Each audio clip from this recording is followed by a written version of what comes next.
The man whose face is covered in scars is none other than our protagonist, Zeke Draker. He is the first direct descendant of the legendary Dragonslayer family. However, unable to awaken his powers and possessing the talent of a healer rather than a swordsman, he ended up getting kicked out of his own family and is currently on the fast track to completely ruining his life. Because of some mystical artifact, he has now been cornered by a group of scumbags deep inside a cave nestled in the snowy mountains. Looking at his pathetic state, one of them lets out a mocking chuckle. "You idiot, do you really think you can escape from this encirclement? Where is the ancient relic hidden?" As they speak, they glare at Zeke with eyes full of warning. Right before them, Zeke has both of his arms cleanly severed during the fight, yet his expression shows not even a hint of fear, and he even mocks the thugs right back. "You morons, if you were in my shoes, would you talk?" Hearing this, a hooded brute fails to contain his anger upon seeing Zeke completely oblivious to his own dire situation. "You arrogant bastard," he snaps, looking as though he might lunge forward and skewer Zeke a few times, but luckily his companion keeps a cooler head and reaches out to stop him. "Forget it, we need to contact the main team first." With that, he pulls out a communication stone and speaks to the person on the other end. "We've caught the Northern Phantom, please confirm our coordinates."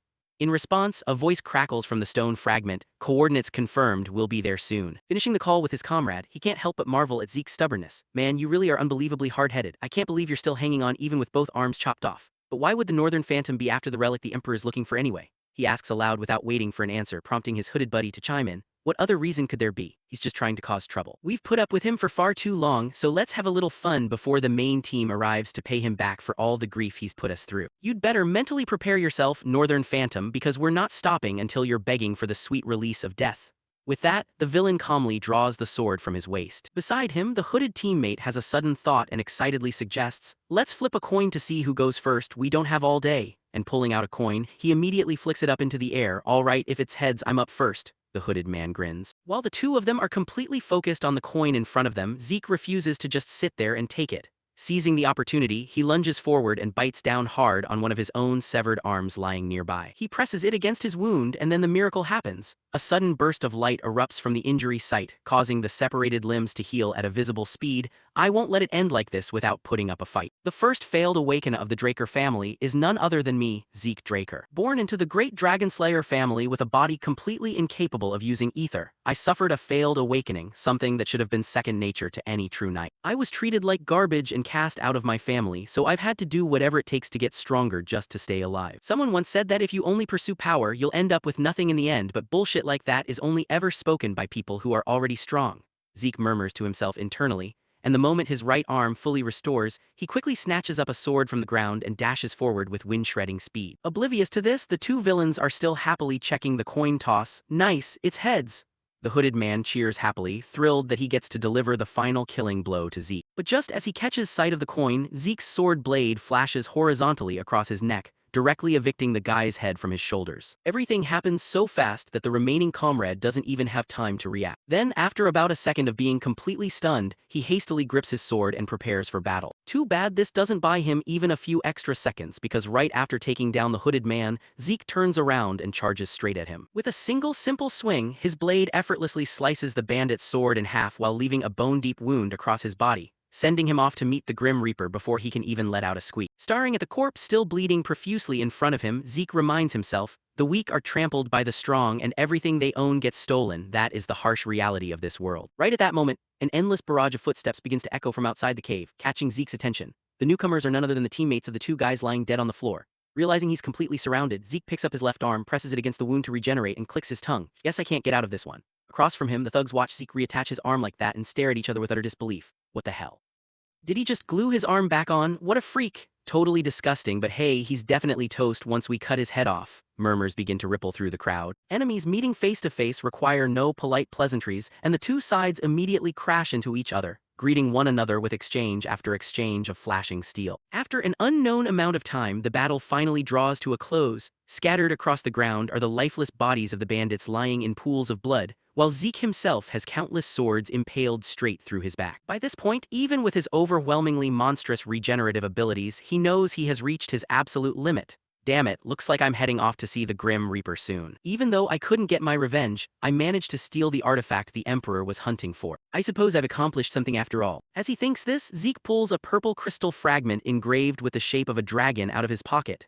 Gripping the stone tightly, his trembling hand offers an apology. "I'm so sorry, Alicia." With that final thought, Zeke's eyes slowly close as if preparing to bid farewell to this world for good. At the exact same time, blood flows down from his forehead over the tip of his nose and drips straight onto the stone. And right then, the stone suddenly erupts with a blinding surge of intense energy. Accompanied by that flash, a mystical figure materializes behind his back. The soul of an ancient dragon etched into the will of the resilient. Emergency protocol activated. Zeke Draker, do you accept? Back to Zeke, these words hold zero meaning to him, just a bunch of meaningless chatter right when he's about to die. "Shut up and do whatever you want," he mutters internally. And as if receiving his confirmation, the voice continues, "Awakening pact successfully verified, an irreversible power promise is now activating. Countdown starting 5, 4, 3, 2, 1. Time quickly flies by and now, a much younger-looking Zeke stares at his reflection in the mirror, rubbing his chin as he contemplates everything that has happened. "So this is what I look like now. I've actually gone back to the past. It's so hard to believe, yet I can still vividly feel the sensation of a sword piercing through my stomach. This place is so painfully familiar. This is the Draker Family Training Academy, the Cradle." The Draker Dragonslayer family is one of the 3 supreme, peerless great houses, tracing its origins back to Terrakin Draker. He was the hero who saved the entire continent by slaying the wicked dragon Bahamut in a war 1,000 years ago. His descendants founded the modern Draker household, and perhaps because they carry the bloodline of the Dragonslayer Terrakin Draker, all members of the Draker lineage are blessed with ether. They can effortlessly awaken high-level ether and become holy knights. "Except for me," Zeke self-deprecatingly scoffs internally before that mechanical voice chimes in his head once more. Management system initializing. Awaken a soul identified. Awaken a soul 100% fully compatible. Awaken a soul selected. Acceptance of the ancient dragon's will and complete integration confirmed. You have been granted access to a portion of the system. Nice to meet you, Zeke Draker. Activating status window viewer mode. Opening status window. Low-level administrator status window. Name Zeke Draker. Class rare healing warlock. Title blessed by the ancient dragon. Healing path skills calm mind vitality recovery enhanced senses. Combat skills low-level E-rank precision stab E-rank / D-rank critical strike. Dragon arts unavailable requires 10 points to unlock. Current karma points none. Returning to Zeke, the suddenly popping up screen sparks his curious observation. There are so many things that look like magical video feeds. Has an artifact been activated? You can see right through this like a magic projection, and navigate it in the exact same way. Besides classes and skills, Dragon Tongue isn't even used in modern times. As my master used to say, ancient people classified themselves into various classes depending on what they were good at. Each class trains in a specialized technique called a skill, and since my class is a healing warlock, I can use a skill called healing. Reminiscing about his master's words, Zeke instinctively shivers as he recalls the sheer, near-death rigor of her training in his past life. After his awakening, she literally trained him to the brink of dying. But no matter what, according to the status window, I am a healing warlock. Let's test it out. Is the status window telling the truth? The moment I became a healing warlock in my past life was when I was 20 years old, right after the Ether Hall was unlocked. If that's the case, thinking this, Zeke closes his eyes and focuses on sensing the energy flowing within his body. Right after that, a surge of energy begins radiating from his entire body, and seeing this, Zeke can't hide the joy on his face. I knew it, my Ether Hall has been opened up. With this, I understand now. Even though my physically trained body from before is gone, I've returned to the past along with my skills and memories, putting me in a much more advantageous position than before regression. And to make the most of this, I need to figure out what tools I have at my disposal first. With that, Zeke refocuses on studying the system screen, but before he can dig any deeper, a man's voice calls out from outside the door, "Young Master Zeke, I'm coming in." Pretending you're not in there is useless. The familiar voice startles Zeke into a panic as he frantically tries to figure out how to turn off the system screen.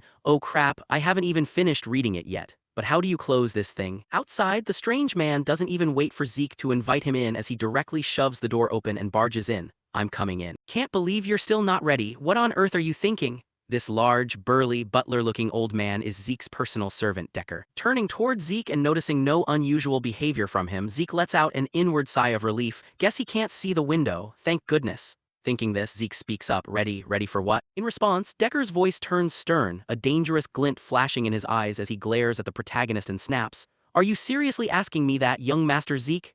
His tone is entirely ordinary, yet for some reason it sends a shiver straight down Zeke's spine. Come to think of it, he really was terrified of Decker when he was a kid. Even with the mind of a 32-year-old adult, he still can't shake off the ingrained terror deeply etched into this body. As he thinks about this, his whole body starts trembling uncontrollably until the system senses his agitation and automatically triggers the class skill, Calm Mind, instantly clearing Zeke's head. Class skill, Calm Mind. The user's psychological state remains completely unfluctuated regardless of any situation, allowing them to maintain absolute composure. Back to Zeke, his anxiety vanishes in a split second. So this is a skill too? How convenient that it activates automatically. Zeke nods thoughtfully, unaware of his musings as Old Man Decker continues. I've repeated it countless times that this is a vital event. Were you even listening, young Master Zeke? In response, Zeke wears a smile. Of course, Decker. You're talking about the pancreation evaluation test, right? Speaking of this evaluation test, it stems from quite a fascinating tradition. All Draker family members must undergo a training system called the Cradle starting at age 7, spending the next 5 years enduring rigorous basic training. Instructors evaluate new students every year through swordsmanship competitions and rule-free pancration combat matches. Opponents are chosen by the instructors, though there are times when students can pick their own opponents if both parties agree.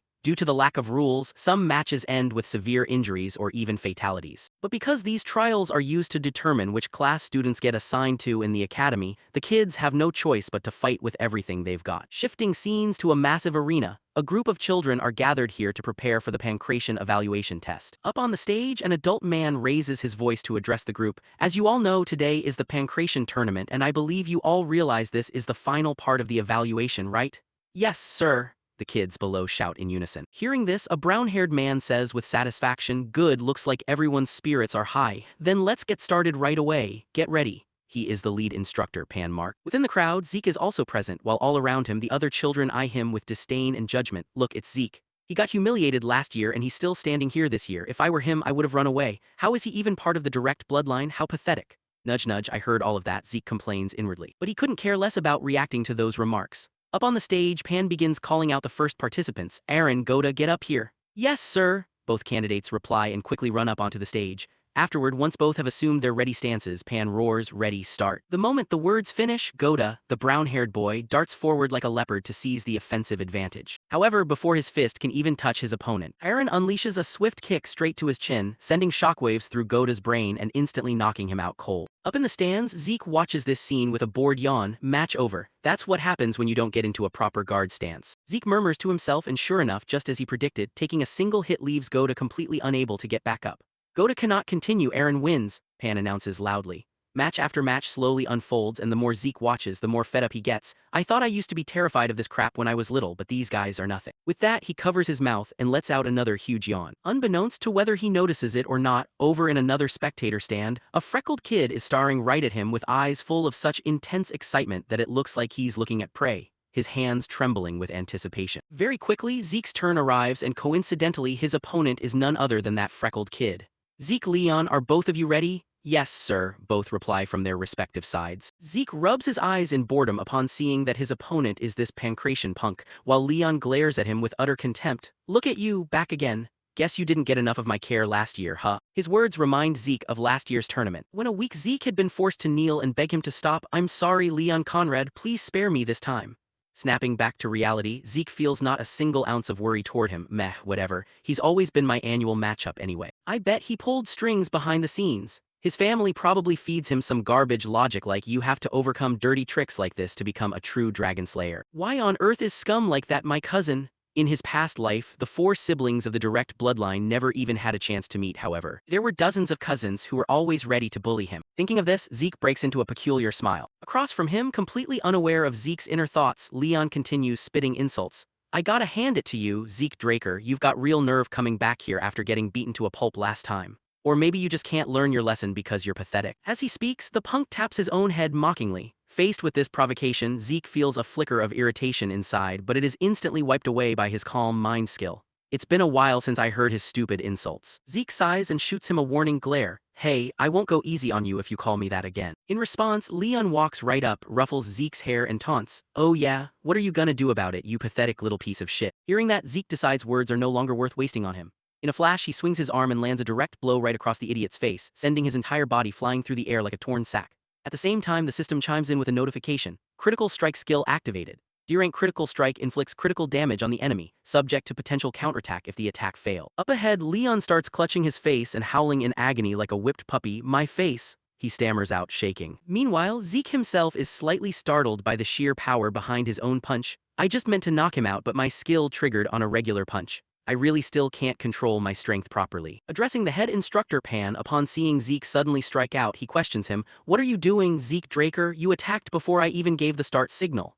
In response, Zeke sighs at the instructor's naivety. Whoever says get ready to fight on a battlefield. He who strikes first gains the upper hand, Zeke says with a cunning smile, causing Pan standing nearby to feel an invisible wave of dread wash over him. What was that feeling I just sensed? Was that bloodlust? Pan wonders to himself. Meanwhile, Leon manages to suppress his pain enough to speak up. "I'm fine, sir. Please start the match. I'm gonna rip that damn pathetic piece of trash apart." Leon snarls with a furious expression while Zeke wears a mocking smirk. "Looks like you're too stupid to ever learn your lesson." Standing nearby, seeing that the two of them are practically at each other's throats and impossible to hold back, Pan finds no reason to stop them anymore. "All right, ready. Begin." The words barely leave his lips when Leon pours strength into his legs and lunges forward at lightning speed. However, looking into Zeke's calm face ahead of him, a strange sense of dread grips his heart for some reason. What the hell? Am I actually scared because of that punch just now? But his punch didn't do enough damage. If I stay on guard, he's nothing. The one thing I need to watch out for is his left-hand counterattack. So obvious. Thinking this, Leon chuckles to himself and immediately drops low to dodge Zeke's punch. At the same time, he reaches out one hand to grab Zeke's thigh while wrapping his other hand around the protagonist's waist,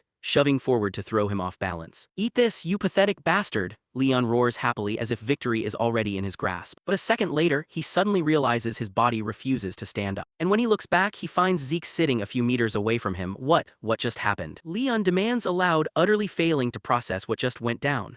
Unlike him, lead instructor Pan, watching from the sidelines, witnessed the entire thing. And precisely because of that, he is left completely dazed. "Are you kidding me? Is this really the combat sense of a 12-year-old kid?" The moment Leon dodged Zeke's counter and tried to take him down to the mat, Pan had assumed Leon was guaranteed the win. However, Zeke struck Leon right in the chin and slipped out of his hold. It was Leon's own fault for letting his guard down the second he thought he had Zeke caught. Yet Zeke was so calm. Despite the failed counterattack, the focus and precision required to deal damage that effectively and accurately. "Is this really the Zeke Draker I know?" Pan questions inwardly, staring at the familiar yet utterly foreign figure before him. Turning back to Leon, a wave of dizziness still plagues his mind, making it impossible for him to stabilize. "Damn it, I can't do anything like this. I need to put some distance between us first." Thinking this, before Leon can even retreat, Zeke dashes forward and delivers a powerful hook kick straight into the guy's thigh, sending his entire body buckling downward slightly. What the hell? He's so small, how is he hitting this hard? Leon gasps in shock internally. Regaining his footing, he throws a punch straight at Zeke's face. "You little piece of trash, how dare you." As he strikes, Leon thinks with absolute confidence, "All right, this time I've got my strength under control." Across from him, Zeke activates his enhanced senses skill, temporarily boosting all of his perceptions. Through his eyes, Leon's incoming punch suddenly slows down to an absolute crawl. Ah, what a nostalgic feeling. "Now that I'm used to controlling my ether, time to end this match." Thinking this, he effortlessly blocks the punch. But he's not done yet. Immediately after, Zeke grabs both of Leon's arms and executes a shoulder throw. The throw is so violently forceful that when Leon's body slams into the stone floor, it shatters the pavement into countless fragments. Yet Zeke has no intention of stopping there. Right after, he activates his precision stab skill. Precision stab is a skill that strikes an enemy's weak point to deal critical damage. In that instant, Zeke's elbow strikes dead center against the idiot's sternum, causing the guy's bone structure to fracture into a web of cracks. Then Zeke sits right up on top of him and raises his fist high. "Even an idiot like you ought to be able to learn a lesson from this, right? Let's find out." Sweating a little really clears the head. "Now I can recognize who's who around here." "Stop rubbernecking. If you've got something to say, get down here," Zeke says, sweeping his gaze across the other weaklings up above with a deeply provocative look. In response to his taunt, a kid with reddish-brown hair speaks up arrogantly. "Zeke Draker, I choose you as my pancration opponent. Like you said, I've got something to say." Hearing this voice, the protagonist turns his attention to him and recognizes him as Jakin Vardek, yet another cousin of his. Thinking this, Zeke casually accepts. "Fine by me, but just you is gonna be boring." "Liam Stone, you join in too." Zeke stares hard at the bulky guy standing right behind Jakin. That guy is Jakin's personal servant. "I figure this makes the match actually fair." With that, Zeke breaks into a contemptuous smile, making Jakin grind his teeth so hard they squeak audibly. "Did you just insult me?" he asks through clenched teeth, only to be met with an impossibly cute expression from Zeke. "Yep, sure did, you idiot." He replies in a bubbly, cheerful tone which only serves to drive Liam absolutely insane with rage. "Zeke Draker, I swear I'm going to kill you." Jakin mutters to himself internally. Shortly after, both of them step down onto the combat stage. Before the match starts, lead instructor Pan anxiously reminds Zeke, "Don't do anything before I give the signal, Zeke Draker." Yeah, Zeke nods in agreement, while intensely observing the burly guy in front of him. How interesting to run into him here. Liam the Mercenary King. Even in his past life as Jaken's servant, he had participated in the Cradle and the Academy. But being a distant relative, his education had been neglected, leading him to beg for advanced studies at the Valhalla Academy. However, he eventually joined a knighthood in a small country called Baranal, and following Baranal's collapse, he ultimately ended up as a mercenary wandering around seeking power during the chaotic era. And after a long time as a mercenary, he became a red-robed knight and founded his own stone mercenary army, uniting the three largest mercenary guilds and quickly earning the title of the Mercenary King. Being hired by the Empire, Liam's stone mercenary army participated in the Continental War and fought alongside the Northerners who faced Liam as an enemy. Zeke muttered internally, completely unaware of these thoughts running through Zeke's mind. Seeing that both sides were ready, Pan spoke up to kick things off. The moment the words left his mouth, that guy Jaken launched a sudden, lightning-fast attack, his punch packing so much power that it actually made the air crack with a loud bang. However, this punch still wasn't enough to give Zeke any trouble as his fist was caught cleanly in Zeke's hand. I thought I told you to all rush me together, Zeke said with a deadpan expression while radiating a dangerous aura that made Jaken break out in a nervous sweat. Did you really think I'd fall for your cheap trick? Right as he spoke, the guy threw out a high kick aimed straight at Zeke's head. Yet the very next second, he felt a sharp wave of pain shooting straight into his brain. The reason was because his previous kick had crashed straight into Zeke's elbow. Try actually looking where you're kicking next time, Zeke teased, and because of that injury, Jaken was temporarily unable to launch another attack. Taking advantage of the fact that the guy was distracted by his own leg, Zeke immediately lunged forward to check on his health. Where are you looking? As he spoke, he curled his fist tight to wind up for a strike. Seeing this, Jaken hurriedly threw both hands up in front of his face to defend himself. However, it was just a fake out from Zeke. Looks like you're panicking a little too hard there. You couldn't even tell it was a feint. That's why I said you should have all jumped me together. A single one of you isn't enough. And with that, Zeke casually kicked Jaken straight in the knee, sending him stumbling backward out of balance. Seeing that, Zeke pivoted to the side and delivered a brutal punch to the ribs that left Jaken in so much pain he coughed up blood. Out of options and realizing that his own weak strength was completely useless against Zeke, he immediately yelled for backup from his lackey standing behind him. Liam, kill this bastard. The pup let out a loud roar, and facing the future mercenary king this time,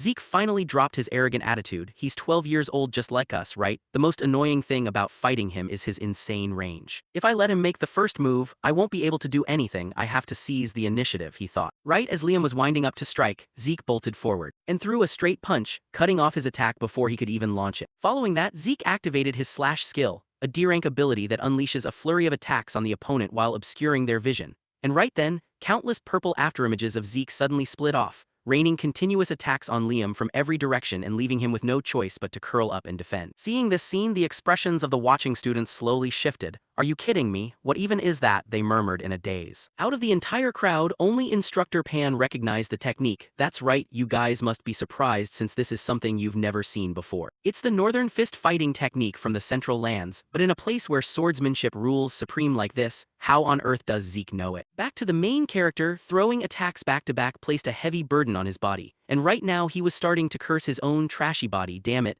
My body was garbage when I was little, just doing this much makes everything hurt all over. But setting that aside, that guy's monster-like physique is the real problem. No counterattacks, no dodging, he's just holding his stance and taking everything head-on. He's even more relentless than when he was the Mercenary King, and my body is almost reaching its limit. Now I finally see just how strong his body really is. Even so, I'm going to punch right through his guard and take him down. Thinking this, Zeke took a deep breath and poured all his power into his right fist while across from him, Liam's eyes narrowed slightly as if sensing Zeke's shift in momentum. So he focused his mind to the absolute limit, and the next instant, without any warning, Zeke's figure flashed and appeared right in front of him. Unleashing a punch but with terrifying reflexes, Liam tilted his head slightly to the side. At the same time, he slapped his hand against Zeke's bicep to deflect the blow, and missing the attack left a bitter taste in Zeke's mouth. He managed to dodge it even though he can't see ether with a naked eye. Everyone here possesses freakish senses, he muttered to himself, and while Zeke was still standing there dazed, Liam used his left hand to grab a tight grip on Zeke's right wrist.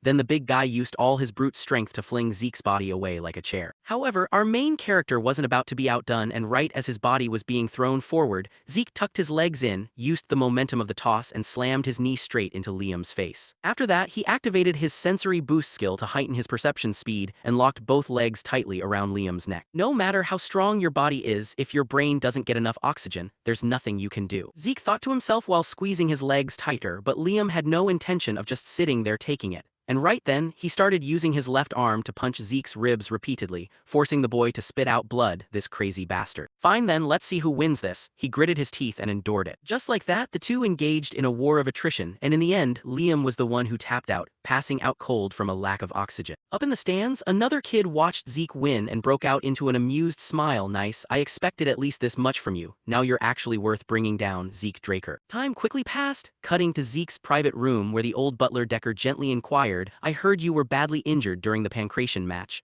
Are you alright, young master? If it's not too intrusive, may I check your pulse? He asked calmly, but how could a question like that get past Zeke, who immediately guessed his intentions? He must want to check if I've awakened my luminous chi, and once he figured out the old man's goal, Zeke told him to wait a moment, letting him put on his clothes before offering his hand for an inspection. Seeing this, the old man didn't forget to express his gratitude. Thank you very much, young master, and with that, old Decker gently touched Zeke's palm and slowly channeled his energy into the boy's arm to check. Yet the exact moment he felt the old man's energy moving inside his body, Zeke couldn't help but freeze in shock for a few seconds. Wait a minute, is he a blue knight? When checking if someone has awakened, people usually just look at the energy center, but he's really being thorough. Just channeling luminous chi into someone else's body is hard enough, let alone controlling it with that kind of precision. He must be a blue knight. Not all knights are the same. They are categorized based on their martial might and proficiency in operating luminous chi. White swordsmen are the basic rank. Most kids who haven't gone through the blessing ceremony are white swordsmen, followed by yellow swordsmen, which is the level you reach when you awaken luminous chi and open your energy center,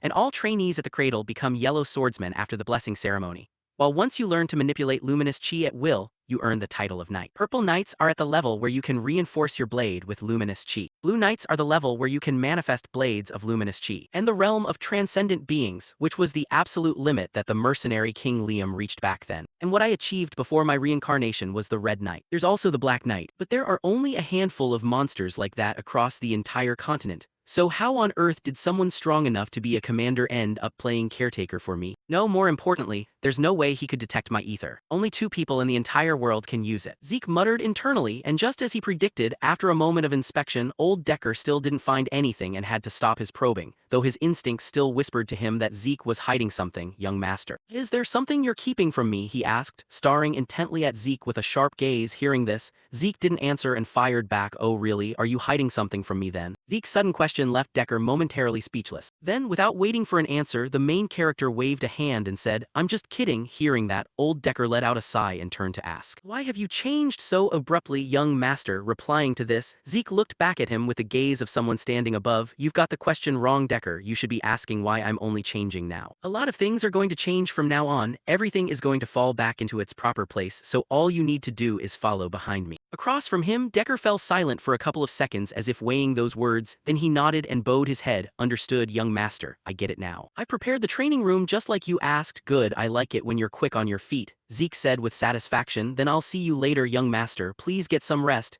Zeke waved a hand and quickly walked out of the room. At the same time, Zeke vaguely guessed why someone this powerful was by his side. If he was ordered to keep an eye on me, then I can just keep him around and squeeze information out of him when the chance arises. The real question is who ordered him to spy on me. I doubt it's anyone from my mother's side. It's definitely one of my brothers or sisters, Zeke deduced in his mind. Cutting to the training room, it seemed to be Zeke's first time here, so he was a bit surprised by its sheer size. Wow, is this a private training room? This family really lives up to its reputation, he exclaimed. He muttered to himself and quickly pulled up his status window to check. And the next moment, Zeke quickly noticed the changes in his stats. My slash skill leveled up to proficient. I guess it goes up the more I use it. Skills activate naturally based on my actions, which means I already had it beforehand. If I learn something new, will it get added here as a skill too? What's the difference between a skill and a school skill? They activate pretty much the same way. And this too, Dragonic technique, I can't view it right now and need 10 points to unlock it. Thinking this, he tapped on the Karma Points button to check, and the system promptly popped up an explanation. Karma Points can be obtained by killing monsters, and your current Karma Points are 0. Reading the description, a thoughtful expression crossed Zeke's face. Monsters, huh? There are tons of them in the abyss, but I need to become at least a purple knight to go there. Furthermore, I'm more curious about why I reincarnated into the past and what this system is. These skills and classes tell me for sure that it's tied to that ancient treasure. But I currently have way too little information. The more he thought about it, the more curious Zeke felt. Yet since he couldn't come up with any answers right now, Zeke decided to throw the issue to the back of his mind and figure it out later. Phew, whatever. As long as it helps me get stronger, I'll use it, whether it's the system I'm running or a Draker family asset, he muttered, forcing himself to lift a sword in front of him. But his whole body shook uncontrollably just from the weight of it. Next, while lifting the sword, Zeke reviewed his training knowledge from his past life. There are two known powers in this world: the luminous chi of knights and the mana of mages. Knights cultivate luminous chi inside their energy centers, while mages circulate mana through magic circles. These two powers sit at opposite extremes, so once you awaken one, you can't awaken the other. However, I was unlucky enough to be unable to awaken either an energy center or a magic circle, so I was cast out by my family and met my master during my wandering days. He taught me a lot of things, but the most useful thing he taught me was healing skills and the ether chamber, and through the ether chamber developed by my master, I gained the ability to use nature's energy, ether. My master and I were the only #1 users of it in the entire world, he thought, swinging his sword frantically to train. Time flew by, and 2 hours later, Zeke was dog-tired, panting heavily, practicing for just 2 hours, and I feel like I'm about to pass out, though I guess it's fine. As he spoke, he tried to prop his collapsing body up with his sword and to shake off his exhaustion. Zeke immediately activated his healing skill to restore his vitality, making his tired body instantly feel as fresh as new. Healing is an ultra-rare skill that I didn't even know existed until I met my master. If I use it in front of people, they'll think I'm a freak. That's why I couldn't use it during the fight with Liam. I have to quickly heal myself the second I get back to my room. Now that I've recovered, let's keep going, he said, diving right back into training. Time quickly passed until evening when Zeke finally stopped because his stomach started growling for food. Guess it's time for dinner. Zeke let out a soft sigh before looking down at the floor covered in countless sword marks, wondering how on earth he was going to explain this to Decker. Just like that, time sped by, and a week later, cutting to the Cradle's cafeteria where everyone was buzzing about Zeke's transformation. Hey, have you heard about Zeke? He's totally different now. Someone spoke up, leaving the person next to them slightly startled. That loser, could he have messed with dark magic? I hope he put some of the stronger guys in their place. Yeah, another person agreed. Cutting to a luxurious dining room where 4 young masters were eating together, Riene Tirun was devouring his food like a starving demon. On the other side, a handsome kid spoke up to remind Leon, you might not have an appetite but eat anyway. You need energy for sword duels, and this handsome kid's name was Owen Zimmon. In response to this kind gesture, Leon clenched his fists and shot back, are you trying to piss me off? I was just trying to be friendly, but looks like your inferiority complex is acting up. Owen replied coldly, making Leon snap with anger as he slammed his table and shouted, what did you say? His table slam knocked the steak right off Riene's plate, earning Leon a very unpleasant glare from him. A gaze so piercingly cold that Leon didn't even dare meet it. Putting that aside, Jakin brought up Zeke, so what are you guys planning to do about Zeke Draker? Hearing this, Owen's expression instantly changed. I'm not sure. The pancration match was barbaric but impressive, though he's bound to look pathetic when it comes to swordsmanship. What can he even do if he can't even hold a sword properly? Hearing that, Leon across from him grabbed onto it like a drowning man finding an excuse. Exactly, he's so weak he had to order a custom sword because normal ones are too heavy for him, right? There's no way I could lose to a lowlife like that. I'm sure anyone who watched knows, he only beat me in pancration because of pure luck. Speaking of Riene, seeing these weaklings constantly making excuses for their failures, he stood straight up from his chair. Pure luck. If you actually believe that, you guys don't deserve to become knights of the Draker family. With that, too disgusted to sit with them any longer, he immediately left the dining table. A sword fight, unlike pancration, swordsmanship is used, and it's the cause of most accidents in the Cradle, which is also where the skill gap between students is put on full display. And 1 month after the current exams, the blessing ceremony will take place,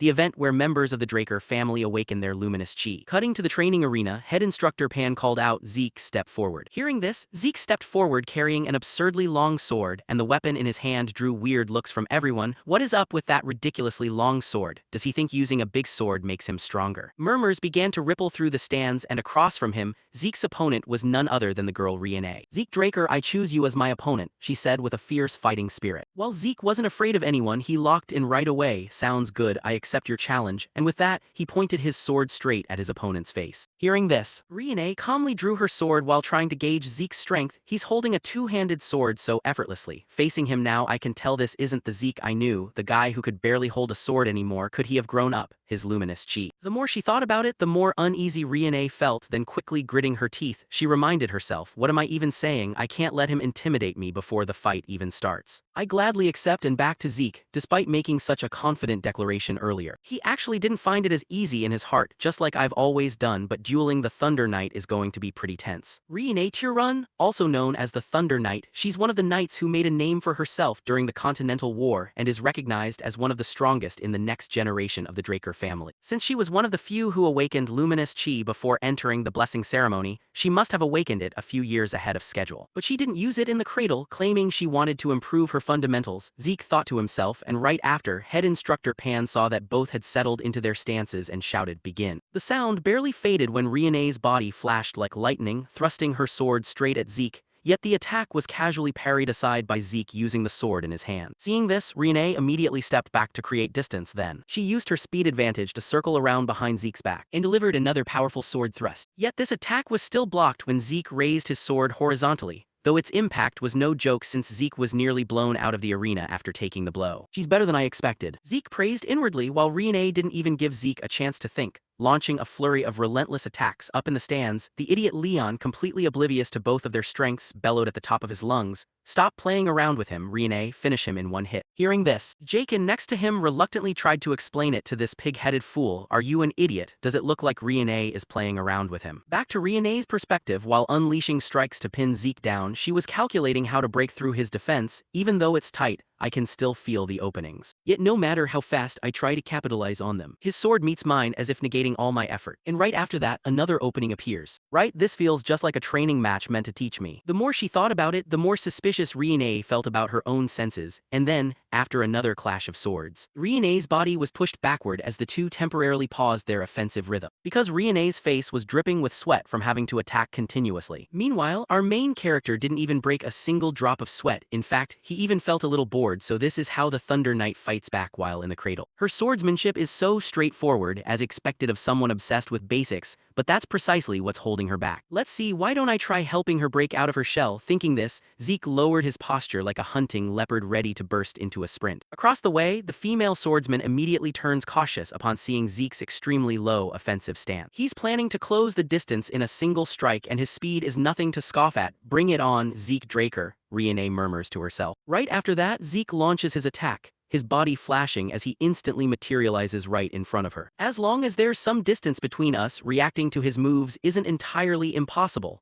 Rione thinks to herself, hurriedly dodging the protagonist's downward slash. However, she fails to anticipate Zeke's next move. He begins swinging his sword diagonally, slicing across the floor straight toward Rione. His attack kicks up a flurry of scattered stone debris in its wake. The strike successfully connects with her face, leaving Rione's visage covered in blood. Without a second to dwell on it, Rione hastily regains her footing. Taking advantage of her loss of momentum, Zeke surges forward. He swings his sword straight toward the female swordsman's throat. "I'm done for," Rione thinks to herself. But then, by some miraculous turn of events, her speed and strength suddenly surge to an unimaginable level, instantly knocking the sword out of Zeke's hand. All around them, the onlookers erupt into wild, deafening cheers. Zeke lost, as expected of Rione, and she didn't even use her ether like usual. Unlike them, Pan, who has been observing from the sidelines the entire time, has a completely different thought. No, the students don't realize it. But when Zeke's attack closed in on Rione, she used the absolute bare minimum amount of ether, a fraction so small it was nearly undetectable. Rione, who had promised never to use ether until officially entering the academy, was forced into it by him. Pan thinks with a blank, stunned expression as he looks at Rione while nearby. Zeke seizes the opportunity while she is off guard and charges in to attack without a single moment of hesitation. "What are you doing? The match isn't over yet." With that, Zeke unleashes a strike aimed straight at Rione's throat. It immediately draws blood, forcing her to drop to her knees in front of him. Up in the stands, the crowd reacts to his actions with a barrage of condemnation. "This is supposed to be a swordsmanship duel. We won't stand for such cowardly attacks." That's right, a knight abandoning his sword. This is Rione's victory. "You don't have what it takes to be a knight. What a disgrace." Jeers begin to echo from all around, though. Zeke couldn't care less about the criticism. As far as he's concerned, a win is a win. Across from him, after a few moments of rest, Rione forces her battered body to stand back up, prompting Zeke to ask, "Do you want to keep going?" Hearing this, a wave of inner turmoil washes over her. "I haven't lost yet. He only managed to hit me because I let my guard down. Let's be real. If he hadn't been fighting barehanded and had actually used a dagger, I wouldn't even have a chance to stand here right now." Thinking this, despite feeling deeply resentful, Rione speaks up to concede, "I lose." The moment her concession drops, the entire spectator stand plunges into dead silence. Acting as the referee, Pan quickly steps up to announce the result. "Today's winner is Zeke Draker." Zeke Draker, the very same person who was being called human trash just days ago, has secured a victory against one of the most talented prodigies of a prestigious family. Shifting scenes elsewhere within a ruined castle, countless soldier corpses lie scattered everywhere, bearing the grim aftermath of a recent monster swarm attack. While others busy themselves cleaning up the debris, two men sit inside a room drinking tea. The dark-haired man gazes at his companion with a deeply distressed expression. Abel, how can you possibly sit here drinking tea in a situation like this? Zeke, they're saying the bastard beat Riane, Abel says casually, glancing at a letter resting on the table. In response to his remark, the man named Abel gently shakes his head. William, you're always making such a big deal out of everything. How much longer until the blessing ceremony? We still have time until the next full moon. William replies, well, I suppose now is as good a time as any to pay the main estate a visit, Abel says calmly as he walks toward the door, his words causing William to startle slightly. What? You're planning to go there in person? It's piqued my curiosity. I'm interested to see what kind of awakening our youngest brother went through, Abel finishes, his gaze turning cold as he looks out the window. Back to Zeke, although his victory sent shockwaves through the entire cradle, he simply returned to his quarters and resumed his grueling training as time quickly marched on. A month later, on the day of the blessing ceremony, Zeke is still entirely consumed by his training, though the more he practices, the more perplexed he feels. I honestly don't get how my past self managed to become a Crimson Knight with this kind of body. Open status window, he mutters, and the information screen instantly materializes before him. After a month of non-stop training, Zeke's skills have improved significantly. Precision stab has reached mastery level, critical strike is now at expert level, and agile footwork has also hit expert level. Scanning the descriptions on the screen, Zeke feels a fair amount of satisfaction. Just as expected, one of my skill masteries has surpassed the proficient tier. Skill ranks and masteries reset. I even managed to raise the mastery of agile footwork, a skill I acquired during combat. Just as he thinks this, a sudden knock echoes from outside, and without even turning his head, Zeke instantly recognizes the visitor. Decker, what do you want? He calls out, and the old man has indeed come to remind him about the blessing ceremony. We depart in 2 hours, Decker states calmly. All right, I'll be ready soon, so get everything prepared, Zeke replies with a nod. Shortly after finishing his preparations, Zeke boards a carriage bound for the main estate where the blessing ceremony is being held. Sitting inside the carriage, Zeke stares blankly ahead in deep thought. It's been a long time since I've set foot in the main estate. Belonging to the Draker family and located within the territory of Duke Troy. Although the primary family seat is situated at the heart of the continent in the Four Seasons fortress of the Middle Lands, the blessing ceremony must always be conducted at the ancestral main estate, the birthplace of the Dragonslayer legend. Shifting scenes to the main estate of the Draker family, known as the Dragon's Den. Inside the Grand Hall, all the children of age have gathered in preparation for the ritual, standing in solemn, rigid rows. Zeke, however, darts his eyes left and right, scanning the surroundings to assess the situation. I never really noticed this before, but all these distinguished guests are big names we usually only hear about in continental newspapers. I'm certain the family even dispatched information agents to keep tabs on me. Regardless of what their intentions are, the moment they see my awakening fail, I'm certain they'll just write me off. Thinking this, Zeke suddenly senses a piercing gaze locked onto him, prompting him to look over in curiosity. The moment his eyes land on the owner of that gaze, his face contorts with blinding fury. Why is that bastard here? In another corner of the hall, two men exchange handshakes and greetings. It's been a while, hasn't it?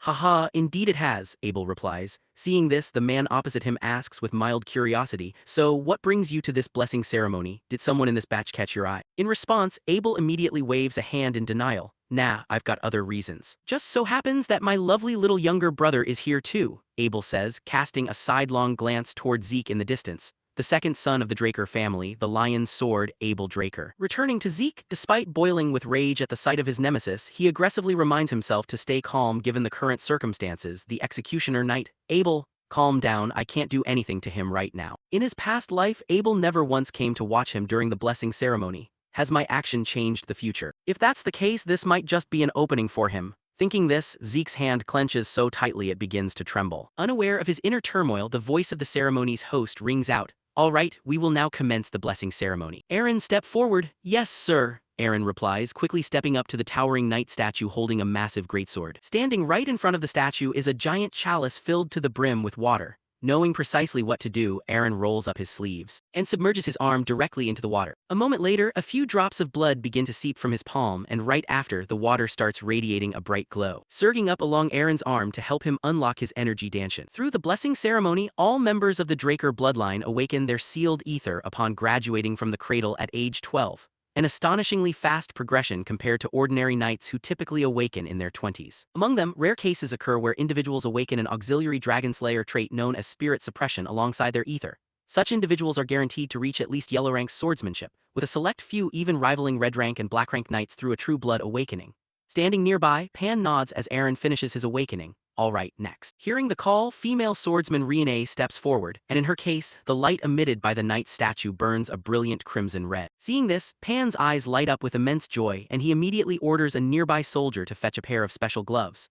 To explain this, due to spirit suppression, individuals with this trait are strictly required to wear specialized gloves crafted by their family. Otherwise, they are entirely incapable of leading a normal life. Once an individual proves themselves to be a descendant of the true blood, they are granted the prestigious Draker surname, alongside unimaginable backing and countless privileges from the family. Thus, the children step up one by one to awaken their ether, until the protagonist's turn finally arrives. Because he is a direct descendant, everyone is watching with bated breath to see what kind of awakening he will pull off. Oh, looks like the main event is finally here. Wonder what kind of awakening he'll get. Someone whispers in curiosity, to which another instantly voices their opinion. A true blood awakening, obviously. He beat Riene after all. Back to Zeke, listening to the relentless buzzing of chatter all around him, he lets out an internal bark of bitter laughter. I never thought I'd find myself standing in front of this damn statue again. Last time was an absolute nightmare. Even though the blessing ceremony was the only thing that pushed me through the cradle, it branded me with a shameful title. However, things are different this time. Not only can I heal, but I can also use ether, and above all else I didn't give up or surrender. I stood back up using my own willpower, so please help me out. You piece of junk statue. With that thought, he dips his hand into the cool, shimmering water. Following that, the knight statue begins to vibrate violently, yet mere seconds later, it abruptly stops without any warning. The surrounding guests turn to look at one another in total confusion, completely baffled by the occurrence. It stopped. That has literally never happened before. In another corner, Abel stares at his younger brother with a blank, bewildered gaze. Returning to Zeke, despite knowing the outcome in advance, experiencing it all over again still fails to suppress the surge of frustration on his face. I knew it, I shouldn't have gotten my hopes up that anything would change. Getting cocky just because of that bastard. With that, he pulls his hand out of the giant chalice and reaches for a towel to dry his arm.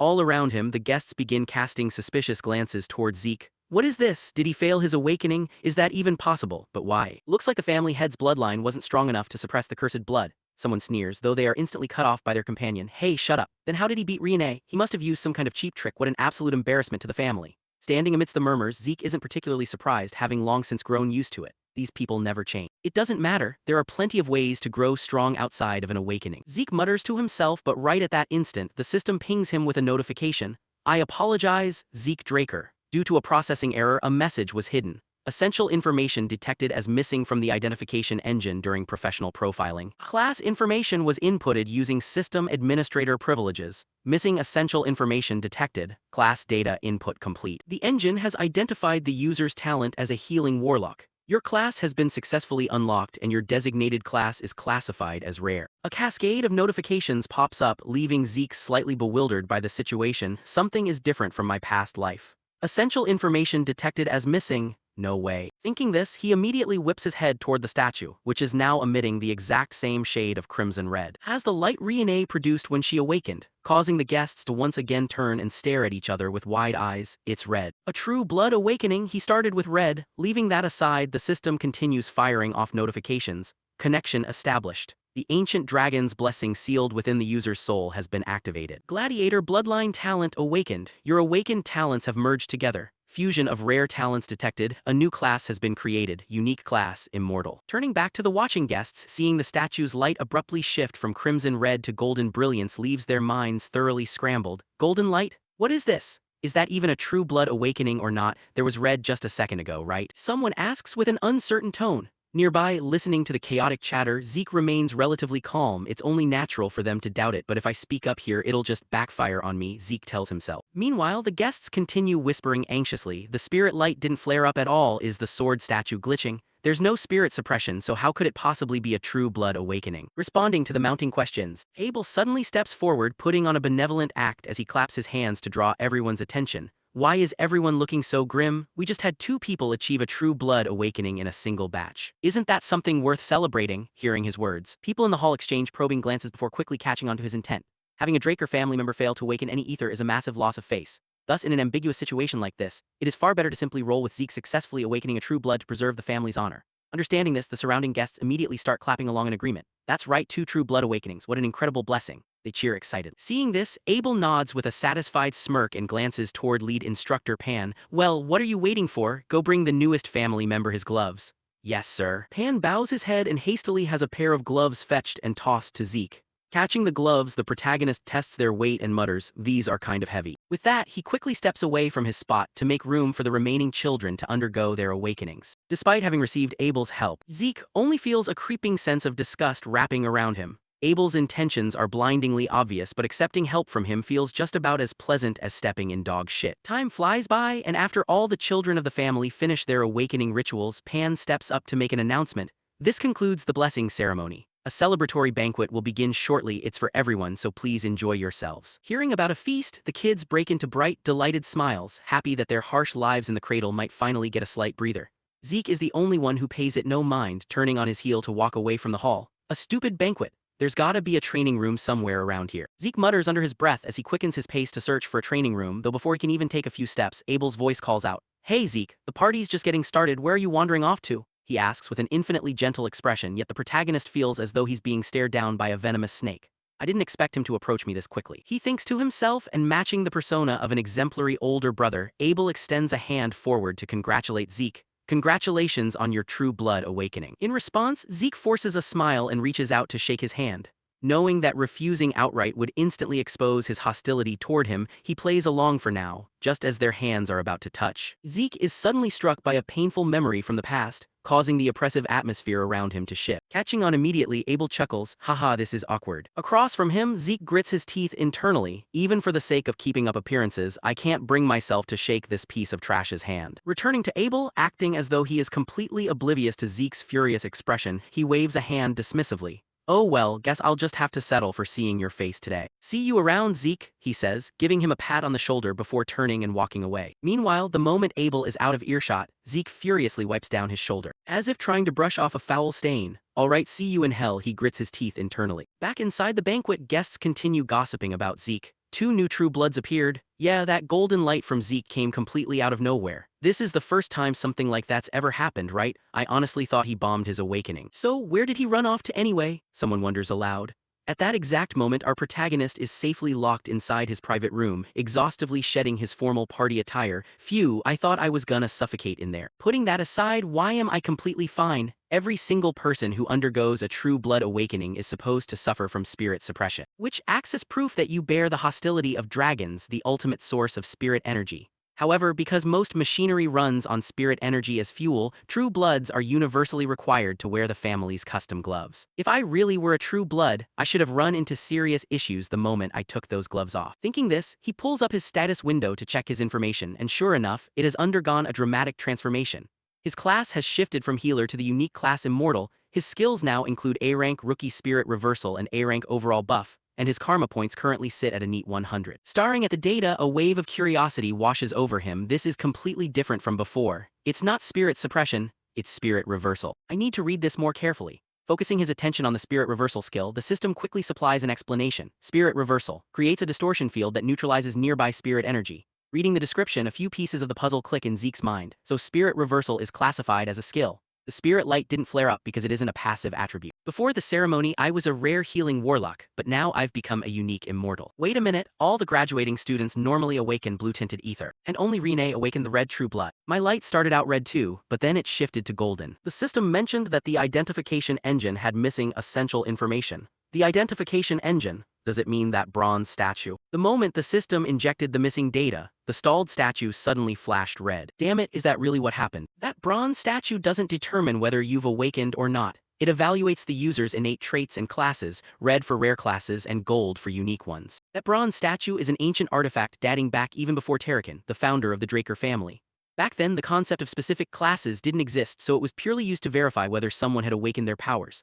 They must have mistakenly assumed that a red light, the hallmark of a rare class, was the telltale sign of a true blood awakening. Unbelievable, not a single family had ever figured this out. Well, at least I've got karma points now. Did I earn them from back then? Let's test it out. Driven by curiosity, Zeke quickly taps the confirmation button to spend his dragon art points. His balance drops from 100 down to 90 and a fresh wave of system prompts floods his vision. Dragon arts are now available for viewing. Opening Dragon Arts, Tier 1 Dragon Art Dragon's Eye, allows the user to view detailed information on a target after careful observation.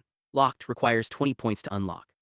Tier 1 Dragon Art Dragon's Might allows the user to force enemies into submission using Ether. Locked, requires 30 points to unlock. Tier 1 Dragon Art Devour allows the user to consume and thoroughly digest anything.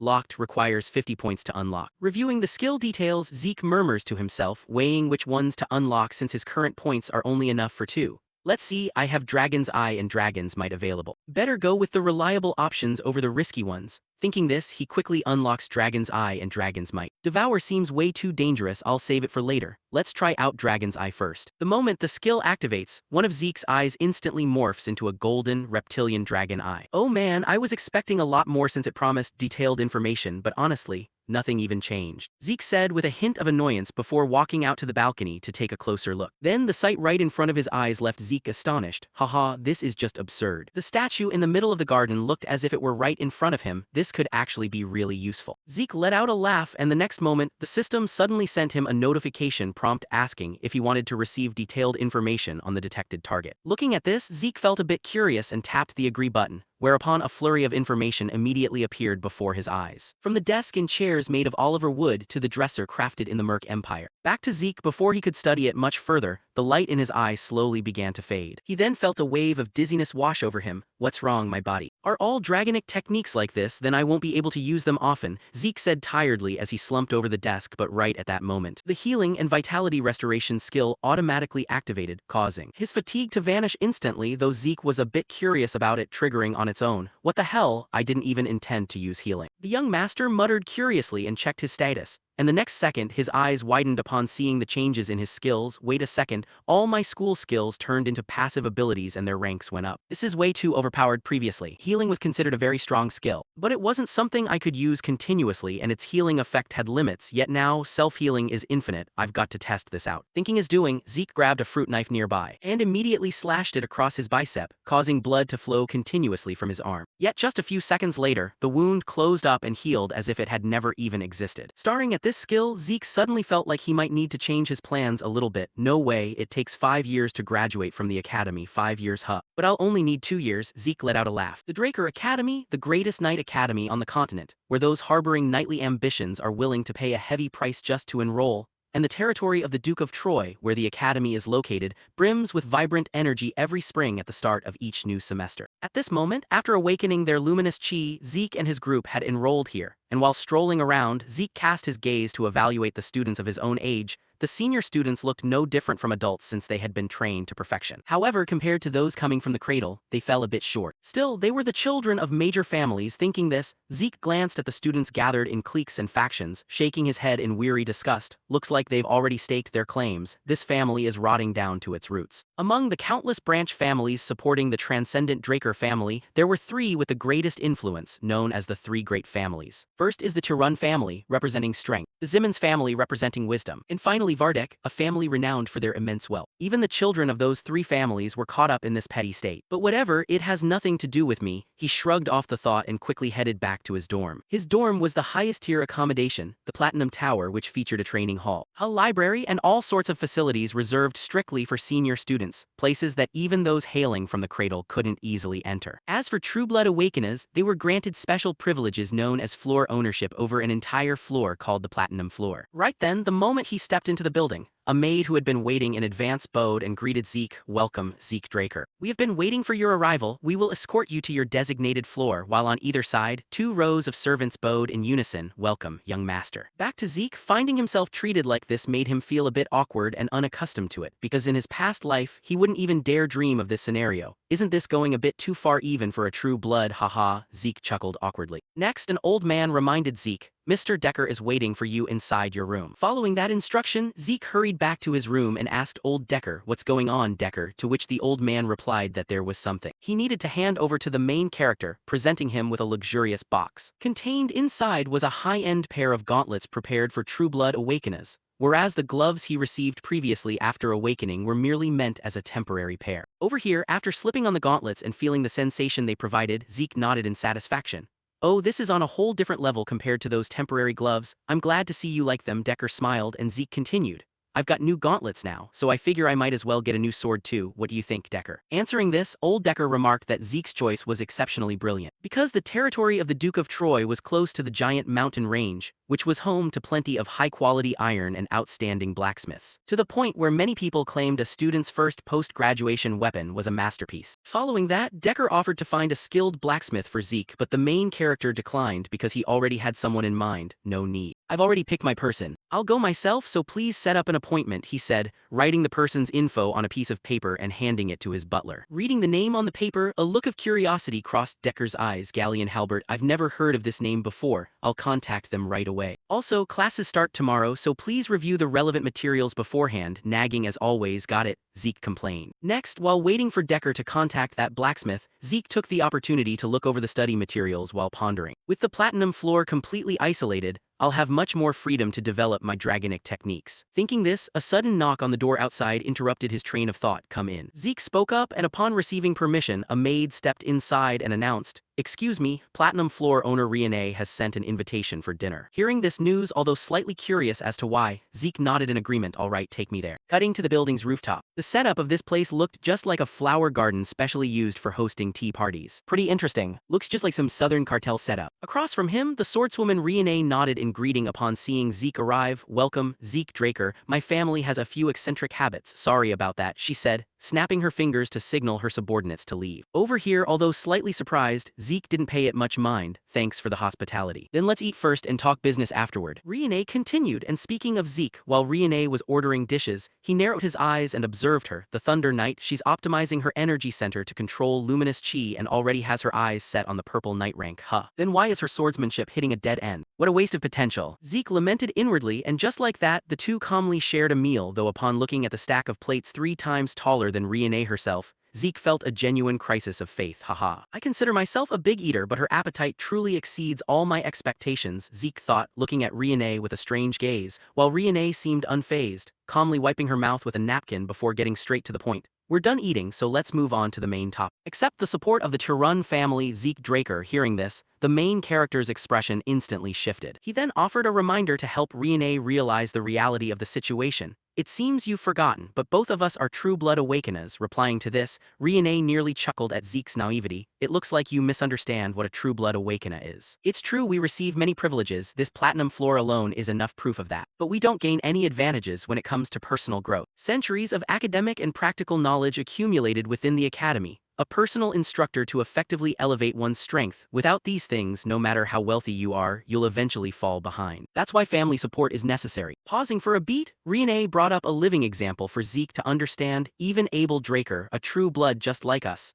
the youngest person ever to achieve the rank of White Knight and currently a Black Knight, accepted support from his mother's family, the Zimmons. Although the head of the Tirun family didn't tell me why, he told me you wouldn't receive any support from your maternal family. I'll say it one more time, accept the Tirun family's support, Zeke Draker, the swordswoman said with a gaze full of seriousness. Yet despite laying out all the benefits, Zeke waved his hand in refusal. No thanks. Hearing this, Riane's face went completely blank then. Unable to contain her curiosity, she asked why accepting the Tirun family's backing isn't a disadvantage for you. Replying to this, Zeke stood up from his chair and calmly answered, it's not about that. I don't need anything beyond what I've already received as a true blood awakener. This is already plenty. But to return the favor for the meal, I'll give you some advice right now. There's way too much brute force behind your sword swings. I'm guessing you're too hung up on that person. Listen closely, Riane. Your greatest strength lies in the agility of a flexible body. Don't take attacks head-on and try to crush opponents with raw power. Instead, nimbly deflect your opponent's strike to the side and unleash a refined, precise counterattack. If you can pull that off, you'll grow vastly stronger than you are now. And as he spoke, Zeke lightly waved his hand through the air, causing all the surrounding leaves to swirl into a vortex around him. Finishing this, Zeke waved goodbye to the swordswoman. Well then, thanks for the meal. Turning to Riane, upon hearing Zeke's words, her hands involuntarily clenched into fists. The Tirun family embodies strength. I'm simply following tradition. It's not because I'm hung up on anyone else. But he's right, I became obsessed with living up to the Tirun name, and as a result, that mindset unconsciously bled into my swordsmanship. He simply saw right through it. When I was little, everyone praised me as a prodigy, and no one ever gave me genuine advice. Zeke Draker, just who on earth are you? She murmured with curiosity. Back to Zeke, by now he had left the dormitory building and was strolling around the campus. All my school skills changed. Their efficiency is insane. How am I still fine after pulling an all-nighter to train? Zeke sighed. This was thanks to his infinite vitality school skill, an ability that allowed all fatigue to be rapidly offset by an endless reserve of vitality. serving as an upgraded version of the abundant vitality skill. Returning to the story while walking around, Zeke observed the students training nearby and thought, in my past life I thought this place was hell. But now, as an official awakener, this place has become paradise. Money and power aren't everything. But nothing quite compares to this, he mused inwardly. At the same time, Owen suddenly called out to him from behind, Zeke Draker, so you're taking the special class too? Hearing someone call out, the main character glanced back and quickly identified the identity of the person, Owen Zimmons. The third young master of the Zimmons family, one of the three great families, and due to the manipulative nature of the Zimmons household, he used other people to bully him while cunningly maintaining a flawless image. But why is he acting so friendly now? And across from him, Owen put on a friendly act and spoke up. I invited you to dinner yesterday, but you didn't reply. Did you not get the letter? Responding to this question, Zeke smirked, recalling the letter left in his room. Oh, you mean that thing sitting on my desk? Seeing that Zeke recognized it, Owen continued, then why didn't you reply? Hearing this, Zeke let out a scoff and replied with a deadpan face, well, aren't you hilarious? Why on earth would I reply? Seeing Zeke's attitude, before Owen even had to give an order, one of his lacos stepped forward to make his stance clear. You're being so rude, even though the young master treated you with such kindness. Zeke Draker, the owner of that voice, was a giant brute with an arrogant expression, though perhaps because he was a total nobody, Zeke had no idea who he was. Who the hell is this? He muttered while the giant, upon hearing that, clutched his face and laughed like a madman. Haha, how could you not know me? Looks like people coming from the cradle are truly worthless. Back to Zeke. Before the guy could finish talking, he already understood the lapdog's intent. Yet having no time to play along with his act, Zeke turned to leave. I get that you want to show off in front of your young master, but remember who you're talking to. Behind him, the giant seemed unwilling to let Zeke off lightly, so the moment he saw Zeke turn around, the guy launched a sneak attack, throwing a lightning-fast punch straight at Zeke. Fortunately, Zeke's reflexes were fast enough that his body was merely pushed backward without sustaining any injuries. And through that attack, he gained a rough assessment of the opponent's strength. It seems senior students have a basic grasp of manipulating luminous chi. Back to the giant, seeing Zeke emerge completely unharmed from his strike, he loudly announced, my name is Durbin Roswell, around here they call me Mighty Durbin, and on behalf of young Master Owen, I'm going to teach you a lesson. He proclaimed grandly, completely oblivious to the danger enveloping him. Mighty Durbin, an unknighted student running around with a moniker. How laughable, the main character said in a mocking tone, and then his body flashed as he vanished on the spot, instantly closing the distance to Durbin. At the same time, Zeke poured all his power into his fist and unleashed a devastating mountain-shattering punch straight into the guy's gut, causing blood to spurt continuously from both the giant's nose and mouth. Next, his body was sent flying backward like a cannonball. But that wasn't the end of it. To keep these annoying flies from bothering him, Zeke glanced at all of Owen's lackeys and issued a challenge after Mighty Durbin, who's next? And challenging them, who's next after Mighty Durbin, pick already, young Master Owen. Across from him, true to Zeke's assessment, Owen, who was famous for his cunning nature, didn't show a shred of anger when his subordinate got beaten to a pulp. Instead, he calmly led his pack of lapdogs past Zeke and said, you really do love basking in the glory, Zeke Draker. Ridiculous, Zeke muttered, watching the backs of the departing group. The Draker Academy is broadly divided into two classes. There's the regular class, which teaches that if you lack talent you must overcome it through sheer effort, and therefore they follow a strict regimen from early morning till late at night. Second is the special class, where students have the freedom to choose subjects outside of the basics. And even within the academy, the greatest elites gather right here in this special class. So I had some expectations, but most people here are just former Cradle students. A special class, my ass. It's just the Cradle's class, Zeke mocked inwardly, sweeping his gaze across the room only to see the same familiar faces he was sick of looking at. Then, while the class was still buzzing and talking amongst themselves, a professor's loud voice suddenly rang out to quiet everyone down. Order to encourage the new students of the special class. Someone very special has come here today. Not only was he the commanding officer in the East Empire War 20 years ago, he's also the hero who halted the Empire's invasion using nothing but his wits. Please welcome General Howard Draker. As the professor's voice faded, an old man with a potbelly walked into the classroom and waved at the students. Nice to meet you all. Back to Zeke. With his knowledge, he naturally recognized who this person was, the Academy's headmaster, Howard Draker. War hero Howard Draker, they worship him as a war hero and a tactical genius. But the truth is he leaked information to the enemy just to save his own skin, accidentally throwing the enemy forces into chaos. He's just a lucky traitor. That rat is no hero. He's the mastermind behind me getting expelled from the Academy. I lost the only place I could call home and ended up wandering all across the Troy Principality, until I got caught by human traffickers and sold to the Southern Cartel. I'll make him pay dearly, Zeke swore inwardly, glaring at the repulsive face of the fat old man ahead. Next, after Howard gave a brief greeting to the students, he hurriedly left the classroom while the professor resumed his lecture.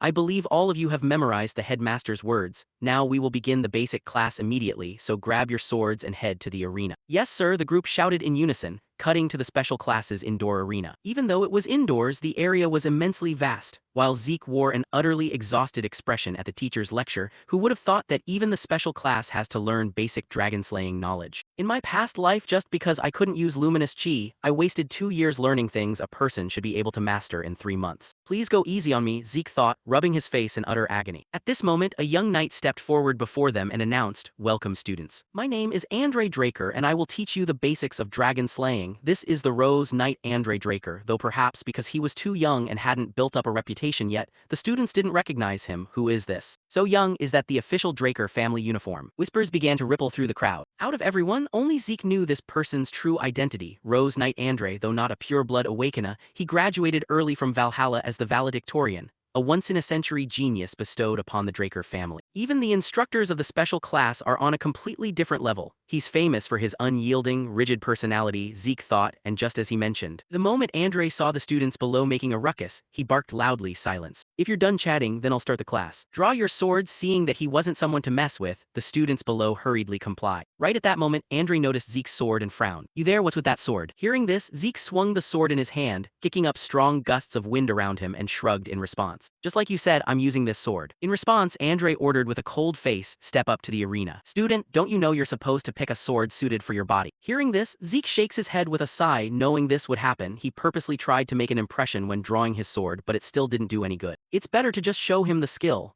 Thinking this, the protagonist calmly says, "I can defeat you with this sword, sir." His calm statement immediately changes the atmosphere around Andre, and next, he begins projecting spiritual pressure onto Zeke, though unfortunately it gets blocked by his indomitable mental defense skill. Realizing his mental attack is useless, Andre calmly touches the sword at his waist and raises his voice. "I see, student. If you want to learn with your body, if your sword touches my body even slightly, you won't just be excused from punishment for your rudeness. Don't worry, I have no intention of using ether on a student." He speaks up to reassure Zeke and prevent him from panicking. Unaware that this offer makes the protagonist freak out with joy internally, "Ho ho, exempted from class? Awesome, I can beat Andre because I know his weak spot. But with Abel watching, it'll be too dangerous if I draw as much attention to myself as I did back at the cradle. I'll just graze his clothes and then throw the match." Thinking this, Zeke grips his sword tightly and speaks up, "All right." With that, his body darts forward like a flash of lightning, and the moment he closes in on Andre, he puts his all into swinging his sword straight toward Andre's throat with a force so fierce it tears through the air. However, it's still not enough to trouble Andre, who easily bats Zeke's sword aside with a single effortless swing. Seeing this, the protagonist isn't particularly disappointed. As expected of a blue-rank knight, this isn't going to be easy. With that, Zeke begins darting around, attacking him from all directions, but no matter what angle he strikes from, he cannot break through the Rose Knight's defense. As time passes, the students sitting on the sidelines have been watching the two of them fight for a full 30 minutes now.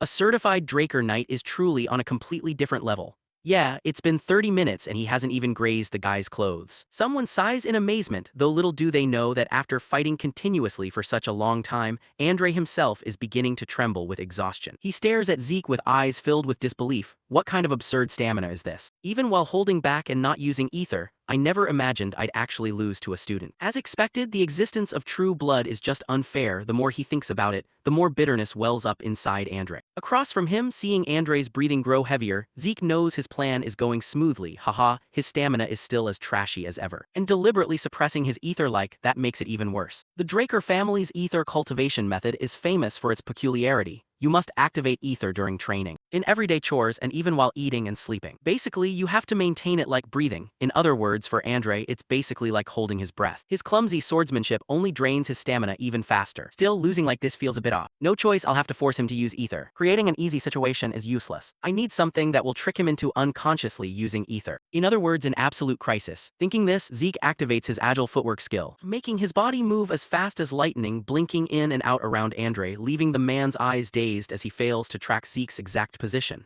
No way, how can a student use agile footwork? Andre thinks in panic, and the moment he lets his guard down, Zeke's figure instantly materializes right behind his back while triggering his critical strike skill. Sensing the danger, Andre immediately spins around. Left with no choice, he is forced to use his ether and slowly step backward. As Andre raises his sword high above his head to unleash his skill, Dragon-Slaying Art, Chapter 1, Verse 1, Skyrending Slash. With that, Andre's earth-shattering slash comes crashing down toward Zeke. Reacting with lightning speed, the protagonist raises his sword in front of his chest to block, and next, a deafening explosion echoes through the air in all directions, and after blocking the blow, a massive fracture splits straight down the length of Zeke's sword. He sustains a heavy injury himself, his eyes bloodshot. Damn it, that hurts like hell, but I can pass out now. Finished thinking, Zeke drops his sword and collapses dramatically to the side to wrap up the match, prompting Andre to slowly sheath his weapon. Despite feeling somewhat resentful, he is forced to admit, this student no longer needs to attend auditing classes. Are there any other students who want to be exempted? Down below, witnessing the duel, the entire student body sits in dead silence, knowing the teacher is furious. Right now, if any idiot dared raise their hand, they'd definitely be dead meat. Up front, seeing no one step up to take the challenge, Andre vents his remaining frustration on the rest of the group. I'll take that as a no. Now raise your swords, you're all going to watch a demonstration from now on. Time flies by, shifting scenes to the infirmary where the protagonist is lounging around resting comfortably while the rest of the dogs are exhausted to the bone out on the training grounds. To be fair, that was a pretty good performance. Even though I didn't graze his hem, I forced Andre to use the ether he claimed he wouldn't use and acknowledge my skills. In the end, Andre got disciplined and I got some free time, so we both won. But Andre's final attack, that's the most basic move of the dragon slaying art, chapter 1 verse 1, Skyrending Slash. Since it was unleashed by a blue rank knight, the power wasn't all that special. Even so, I managed to beat a blue rank knight thanks to my physical stats and infinite healing. Still, it's not enough. To live freely, to not be restricted, I need to attain unstoppable strength, the kind of power where I don't have to bow down to anyone. Zeke murmurs inwardly. Suddenly, a reeking wave of alcohol crashes straight into his nose, followed by a voice, so you're Arthur's youngest son. Lying on the bed, Zeke is startled out of his wits to find a drunken man standing right beside him, his eyes popping wide open. What kind of freak is this? Zeke thinks as he glares warily at the intruder while the strange man looks amused. You've got the exact same eyes as that arrogant bastard Arthur. I couldn't even detect him despite reeking of booze. Not to mention calling that arrogant bastard Arthur. Does he dare address the current head of the Draker family like that? Thinking this, Zeke speaks up, who are you? Without answering his question, the red-haired man asks back, how on earth did you pull that off earlier, kid? With that, he chugs more alcohol, making Zeke feel increasingly clueless about what kind of person this is. He's totally acting on a whim, Zeke thinks before asking, what do you mean? In response, the strange man sets his bottle aside and fixes him with a sharp gaze. Playing dumb, huh? You suffered internal injuries earlier, so how did they heal up so fast? Back to Zeke, the unknown man's keen observation sends a wave of panic through him. Did he figure out my healing? I can't let myself get exposed. Nobody in the academy knows about the healing skill. Thinking this, he clenches his fists and decides to keep playing dumb. I have no idea what you're talking about.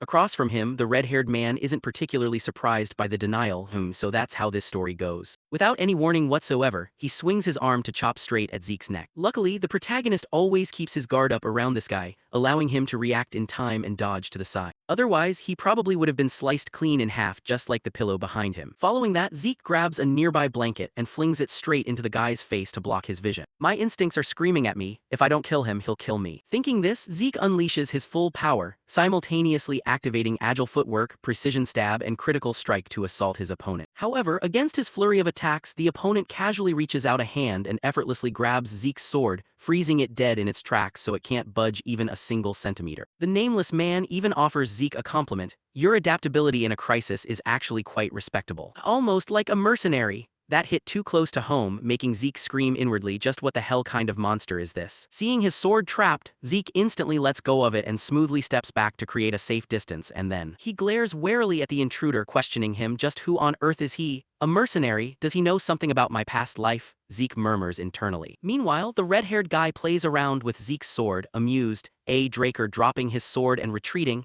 I think you're better suited to be a mercenary than a knight. With that, he casually flicks the sword, sending it flying back toward the protagonist, who catches it out of reflex. Still, Zeke's guard doesn't drop an inch. What's his angle? I haven't felt this kind of pressure since meeting Master, I'm certain from our brief skirmish. There is an astronomical gap between our abilities, so huge that he could easily kill me if he wanted to. He's at least a red rank knight. No, maybe even stronger. Thinking this, Zeke lowers his guard slightly because with his current strength, there's simply no way to deal with this opponent anyway. Up ahead, completely unaware of Zeke's inner thoughts, the red-haired man asks, that two-handed sword is standard issue from the cradle, right?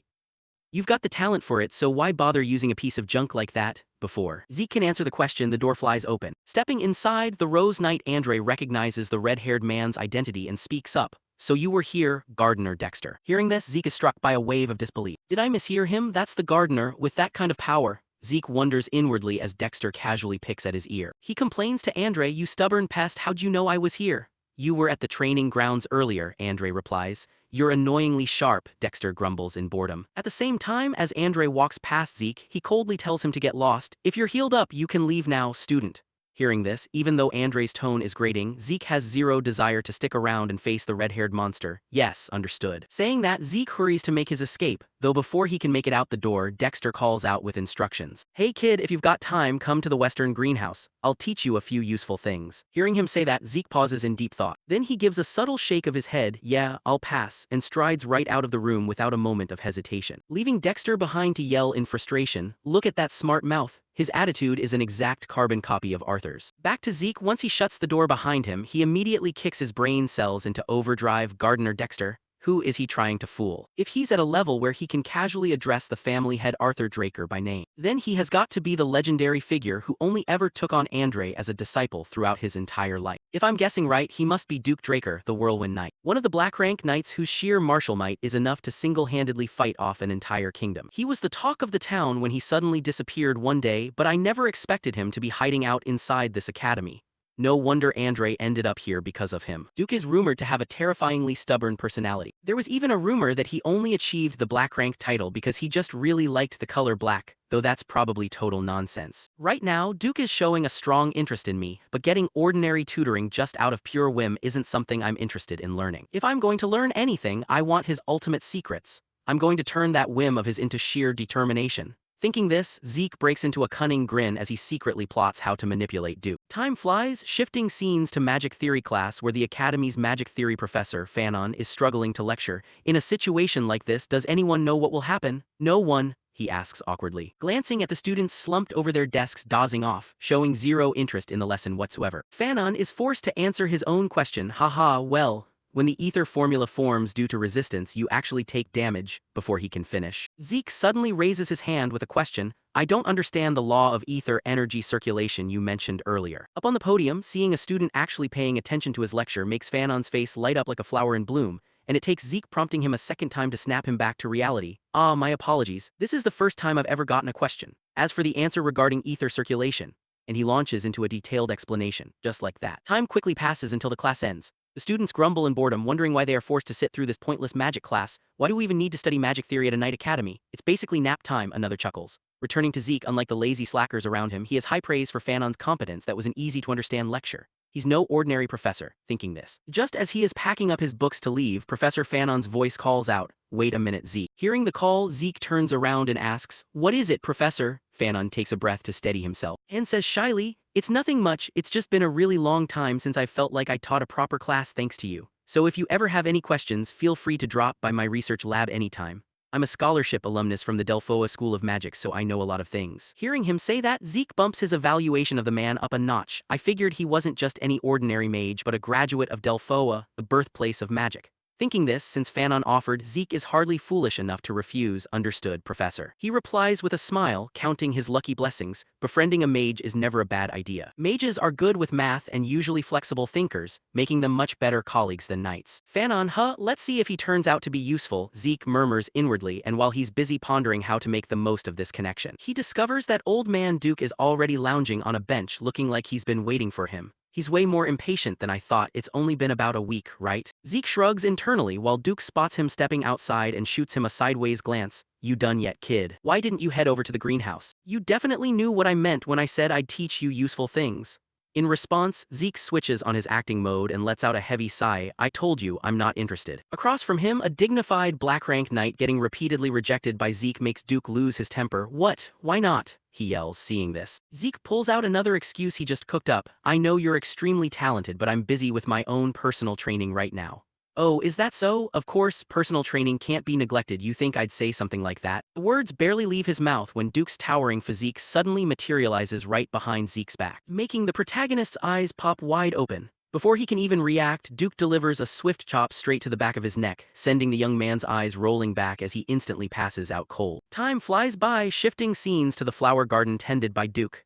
Zeke slowly regains consciousness, rubbing his still aching neck. I can't believe he actually hit me. Guess waiting a week was too long for him. So this is the western greenhouse, he thinks, taking a moment to survey his surroundings. Up ahead, the red-haired old man stops watering the plants upon seeing Zeke wake up, and turns back to drinking his booze. You're awake, kid. Did you just kidnap me? Zeke asks with a chilling tone. The red-haired old man readily admits it. That's right, I kidnapped you. I'm interested in you, kid, Duke says with an amused grin. I'm interested in you, kid, Duke repeats with an amused grin. Thinking this, Zeke immediately activates his agile footwork skill and dashes forward like a gust of wind. However, how could his speed ever hope to match Duke's? Before he can even run a few seconds, the man's face suddenly appears right in front of him, startling Zeke into backing away. He's still treating me like a toy. I need something to spark his interest. Acting on the thought, Zeke probes him. Just what is it about me that interests you so much? I asked you how you managed to heal your internal injuries so fast, Duke replies. Hearing this, Zeke wears a grin, realizing he's found the exact hook to make Duke obsessed with him, so that's what's bugging him. If you're that curious, you'll just have to make me talk.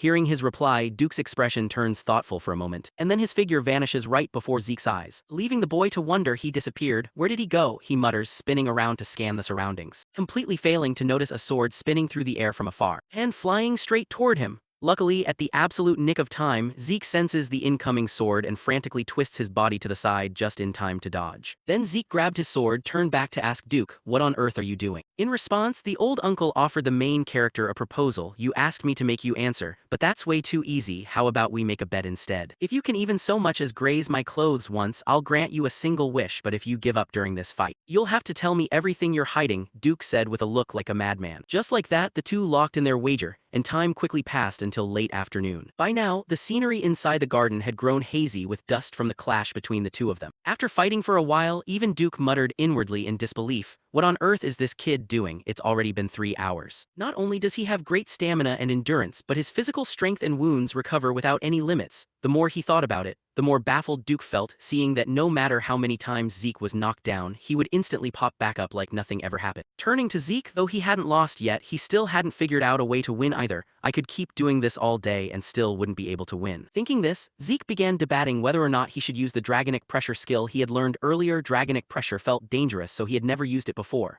But against a Black Knight it shouldn't be an issue, and with that thought, Zeke gripped his sword tight as the surrounding air turned colder than ever, and seeing this look in Zeke's eyes, even Duke had a bead of sweat drip down his face. Nice, now that's how it should be, he said with exhilaration. Right after that, Zeke activated his agile footwork skill, sending his body darting forward like a streak of lightning. And the moment he closed the distance, Zeke swung his sword without a single shred of hesitation. Over here, old Uncle Duke didn't show any fear at all when facing the incoming blade. In fact, he even had the leisure to let his mind wander. He's repeating his attacks, maybe he's fast. But compared to that blood-sucking leech and that Turun brat, he's nothing, yet his malice surpasses even his persistence. I love it. Guess I should use a tiny bit of luminous chi, huh? Thinking this, the red-haired uncle grew slightly interested and began coating his palm with luminous chi, preparing to block Zeke's sword. At that exact moment, the main character suddenly triggered Dragonic Pressure, making Duke feel as though he were being stared at by something utterly terrifying. Instinctively, the old uncle's arm lashed out hard, slamming straight into the sword and shattering it into 2 pieces.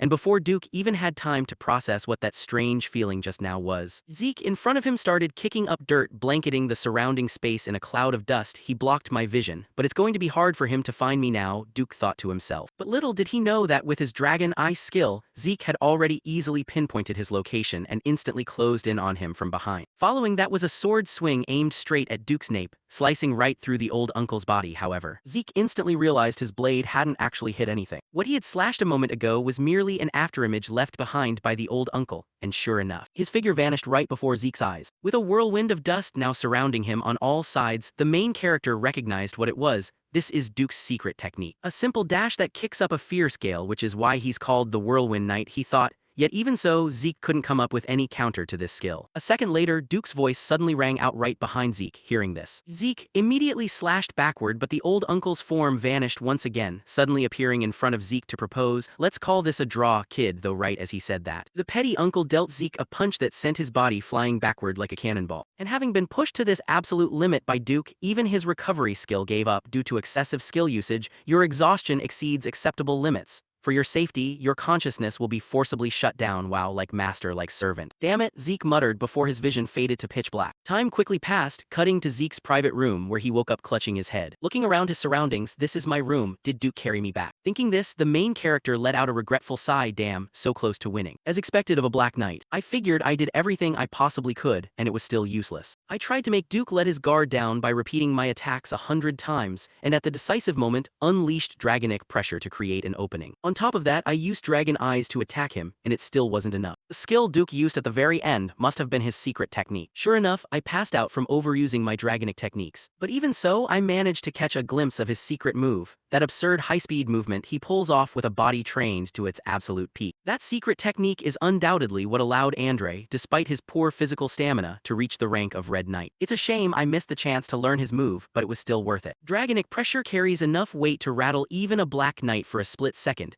meaning most small fries would collapse the moment they come into contact with it. Thinking about this, Zeke was relatively satisfied with the might of his dragonic pressure, and suddenly, a notification prompt popped up before him. You have an unread message. Confirm to open. Unread message. Huh. Zeke murmured curiously, quickly tapping the confirmation button, whereupon a fresh series of notifications appeared before his eyes. D-rank skill agile footwork has evolved into C-rank skill high-speed movement. Your soul has grown through the manifestation of your strong willpower. Along with the soul's growth, your system functions have been activated. You can activate further functions by spending more karma points. Minimap geographical terrain features can be viewed through a map interface. Locked requires 20 points to unlock. Inventory capable of storing as many items as your capacity allows. Locked requires 20 points to unlock. Infinite rank quest book containing guides and missions dedicated to the efficient development of a low-level administrator. Locked requires 45 points to unlock. Current karma points? 40. Back to Zeke. So many brand new features popped up that he couldn't suppress his curiosity. A whole bunch of things just unlocked, and based on the description, the inventory sounds pretty neat. Let's check out the inventory first. Thinking this, he spent 20 of his karma points to unlock this new feature. And promptly, the system returned an announcement. Once you select an item you want, it will be stored inside the inventory. To retrieve a stored item,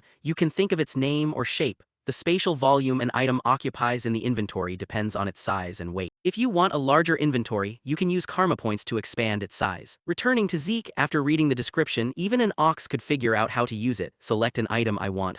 I can activate skills just by thinking about them, so putting items into the inventory probably works the same way. Thinking this, Zeke casually grabbed his broken sword and silently thought the word store in his mind. Next, the sword in Zeke's hand suddenly vanished and was transferred straight into his inventory. A two-handed sword disappeared and took up 2 slots out of the 28 inventory slots. So that's what the system meant when it said the spatial volume depends on size and weight. To take it out, I need to think of its name or shape. Mulling this over, Zeke focused his thoughts for a moment, and right after, the sword reappeared in his hand once again. I was hopping for a subspatial storage, but this is even better. Those magical treasures are insanely expensive, clearly useful, but a real pain in the ass to find a container for. And I can even expand the inventory space just by spending points. This overpowered feature is just a low-level administrator function. What's it going to be like when I reach a higher rank? Since these points are this valuable, I can't just throw them away recklessly. Looks like I need to change my plans. Zeke rubbed his chin in thought. At that exact moment, old butler Decker's voice echoed from outside. May I come in, young master? Hearing this, Zeke nodded and said, come in. What is it? Replying to this, Decker pulled out a small piece of paper and explained, there's a message for you. He said you'd know who it's from if I mentioned the gardener Dexter. Across from him, Zeke quickly took the paper and looked it over. The note read, kid, if you want to challenge me again, come whenever you want. Staring at these lines, Zeke broke into a smile like he had just reeled in a catch. Guess it wasn't a total failure after all. Is that what he meant by a draw? Anyway, it means there's still a chance. Thinking of this, Zeke clenched his fist, feeling as though Duke's secret technique was beckoning him to come learn it. Turning to old Dexter, the man continued to remind the main character, I have one more thing to tell you. I found the blacksmith you mentioned earlier. Hearing this, a flicker of joy crossed Zeke's eyes as he immediately asked, oh really, when's the appointment? In response, the old man's voice hesitated for a moment. Well, there's a problem. The blacksmith turned down the appointment. He doesn't craft weapons anymore. Time quickly passed, cutting to a humble, rundown blacksmith shop where Zeke's carriage pulled to a stop. Because this workshop was where the person he had his eyes on lived, looking at the familiar scenery ahead. A wave of nostalgia washed over the main character's eyes. It's been a long time. Fafnir's Breath is quite a prestigious name for a forge. Thinking this, he pushed the door open and stepped inside, calling out, is anyone home?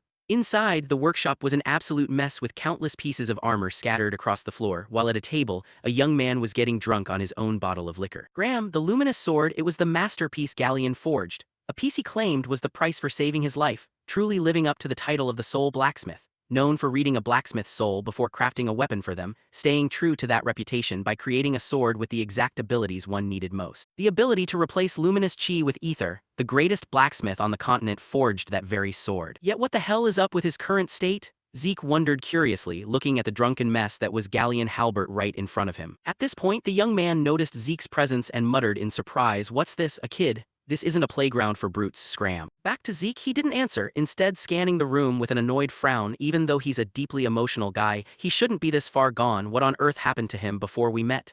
Zeke mused inwardly. Then, refusing to let the blacksmith he had chosen wallow in drunkenness any longer, Zeke grabbed a large bucket of water from somewhere and dumped it straight over his head, making the young man's eyes pop wide open. Following that, Zeke greeted him cheerfully, "You awake now? I want to know why you turned down my request." Standing before him, the young blacksmith snapped back to his senses a little after getting drenched. Then, spotting the gauntlet stamped with the dragon crest on the main character, he instantly recognized his identity and hurriedly dropped to his knees in apology. "House Draker, I apologize for displaying such disrespect. Please forgive my impudence, but I'm not accepting any requests right now. How can a bastard who can't even make what he wants create something someone else desires?"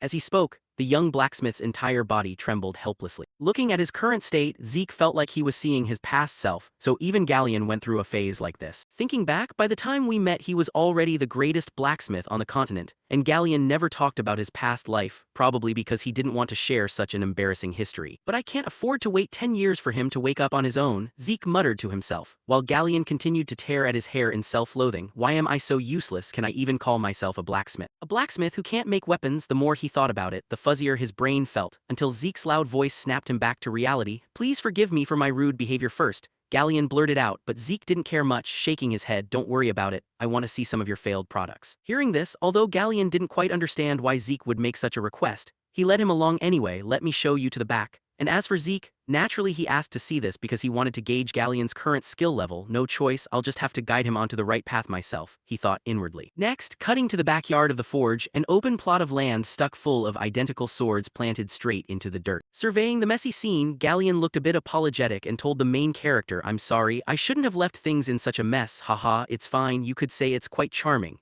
Zeke replied with a nod. Following that, Zeke stepped into the sword garden and casually pulled one of the swords out to inspect it closely, while behind him, Galleon anxiously warned, "My lord, please be careful. Even though they're failures, they're still extremely sharp." Back to Zeke. Of course, Galleon's warnings were completely unnecessary since there was no way he'd ever get hurt by these swords. After examining a few blades, Zeke got a general sense of the quality of the weapons here. This one, that one, and even this one. None of these are failures. Their quality matches the items he forged when he was hailed as the greatest blacksmith on the continent. Thinking this, Zeke couldn't fathom why Galleon considered them failures. So to double-check, the main character activated his dragon eyes skill to inspect the sword in his hand again, and promptly uncovered a few oddities. "Sure enough, just as I thought. Your forge has a problem, doesn't it?" Zeke spoke up, making Galleon's eyes widen in shock for a second. As he hurriedly stammered, "How did you know?" Replying to this, Zeke didn't elaborate and stayed focused on the sword. "I'm asking you. You optimized your own metallurgical style, right? Looks like you mixed in some other metals to create lighter and more sophisticated materials, but the durability turned out absolute trash." With that, Zeke casually swung the sword hard, suddenly halting his arm mid-motion, and the blade shattered into countless scattered shards due to the backlash. Figuring out the reason the sword broke, Zeke muttered to himself, "In cases like this, it's caused by impurities not being properly removed during the heat treatment." Switching to Galleon's perspective, upon hearing the main character point that out, his face went completely blank because every single word was dead accurate. He not only figured out my metallurgical method but even analyzed the core flaw and its cause. If it's this person, maybe he can actually help me. Thinking this, a gut feeling urged the young blacksmith onward. Clenching his fists, he spoke with a hint of nervousness. "My lord, this is a bit very coincidental. But I have a favor to ask." "What is it?" Zeke frowned. To explain, the two returned to Galleon's private workshop, where the young smith pulled out a blueprint from a drawer and spread it wide across the table for Zeke to examine, and the moment he laid eyes on it, armed with his future knowledge, Zeke quickly recognized what it was. This is Galleon's secret, the blueprint for a magical furnace that he only revealed years later. Thinking of this, he remembered the moment in his past life when the blacksmith shared this information with him. "Haha, what's there to hide from the person who saved my life? This is a furnace whose temperature can be freely adjusted using magic. That's my secret." He had smiled warmly back then, and returning to the present, already knowing what it was, Zeke nodded in praise. "With this, your metallurgical method will function to absolute perfection." Hearing those words, Galleon's eyes lit up with joy. "I knew you'd recognize it." Next, Zeke asked why Galleon hadn't built it yet when he already had the complete blueprint. Hearing that question, the smile vanished from Galleon's face. As he bitterly explained, the most critical component of the blueprint, the energy mana law, is still there, but building the magic tower costs 10,000 gold coins. Across from him, hearing that astronomical sum, Zeke's face stiffened. To put the value of this money into perspective, A normal family of 4 had a monthly living expense of 10 gold coins, meaning building this furnace cost 1,000 times more than that living cost. So it took him 10 years just to save up that amount. Zeke let out a heavy sigh, muttering that the price was absurdly unreasonable. And as for the young smith, he naturally understood that with the income from this tiny forge, God knows how many lifetimes it would take to save up enough for that furnace. Therefore, he pinned all his hopes on Zeke. I have a favor to ask of you. You're a member of the Draker family and a true-blood awakener. So, if you build this furnace for me, I will fulfill any request of yours for free and unconditionally until my dying breath, Galleon said with absolute seriousness. As for Zeke, hearing this proposal made him fall into deep thought. Because even though he was a Draker and one of the 2 true-blood awakeners of this generation, it didn't mean Zeke could just throw around that kind of money. This is tough. It'd be doable if I were the family's guardian knight, but it's impossible for me even as a true blood to secure support up to 10,000 gold coins. Yet I can't just abandon Graham, the luminous sword. His problem is the energy mana law. Thinking about this, a flash of inspiration suddenly struck Zeke's mind, and a subtle smile crept onto his face. Gently rolling up the blueprint, he tucked it into his pocket and agreed, fine, I'll take it. I can ask a mage acquaintance of mine, and once I have an answer, I'll let you know. Oh, and stop drinking. Zeke waved a hand before his steps were cut short. Because Galleon latched onto his leg and wept like a child. Thank you so much. Galleon will serve you for the rest of his life as my savior, he blubbered, snot and tears smearing all over Zeke's pants. Good grief, I get it, let go, I'll let you know when it's done, Zeke yelled. Time quickly passed, cutting to the professor's research building inside the Draker Academy, where Zeke was heading to seek help from the mage Fanon. While walking, he vented his frustrations about the mage's tower inwardly. Why do those bastards at the magic tower charge such high implementation fees anyway? The structure looks simple enough. Fanon's specialty is energy mana design laws. Let's see, where is his lab again? Zeke muttered to himself, before his steps came to a halt, upon hearing the sound of a beating coming from nearby, sounds coming from inside that alley. The noise brought back some unpleasant memories from his past life, when he had to drop to his knees and beg Leon, I'm sorry, it's all my fault, please, I apologize, young Master Leon. A lowly wretch like me actually dared to touch your body, Zeke said while forcing a smile, and in response to those words, Leon didn't hesitate to stomp down. Well said, Zeke, as a reward, I'll let you clean the ground you stained. Thank you, young Master Leon, Zeke said weakly. Reflecting on these memories, Zeke began grinding his teeth in pure rage. Cutting to inside the alleyway where Leon was relentlessly throwing punches at someone while raining curses down.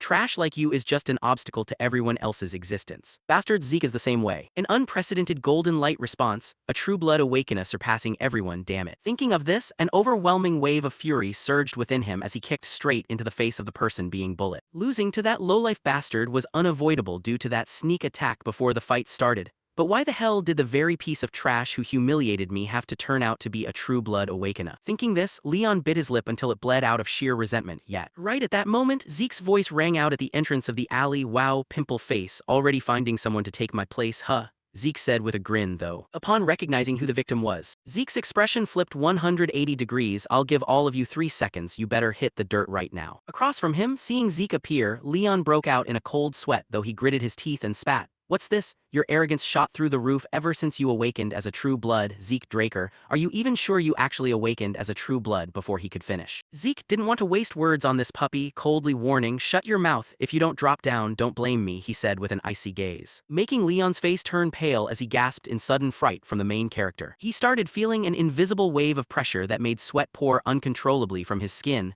What kind of pressure is this? Just a few months ago, he was crawling between my legs, and now I'm scared of him, thinking that, a hidden spark of anger ignited in his chest, fueling his courage to face the main character. How dare you talk to me like that, you lowly piece of trash? What are you waiting for? Beat him up! He bellowed at his lackeyans, and since those loyal lapdogs had no idea of Zeke's true strength, they smiled and rushed him to take a beating and facing their assault. Zeke simply sighed in weary disgust at their utter stupidity. Ha, don't go blaming me later, you got that. With that, he tilts his body to the side to dodge the bald guy's punch. And before the guy even has a chance to process what's happening, Zeke throws a punch straight into his ugly mug, sending the guy coughing up blood as he collapses flat onto the ground. Zeke immediately follows up with a fierce uppercut from below, slamming it right into the chin of the guy behind him and making him cough up blood in turn. At the exact same time, another student rolls up his fist and attacks Zeke from above, but his arm gets intercepted and caught instantly. Then Zeke executes a swift spin, hurling the guy directly into his remaining comrade. Right after, he unleashes a flying knee strike straight into someone else's face, making the guy's eyes roll back instantly. Just like that, this bunch of weakling punks starts getting mercilessly served a beating by Zeke, as opponents of this caliber only require a single move for him to knock them flat on the dirt. Standing behind, Leon watches his lackeys get taken down so effortlessly, his expression freezing in utter shock. No way.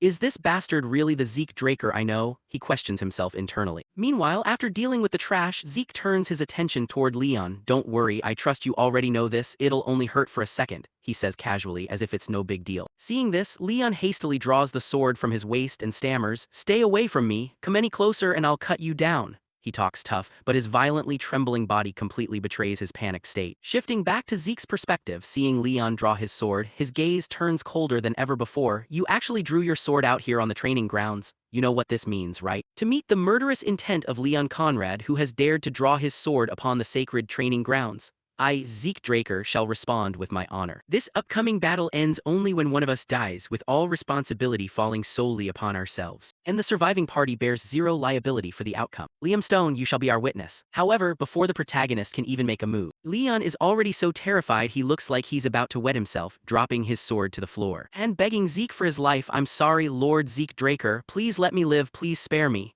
he whimpers pathetically, shaking all over. Deciding that taking his life isn't even worth the effort, Zeke simply swings his sword, slicing right past Leon's left ear, causing the guy to let out an agonized yelp as he frantically clutches his ear. As for Zeke, he sheathes his sword, grabs a handful of Leon's hair and issues a warning, "I'll take your ear as payment. If your ear manages to get reattached by the time we cross paths again, the next thing I take won't be your ear, it'll be your head," he finishes, shoving Leon's face straight down into the dirt to make him experience the exact same kissing the ground humiliation he suffered in his past life. Finishing the job, Zeke shrugs and walks away as if nothing happened, shifting focus to the burly guy Liam. Before Zeke can leave, he props his battered body up and asks, "Zeke, why did you help me?" Hearing this, the protagonist offers a faint smile. "Don't read too much into it, I didn't help you. I was just helping myself," Zeke murmurs, officially bidding farewell to the weak shadow of his past. Walking out of the alley, Zeke scratches his head in self-reproach. "Damn, did Galleon rub off on me or something? I almost let a bunch of cringy lines slip out." Time quickly marches on, shifting scenes to the research lab of that mage fellow Fanon. Zeke meets up with him and presents Galleon's blueprint. "Is this feasible, Professor?"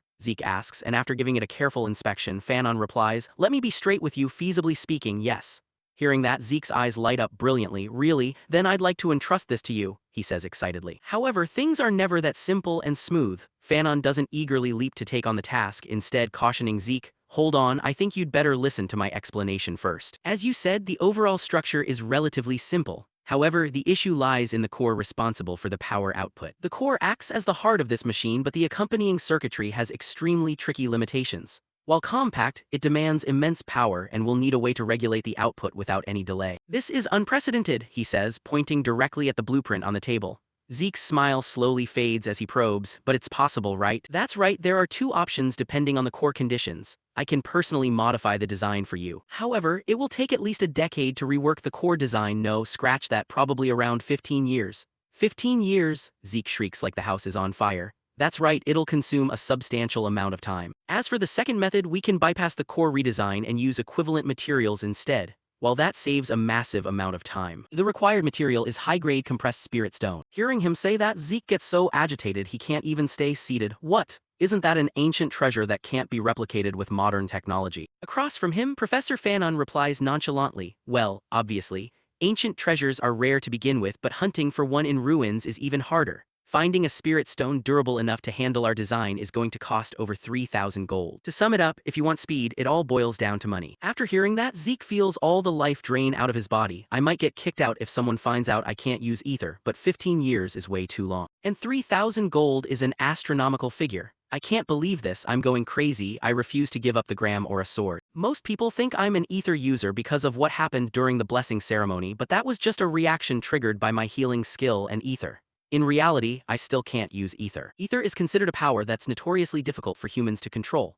Aside from the primordial spirit technique my master taught me, I can't use any sword techniques that properly harness ether. With that technique, I can only reinforce and swing my entire body. Compared to everyone else, regular ether is much more versatile and user-friendly. That's why I need the gram or a sword. Damn it, how am I supposed to find high-grade compressed spirit stone?" The more he thinks about it, the more Zeke feels a gloomy future looming over him. Meanwhile, acting as if he completely misses Zeke's grim expression, Professor Fanon continues studying the blueprint and praises it. "By the way, whoever drew up these blueprints is a total genius. Even considering the complex core, it's an elite design. It'd be tough to manufacture even among Golden Age relics." Shifting back to Zeke, Fanon's words give his chest a sudden jolt. Then, his eyes begin to shine brightly. "Golden Age relics, that's right, why didn't I think of that sooner?" Zeke breaks into a grin as if he's just had a breakthrough. Wasting no time, he stands up and asks the professor for permission. Please keep this design safe until I return, Professor. Hearing that, Professor Fanon looks at Zeke like he's absolute crazy. What do you mean? Are you telling me to spend 15 years perfecting this? Naturally, Zeke isn't foolish enough to choose the time-consuming route. Haha, of course not, I'll bring back one, a high-grade compressed spirit stone.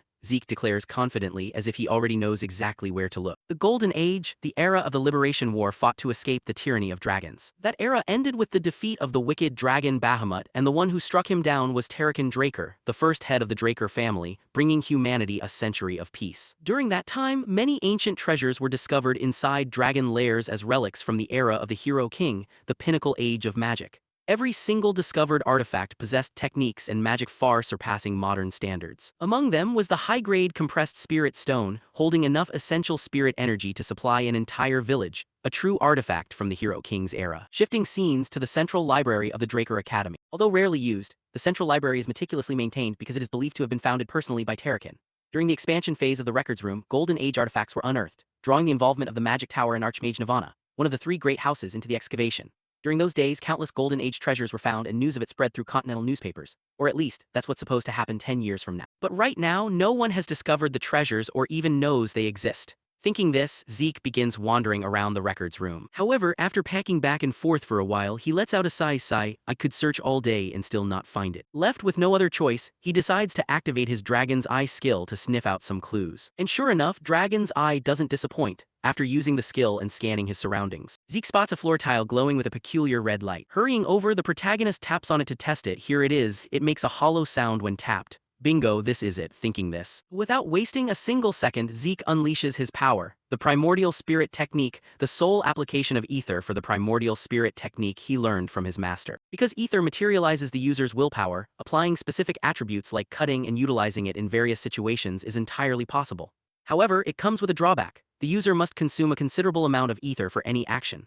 Right then, the energy blade in Zeke's hand helps him effortlessly slice straight through the floor tile. Still, after pulling it off, he's left drenched in sweat from exhaustion. Looks like using this is still a bit much for me right now, Zeke murmurs to himself. Next, he gently lifts the tile away, slips down beneath it, and slides the tile back into place so nobody notices. Down below lies a pitch-black underground palace, forcing Zeke to light a torch to guide his way as he complains under his breath. The papers didn't mention it being this deep.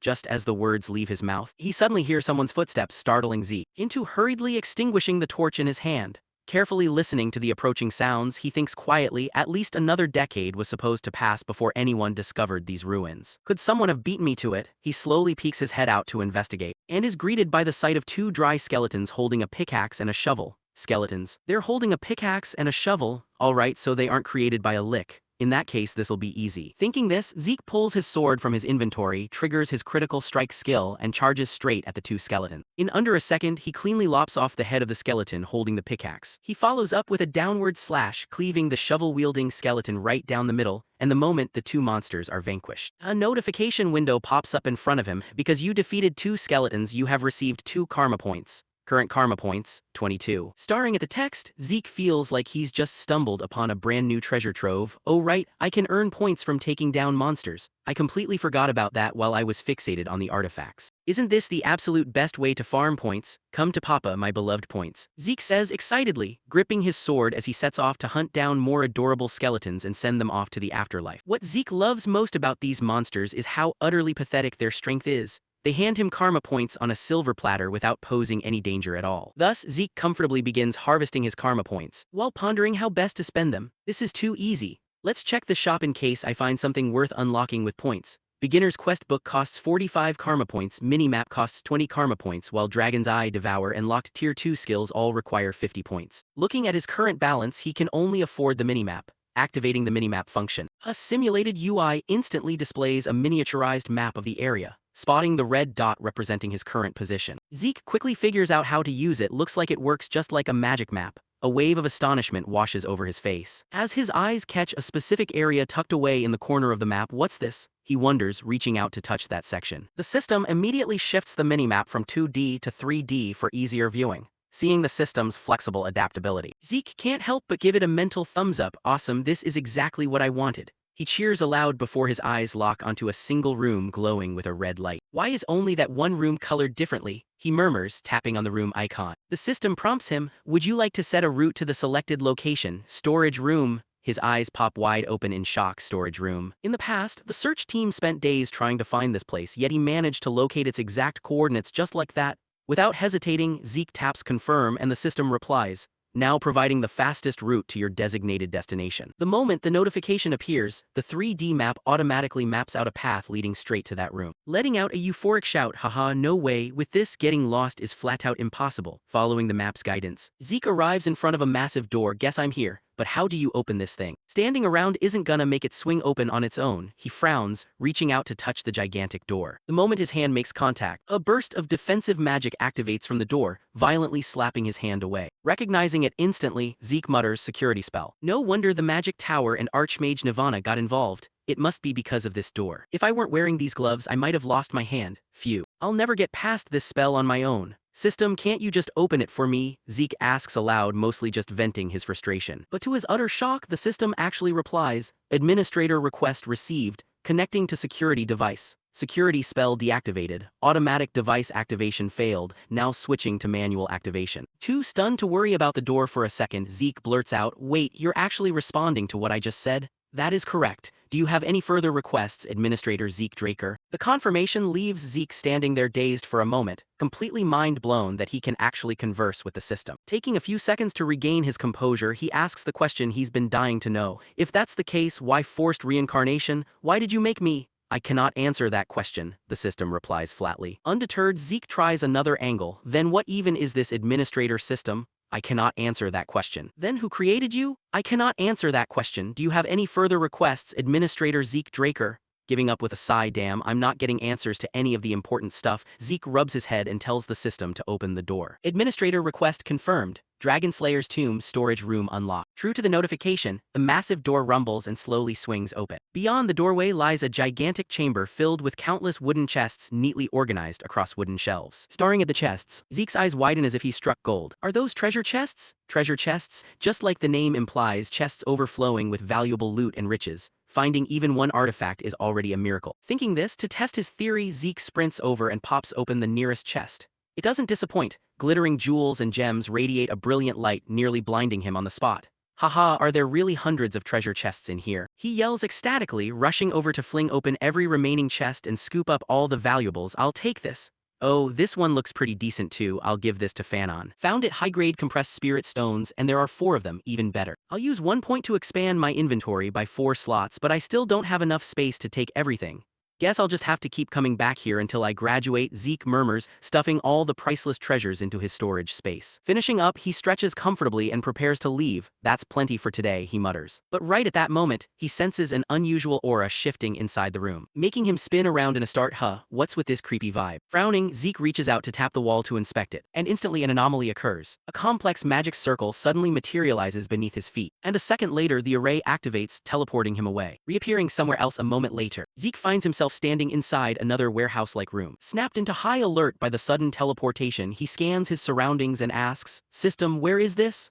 The system quickly replies, Administrator is currently inside the Dragonslayer's sanctuary. Realizing the room holds no immediate danger, Zeke relaxes his guard slightly and digs into his past life knowledge. The Dragonslayer's sanctuary. In my past life, the papers never mentioned a room full of tombs. He opens his minimap to verify his coordinates, and calculates quietly. Just as I thought, it's not too far from the previous location, but there are no paths leading to the Dragonslayer's sanctuary. If that's the case, this must be an undiscovered location from my past life. I can't pass this up, Zeke thinks with growing excitement. He walks over to a stone coffin, shoves the heavy lid aside, and reveals a full body of armor resting inside. At the same time, the system chimes in with a prompt, exclusive Dragonslayer equipment detected. Inspecting the notification, Zeke curiously lifts the armor out, inspecting it from all angles. Exclusive Dragonslayer gear. This definitely doesn't look like any Golden Age armor I've ever seen, he mutters. Before he notices a port-like slot located right at the back of the armor's neck, looking like it's meant for plugging something in. A light bulb goes off in his head and he pulls out the compressed spirit stone from his inventory. Wait, could it be? But I can't just leave it like this, Zeke theorizes. He pushes the spirit stone into the socket, and his intuition hits the nail right on the head. The stone instantly surges with violent energy, kicking the armor to life. Spirit battery installed into exclusive Dragonslayer equipment, activating equipment. According to the prompt, the armor's eye sockets suddenly flare with a bright glow. Then the body springs up autonomously, catching Zeke completely off guard. He instinctively takes a few steps back for safety, only for the armor to suddenly start malfunctioning. Equipment glitch due to overload, activation failed, small explosion imminent, please evacuate immediately, the system shrieks in panic. But before it can finish the warning, the armor goes up in a fiery blast. It actually blew up, Zeke complains. My apologies, the system says apologetically. Shaking it off, Zeke remains awestruck by the armor, so a single high-grade compressed spirit stone was just meant to serve as the power source for that thing. Just what kind of insane functions did it have to demand that much energy? I'll have to ask Fanon later. Time to finish exploring this place first, Zeke mutters, resuming his walk around the sanctuary. Finding every other room completely empty, he mutters, this is the last one, nodding that it's a spacious chamber with a single glass display case sitting dead center. A whole room with just one glass case. Compared to that treasure room, this place is fit for a beggar, Zeke complains boredly. Until the system drops a notification on him. You have discovered the legacy of Terrakin Draker, the cursed heart of the wicked dragon Bahamut. Staring at this notification without a single warning, sweat was pouring profusely down Zeke's face from tension. Terrakin Draker, he's seriously insane. Leaving behind the heart of the dragon he slew as a legacy. So that creepy sensation I felt in the inventory earlier was this. But it feels totally different now, Zeke sighed, failing to notice that the strange aura he was sensing was growing thicker than ever and starting to affect him. The cursed heart of the evil dragon Bahamut is reacting to the administrator, turning back to Zeke. The black dragon's aura began twisting his thoughts. Fine, I hear you, looks like there's no other choice, I guess I'll just slaughter them all. A bizarre kind of thought began creeping into Zeke's mind. But right at that moment, the system triggered the unyielding mental defense skill for him, clearing up Zeke's gaze and instantly making him realize that an evil black miasma was enveloping his entire body. What the hell is this? What is happening? He screamed loudly. And for the first time, the system assigned him a quest, emergency quest, Terrakin Draker's trial, overcome the powerful curse engraved upon Bahamut's heart, quest reward, ownership of Terrakin's legacy. Returning to Zeke, at this moment one of his eyes had been dyed completely black by the evil dragon's influence, and no matter how hard the system tried to activate the unyielding mental defense skill, it failed. And right now, Zeke had to fight off the influence of that aura all on his own, as countless voices echoing in his head demanded that he ravage and destroy everything around him, making his head feel like it was about to split in two. Then, to stop this madness, Zeke slammed his head hard against the glass display case in front of him, shattering the case into pieces. Stop chattering nonstop, how annoying. You say freedom? But freedom is something you have to seize for yourself, you fools, the main character sneered with a face covered in blood. And with that action, the strange aura stopped bothering him. You have successfully overcome the curse of the cursed heart of the evil dragon Bahamut. Emergency quest completed, quest reward, ownership of Terrakin's legacy obtained. Following the system notification, the glass case completely burst into fragments, revealing a heart burning amidst raging flames right before Zeke. And with no time to care about it, Zeke collapsed to his knees and panted heavily. Damn it, I was a hair's breadth away from being done for. I can't believe my skill activation failed. What on earth was that just now? Zeke wondered inwardly, and while he was still lost in thought, the system automatically took charge of a few things. Self-healing school skill activated. Infinite vitality school skill activated. Beginning absorption of the cursed heart of the evil dragon Bahamut. Up ahead, the evil dragon's heart suddenly gave a beat and shot a beam of light straight into Zeke's chest, subjecting him to a pain so intense it felt like his body was being ripped apart piece by piece. What is this? Dense, pure spiritual energy is flooding straight into me, but I don't even have a spiritual energy ring to receive it. This vast amount of spiritual energy with nowhere to go is tearing my body apart. I have to do something. Zeke reminded himself, then gritting his teeth to endure the pain. He handled the crisis, soul-binding, secret sealing technique, wrap the spiritual energy inside ether and seal it within the ether chamber. Zeke thought desperately, channeling every ounce of ether energy in his body to lock down this massive torrent of spiritual energy. And then, a massive explosion erupted right where he was standing, sending thick clouds of smoke billowing into the air. Inside the smoke, Zeke's body was completely unharmed, though the violent energy was still relentlessly battering him. A few seconds later, that fierce energy finally chose to quiet down, and only then could the main character let out a breath of relief. Phew, I guess I survived, he said, casting his gaze over the devastated surroundings and musing, the heart is gone. So that spiritual energy belonged to Bahamut, the male lead deduced, and right at that moment, from the reflection of a broken glass shard, Zeke spotted the tattoo of the evil dragon right in the center of his chest, prompting him to reach out and touch the tattoo in disbelief, murmuring, "Is this because I sealed Bahamut's spiritual energy?" The words barely left his mouth when a flurry of system notifications popped up before him. The absorbed spiritual energy has fine-tuned the administrator's body. The administrator's physical constitution has evolved into the heavenly bone physique, detected power beyond the administrator's handling. 95% of the power has been compressed and sealed. As the successor, you have gained access to Terrakin Draker's secure archive. Beginner quest activated, providing guidance for the low-level administrator. Returning to Zeke, so much new information appeared that he didn't even have time to process it all. Heavenly Bone Physique, Terrakin Draker's secure archive, quest guidance, another batch of weird crap as usual. I'll check it later. Let's brush it aside for now. Zeke waved a hand and said. Yet right at that moment, another screen popped up and made his gaze shift. Wait a second, hold on. Leave this one out, my ancestor really is generous. He stroked his chin with a cunning expression. Because the notification right before him read, do you wish to unlock another legacy of Terrakin Draker? Time quickly passed, cutting to Zeke's private room in the Platinum Tower. After carefully storing a few precious trinkets in his personal locker, Zeke finally had some free time to review his current status. Looks like the cleanup is almost done. Let's take a closer look, he said cheerfully, quickly reopening his status window. Next, he noticed that his information had undergone a few changes. Under the title section, a new description line was added. Successor of Terrakin Draker, sovereign of the dragon species, physical constitution, heavenly bone physique, dragonic technique, soul-speaking skill, infuse strength into your spoken words, locked, unlocks upon meeting condition. Staring at these status lines, Zeke nodded thoughtfully. So many new expansions, let's check out the rest. And with that, he began tapping on each of his new description lines to inspect them. And the system promptly provided explanations. Sovereign of the dragon species. The sovereign of the dragon species authority allows you to summon and command subjugated dragon species. Heavenly bone physique optimizes physical capabilities, accelerates martial arts learning speed, and enhances ether transmission intensity. Gazing at these descriptions, Zeke's eyes narrowed slightly. Descriptions alone don't tell me much, and earlier I caught a glimpse of not just Terrakin's second legacy but also a system window tied to Terrakin. System, show me the notifications related to Terrakin again, he gently requested. And in response to this demand, the system immediately outputted a reply. To access Terrakin's secure archive, data synchronization is required. Please move to a synchronization location. Would you like the synchronization coordinates to be displayed on the minimap? Terrakin's secure archive, huh?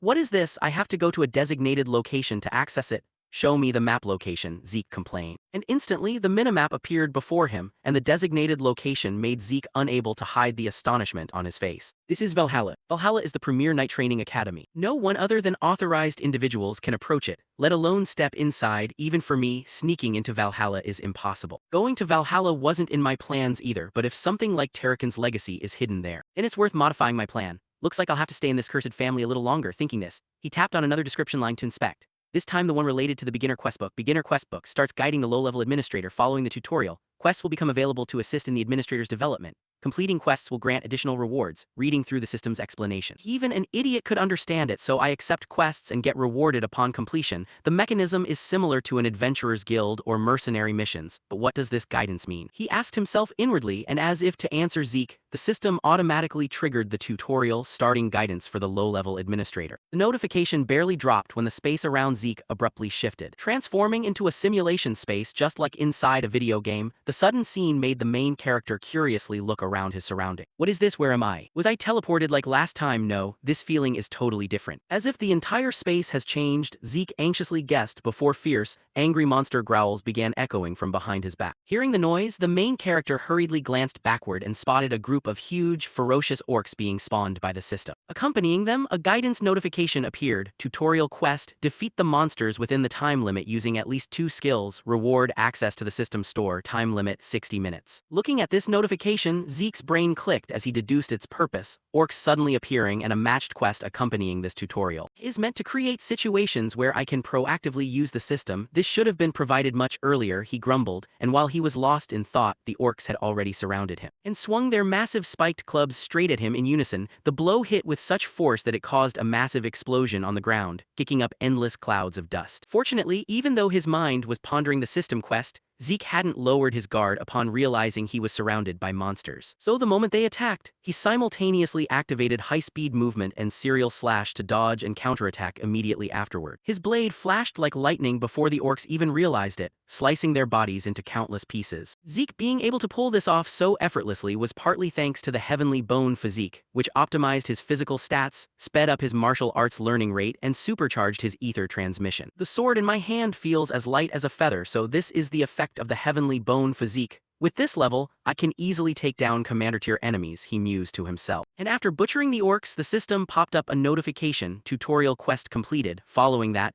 the simulation space around him slowly dissolved as if it had never existed. "Oh, I'm back. So it was all just an illusion, the realism is no joke." The main character nodded to himself, storing his sword back into his inventory. Then, the system issued rewards for completing the quest: critical bonus added to rewards, time bonus added to rewards, quest reward 40 points, and store category unlocked. Returning to Zeke, he excitedly checked out his new feature: I can buy items through the system. What is this so convenient? Following Zeke's gaze, the moment he opened the store, he saw several extremely useful items. First, Giant's Hide for 10 points, an elixir mimicking a giant's tough skin, temporarily boosts defensive power when used. Breath of the Fire Giant for 20 points, an elixir containing the condensed breath of a fire giant, unleashes unquenchable flames. Low-grade speed rune stone 7 points, a magical stone inscribed with runes, slightly increases movement speed.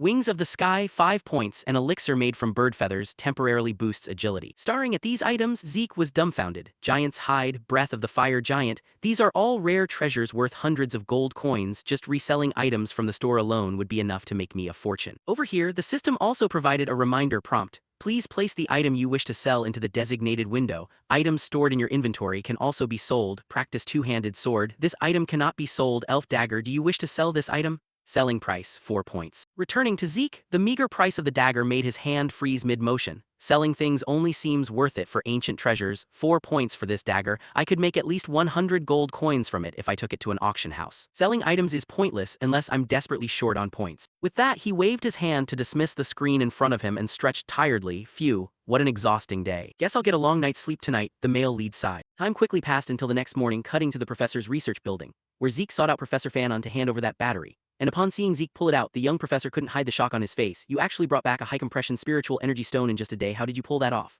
Replying to this, Zeke naturally couldn't talk about the dungeon, so he brushed it off vaguely. It's a complicated story. Then when will the operational device be completed? It's already done, Fanon calmly replied. Done already? You're truly extraordinary, Zeke praised, while the professor returned the compliment. You bringing this thing here is even more extraordinary. Back to Zeke's perspective, while sipping tea, he cast a sideways glance at the professor and mused inwardly, pretty suspicious. Whenever high-compression spiritual energy stones are discovered, major factions across the continent register various ancient characters as serial numbers and manage the ownership of high-value spiritual energy stones. Therefore, by checking the serial number, you can pinpoint the excavation time, location, and current owner. But the thing I brought in is no way registered in that book. It's my own brand new discovery. Suspicion aside, he does have decent appraisal skills and talent. Speaking of Professor Fanon, after wrapping up a few final checks, he spoke up. I've verified the serial number. Shall we begin? Next, the two of them headed over to friend Galleon's forge to finish assembling the furnace. And right then, once fueled with energy, the furnace began radiating a powerful aura. Watching his furnace in action, Galleon couldn't suppress the joy beaming across his face, while Zeke and Fanon behind him rejoiced right along with him. Then, seeing that everything was running stably, Professor Fanon bade farewell to head to his classes. I must get to my teaching.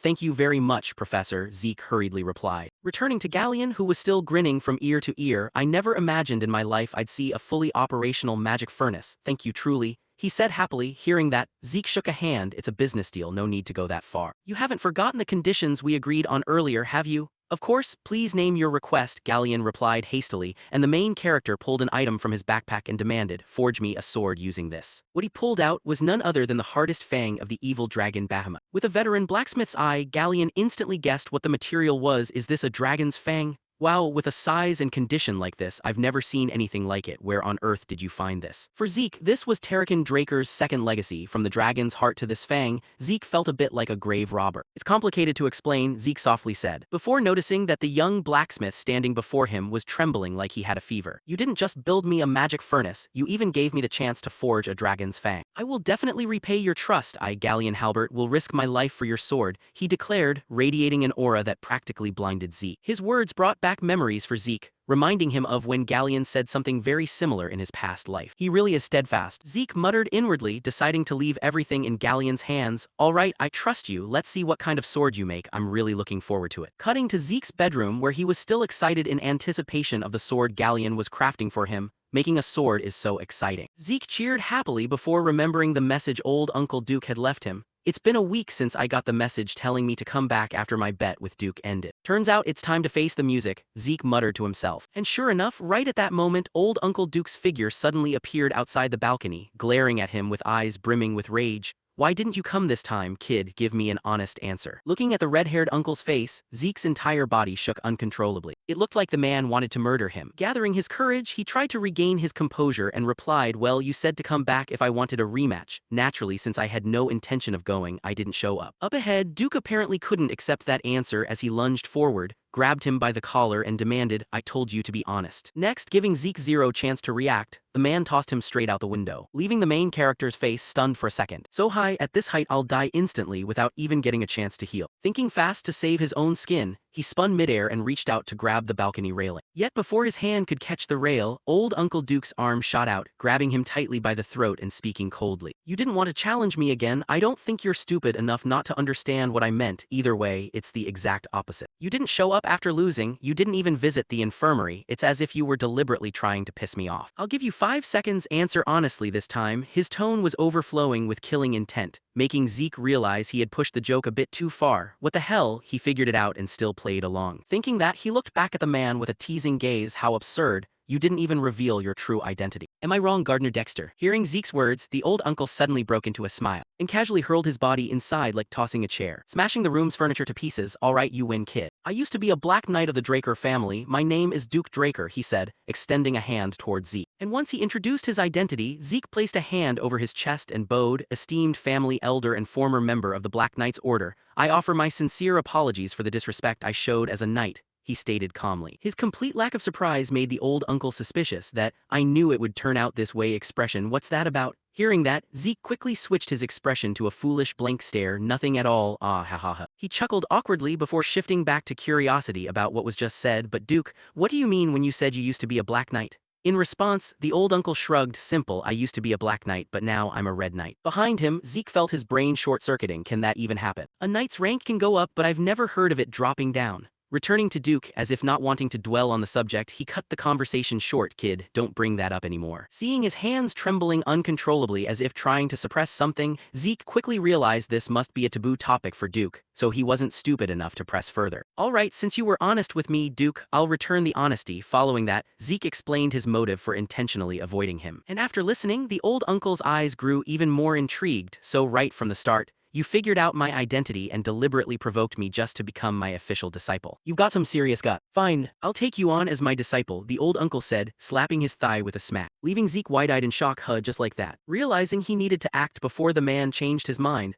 Zeke dropped to one knee and rattled off like a machine gun. I, Zeke Draker, offer my disciple's oath to the great Duke Draker, knight among knights. I swear to follow my master's teachings by diligently cultivating my virtues, studying and striving to preserve and elevate my master's honor. He spoke at breakneck speed, leaving Duke slightly exasperated by the sudden change in attitude. You even know the disciple's oath? That's rarely used these days, Duke remarked in surprise while Zeke calmly replied, cultural knowledge is a knight's virtue, isn't it? Such a sly brat, I'll take that as a compliment. Zeke says smugly before remembering something and turning to ask, but master, can I ask you a question? Across from him, Duke lets out a sigh. You're getting too comfortable calling me master, aren't you? Fine, ask away. Seeing this, Zeke quickly poses his question. What is it about me that caught your eye and made you decide to take me on as a disciple? Hearing himself say this, Zeke recalls his memories of Duke from his past life. Duke was notorious for refusing to take on disciples, and even the century's prodigy Andre had to spend years begging before becoming his sole student. So why did he accept him so easily? He has a guess. Duke must have noticed his potential during their wager, something that far surpassed even Andre's talent. The old man clearly has a sharp eye. Thinking this, Zeke instinctively breaks into a smile. Meanwhile, Duke doesn't answer right away, instead turning the question back on the protagonist. Why do you think? Take a guess, my disciple. In response, Zeke bluntly states his thoughts. Obviously because I'm an ultimate prodigy, right? Hearing his answer, Duke laughs so hard his entire body shakes uncontrollably. Your confidence is certainly admirable. Haha, if that were the reason, I would have taken Riene as a disciple instead. It's because you have grit. Not all so-called prodigies can reach the level of a red rank or black rank knight. Those who grow up without facing any setbacks tend to crumble easily before the smallest challenges. Up ahead, Zeke completely agrees with his master's words. He's right. Many prodigies expected to at least reach the red rank tier end up stalling out at yellow or blue. Returning to the old man after explaining it to his disciple, he gets eager to start teaching him right away. Enough chit-chat. Follow me, the first lesson starts right now. Yes, master, Zeke replies enthusiastically, eagerly anticipating what kind of ultimate secret Duke is about to pass down to him. Afterward, the two of them hurry over to the training grounds inside the western greenhouse. Gazing at the spacious training area, Zeke is slightly surprised. Who would have thought there was a place like this underneath the greenhouse? What is he going to make me do? He told me to run, so I ran. But it's been 3 hours already. Zeke frowns and wonders. Nearby, Duke wears a contemplative expression before suddenly calling out for him to stop. Hearing that, Zeke jogs in place and turns to ask, "So I can stop running now?" "Yeah, but I've got a question." Duke nods. "Yes, master, what would you like to know?" Zeke continues, "Not much." But right as he speaks, Duke's physique suddenly materializes directly behind Zeke's back and reaches out to grab his wrist. Acting purely on bodily instinct, Zeke instantly lashes out with his arm, swatting Duke's hand aside and darting backward to re-establish a safe distance. Staring at his slightly flushed palm, Duke lets out a groan. "Checking your energy really isn't easy, is it?" "Alright, something's been off from the very beginning, back in the infirmary during our test, and even at the greenhouse during the wager, and just now after 500 laps around the training grounds, I couldn't sense a shred of ether from you. And when I tried to check your pulse, you dodged." "Kid, don't tell me you can't use ether at all," Duke guesses, making Zeke's heart skip a terrifying beat. Before Zeke can react or offer any explanation, Duke continues, "That bronze statue reacted, didn't it? An unprecedented golden light caused a massive uproar and brought you here. So why are you blocking me from checking your pulse?" he asks, staring into Zeke's face with intense curiosity while Zeke feels too intimidated to meet his gaze. After a few seconds, Zeke calms himself slightly and steals a glance at his master's expression. Curiosity, not suspicion. A Draker who can't use ether is a serious situation, but it looks like his curiosity outweighs everything else. "Lucky for me, I'm dealing with Duke. Once I get the Gram sword, nobody will ever question my lack of ether again. Until then, I need to tread carefully. No need for a long, rambling lie, unlike my past life when I was the family's first failed awakener." Thinking this, Zeke reaches a decision. He slowly slides off his specialized gloves, while activating his spirit reversal skill, causing tiny red arcs of electricity to crackle through the surrounding air. "This truth will serve as my cover story, the perfect excuse for this situation," Zeke thinks to himself as he begins to explain. "Just as you said, Master, I actually possess the ability to influence spirit energy, the hallmark of a true blood. But for some reason, I just can't use ether. I'm sorry, I panicked earlier. If it ever got out that a member of the Draker family couldn't use ether, I'd be cast out for sure," he says, squeezing out a few tears. Looking at his pitiful expression, nobody would ever guess he's putting on an act. But of course, Duke isn't going to buy it that easily. He channels his own ether into Zeke's body to inspect his condition, and finding nothing unusual, he finally pulls his hand back. Seeing this, Zeke prompts him, "So what do you think, Master?" Without answering, Old Man Duke knits his brow into a tight frown. "HMPH, a kid with this kind of determination at this age, yet why can't I sense any ether from him at all despite having gone through his awakening?" Duke strokes his chin in deep deliberation while Zeke stands nearby, sweating bullets with anxiety. "Even if he checks my pulse, he won't be able to be 100% sure. The blessing ceremony is paramount to the Draker family, even if I genuinely can't awaken ether. He'll most likely find a way to rationalize the truth himself." Zeke quietly deduces, and sure enough, right on cue, Duke concludes that he must be a mutant. Hearing the verdict, Zeke isn't particularly surprised. A mutant, of course, that's the logical direction for this to go. Since he doesn't know the concept of classes, that conclusion makes total sense. Thinking this, to sell his role, Zeke asks, "What's a mutant, Master?" In response, Duke fills him in. A mutant is a term used for individuals with abnormal abilities, like someone who can use both ether and spirit energy, or someone who can see the future, things that defy common sense. Because of that, mutants are usually treated poorly, so don't go running your mouth about potentially being a mutant. "Then why did you think I was a mutant, Master?" Zeke asks further. Duke explains that it's due to Zeke's abnormal physical stats and monstrous healing factor. No matter how minor, internal injuries always take time to heal. "Yet you heal up instantly." Duke figures a massive amount of energy must be consumed in the process and asks Zeke what he thinks that energy source is. "Is it ether?" Zeke asks tentatively. The old man nods in agreement. "Right. My hypothesis is that any ether your body generates is instantly devoured by your physical stamina and regeneration, leaving no trace behind for anyone to sense. Behind that facade, if I didn't actually know my own class, I'd totally buy that explanation," Zeke thinks with an inward chuckle. Man, his reasoning sounds surprisingly convincing. Thinking this, Zeke presses on. "Does this mean I'll never be able to use ether, Master?" Up ahead, Old Man Duke bursts out laughing. "Haha, nothing to worry about. The whirlwind technique doesn't require ether, it's a special technique. Special techniques are unique skills developed by high-ranking knights.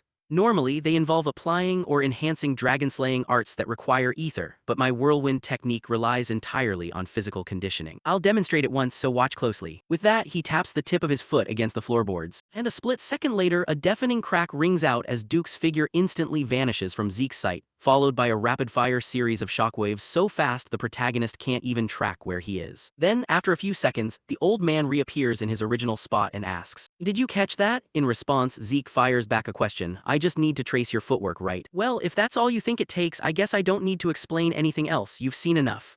Zeke nods with total confidence, prompting a look of eager anticipation on Duke's face. Your confidence rivals that of a black rank knight. Alright, let's see what you can do. Returning to Zeke, he crouches slightly into a ready stance, channels power into the soles of his feet, and begins mimicking Duke's movements by stepping directly into the footprints left behind on the stone floor. By following those exact steps, hidden pathways and trajectories that were invisible before suddenly reveal themselves. Every single step has a distinct purpose, whether it's attacking, dodging, closing the distance, or retreating. Not a single movement is wasted, Zeke thinks to himself. Meanwhile, Duke has to rub his eyes to make sure he isn't hallucinating. No way. It's only been a week, and while he had the talent, this level of proficiency. What the hell happened in just 1 week? This kid's a certified monster, absolutely flawless, Duke thinks, a cold sweat breaking out on his face. Seeing his master's expression, Zeke wears an immensely smug grin. Guess I'm living up to that black rank confidence after all.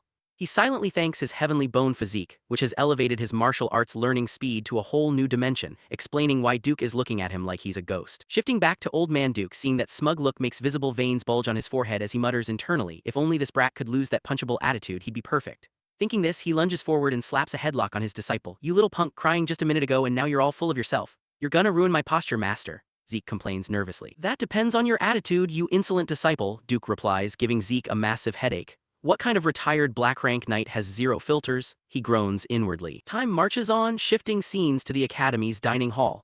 As he wolfs down his meal, Zeke reflects on the past month. It's been a month since I started training under Duke and my food portions keep getting bigger and bigger. Before he can finish eating, the voice of instructor Andre interrupts him. Do you have a moment, Zeke Draker? Hearing him, though the protagonist is curious as to why this prodigy is seeking him out. He shrugs and replies, if it's right here, sure, I'm a busy man. Andre nods and cuts straight to the chase. Fine, how on earth did you convince Dexter? Straight to the point, huh? Guess he's freaking out because I managed to become a disciple, even if I'm not officially one yet, Zeke thinks, turning to reply. Convince him, Dexter chose me himself. His answer triggers a flash of anger in Andre's eyes as he sneers. It's only because you're a true blood. Across the table, Zeke stops chewing and glares wide-eyed at the Rose Knight. What, are you seriously that full of yourself? Is that really all you have to say? Andre snaps back, his hands trembling with rage. Unfazed, Zeke continues, nope, that's only half of it. Even if he was initially drawn to my bloodline, do you honestly think someone like Dexter would take on a disciple for such a shallow reason? The reason I became his disciple, putting aside his passing interest, is because of my talent. So instead of wasting time venting your petty jealousy to boost your own ego, why don't you actually work hard to become someone worthy of being chosen? Zeke lectures him, twisting Andre's face into a distorted grimace since he can't find a single word to argue back. Shifting scenes to the greenhouse training grounds. Staring at the knight running like a madman in front of him, Zeke turns to the red-haired old man and asks, "What's up with him, master?" To which even Duke responds with utter bewilderment, "I've been wondering the exact same thing. I don't know what got into the brat. He begged to stay nearby and even offered to handle logistics if necessary. I told him to run 300 laps without using ether if he wanted to stay, and now he's actually doing it. Man, that guy is a total lunatic," Duke sighs while Zeke looks at Andre in a brand new light. 300 laps without ether. I always thought he was just an arrogant snob, but looks like he actually has some real grit after all. Shifting scenes outside the academy gates, a massive crowd stands in rigid rows, murmuring among themselves, "What's going on? Why'd they suddenly summon all the students out here?" In response, another student slaps his forehead. "You idiot, what do you think it is? The family head is visiting today." Right on cue, a carriage bearing the Draker family crest rolls into view. And the moment it appears, a young knight loudly announces, "The family head is arriving." Hearing this, the portly headmaster Howard strokes his beard and tells the staff, "Get ready, everyone." "Yes, headmaster," they shout in unison. Shortly after, a silver-haired man steps down from the carriage and nods a greeting to the old man. "It's been a while, Howard." Hearing this, the chubby headmaster hurriedly bows, "Greetings to the master of the Draker household." Prompted by his bow, the surrounding crowd roars in unison, "Greetings to the master of the Draker household." Up front, family head Arthur steps forward, pats Howard on the shoulder and says, "You've been through a lot, I can imagine." The portly headmaster shakes his head, "My efforts are nothing compared to yours, master. Then I'll continue to count on you." Shifting to Howard, once the greetings conclude, he invites Arthur to head inside because the sun is glaringly hot. However, before he can finish his sentence, Leon steps out to block the way and climbs up onto an elevated platform where every student can clearly see him, spreading his arms wide to announce, "Young Dragonslayers, you are the future and hope of the Draker family. Dedicating yourselves further to your training, your growth is the growth of Draker." Hearing the family head's reminder, the student body erupts with fighting spirit, shouting back in unison, "We shall engrave these words upon our hearts, master." Satisfied, Arthur turns to leave. "All right, let's go." "Yes, master," Howard replies. Time skips to Arthur's private chambers. For some reason, Zeke has been summoned for a personal audience. Stepping inside, Zeke hastily bows and speaks, "To the master of all knights and guardian of the Dragonslayer's honor, Arthur Draker, I, Zeke Draker, a member of this household, offer my utmost respect and greetings." Up ahead, Uncle Leon chuckles at such stiff formalities. "Haha, even the folks over at the Four Seasons Fortress don't greet me like that anymore. Drop the etiquette and take a seat. I heard you like tea, so I brought a fine batch. Hope it suits your taste," he says, handing the protagonist a freshly poured cup. Returning to Zeke, being summoned to meet the family head like this places an invisible, suffocating pressure on his mind. Just as I thought, even my tea preferences get reported back to the main family. They say the Emperor might not know everything, but the Drakers miss nothing. Now I can actually feel it. Thinking this, he prepares to sip the tea to ease the tension, but Arthur's next words instantly kill any desire to drink. "The reason I called you here is because I caught wind of some surprising news. Duke actually took on a disciple." Hearing this, Zeke forces an internal laugh, haha, straight to the point with zero beating around the bush. Keeping his cool, Zeke replies, "Lord Duke was simply showing me mercy." Up front, Arthur knows damn well things aren't that simple, but he chooses not to dig deeper. "Is that so? If you say so, then I suppose it is. I don't know what your ultimate goal is, but as long as you follow Duke's teachings." Before he can finish, Zeke cuts him off and boldly declares, "I'm going to become the strongest person on the continent." Hearing this, a subtle shift crosses the family head's eyes. Ignoring the change in gaze, the protagonist continues sharing his grand ambition. "So I can live more freely than anyone else, that is my goal." The words barely leave his lips when family head Leon sets his teacup down on the table and speaks in an icy tone. "Does that include surpassing me then?" As he speaks, an overwhelming wave of pressure erupts from his body, sending Zeke's biological alarm bells ringing off the hook. Covered in a cold sweat, Zeke feels like his life is dangling by a thread. Could this be? Within this domain, the power over life and death for all living things is entirely under his control. Celestial Sword, the pinnacle of ether manipulation, achievable only by black rank knights. Despite being terrified out of his wits, Zeke grits his teeth and answers, "Of course." Seeing his stubborn expression, for some reason, family head Arthur breaks into a faint smile, and slowly withdraws his pressure before speaking up. "Out of all the things I've heard lately, that's by far the most entertaining. I came to the academy to encourage you, but seeing you now, mere encouragement won't cut it," he says, reaching into his pocket as if pulling out something special. Shifting back to the protagonist, he studies this unfamiliar father figure. This is the current master of the Draker family, a true black rank knight. I thought Duke's level was absurd, but this is a whole different universe. Unaware of Zeke's inner thoughts, Arthur pulls out a black card and sets it on the table. "Consider this a gift to celebrate you becoming Duke's disciple." A black card, drawing on his past life knowledge, Zeke instantly recognizes what it is, leaving him sweating with shock. "You're handing this to me, father?" Noticing the boy's stunned expression, Arthur saves himself the explanation. "Judging by your reaction, you already know what it is." Picking up the card, Zeke still can't believe his eyes. A black card is issued only to an elite handful of VVIPs. It grants insane privileges and has virtually limitless spending power. "I never thought I'd get to see this legendary card with my own eyes." Beside him, old man Arthur smiles. "I'll add you as a co-holder, so feel free to use it however you like." Naturally, Zeke isn't foolish enough to turn it down. "Thank you, father. I'll make sure to use it wisely." That said, a sliver of wariness lingers in Zeke's mind. Words are sweet, but his intent is obvious.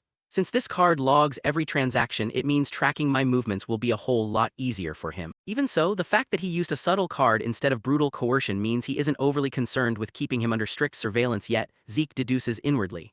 Meanwhile, Arthur's tone shifts slightly. "All right, piss off. I can't waste any more of your precious time, Zeke, the boy destined to become the strongest. You're dismissed." "Understood, family head." Zeke bows respectfully and hurries out of the room. Not long after he leaves, his master Duke struts right into the room and complains, "What an annoying bastard."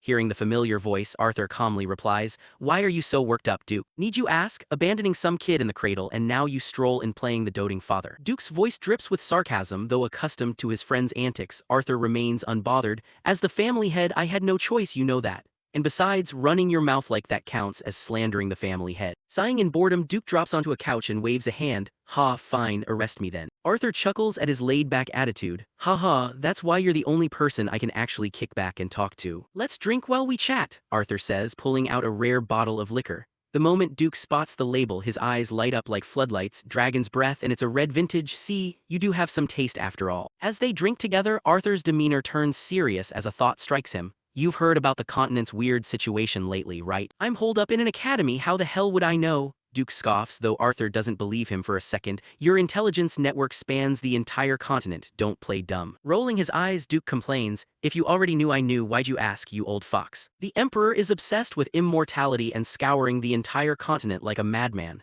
"Tell me, do you think that's even feasible?" Arthur asks, to which the old man replies with absolute certainty, "Obviously not. Eternal youth can be achieved through magic, but true immortality is utterly impossible. Across from him, Arthur nods in agreement, though hesitation lingers in his voice. I agree. But what if it's tied to an ancient dragon artifact? Hearing that, Duke looks like the booze instantly sobered him up as he yells, "What?" Around the same time, while the two of them were engaged in a serious conversation, they had no idea that every single word they spoke was being eavesdropped on by Zeke in a room not far away. Using an artifact called eavesdrop, their voices began streaming straight into Zeke's mind. If it really is an artifact connected to the ancient dragon, then perhaps, Duke hesitated and said, "Don't tell me you've actually managed to pinpoint its location." The uncle asked probing questions, and head of the household Arthur gave a slight nod in confirmation. Exactly. Exactly? According to the report from the Black Desert, the probability of it being located in the northern continent is the highest. Hearing this, Duke's expression turned pensive for a moment before he asked further. Is this information that the Empire hasn't obtained yet? Yeah, that's right, but it's only a matter of time before they find out about it. It reminds me of the old days, that crazy emperor who started a war right after ascending the throne with the desire to unite the continent. I thought he had given up that absurd dream as he grew older, but clearly that isn't the case. If that artifact can truly grant immortality. Speaking up to this point, before Duke could even finish, Uncle Arthur cut in, then the continent will be plunged into a sea of fire once again. Since this is a crucial matter, I've decided to head north myself. Hearing this, Duke panicked and hastily warned, "What? If you leave your position, that emperor will act even more freely." In response to this, Arthur looked at Duke with an expectant gaze. "That's why I came to see you. You really are a bastard." Duke let out a sigh once he guessed his close friend's intention. Saying that, the two of them raised their glasses to each other again. As expected, "I can't think of anyone else besides you." Arthur smiled brightly, while Duke already felt trouble coming his way. "You always choose the hardest jobs for me." Returning to Zeke's position after listening to their conversation up to this point, his head hurt so badly it felt like it was about to split open. Left with no choice, he had no option but to temporarily deactivate the eavesdrop artifact. "I've been using this item for way too long. Even after absorbing Bahamut's heart, I still can't completely avoid its side effects. The ancient dragon, the voice I heard in my head right before I died, and the system message I saw right after reincarnating. Now everything makes sense. I stole the artifact the Emperor craved. He even sent hounds to hunt me down. Back then, I didn't even care what it was, but I still managed to find a clue. The system the administrator gave me to turn back time is a function of the ancient dragon's artifact, but who created it and why? In the end, it just leaves me with even more questions." Thinking up to this point, Zeke leaned his back against the wall and let out a heavy, weary sigh. Meanwhile, the conversation between Duke and Arthur had also come to an end. "I'll take action right away, Arthur." The uncle waved his hand and quickly departed. "Yeah, I'm counting on you," Arthur replied. Next, as he walked past a doorway, for some reason, head of the household Draker suddenly stopped in his tracks and looked at it with a suspicious gaze. Inside the room, completely unaware that his father was standing right outside the door, Zeke was still pondering over the artifact. If that's really the artifact the Emperor is looking for, does reincarnation have anything to do with eternal life? He muttered to himself before hearing footsteps outside. Right after that, the uncle opened the door and abruptly walked in. However, the inside of the room was completely empty. Not a single soul was there. This left Arthur full of curiosity. "Could I have been wrong?" he muttered, completely unaware that his son had just jumped out the window to escape outside. Time quickly passed, shifting scenes to Zeke's private training room. While he was training, Dexter's sudden knock sounded, leaving him with no choice but to stop and complain. "Didn't I tell you not to disturb me during training, Dexter?" In response, old man Dexter apologetically explained, "Apologies, young master, but a fellow student has come to look for you. Should I tell them to leave?" Hearing him say that, a look of curiosity couldn't help but flash in Zeke's eyes. "A fellow student? But I don't have any friends at the academy. Could it be Renee?" Thinking about this, curious about the person about to arrive, Zeke agreed, "All right." Just like that, very quickly, Zeke found out who had come. It turned out to be that burly guy Liam. Out of everyone, it had to be Liam Stone. "What? How am I your friend?" Zeke muttered inwardly while Liam knelt in front of him and bowed his head. "Please take me in." Looking at this state of his, Zeke silently blamed himself. "I should have just walked away back then." Knowing it was no use, he sighed and asked, "Take you in? You mean as a subordinate?" "Yes, young master, I swear my loyalty to you," Liam hastily said. "Then what about that guy Jakin?" Zeke asked further. Ahead of him, thinking about what that guy had done to him, Liam clenched his fists in anger. "I've given up on him. I need to get into Valhalla," he said with a pale face, looking as though Zeke was his final hope. This only made the protagonist even more puzzled. "It was the same in my past life. Why is he so obsessed with Valhalla?" "Please, take me in," Liam continued to plead. In response, Zeke waved his hand. "Are you an idiot?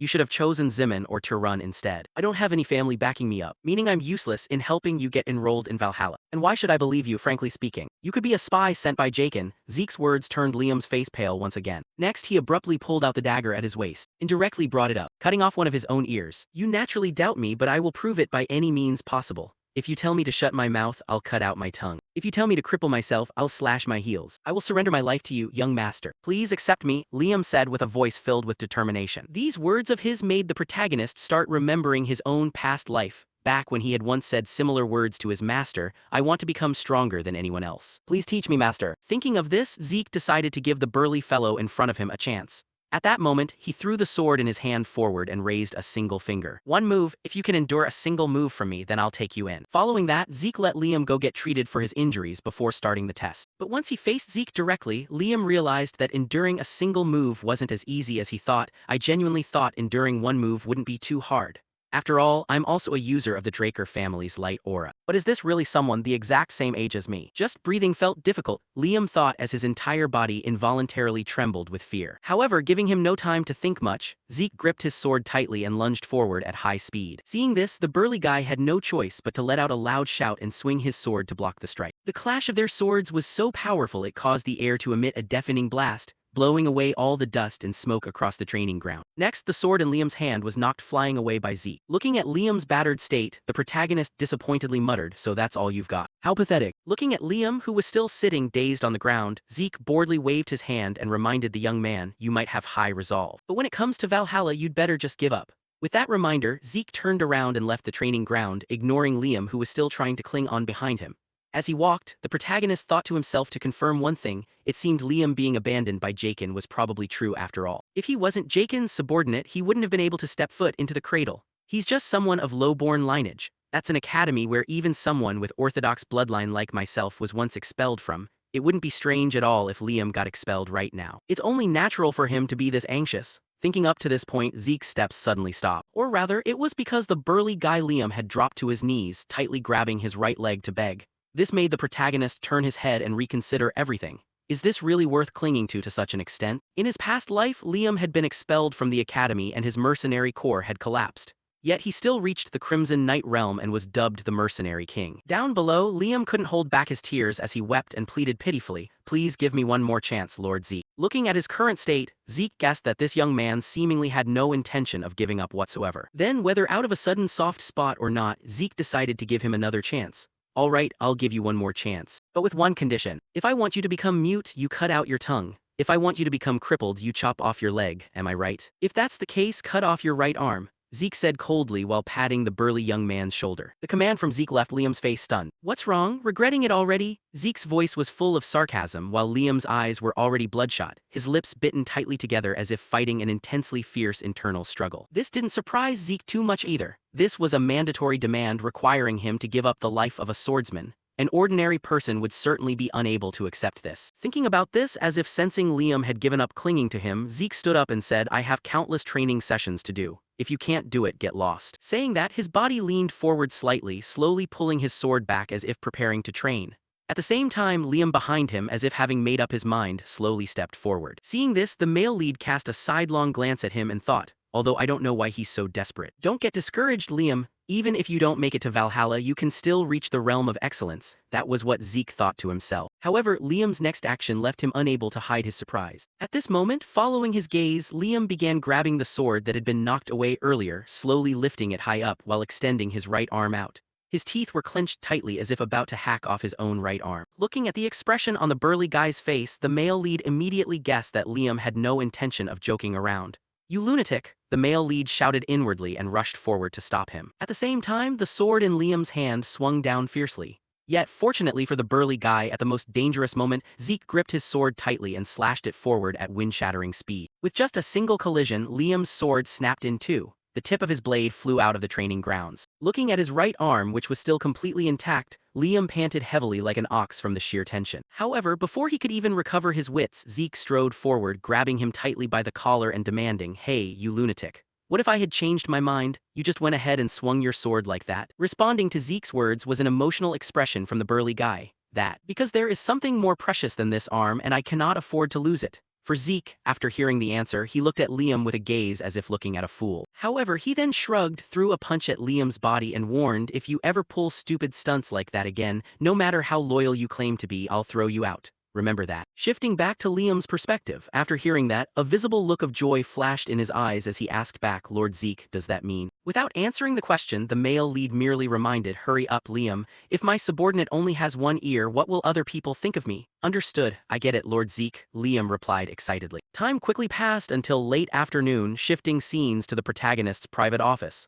At this moment, he was sitting and drinking tea with Liam. Currently, Liam's previously severed ear had been reattached by the medical staff, and the only visible trace was a faint scar at the severed spot. On this side, Liam gently raised his hand, feeling his intact ear again and asking, can I really use medicine this good? In response, Zeke told him this was an investment in his value, so there was no need to worry. Next, Zeke calmly set his teacup down and asked in a serious tone, so what exactly was it? Something more important than your right arm? No, even more important than your life itself. Across from him, after hearing that, Liam lowered his gaze slightly. After a few seconds, the guy shared his story. It's about my mother. A few days after being abandoned by Jakin, I got word that she had collapsed from a high fever. Fortunately, the fever broke quickly, but her body became covered in rose-like red spots, and her health deteriorated day by day. The village healers didn't even know the name of this disease. As he spoke, his body couldn't stop trembling with agitation while Zeke asked back, so that's why you wanted to go to Valhalla? Yes, exactly, because the medical benefits for students and families at Valhalla are the best on this continent, Liam exclaimed. Across from him, after hearing that, Zeke let out a sigh. Next, the protagonist called a servant to bring pen and paper, then slowly jotted something down on the paper. Rose-like red spots, recurring high fever. These are the symptoms of the disease that will sweep across the Midrealm over the next 5 years. It's also known as the Rose disease, a highly contagious illness with an extremely high mortality rate, which has claimed the lives of countless people, but a timely cure was eventually developed to stamp it out. Thinking of this, Zeke handed the paper he had just written on to Liam and explained, this is the recipe to manufacture the medicine for your mother's illness. It's not too difficult, so the village healer can easily brew it. In response, Liam hastily clutched the scrap of paper and stammered, thank you, my lord. But how do you know the cure for an illness whose name even the healers don't know? Hearing the question, two familiar figures suddenly flashed in Zeke's mind, the genius alchemist brothers Al and Jeff. They were the ones who invented the cure to save the decaying Midrealm. However, the greedy alchemist guild exploited the lives of desperate people for profit.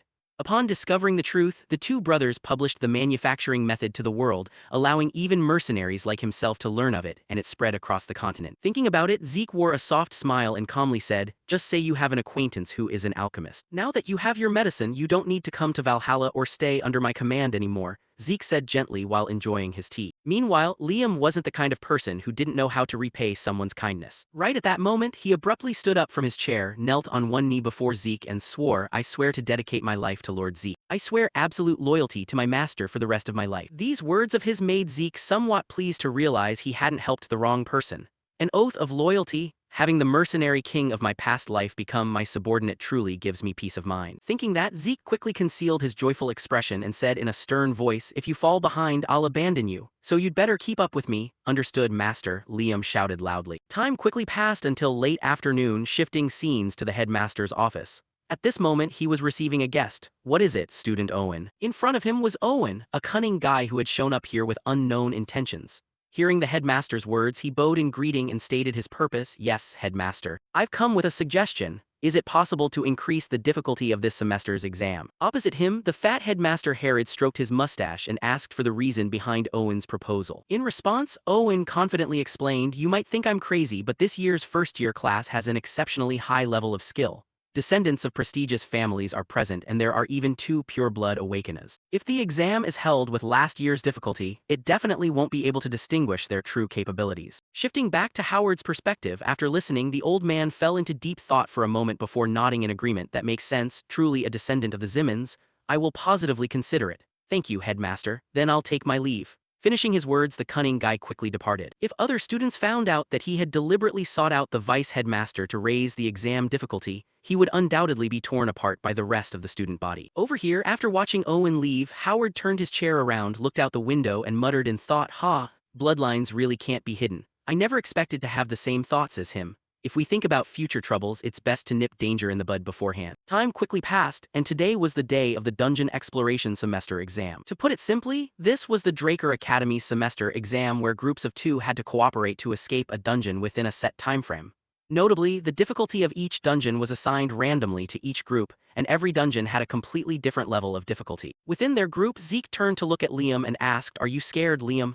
In response, Liam couldn't hide his anxiety and admitted, yes, I'm a bit nervous. Hearing this, Zeke chuckled and said naturally, too much nervousness causes mistakes while too little breeds complacency, but just the right amount prevents both. Therefore, nervousness is a necessity. Elsewhere, the swordsman Riene was also trying to regulate her breathing to stay calm, while the rest of the students chatted and laughed without a hint of worry. Then very quickly, someone's voice shouted, next up, Zeke Draker, Liam Stone. Hearing the call, Zeke and Liam quickly walked toward a dungeon gate entrance. However, before they could step inside, an exam proctor reached out to block them and pointed to a different side. Wait a minute, you guys go over there. Returning to the protagonist's perspective, seeing someone suddenly block his way, his gaze stared fixedly at the guy, as if sensing the scent of some conspiracy unfolding here. However, the proctor acted as if he hadn't seen Zeke's cold gaze, speaking in a chilly tone, well, aren't you going in? What are you standing there for? Hearing that, Zeke quickly withdrew his sharp, cold gaze, and shrugged in reply, yes, yes, we'll follow instructions. With that, the master and servant duo swiftly walked into the dungeon prepared for them. Inside this dungeon was a very deep staircase leading far down.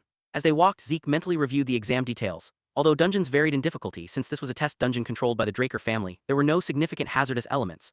The goal was to escape the dungeon within the stipulated time, and each group was issued a countdown clock which started ticking the moment they entered, giving everyone 96 hours. Since basic combat capability was also part of the evaluation criteria, bringing back materials from monsters they defeated would earn bonus points. But the most important thing was still escaping the dungeon. Failing to escape within the allotted time meant officially failing the exam. Time quickly passed. At this point, Zeke and Liam had set up camp to rest. After eating, Zeke turned to the burly guy and said, "You're full, so go get some rest, Liam." In response, Liam hurriedly waved his hand in refusal. "You've done all the work from setting up camp to preparing the meal, so you should rest first, my lord."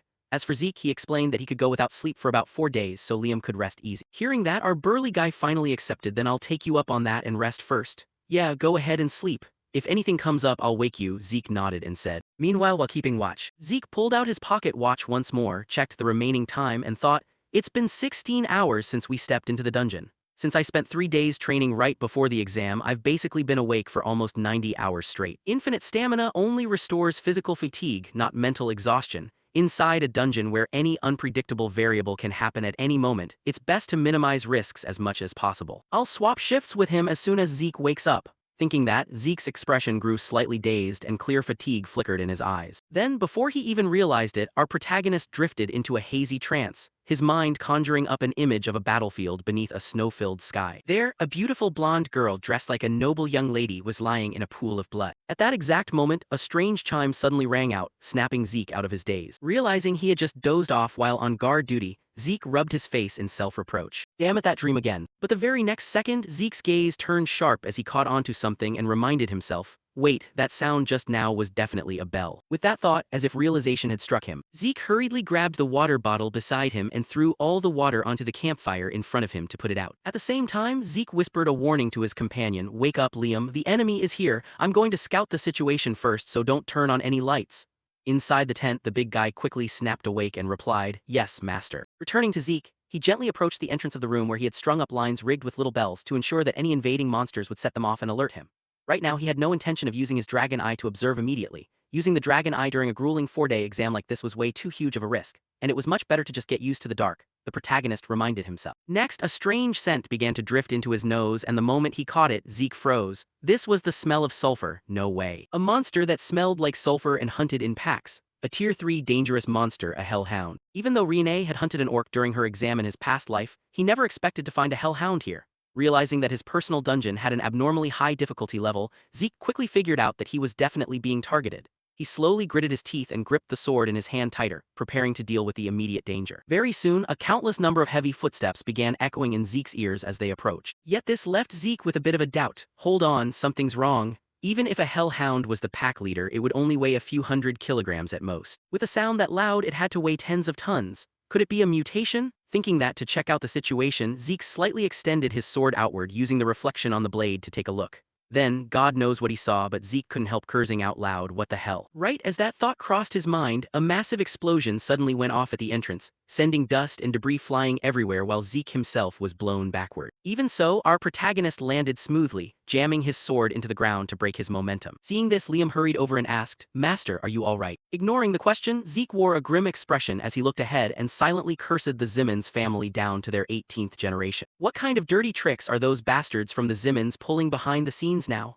They definitely want to wipe me out. At that moment, following their gaze, a gigantic troll stepped into the entrance from the outside, holding the severed head of a hellhound in its hand. The instant it spotted Zeke and Liam, it tossed the head aside and let out a deafening roar straight ahead, its echoing sound powerful enough to make an ordinary person dizzy and deafen. A troll, that was a Tier 1 dangerous monster capable of easily wiping out hellhounds or even orcs. Its blood was the main ingredient for crafting recovery potions, so it possessed an unfathomably terrifying regenerative ability. Just thinking about facing a giant monster the size of a building with such an absurd healing factor was enough to drive anyone to despair. However, even when faced with an opponent like that, Liam didn't show a hint of panic. He stepped forward and said to Zeke, "I'll act as the decoy, take this chance to run away." Behind him, Zeke let out a satisfied smile upon hearing those words. He stepped forward, lightly patted the big guy's shoulder and shook his head. "What are you talking about? How could I ever abandon my own subordinate? Believe in your own efforts, not mine, Liam. You aren't weak at all. I'll back you up, just do whatever you want." Hearing Zeke say that, though Liam was still a bit anxious, he forced himself to answer, "Yes, master." Then both of them gripped their weapons tight and proactively charged forward to attack the giant troll ahead of them. With blazing speed, the pair began carving countless slash wounds across its massive body before the troll could even react.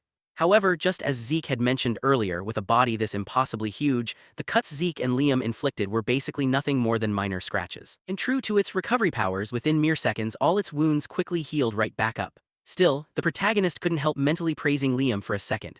Not bad at all. Inflicting actual wounds through a troll's thick hide was already impressive, but aiming straight for the joints was even more remarkable. Could it be that he actually studied up on monsters during his spare time? The next moment, the troll's massive body buckled slightly. At the same time, it swung its giant spiked club straight at Liam, startling the subordinate so much he couldn't react in time. But right at that instant, Zeke lunged forward in front of him and swept his sword from above, knocking the heavy club flying off to the side. Seeing that, Liam apologized with a guilty look. "I'm sorry, master." In response, Zeke reassured him, "It's fine. For your first actual combat, that wasn't bad at all. Targeting the weaker joints was a good choice, but you underestimated a troll's regenerative capacity. Remember this, small wounds on a troll's body heal instantly. You won't ever keep up with its healing speed using ordinary attacks." Across from them, the troll stared down at its weapon, which was now broken squarely in half, its eyes bulging out and its face turning as red as a charcoal furnace from pure rage. Left with no other choice, it tossed the remaining half of its weapon backward and slammed its giant hand straight down toward both of them. Meanwhile, Zeke wanted to finish it off quickly. "You still seem to be having a hard time. Then I'll put an end to this," Zeke muttered, tightening his grip on his sword. Time flew by rapidly, and by this point the troll's bloody skull was hanging limply to one side, completely devoid of any breath of life. For its sacrifice, Zeke was rewarded with an additional 30 causality points. Looking at the system notification, Zeke nodded in agreement and turned to Liam. "This species should net us a pretty good reward points-wise. Hurry up and pack it up, Liam."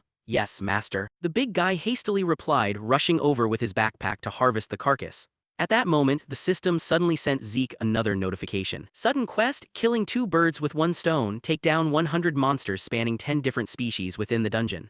Time limit, 72 hours. Rewards, 2 extra causality points upon completion alongside 2 random gift boxes. Current progress, 2 species/14 monsters, only monsters with offensive capabilities count."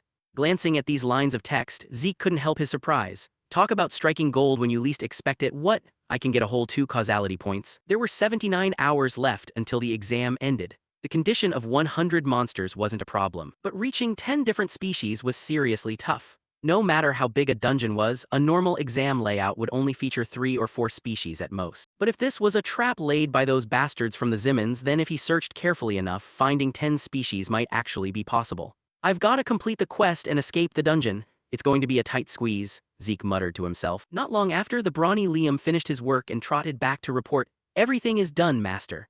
The giant sack slung over his back was the retrieval bag issued alongside the countdown watch. Compared to a spatial pouch, its efficiency was way lower, but it was just enough to carry the spoils of war. Seeing that his subordinate had finished the task, Zeke nodded. "Good job, let's move, Liam, don't drag your feet."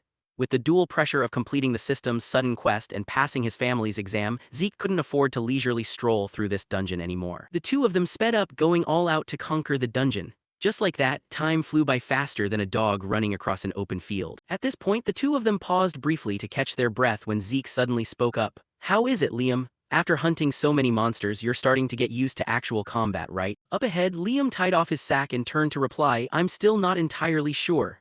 A faint smile from the protagonist answered him. "Understandable, it's totally normal to need a bit of time to adapt." With that, his expression grew pensive as he stared at the minimap floating before his eyes. The remaining time for the quest was 50 minutes and the current progress sat at 9 species out of 99 monsters. Having the quest stall right before the finish line left Zeke immensely annoyed.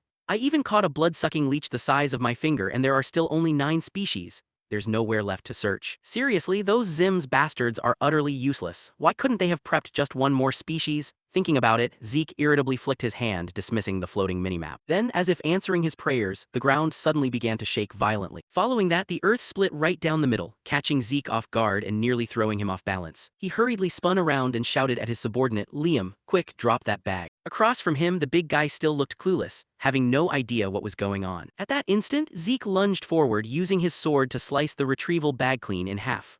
Right at that moment, a massive monster burst straight up from the depths of the earth, gliding right past their position and blasting them both sideways. Fortunately, Liam came out unhurt. However, the moment he regained his wits, he noticed that Zeke's left arm was stained entirely with blood. "Zeke, are you okay?" In response, Zeke shook out his left arm and reassured him, "Don't worry, relax, it's just monster blood. This time, just stand back and watch, Liam. I'm afraid I won't be able to look after you." Right then, following both of their gazes, the monster that had just attacked was revealed to be a colossal worm with a maw overflowing with sharp fangs. Its entire body began radiating an intensely wild and ferocious aura, forcing even Zeke to raise his guard to the absolute maximum. This is a dungeon worm, a high-level dangerous monster. It usually takes a dozen experienced purple knights just to take one down. Those damn Zimmons, they really went all out preparing this. Zeke silently cursed those people in his heart. Meanwhile, the dungeon worm had no intention of giving him time to think. It instantly lunged straight toward the protagonist, as if acknowledging that he was the biggest threat rather than Liam.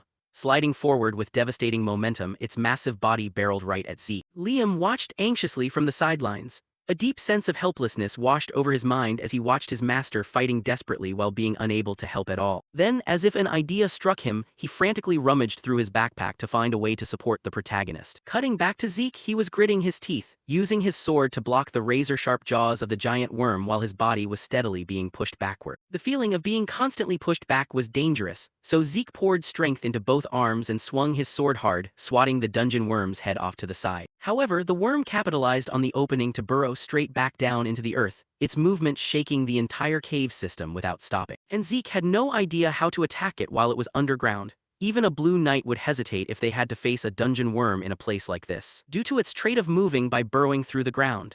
If dragging out its defeat took too long, they would be buried alive instantly. At the same time, a cracking sound suddenly echoed from right behind Zeke's back. Hearing it, he hastily whipped his head around and instantly witnessed the terrifying sight of the giant worm's gaping maw bursting out from the earth and lunging right at him. Reacting with insane reflexes, Zeke ducked down low, successfully dodging its lethal bite. Next, refusing to give the worm a chance to burrow underground again, Zeke leaped forward, plunging his sword deep into the dungeon worm's body. Then, gritting his teeth and tightening his grip on his weapon, he sprinted forward, dragging his blade along to carve a deep, gaping wound across the creature's flesh. "Let's see if I can carve you in half this time," Zeke muttered under his breath. Meanwhile, taking such a deep wound, the giant worm shrieked in agony, its body violently writhing and thrashing around. Finally, it coiled up and launched itself straight into the air like a spring, dragging Zeke, who was still gripping his sword, right up into the sky with it. Seeing this, Zeke couldn't help letting out a mental curse. "You damn worm." Before he could even react, the giant worm coiled its body into a tight spiral, wrapping itself securely around Zeke. A horrific wave of pressure bore down on him from all 4 sides, causing every single bone in Zeke's body to groan in protest as he coughed up a mouthful of blood. Bound that tightly, even Zeke couldn't find a way to break free on his own. Luckily, however, he still had his subordinate Liam. The moment he saw the protagonist fall into danger, the big guy lunged forward, stabbing his own sword deep into the body of the giant worm and causing it to shriek in pain. Along with that, the pressure crushing down on Zeke seemed to ease up considerably. "The pressure's dropped a lot," Zeke cheered happily. And taking advantage of the moment while the giant worm thrashed in agony, Zeke instantly broke free from its bind and dropped back down to the ground. Thanks to his recovery ability, the injuries inflicted by the giant worm healed at a dizzying pace. Meanwhile, Liam hurriedly asked, "Are you all right, master?" In response, Zeke curiously asked, "What on earth did you just do, Liam?" "Ah, I smeared some numbing ointment on my sword," Liam replied, holding out his palm to show Zeke the jar of ointment. Hearing that answer, the protagonist finally understood why the worm had reacted so violently.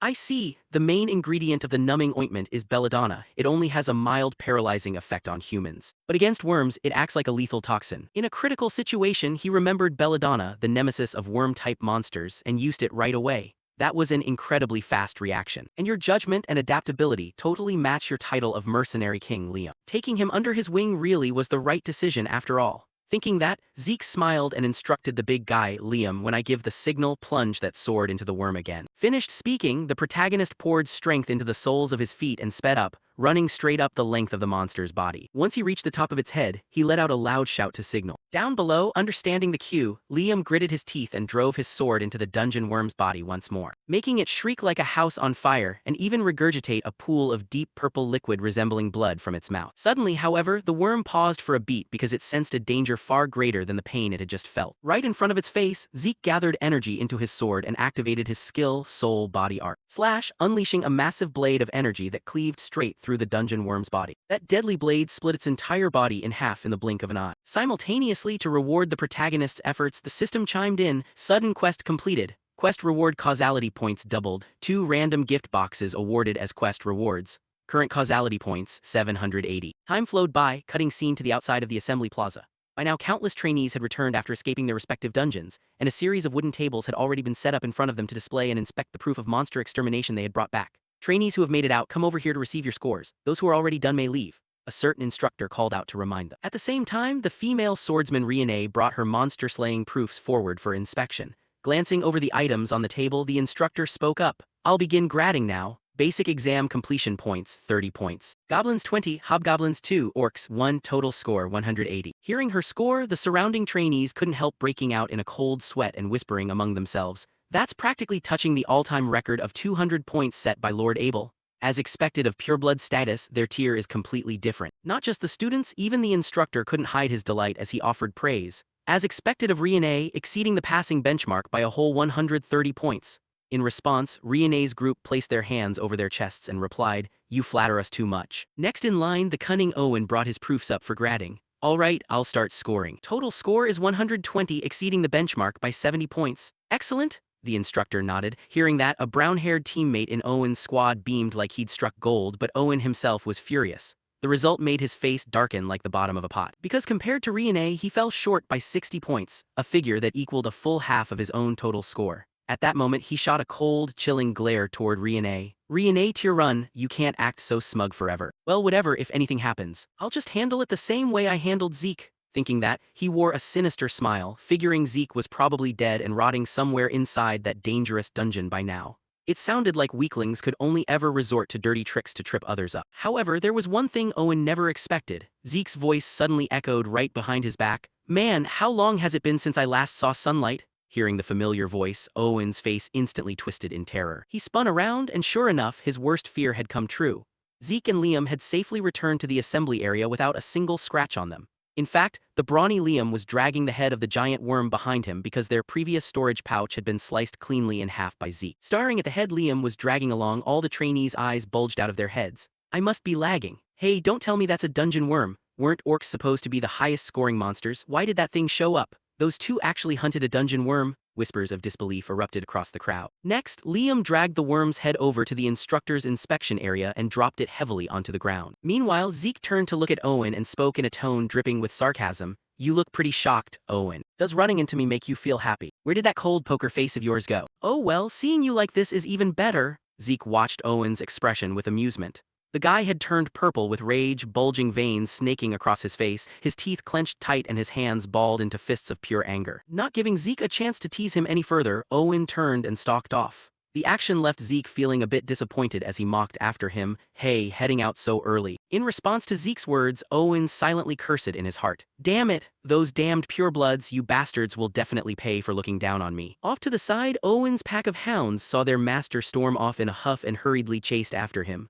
Watching their retreating backs, Zeke shrugged dismissively. "Haha, looking a bit stressed, aren't we?" At the same time, the swordsman instructor Andre standing in front of Zeke spoke up, done jawing at each other. "Trainee." Hearing that, Zeke hurriedly turned forward and replied, "Ah, yes, long time no see, Instructor Andre." Greeting aside, Andre didn't want to waste time on pleasantries and cut straight to business. "I'll start grading right now." Beside him, Zeke glanced at the giant worm's head and explained, "There's nothing else besides this one. Do you need to grade it separately?" In response, Andre pulled out a pair of gloves and stated, "I'm the examiner, so don't expect to cut corners with me." His words left Zeke curious. Didn't the retrieval pouch get swallowed by the worm? "Yeah, that's right. That's why I'm going to inspect it thoroughly," Andre nodded. Next, he began using both hands to inspect the carcass with utmost care. Splatters of blood sprayed outward, causing the surrounding students to watch in disgust and back away. Shifting to Zeke's perspective, seeing Andre take his job so seriously naturally made him silently marvel at his own luck. Talk about lucky. Because I got ambushed by that damn dungeon worm, all the heads I gathered over the past 3 days got wiped out.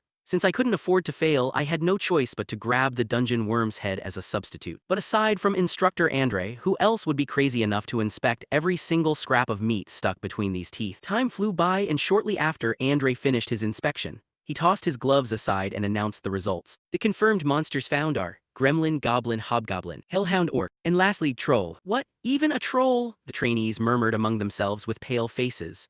The giant worm was already a terrifying monster on its own, but now a troll was added to the mix. It made them shudder just thinking about the dungeon Zeke had stepped into. Ignoring their reaction, the swordsman Instructor Andre wiped the blood off himself with a handkerchief and continued, "Judging by the amount of blood spilled, there must have been dozens of them. But if I gave credit for all of them, it wouldn't be fair to the others, so I'll treat each monster type as a single count. Furthermore, although trolls and dungeon worms aren't listed on the grading chart based on available intel, they possess strength equivalent to a group of 3 orcs and 6 orcs respectively. Therefore, I will award 90 and 180 points for them. Total score, 368. Congratulations on passing." Off to the side, the 2 remaining instructors heard the result and were utterly stunned. "Hey, how many points did we get back when we were trainees?" the instructor on the left asked.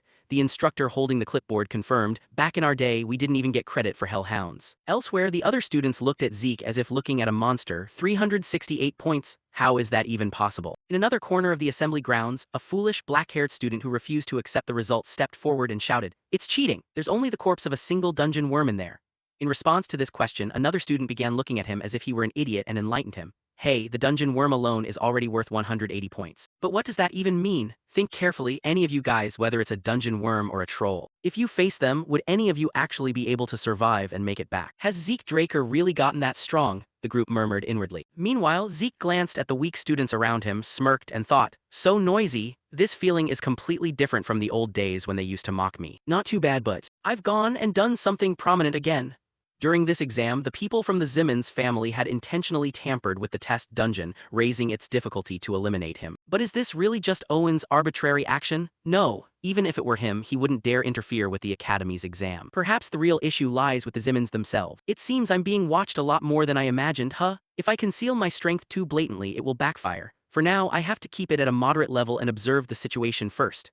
Zeke reminded himself inwardly. Sweat beaded on his face and he couldn't help feeling the pressure of being targeted so heavily. Then, while he was still feeling anxious about the future, the female swordsman Riene and her subordinates walked past him and spoke up. "Zeke Draker, you won this time," she said with a scowling face, then quickly walked away, leaving Zeke behind looking dazed and not quite understanding. "I won, but won what the hell? What is she talking about?" Time quickly passed. Shifting scenes to the familiar training grounds, Zeke prepared to experiment with a new skill he had never used before. "I should probably start from here, huh?" Saying that, Zeke looked at the system screen. The skill he was referring to was Dragon Skill Level 1 Gluttony. This was a skill that allowed the user to eat more and digest food much faster. It cost 50 points to unlock, and Zeke's current causal points stood at 780. With such rapid wealth accumulation over just a few days, Zeke decided to unlock the skill. "A useless skill that I skipped in the past, but now I can comfortably invest about 50 points into it." Saying that, Zeke quickly unlocked the skill. After rereading its description, his eyes widened in shock. Wait a minute, the skill description has changed. At this moment, following Zeke's gaze, the system screen displayed Dragon Skill Level 1 Gluttony. In the gluttony state, you can digest anything and convert it into energy. Furthermore, if you digest a monster with a bloodline skill, you can absorb their abilities. After finishing the description, a drop of sweat involuntarily rolled down Zeke's face as he secretly regretted it in his heart. Absorb monster abilities? I should have activated this skill before the exam. Energy conversion? I have to test it to find out. Saying that, he pulled a piece of fresh meat out of his inventory and began activating the gluttony skill. Right after that, something resembling a dark plume of smoke rushed forward, plunging deep into the piece of meat and startling Zeke slightly. Glancing backward, he noticed that a dark mist radiating a faint golden light was spreading from his shadow. Currently, the fresh meat he had just taken out was also slowly sinking deep into this mist. "What the hell is this? It's like being sucked into a swamp." The piece of meat gradually shriveled up and completely vanished into the darkness. Zeke thought with a frown. As soon as the meat completely sank in, the system sent him a notification, confirmed, energy absorbed, helping to recover the energy deficit. Immediately afterward, Zeke felt a refreshing surge of energy flowing through his entire body, making his condition noticeably better as if he had just taken a short nap. His headache had also subsided.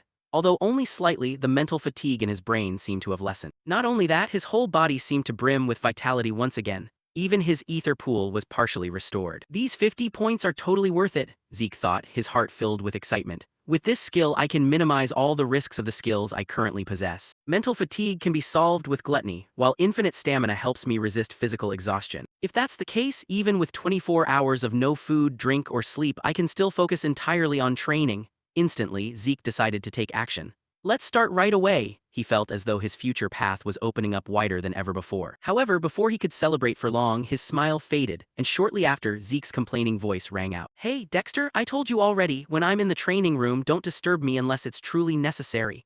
The old butler Dexter immediately bowed in apologies. "I apologize, young master, but I have important news that I need to report to you immediately." Zeke frowned. "Important news? What is it?" Dexter's steady voice continued. "Your sword has been finished." Hearing those words, a smile bloomed on Zeke's face once again. After all, he needed the sword crafted for him by Galleon so he could conceal the fact that he couldn't use aura. Without a moment's hesitation, Zeke immediately rushed over to his friend Galleon's forge. Stepping inside, he anxiously asked, "Galleon, the sword is finished, right?" Galleon nodded and replied, That's right, please wait a moment for me." Saying that, he hurried inside, retrieved a wooden box containing the sword, and tossed it to Zeke. However, upon looking at the appearance of the sword, Zeke couldn't help stroking his chin in contemplation. "The item Galleon gave me in my past life was a sword crafted from mithril and pure steel. That was the Sun Sword Graham. Just by looking at it, anyone could tell it was an amazing sword. This time, even though dragon fangs were used as material, I figured it would definitely look like Graham." But Zeke took a deep breath, his eyes showing a hint of disbelief. "What on earth is this?" Right now, before him, the item placed inside the wooden box was a blue-black sword with a rather ugly appearance. Next, he reached forward, grasped the sword tightly, and raised it up before him to inspect it more carefully. However, after looking at it for a moment, Zeke could only shake his head. Outwardly, it just looked like an ordinary sword. "Did you intentionally not sharpen the blade?" Zeke asked back. Galleon explained, "It was naturally meant to be a sword like this." His words caused Zeke's gaze to narrow slightly. However, after remembering Galleon's abilities, Zeke smiled and asked, "Is this the shape you thought best suited me?" "That's right." Galleon nodded in acknowledgement. Seeing that Zeke didn't question the sword too much, Galleon was somewhat surprised. An ordinary person would probably find it very confusing, but his lordship had instantly seen through his intentions. "If it's this person, it will definitely match." Thinking that, he pointed at the sword again and said, "Actually, this sword still doesn't have a name. I tried naming it, but no matter how much I thought, I couldn't come up with a suitable name." "Could you name it?" Zeke said, pointing at himself. At the same time, he recalled a few memories from his past life. Holy Sun Sword Graham was the name Galleon himself had given it, yet now Galleon couldn't name a sword. "I thought this was still Graham, just with a changed appearance due to using dragon fangs as material. But it seems this is a completely different sword compared to Graham." Thinking about this with goodness knows what intention, Zeke suddenly pulled a dagger from his inventory and directly slashed hard across his own wrist, causing his arm to bleed profusely. Across from him, Galleon panicked and shouted, "What are you doing? Hurry up, stop the bleeding!" Paying no mind to his panic, Zeke tried to concentrate his mind to stop his wound from healing. "Even though the healing factor was always active, with the skill I'm using I can definitely control it," Zeke thought to himself. And as if answering his inner call, the system provided assistance. "Confirmed administrator request. Temporarily pause continuous activation of vocational skill, healing factor." After this notification appeared, Zeke's regeneration ability immediately stopped. "Alright, that's done. Now let's do it." Saying that, Zeke reached his hand toward the sword to let his blood drip onto its body. Seeing this, Galleon instantly guessed what Zeke's intention was. Could this be the sword naming ritual? The sword naming ritual was a traditional ceremony of the dwarf race. In it, the master dripped their blood containing vital auras like aura or mana onto the sword, activating the ritual. Once the ritual began, the practitioner would plunge into deep subconsciousness, wandering endlessly until finding the sword's true name. But because it was too dangerous, this ritual was nearly forgotten. "But he knows about the ancient dwarf ritual? How on earth did he pull that off?" Galleon thought, his eyes filled with astonishment. Returning to the protagonist's perspective, just as Galleon had mentioned, Zeke was currently sinking deep into his mental world. This place resembled a deep lake with countless names floating everywhere. Among the countless names rushing in, I have to choose the single name that will advance forward with me. "A new name for a new sword," Zeke muttered to himself. Just like that, he began swimming within this lake until he found the matching name, Black Sword Bahamut. At the same time, the system announced, "Black Sword Bahamut has been registered as equipment." Seeing this, even Zeke felt a hint of existential doubt. "The name I chose is actually the name of that evil dragon. Is my subconscious alright?" Returning to reality, Zeke had just finished bandaging the wound on his left arm. Meanwhile, the blacksmith Galleon praised him profusely. "You're extraordinary, even among dwarves few know about the sword naming ritual." In response, the protagonist waved his hand and explained that he only happened to know it while studying dwarven history. Across from him, as if remembering something, Galleon suddenly shouted, "Would you like to take a break? I have something I definitely must give you." His words made the male lead slightly curious, but he nodded in agreement. "All right." Right, take your time looking for it. Just like that, Galleon hurriedly ran off somewhere, while Zeke looked at the wound on his arm. Being able to control his own regenerative ability helped him conceal his uniqueness. Being able to control it even when it was constantly active held immense significance. If I had known this earlier when I made that bet with Master Duke, I could have concealed my abilities, and wouldn't have had to display everything I had. Sorry, Galleon, but I'll take off the bandages once I get back. For now, the more important thing is to test this out. He spoke while glancing at the sword beside him. Next, all information regarding the sword was displayed by the system before the protagonist. Black Sword Bahamut, a sword forged by a master smith using the Heavenly Eye with Azure Flame Mana, utilizing the hardest fang of the Cursed Dragon.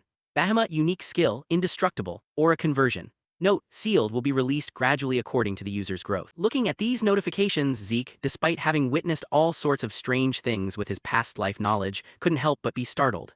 The seal will be released as the user grows. I've never heard of a sword like this before. Furthermore, its trait is that it's indestructible. Even if made from a dragon's fang, this is still too absurd. But regardless, the most important thing was the aura conversion ability. Striving to create a mana battery for Galleon and having him forge the sword was partly due to his exceptional talent and the core function of the sword gram. Aura conversion, a special ability allowing the conversion of ether mana or any other energy type into aura. This exact ability had helped him, someone congenitally unable to use aura, reach the Crimson Realm.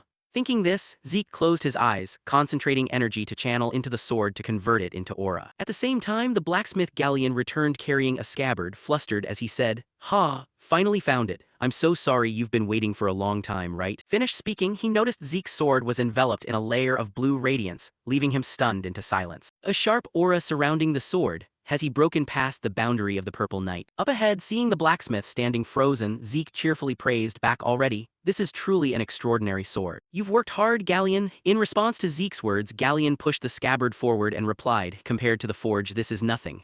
But, can you take a look at this? This is a scabbard crafted by my master himself." Hearing this, Zeke frowned, stroking his chin in thought. "In my past life, I had never heard of Galleon's master. Let's see." The name engraved on the scabbard, Gallen Jober, Zeke muttered. But shortly after, his eyes widened and he quickly realized the significance of the name. What? Gallen Jober? Is it Gallen Jober, the man hailed as the greatest blacksmith? Gallen Jober, an outstanding blacksmith among the dwarves, currently dubbed the greatest blacksmith on the continent. His works all reached perfection and possessed special features. To collectors, those pieces were worth tens of thousands of gold coins. Thinking of this, Zeke wanted to rate Galleon even higher. "I didn't expect you to be Gallen's disciple." Hearing Zeke's words, Galleon was somewhat surprised. "As expected, you can even read Dwarven script." Putting the Dwarven language aside, Zeke asked a probing question. "If it's Gallen, this definitely isn't an ordinary scabbard, right?" "Of course not. If you turn the roller next to the scabbard's opening like this, it will turn into a shield. Because it's made of mithril and wyvern bones, no matter how heavy the attack, it won't suffer a scratch. If you reverse the roller on the shield's handle, it turns back into a scabbard. Compared to the favor you granted me, this gift still falls far short. But please accept it. This is a gift I want to give you," he said, pushing the scabbard forward. Seeing this, Zeke awkwardly accepted the scabbard and confusedly asked, "But if you sold this, couldn't you fund your forge?" "Haha, I can't just casually sell my master's work to anyone."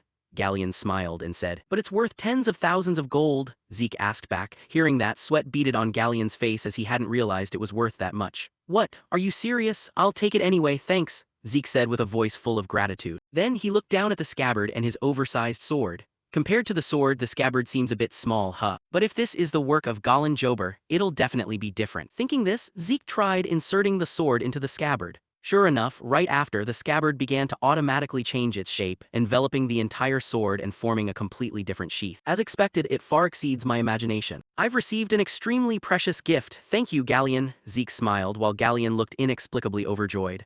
"I'm glad you like it." Time quickly passed, shifting scenes to the familiar training grounds. Zeke was observing the pair of gloves he had just received. Glove info, forged from cloud steel, both sturdy and lightweight. Special ability, none. Trait, equipping the full set of cloud steel will activate a special ability. After reading, Zeke couldn't help admiring it. Cloud steel, this is an extremely rare material. This was something he received from the random gift box, a surprise quest reward. He thought it was just like a treasure chest, but it contained items far more valuable. "Alright, time to check the second box." Saying that, Zeke glanced at the remaining box and slowly opened it. However, what lay inside made him even more curious. The item Zeke pulled out from the second treasure box was a tattered map, missing multiple sections, making him wonder if it was even a real map at all. However, before Zeke could think much, the system sent a reminder notification. "You have found a map containing traces of the great sword Saint Kaishir." After seeing this name, the protagonist raised his level of interest to the highest degree because the name Kaishir was too famous. If it was Kaishir, don't tell me it's the hero King Kaishir. Hero King Kaishir and the Knights of the Clock Tower. This was the most famous book on the continent, chronicling the journey of Kaishir and his knights since the founding of the Kingdom of Kronos, a once glorious civilization. However, due to its absurd content and lack of documentary evidence proving its authenticity, it was merely regarded as fictional literature. Thinking that he had actually obtained a map related to that hero, Zeke's hands trembled with excitement. Hero King Kaishir actually existed, he said tremblingly. Over here, the system began analyzing the map and issued a notification, proceeding to restore and decode the damaged parts of the item. Decoding complete. The designated location has been marked on the minimap. At the same time, a minimap automatically appeared before Zeke. After looking at the markers, the male lead quickly recognized where this location was. It's in the giant mountains, that's the territory of the barbarians. Looks like this might be easier than I thought. Saying that, before Zeke could think further about the location marked on the map, the system gave another notification. Depending on the user's level, the tutorial ends. You have found an item connectable to a quest, achievement quest, the vision of hero King Kaishir.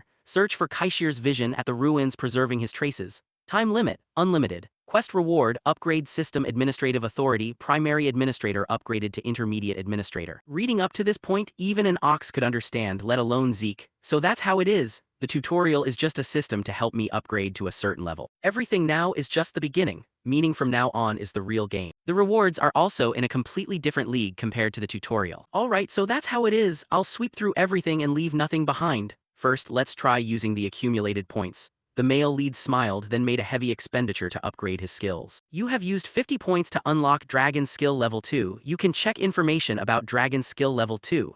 Open Dragon Skill Level 2. Dragon Scale Armor. Crystallized dragon scales form a sturdier armor, greatly increasing magic resistance. Requires 80 points to unlock. Dragon Claws. Summon powerful Dragon Claws, destroying enemies with a single swipe. Requires 80 points to unlock. Looking at these two notifications, although Zeke still had a craving to unlock more skills, he had to rein in his desires. For now, I have quite a few points left, but who knows when I'll get a large amount of them again. What a pity. But for now, I should only invest in a few potions and these two skills. Let's hold on to 400 points as a backup. Saying that, he unlocked the Dragon Scale Armor and Dragon Claw skills. Immediately afterward, unable to suppress his curiosity, Zeke tested them right away, starting with Dragon Claws. He muttered a word and activated the Dragon Claws skill. At this moment, energy began pouring from his palm, forming a giant dragon hand. Then Zeke turned around and executed a powerful swipe forward. And with just a simple swipe like that, it instantly caused deep claw marks to appear on the sturdy floor a dozen meters away from him. Looking at the damage output of this skill, Zeke could only give a few awkward laughs. Ha ha ha, this skill is really top tier. Alright, time to test the next skill. Finishing his words, he activated the Dragon Scale Armor skill, causing phantom golden dragon scales to appear on his left arm. To test its defensive capability, Zeke didn't hesitate to pull out the black sword from his inventory and slash hard against his own arm. However, to his surprise, Zeke's sword bounced backward from this armor. The defensive power of the skill was so strong it left the protagonist in disbelief. Even without using aura, my slash is still strong enough to tear everything apart, yet the blade bounced outward? Even though it's just bare skin, it feels no different from wearing a full heavy suit of armor. Dragon Claws for attacking, Dragon Scale Armor for defense. Simple yet extremely effective. My body is warmed up enough, let's continue. Zeke smiled, then resumed his familiar training routine. Time quickly passed, shifting scenes to the central arena of Draker Academy. Today was the day of the semester evaluation exam.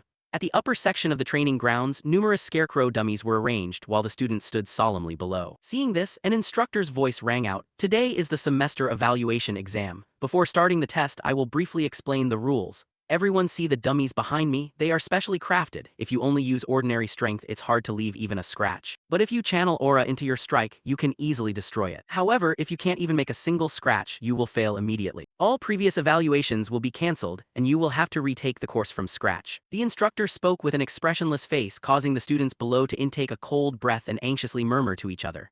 Retake from scratch? Doesn't that mean we won't get promoted? Ignoring their chatter, once the instructor finished giving instructions, he shouted loudly, "Silence, those whose names are called step forward." First is Aaron, present. Aaron replied and hurriedly ran up. At the same time, the cunning Owen standing within the crowd secretly smiled to himself. For those taking the exam for the first time, anxiety is just a normal thing. But for me, this academy's training method is no different from my family's aura training system. This academy's aura training system was originally established by our Zimmons family anyway. Even among pure-blood awakeners, no one can compare to me in aura control, he thought, glancing back to observe Zeke and Riane. Then not long after, the instructor called his name. Next is Owen, if you're ready begin.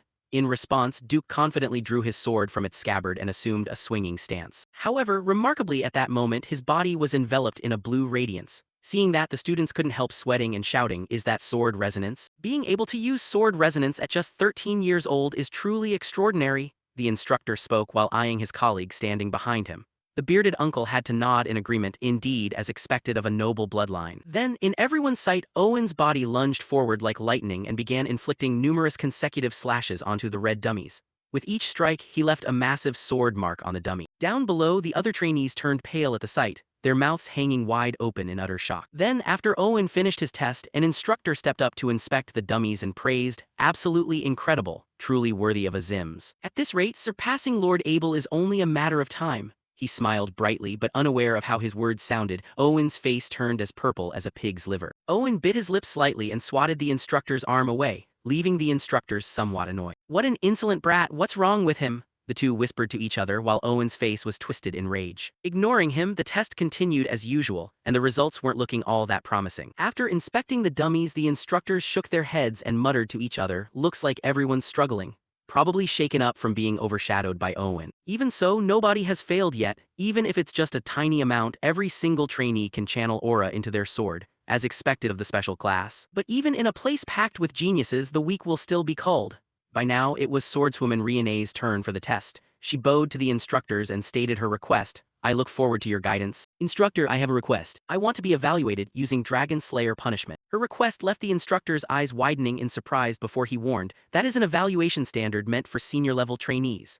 "I know," Riene nodded with a resolute gaze. Down below, upon hearing Riene's request, Owen started chuckling to himself. "Now that you've become a pure-blood awakener, you think you're hot shit, huh?" Channeling aura into a sword and executing Dragonslayer punishment are two entirely different levels. Just maintaining aura on a weapon requires extreme focus, but Dragonslayer punishment is different.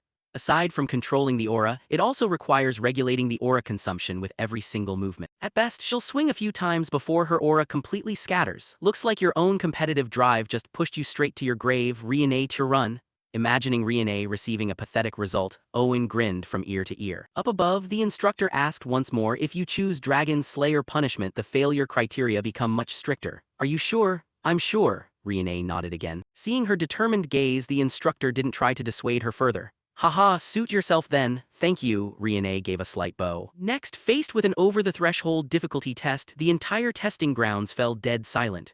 Everyone swallowed hard, locking their eyes on Riene so as not to miss a single movement of hers. Following their gazes, Riene enveloped her entire body in aura and slowly raised her sword high above her head. Then, with blinding speed, her wind-splitting sword arcs executed with lightning-fast ferocity. The attack was so powerful it didn't just leave marks on the training dummies, it directly sliced them into countless pieces. After finishing her Dragon Slayer technique, Riene slowly lowered her sword while the dummies were left utterly destroyed beyond recognition. Seeing this, the trainees could only force awkward smiles, not knowing what else to do. "Wow, even the will to compete is gone. I thought Owen was number one when it came to aura control, turns out they're completely incomparable." Those whispers constantly fed into Owen's ears, leaving the idiot biting his lip hard, his eyes bulging wildly like someone about to have a seizure. But soon after, his gaze was drawn as Riene lowered her sword downward. "What the hell, damn it, is she mocking me?" Owen asked himself, but the next second his expression turned blank. He frantically shifted his gaze behind him and thought in a panic, "No way, from the very beginning she didn't even care about me."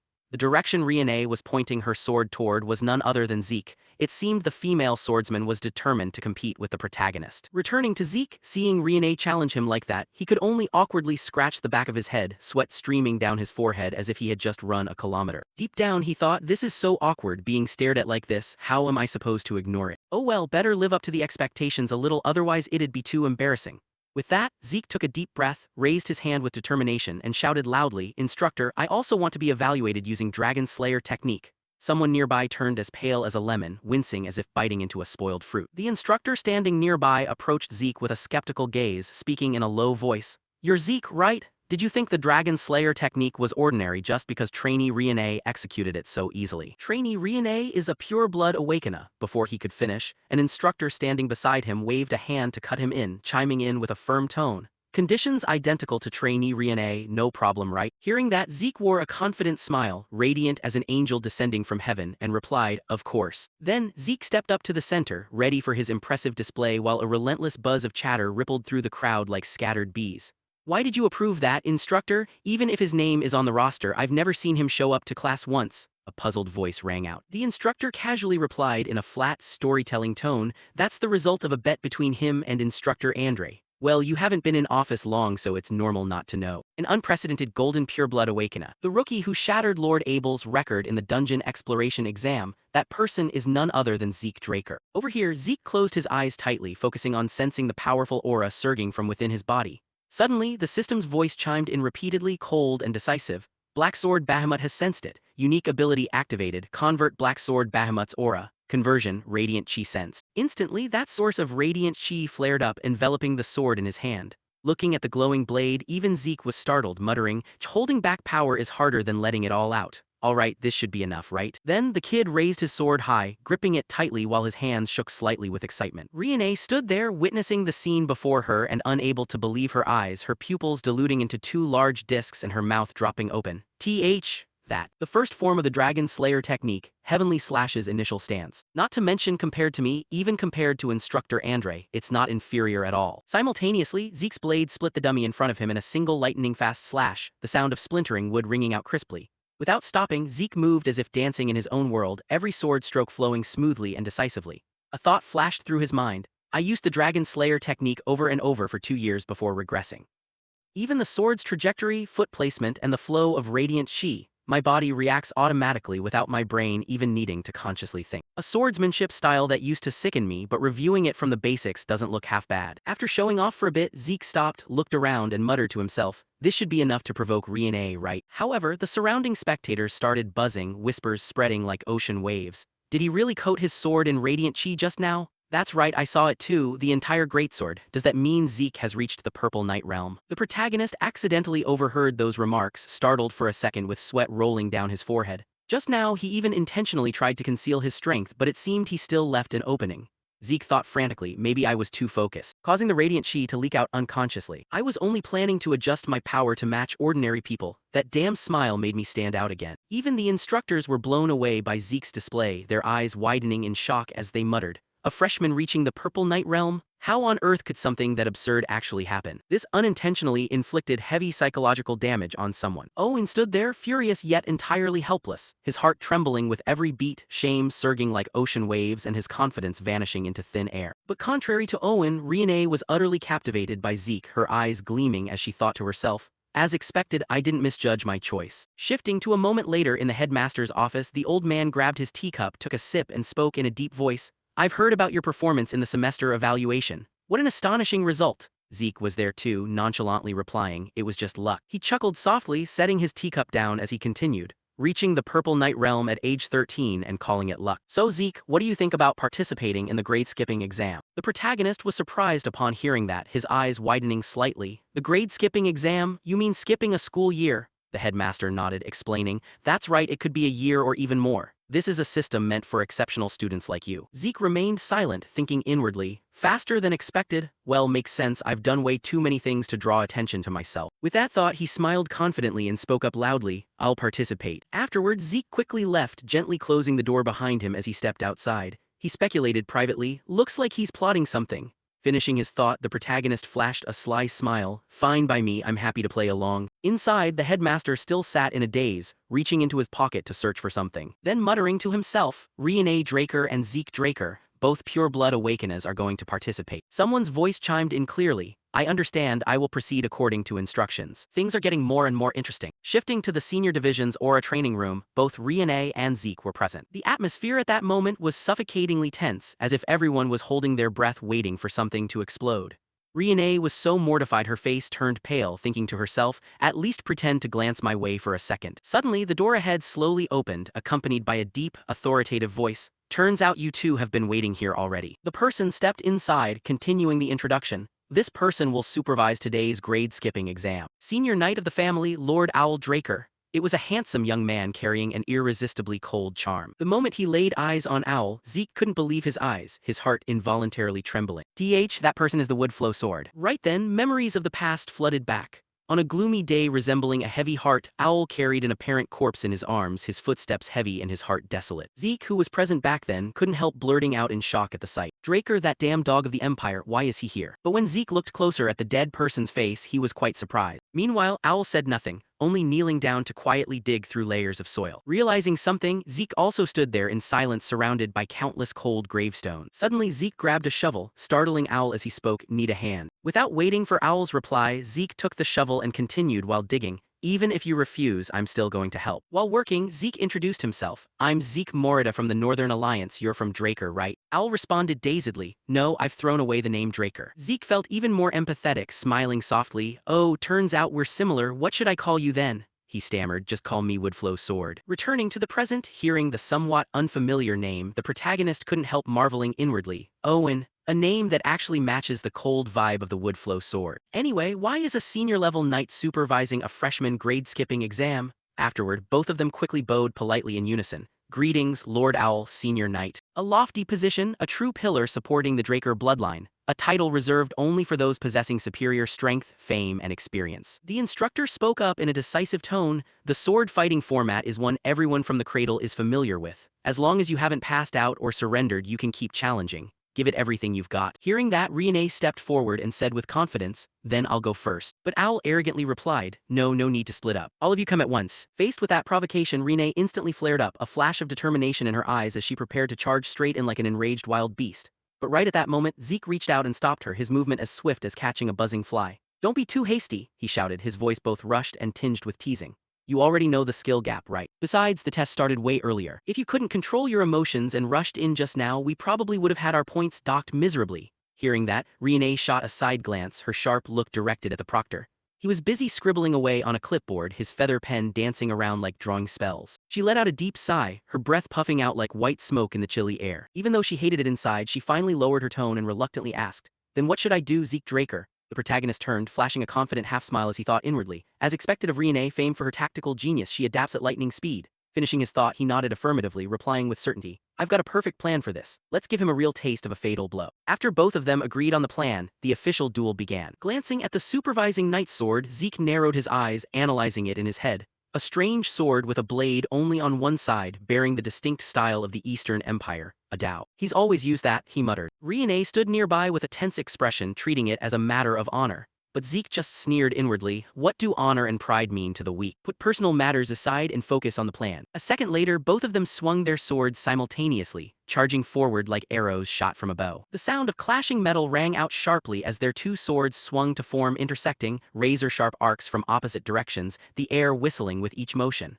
But the knight merely leaned slightly, moving as fluidly as dancing amidst the wind. His blade swept through the gap between their two attacks and counterattacked like lightning. In the blink of an eye, he swung downward. Riene immediately retreated, just barely dodging a slash that grazed a few loose strands of hair across her forehead.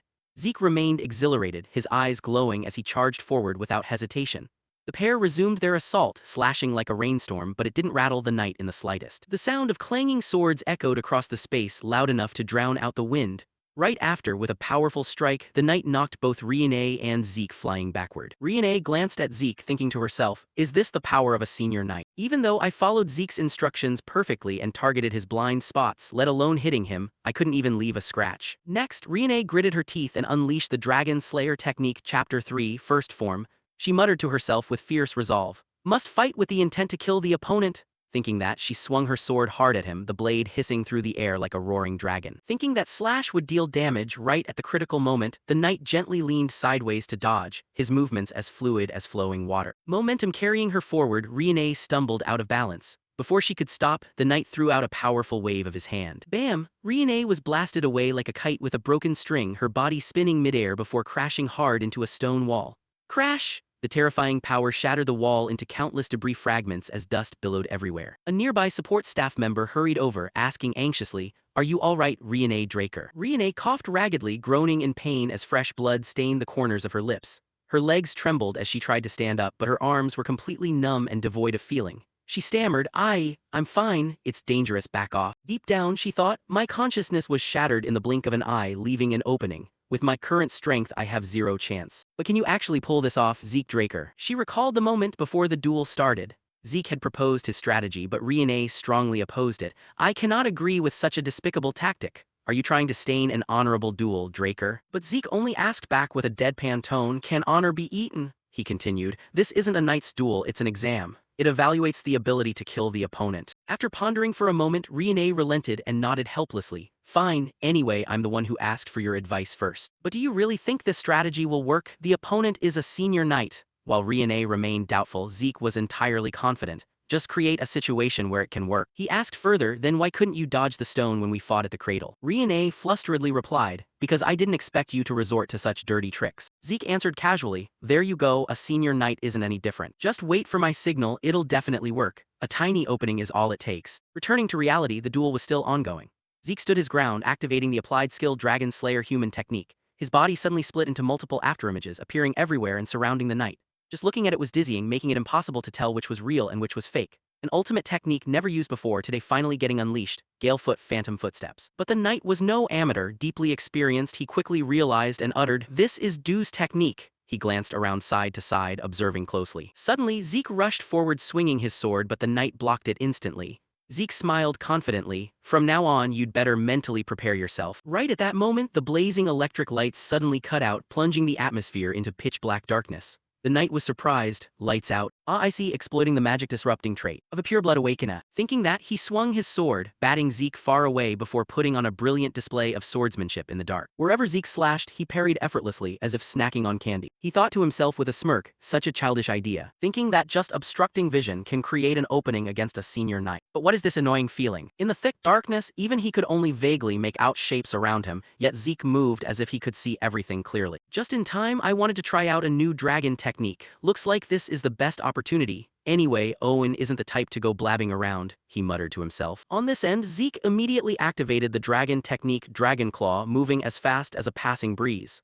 The protagonist casually teased the knight, leaving him struggling to defend. The knight was startled. "Is this the swordsmanship of a freshman?" "Well, calling it swordsmanship isn't quite right, it's way too different. Anyway, Zeke Draker has long since surpassed a trainee's level." Riene Draker seemed able to move in the dark just like Zeke. Could it be that he stripped away unnecessary energy sources and placed a limit on me? That tactic only works when opponents are on equal footing. Thinking that, the knight chased after Zeke, attacking aggressively in the darkness. At this point, only flashes of light from clashing blades remained. The two swords lunged at each other at speeds the naked eye could barely track. Before any sound rang out, metallic light flashed midair, sharp and cold. Sparks scattered like brilliant fireworks in the night before instantly extinguishing, leaving behind the acrid smell of burning metal. Observing the knight's reaction, Zeke smiled, thinking to himself, his movement hasn't changed at all compared to before the lights went out. Has he adapted to the darkness this fast? On this end, the knight suddenly sensed an abnormality. Out of instinct, he slashed hard forward, but the blow missed its target completely. The knight frowned, mildly annoyed. "Disappeared? I can only vaguely see shapes, it feels like fighting a shadow." Thus, he vaguely slashed into empty space, but all his swings missed. It seemed Zeke had completely vanished from his crosshairs. Right at that moment, a lightbulb fell from above right in front of the knight. But that wasn't all. Zeke kept cutting down other lightbulbs, sending them raining down heavily like a downpour. Everything went according to plan. The noise completely masked Zeke Draker's aura and the knight lost track of him entirely. He stood dazed, looking slightly bewildered. Right away, Zeke appeared right in front of him, flashing a bright yet crafty smile. "This is the exact moment," he shouted, his voice echoing out. Before the knight even understood what was happening, a flashbang plummeted from above straight toward his position. Zeke recalled what Professor Fan Nong had once said. "The structure and materials are quite simple, but if left as is, it can only be used once. What kind of magic do you intend to store inside it? Could it be explosion magic?" Zeke didn't explain much, simply smiling casually. "Not at all. Magic that creates a blinding flash and a loud bang is more than enough." Living up to Zeke's expectations, a massive explosion erupted. Boom! This was the absolute perfect timing. Riene, the male lead, stood leisurely with his ears covered, waiting for a miracle to happen. The knight was startled by the explosion. The ear-piercing sound shattering the atmosphere and making everything around him seem to shake. By natural reflex, his body recoiled slightly, dropping into a crouch as his heart felt squeezed in his chest.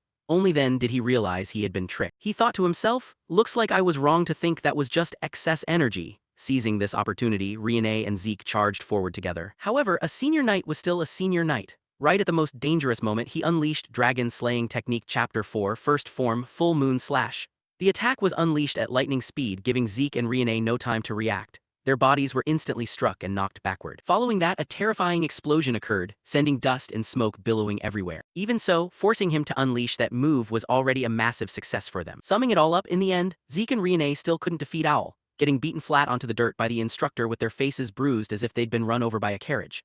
Very quickly, the supporting medical team rushed frantically to the scene, carrying Zeke and Riene away for treatment while the pattering sound of footsteps echoed like a hasty emergency soundtrack. The knight still stood there without a single scratch, looking as heroic as if he had just taken a stroll in the park.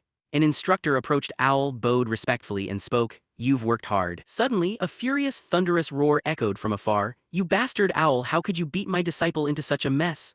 Following the direction of the voice, Owl turned his head to look, his eyes narrowing slightly as he recognized Duke. He bowed politely, his voice deep. "Greetings, Gale Knight." Duke stepped closer, slinging an arm around Owl's shoulder with ease, wearing his usual teasing expression as he grinned broadly, still as rigid as ever.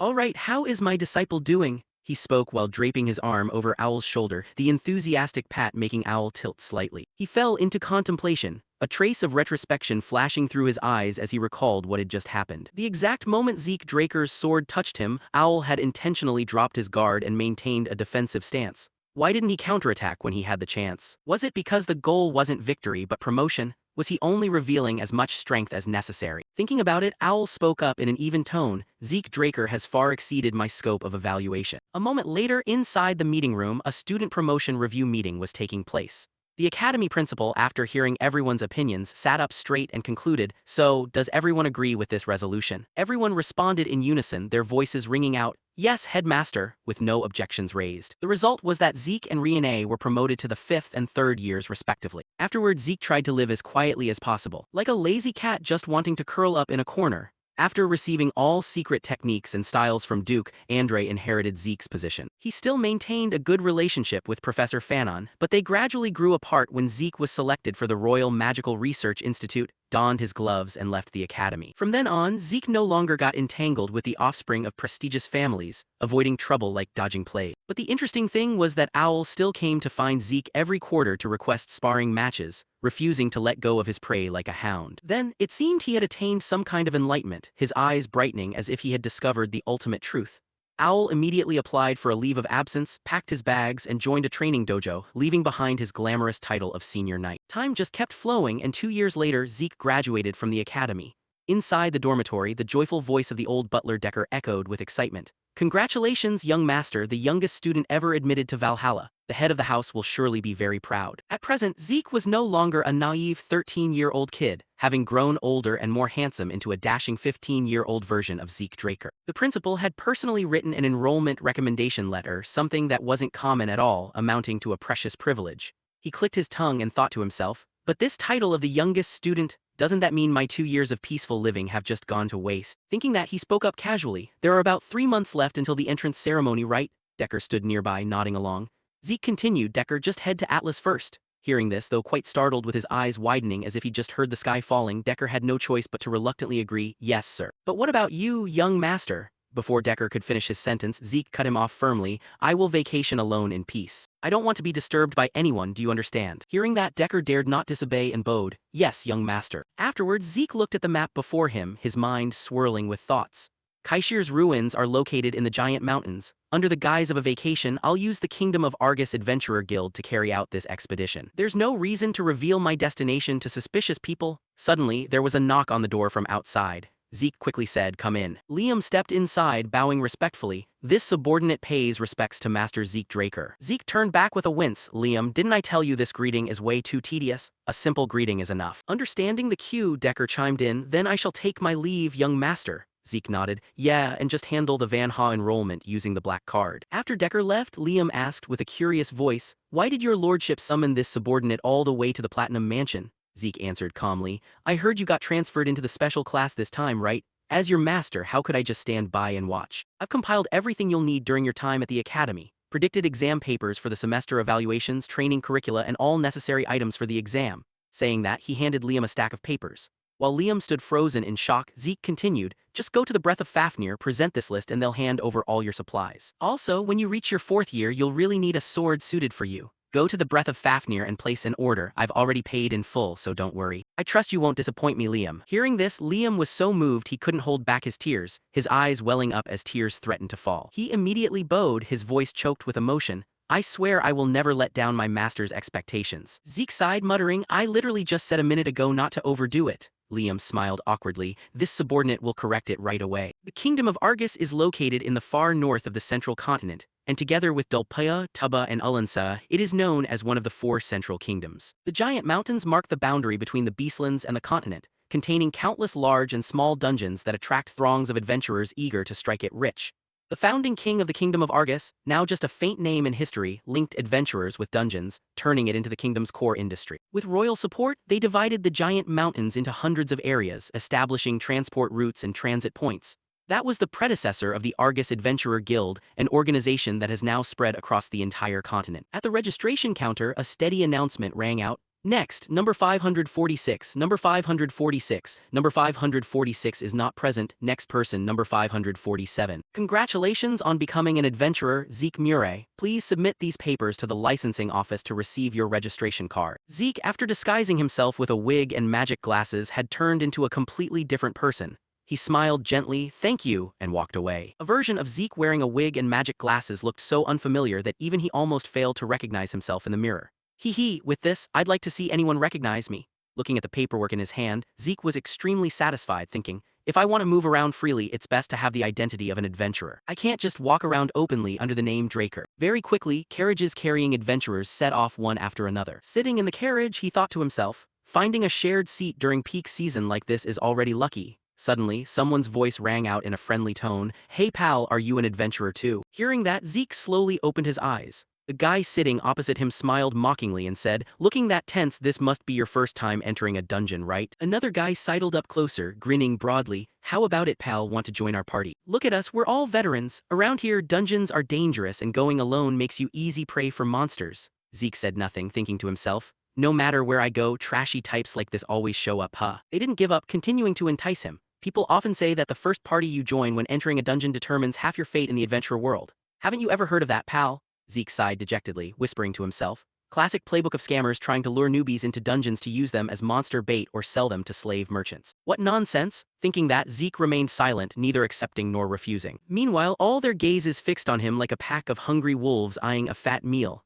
Helplessly, Zeke stood up abruptly and snapped bluntly, shut your traps! That remark left them stunned, one guy stuttering. What's wrong, pal? Did I say something wrong? But the male lead didn't say anything further, simply walking straight forward. He poked his head through a small opening and told the driver, orcs, there are monsters 500 meters behind on the left side. Is this area supposed to be a monster zone? Hearing that, the driver expressed surprise. What are you talking about? This is a safe route. Immediately, jeering laughter echoed around.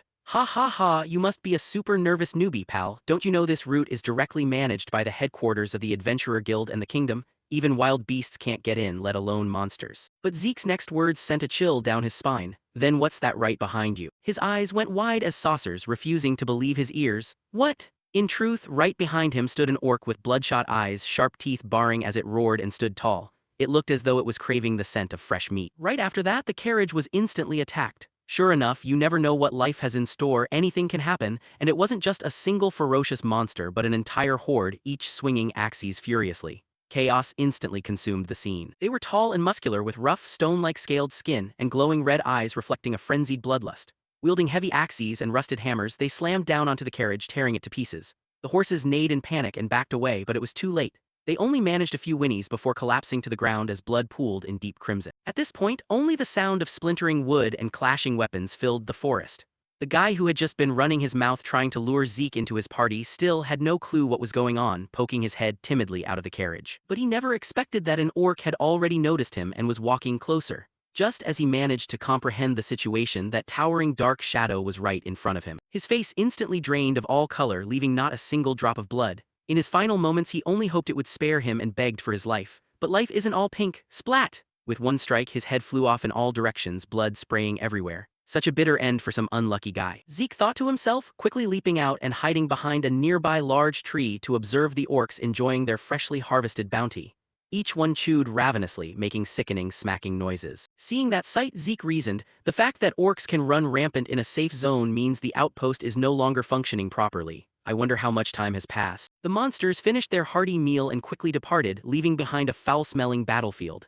Zeke stepped out, surveying the surroundings where corpses were piled up like trash. Looks like Zeke is the only survivor. He stood there, muttering to himself. Just as expected, what an unimaginable mess. Even Argus soldiers were taken down, but with their strength, regular monsters shouldn't be a match for them, right? But upon closer inspection, Zeke's gaze instantly narrowed in annoyance. On their bodies was a long, sweeping slash wound, something not merely caused by monsters. In his mind, he immediately pictured the bloody scene that had just transpired. Zeke thought, not monsters, this was caused by humans. Looking at this, Zeke's expression darkened heavily. He muttered inwardly, the corpses were heavily mutilated, clearly to fake a scene of monster attacks. But if monsters really did it, the cuts wouldn't be this clean. Furthermore, most of the victims died instantly without any sign of resistance. This was definitely the work of a group of death knights. But then he frowned, continuing to mutter. If I linger here, I'll only bring myself more trouble. Right now, the top priority is finding Kaishir's ruins. Thinking that, he continued his journey, his steps full of determination. Walking a bit further, where skulls and crossed bones were piled up like a small mountain, Zeke stopped to survey his surroundings. He thought,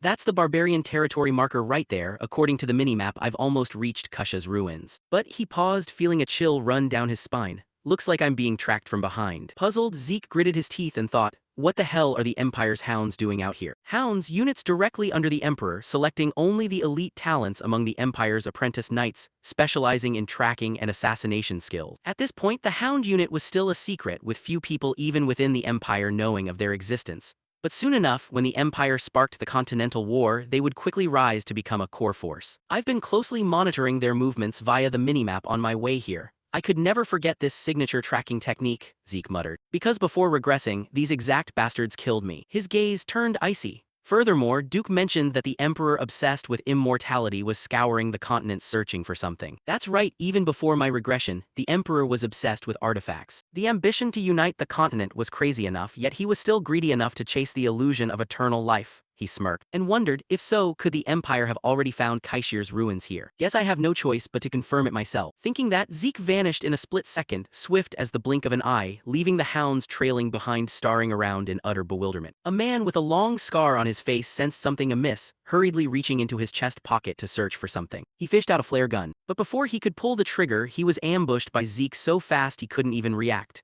The gun in his hand let out a pointless pop, and right after, a hand bid farewell to its owner. A clean, smooth slash from Zeke left the guy's eyes wide open. He spoke up in a cold voice, a yellow flare is a signal indicating an unexpected situation. Sure enough, you're the leader. Only 3 of you, so is this just an outer patrol squad? Usually, a squad has 12 members, doesn't it? Hearing Zeke say that, another guy standing at a distance stepped forward and barked, who the hell are you? Who sent you to do this? Zeke didn't bother answering, directly sending the team leader to meet his maker. His head separated from his neck in an instant. Finished with that, he said, still don't understand the situation. I'm the one asking questions here. Think carefully, you still have 2 mouths. If one stays silent forever, the other won't be able to speak up much longer either. Make a wise choice. And as a result, they were all neatly dealt with by Zeke. From then on, they would never see the sun again.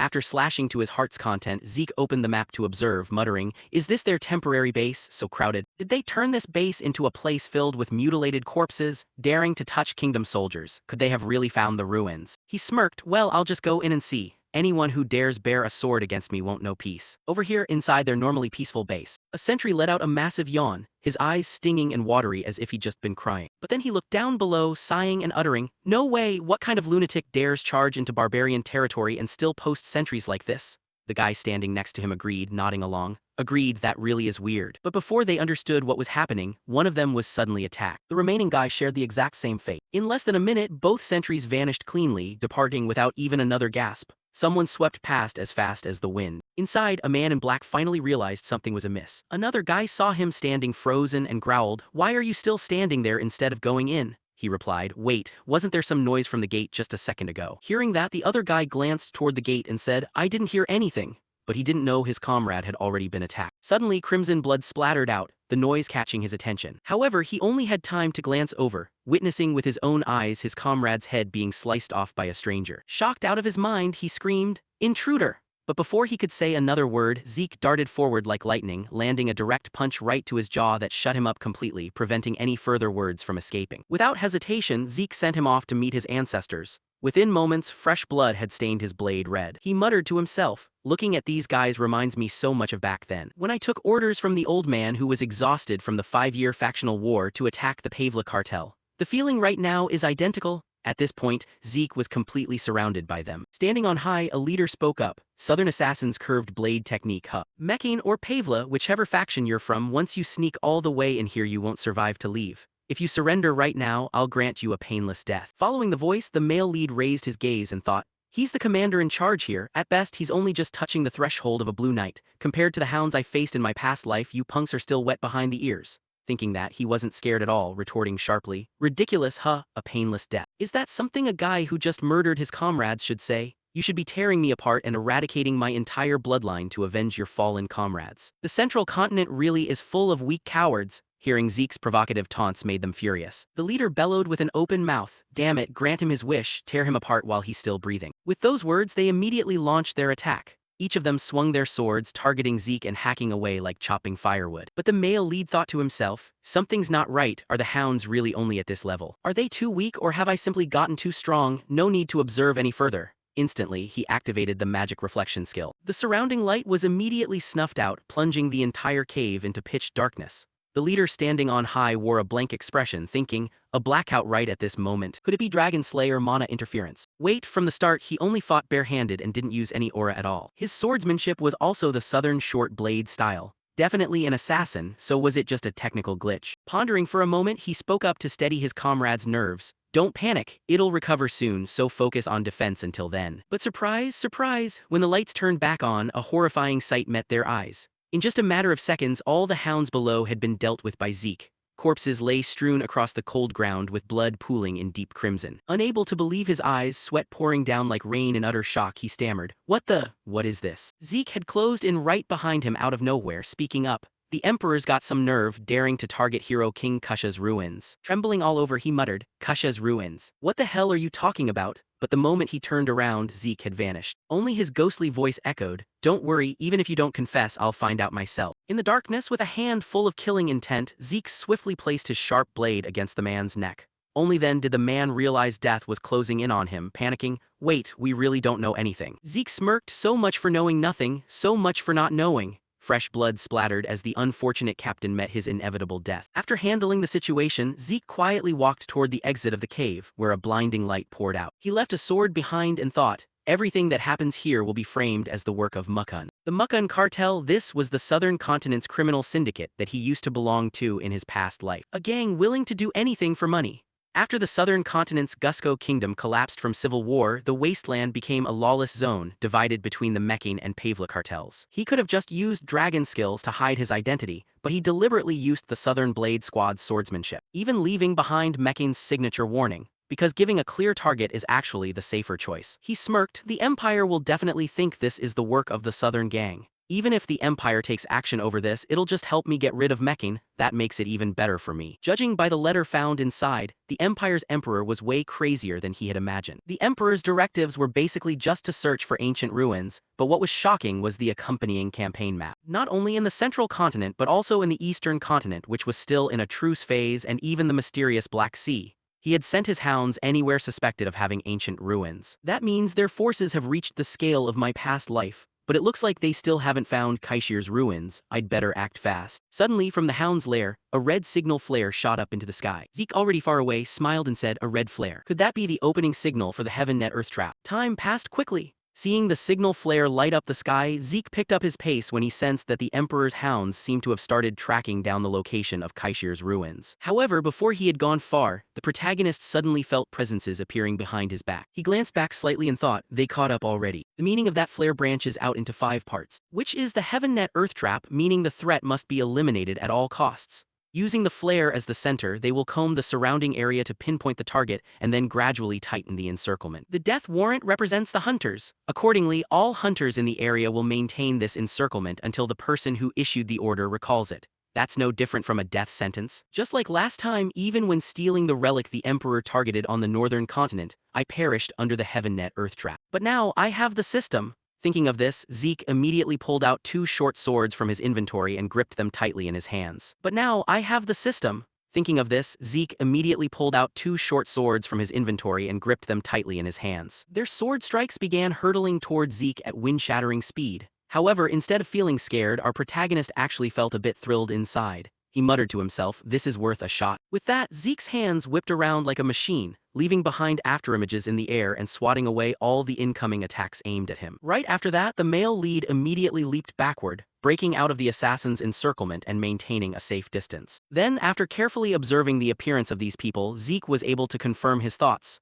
As expected, their skill level is completely different from the rabble in the cave. No sooner had he thought this than countless footsteps echoed from behind Zeke. It was a bunch of other assassins who had just rushed over. And just like that, within seconds, countless figures in black cloaks appeared all around Zeke. Seeing this, even Zeke felt a slight headache. This is getting really troublesome. He sighed and looked at the system map in front of him. Countless red dots were swarming around the area and more red dots kept rushing in. He muttered to himself, "If I really use it, I can still break out. But if I do that, it's no different than throwing away the meching disguise I worked so hard to build. Is there no other way? I didn't plan on using this for a situation like this." Thinking this, with no other choice, Zeke started pulling out a small whistle. And amidst the curious gazes of the assassins, he took a deep breath, blew into the whistle with all his might, producing a piercing sound that echoed in all directions. Hearing this, the assassins grew somewhat wary and looked around. What is that? Could he have called for reinforcements? On the other side, the scarred assassin saw Zeke suddenly pulling out some small spheres and shouted, "They're smoke grenades." The sound was just a decoy. Capture him immediately. Hearing the command, the hounds lunged to intercept. Too bad they were a bit too late. At that exact moment, Zeke threw the spheres hard onto the ground, causing them to explode and generate thick black smoke that blanketed the surroundings. Seizing the opportunity, Zeke's figure vanished instantly. Seeing this, although the assassin group's captain was somewhat annoyed, he calmly gave instructions. "Don't panic. Once the Heaven Net Earth Trap is set up, no one can escape. Hold your positions and look for abnormal movements in the smoke and figures." With that, he looked around. However, he only saw the figures of his own comrades. This left his eyes filled with a puzzled confusion. Not a single trace. Does he think just obstructing our vision means we'll retreat, or does it have something to do with that whistle earlier? Those were the captain's questions. And as if to answer that question, right afterward, the scream of some assassin in the group echoed across the area. His body was knocked flying like a tattered sack into the air, leaving the captain completely stunned as well. "What on earth is going on here?" he said as he hurriedly looked around everywhere, and finally spotted the cause of the sudden attack. It turned out to be a bunch of bare-chested, muscular guys built like forest bears who were starting to attack and crush all of his subordinates. The barbarians? What is going on here? We didn't do anything to provoke the barbarians. If it were just one or two bellicose ones, it could be understood, but this time they were attacking in a whole pack. The more he thought about it, the more puzzled the captain became. Elsewhere, an assassin in the group angrily yelled, "Lowly savages, how dare you attack us?" As he spoke, he coated his sword in aura and slashed straight at the waist of a barbarian right in front of him. However, when his sword collided with that massive body, it was no different from crashing into a block of steel.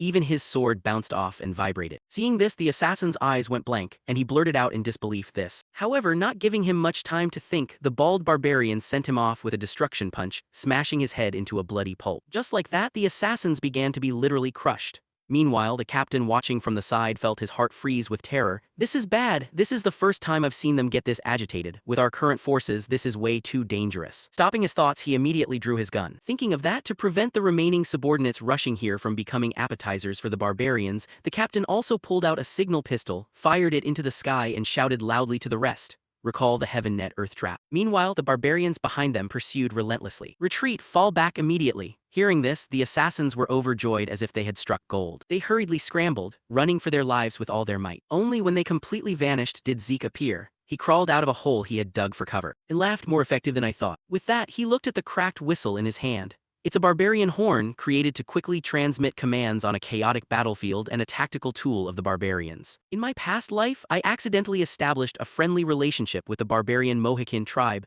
and from there learned how to craft the horn as well as their signal system. The signal I just emitted with the horn means an outsider is trespassing on the ancestors' sacred ground. Barbarians are often viewed as crude savages, but in reality, they have their own traditional culture and distinct civilization. With craftsmanship this shoddy, I guess it's probably a one-time use. Just like that, with the assassins no longer bothering him, Zeke quickly moved according to the map's guidance. And before long, he approached Kaishir's ruins. However, upon stepping inside, he sensed that the assassins weren't the only obstacle, and that inside these ruins lay something even more dangerous and terrifying. At this moment, Zeke was hiding against a wall, stealthily peeking his head out to observe ahead. one difficulty after another. What he witnessed was a giant monster with 9 heads constantly scanning its surroundings. Accompanied by a notification from the system, detected corrupted dragon species eroded by filthy evil chi. Looking at this notification, the protagonist was dumbfounded. What the hell is a corrupted dragon species? According to the minimap, that door over there. System, can you open that door? He asked himself, and the system responded with a notification. Administrator request confirmed. Proceeding to connect to the control system, connected to the system manager of Hero King Kaishir's resting place. Proceeding to open the entrance. Following the notification, the stone gate rumbled open, revealing the passage from behind. However, when the giant monster discovered this, it immediately went berserk. And seeing this, Zeke could only muster a wry smile. Sneaking past it quietly doesn't seem feasible anymore. Thinking this, Zeke took a deep breath and sprinted rapidly toward the monster. Initiating wind technique, phantom footwork.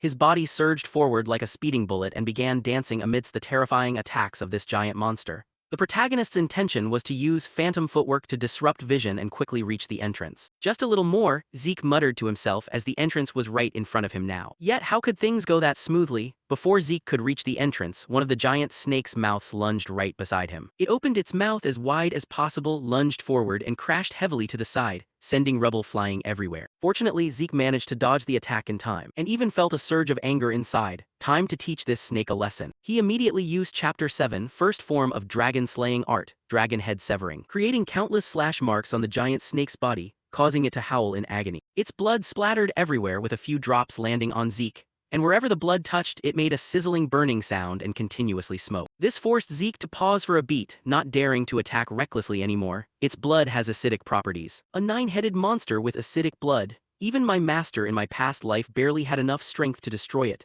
The 9-headed dragon Hydra. Alright, let's give it a try, Zeke thought as he gripped the sword in his hand tightly. Across from him, the dragon's 9 heads were staring right at him with dangerous gazes. The moment the 9-headed Hydra bared its venomous fangs, aiming straight at Zeke, he could only grit his teeth and swing his sword to block.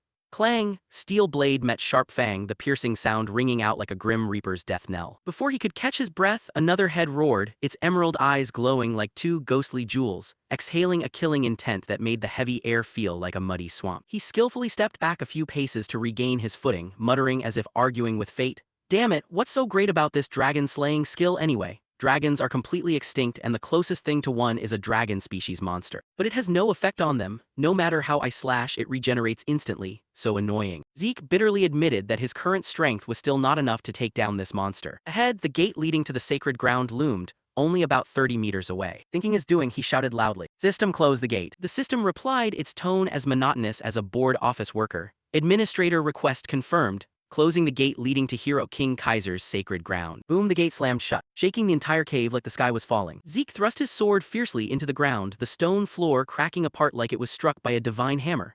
A wave of energy erupted, spreading like a tsunami by applying the dragon-slaying technique, causing the snake heads to freeze and their eyes to flash with panic. He roared, martial art secret technique wind slash. A brilliant sword beam tore horizontally through space, and lunged into the snake heads like a reaper's scythe. Rip, one head soared into the sky, purple blood erupting like brilliant fireworks. The Hydra's roar echoed, making the cave itself seem to groan in pain. Not missing the chance, Zeke darted like lightning toward the gate, calculating to himself, good. It's confused from losing a head. Time to bail, killing can wait. But the Hydra wasn't stupid. Its eyes flashed like sci-fi monster headlights, instantly spotting Zeke's scheme. One head lunged forward, its neck stretching out like a rubber band, fangs snapping shut from all directions as if trying to turn him into a raw meat sandwich. Zeke was only a few steps away from the gate, thinking he had escaped, when suddenly he panicked. What the hell? Bam! A lightning-fast snap tore his left arm away. Red blood gushed like a fountain, splattering against the freshly closed gate. He staggered inside, his face contorted in pain but still hissed through clenched teeth. Damn it, you bastard snake. You chased me all the way here. Anger flared like an erupting volcano. Zeke roared, his eyes blazing red as he pointed his sword straight at the Hydra.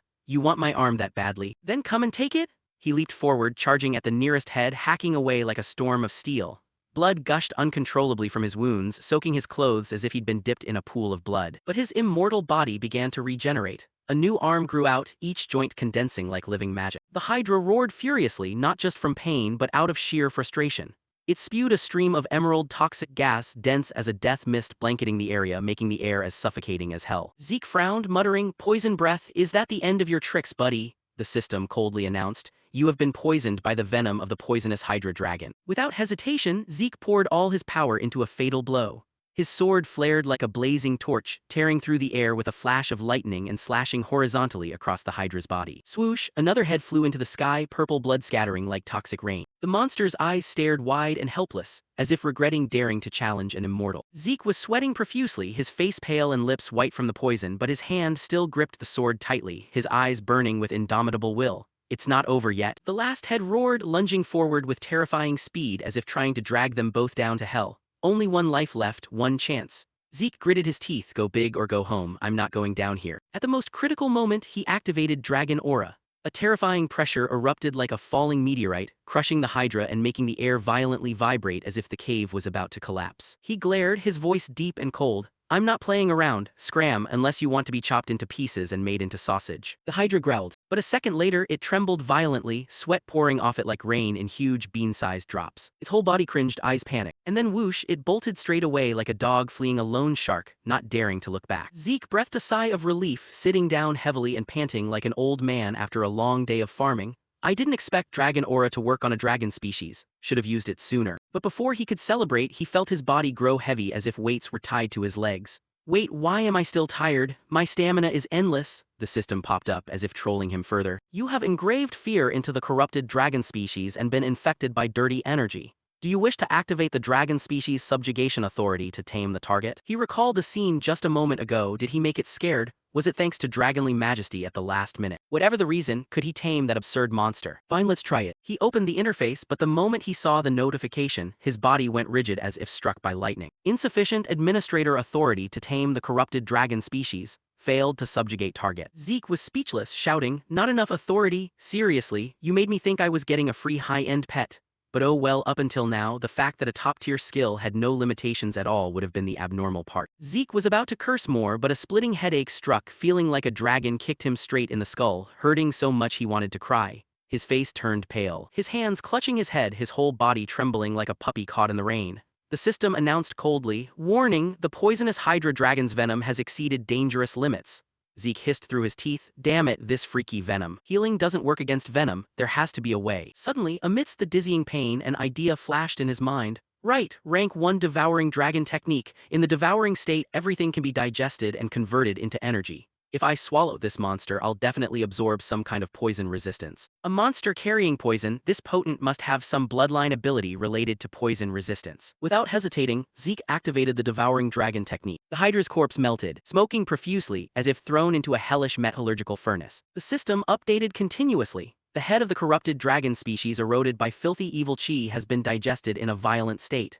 Upon absorbing a destroyed target, the gluttony skill has been upgraded from beginner to proficient, recovering missing capacities through absorption capacity. The system notified endlessly, absorbed the bloodline ability of the digested creature, absorbed only a portion of the opponent, gaining incomplete constitution, immunity to all poisons. In a split second, Zeke felt his body lighten as if soaking in a cool, divine spring. All toxins vanished, swept away by the mountain wind without a trace. His muscles grew firm again. His eyes sparkled like stars and his skin became smoother than a high-end cosmetics commercial model. The system confirmed, detected toxins of the 9-headed dragon Hydra. The effect of the all-poison immune constitution helps detoxify the detected poisons. The status panel flashed brilliantly like an honor roll for top students. Low-level administrator 1 name, Zeke class, immortality unique rank title, blessed by the ancient dragon heir of Turrican constitution, heavenly bone physique total poison immunity authority, dragon species dominant system functions, 100 slot inventory Manhwa beginner questbook combat skills. A rank weapon attack proficient, A rank chi reflection novice, A rank northern aspect novice rank 1 dragon skills, dragon eye proficient, dragon aura proficient, devouring proficient, dragon speech locked rank 2 dragon skills, dragon scale armor proficient, dragon claws proficient rank 3 dragon skills, unlocked requires 300 points karma points, 465. Trait, absolute poison immunity resists and neutralizes most types of venom.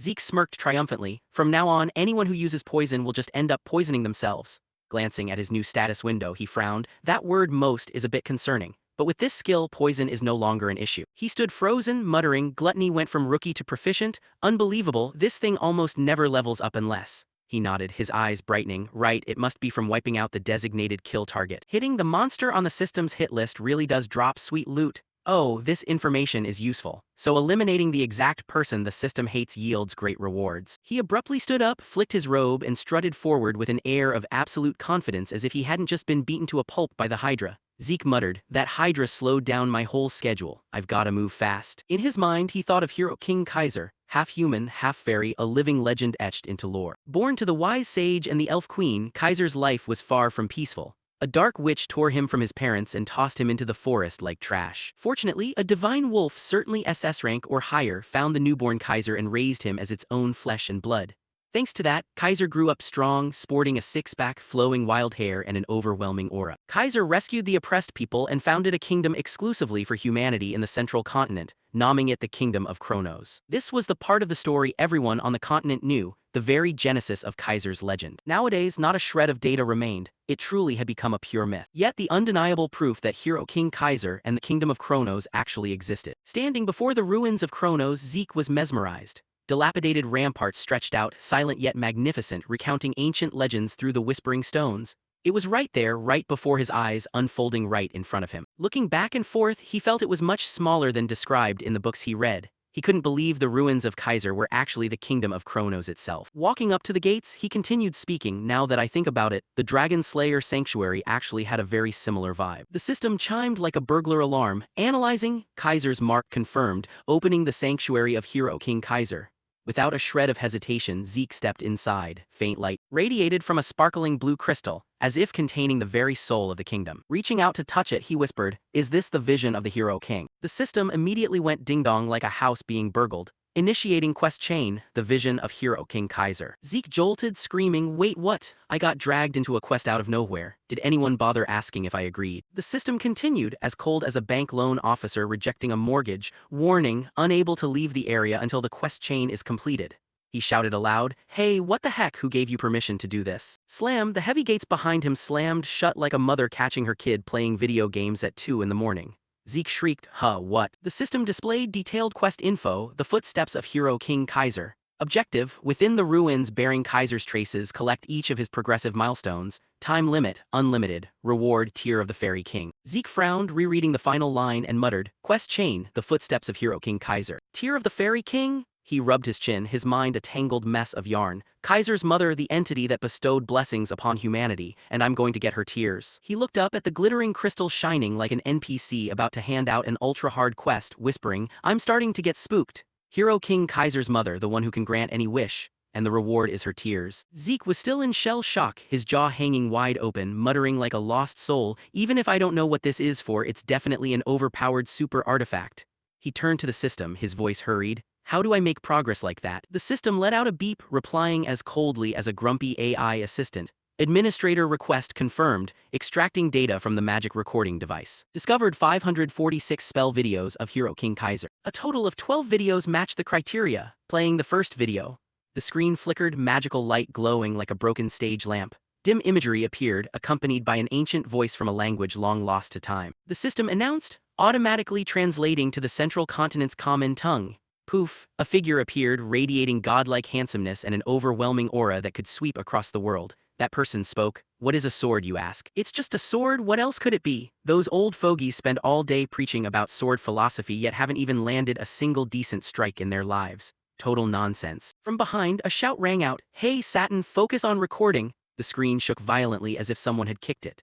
Zeke held his breath, his eyes bulging. "No way!" The person speaking was none other than the legendary hero King Kaiser, and Satin was his loyal bodyguard from the annals of history. Seeing this, he suddenly thought, so this isn't fake, these are real historical records. The voice in the video kept playing. "How does one master the use of a sword, you ask? There's nothing complicated to it, just swing the sword diligently and repeatedly." The imagery continued as Kaiser lifted his sword in the darkness. The blade flashed with a cold light slicing through the gloom. Just by looking through the screen, Zeke felt as if his heart had been pierced by a dagger, his entire body trembling as he fell backward, limbs turning to jelly while sweat poured down like a torrential rain.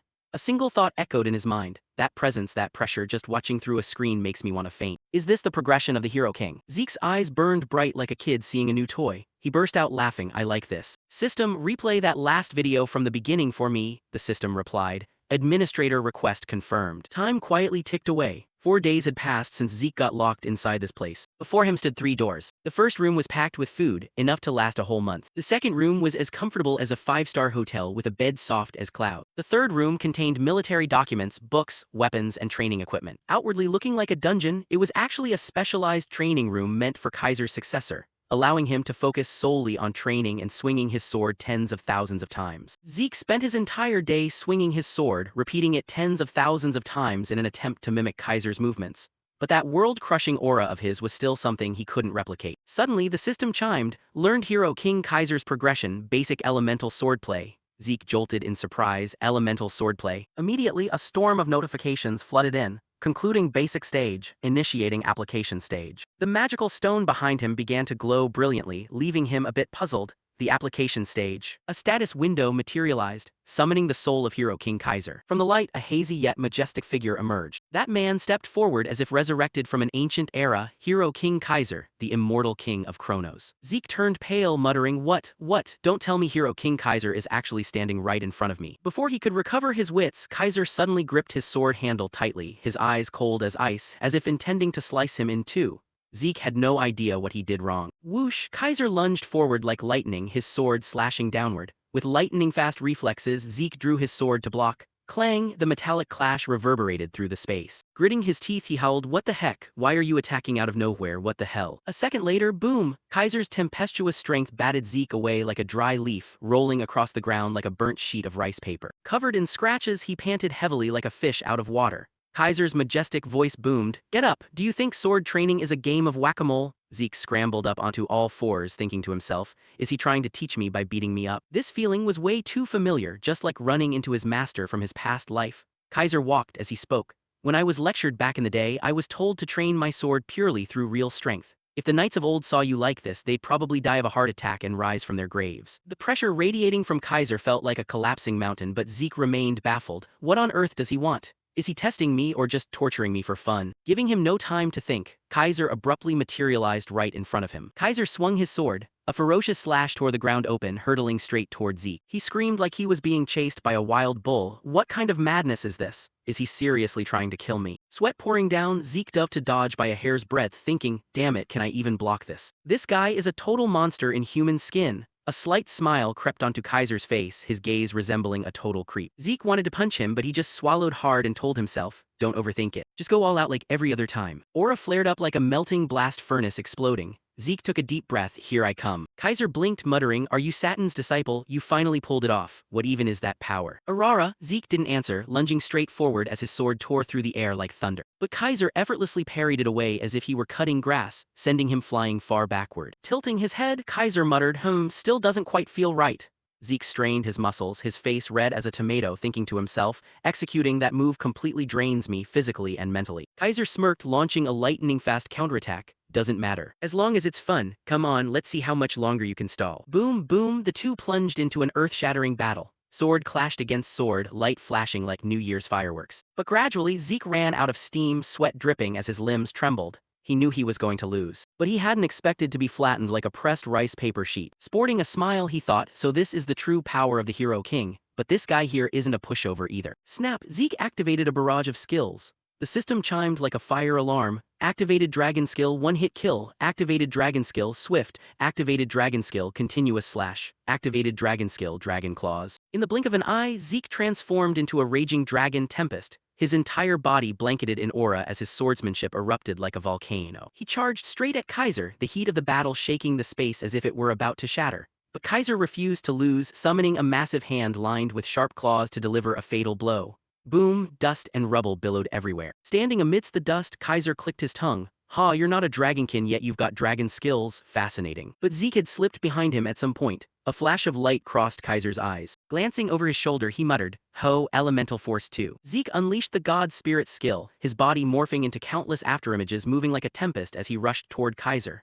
Boom, boom, two colossal forces collided, bursting into a shockwave of energy that racked the space. Sword chi, killing intent, dragon aura, everything blended into a chaotic symphony. Yet after a fierce brawl, defeat remained the outcome. No miraculous plot armor, no magic turnaround. Zeke lay sprawled flat on the ground like an unpancake. A moment ago, he opened his eyes wide with an expression of waking up in the middle of a war zone. Who am I? Where is this? Why am I lying here amidst shattered rubble? Beside him, Kaiser sat cross-legged, as leisurely as someone sipping afternoon tea. Seeing Zeke wake up, he smirked. The weakling is finally awake. He continued at a leisurely pace. Well, you've got talent though. Satan's aptitude, the dragon clan's strength plus elemental force. A rather interesting combo. Kaiser frowned as if discovering something even more fascinating. He stepped closer, leaning down to stare intently. Wait a minute, is your soul interacting with the spirit realm? Zeke twisted his face. What the heck is the spirit realm? Kaiser continued like a university professor lecturing. You've crossed the boundary between life and death more than once. For a mere human body to pull that off, wielding elemental force makes complete sense.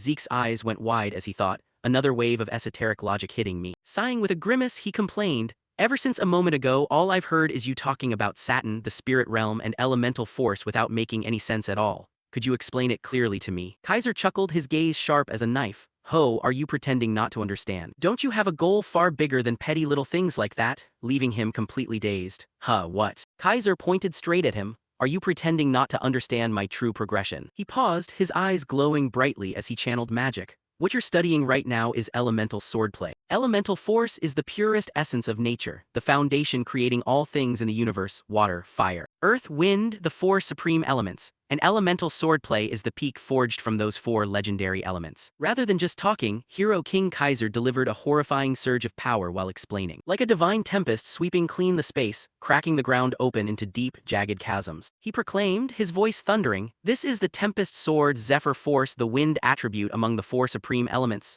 His tone shifted rhythmically. To execute elemental swordplay, the core component is none other than the cosmic spirit chi you've heard about. Standing behind him, Zeke turned as pale as if he'd seen a ghost, thinking, wait, hold on, what is this? It sounds like magic, yet the execution style is purely swordsmanship. Before he could ponder further, Kaiser abruptly spun around. Now it's your turn. Zeke stood dumbfounded, his mind buzzing like a disturbed beehive. Is the source of elemental force, but I can't sense any from him at all, or does the secret lie in the conversion method? Hesitating, he took a deep breath and spoke up. If so, could you teach me how to convert into elemental force? Raising an eyebrow and scratching his chin before Kaiser could reply, snap. His sword burst into flames, raging crimson as if looking to incinerate the surrounding space. He laughed, well, you just execute it like that, why complicate things with a bunch of explanations? Zeke froze, staring blankly like a lost puppy. Why are all the people about to become my masters like this? He muttered to himself, it's not that I can't sense it's that I sense too little of it. Operating it right now is as difficult as catching a weak Wi-Fi signal. I have to concentrate with all my might just to grasp a tiny hint. But he still nodded. All right, I'll try, Kaiser smirked. Quite a bold mouth you've got. Off to the side, Zeke racked his brain. Don't trust everything you see. This so-called elemental force. Kaiser clearly called my god spirit skill elemental force, which means, gripping his sword tightly, he smirked confidently, the god spirit skill is also a power that utilizes elemental force. Watching Zeke attempt to execute it, Kaiser wore a questioning look. Acting on the thought, he summoned the wind attribute god spirit skill. But within 3 seconds, whack! A heavy blow landed right on top of his head, nearly blowing his brains out. The culprit was none other than Kaiser, sitting back and kicking his legs lazily while glaring at him in utter dissatisfaction. I told you to use elemental force. Who said you could wave around cheap tricks like that? Rubbing his head with teary, pained, and confused eyes, Zeke stammered. A trick? You mean word magic? Kaiser snorted coldly. Right, word magic is a secret technique only the Dragon Clan can wield. If you were a Dragonslayer, it might be somewhat acceptable, but humans absolutely cannot use it. Every time you use that power, your physical body must suffer significant strain, am I right? The souls of humans and dragons are fundamentally worlds apart. You can copy it superficially at best, but the actual effectiveness can never match up. I don't know who created such a cheap trick, but it's utterly laughable daring to counterfeit word magic into such a pathetic technique. Alright, now that you understand, do it again. In the back of his mind, he still wondered. I've actually witnessed word magic before when absorbing Bahamut's heart at the Dragonslayer's resting place. Back then, I learned word magic, but I also saw a notification stating I couldn't cast it yet. Dragon skill word magic. Words carrying power, locked, administrator growth level insufficient. Zeke thought deeply, if the god spirit skill was created based on the foundation of word magic, then once I grow up and unlock word magic, I should also be able to freely control the god spirit skill. Well, that's just another reason for me to grow up faster. While Zeke was lost in philosophy, Kaiser lost patience, raising his sword to the sky and roaring, do you need to take another hit to wake up? Get up! Zeke sprang up like a spring. Yes sir, I'm up right now. Application training proved vastly harsher than the basics. But thanks to his heaven-sent physique, Kaiser's godlike demonstrations, and countless memorable beatings, Zeke gradually grasped the principles of elemental swordplay. It resembled magic using magic arrays to channel mana, but elemental swordplay utilized as a bridge to summon elemental spirits. Once the principles and usage methods were understood, casting elemental swordplay was no longer a difficult task. Following a grueling chain of training filled with sweat, tears, and nosebleeds, mostly courtesy of Zeke, Kaiser finally passed judgment. Now it's starting to look somewhat decent. Don't celebrate just yet though, the advanced stage will make you wish you were licking rocks instead. Take a break today. snapping a military salute. Zeke responded, "Understood, master." Then, as if remembering something, he scratched his head. While taking a break, can your disciple ask a few questions?" Kaiser nodded lightly, "Ask away." But as he hovered midair like a deity relieving stress, Zeke paused. He noticed faint glowing specks dancing around Kaiser like they had souls, so those things were elemental force too. His eyes flashing, he cut straight to the point. "When you and I first met, you saw me using Aurora and called me Satan's disciple. What did that mean?" Raising an eyebrow in mild surprise, Kaiser replied slowly, his voice deep like a legendary drama. "Aurora, right, that name. I called you that because the technique you use was actually created by a guy named Satan. He always insisted humans couldn't comprehend elemental swordplay, yet he went and invented a technique grounded in E. Worse yet, he completely skipped my techniques and only passed down his own." Kaiser's eyes darkened, filled with bitter resentment. "That guy, Satan Draker, what a bastard." Zeke jolted as if struck by lightning. Satan Draker. His heart took a heavy blow. Wasn't Satan a noble knight, the closest confidant of the hero king, the founder of the aura training method known across the entire continent? He carried the Draker surname. So the ancestors of the Draker household weren't Terracan like everyone believed, but an ancient figure named Satan? Why had no one ever mentioned this? Shaking off his dizziness, Zeke pressed on. "Then what about the place called the spirit realm where spirits reside? Even though I've sensed spiritual power, I still can't picture its true nature." Before he could finish his sentence, Kaiser snapped his fingers like a street magician. Instantly, a howling gale struck, swirling the air into a vortex that formed an invisible wall before him. Zeke reached out to touch it, feeling as though he were pressing against wind compressed into solid concrete. He thought to himself, his eyes shining bright, "Zephyr Force can even be used like this." Kaiser's voice echoed from the other side of the vortex, melodic as a fairy tale. "To put it accurately, it's a bit complicated, but just think of it this way. The spirit realm is the netherworld and our world is the living realm. Once a person's physical body leaves the present world and steps into the spirit realm, it's like crossing a point of no return, a one-way trip with no return ticket. Anyone trapped there shouldn't even dream of coming back." Zeke was stunned, muttering, "But didn't you say a part of your soul still lingers in the spirit realm? Then why are you standing right in front of me now and in a spiritual state at that?" He snapped his fingers again, his voice lazy. "Well, I guess I'm encountering a case like yours for the first time. But it's not impossible to bend the rules and cross the boundaries of the spirit realm." Stretching comfortably, he replied, "Prime example is yours truly right here. Got lucky with a dragon lending a hand." Zeke's eyes bulged, nearly popping out of his sockets. "Dragons," he replied unbothered, "is there a problem with that?" He swallowed hard and stammered, "Wait, dragons helping humans, are you kidding me? I've never heard of such a thing in all my life." Kaiser frowned, glaring at him as if he wanted to punch him. "What the hell are you talking about? Out of all the races, the dragon race is the one that cherishes humans the most." Zeke stood frozen like a stranded fish, his mind in complete turmoil. "What is this? Dragons cherish humans? Didn't prime monster bosses like Behemoth nearly wipe out the entire world?" He thought to himself, does that mean the relationship between humans and dragons in ancient times was completely different? What on earth is going on here? Kaiser stepped closer, his voice full of hidden meaning.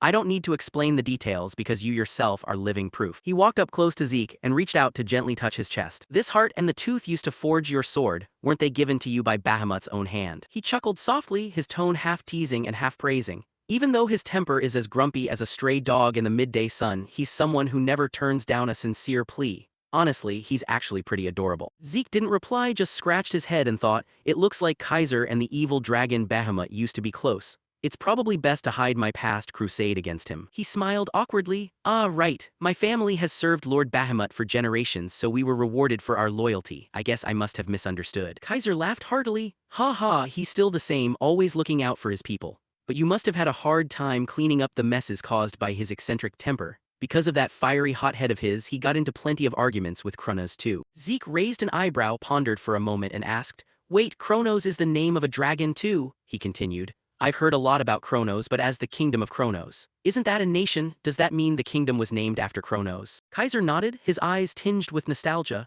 "Right, because I was his contractor. Back then, all of us racked our brains trying to think of a name for the kingdom and everyone kept throwing out nonsense. Meanwhile, he was just sitting there leisurely sipping tea. It pissed me off, so I casually used his name and called it a day." Zeke's face twisted into an awkward grimace, forcing a smile while thinking internally. "Dragons know how to drink tea too? Don't tell me he used some legendary shapeshifting magic." Kaiser crossed his arms, closing his eyes as if laughing at himself. "Anyway, Kronos probably wasn't even surprised. He probably saw it coming. Truth be told, I just wanted his name to be remembered by future generations." In the distant past, when Kaiser still walked the earth, humans and dragons lived together like close brothers. A glorious era now only found in ancient books and carved stone.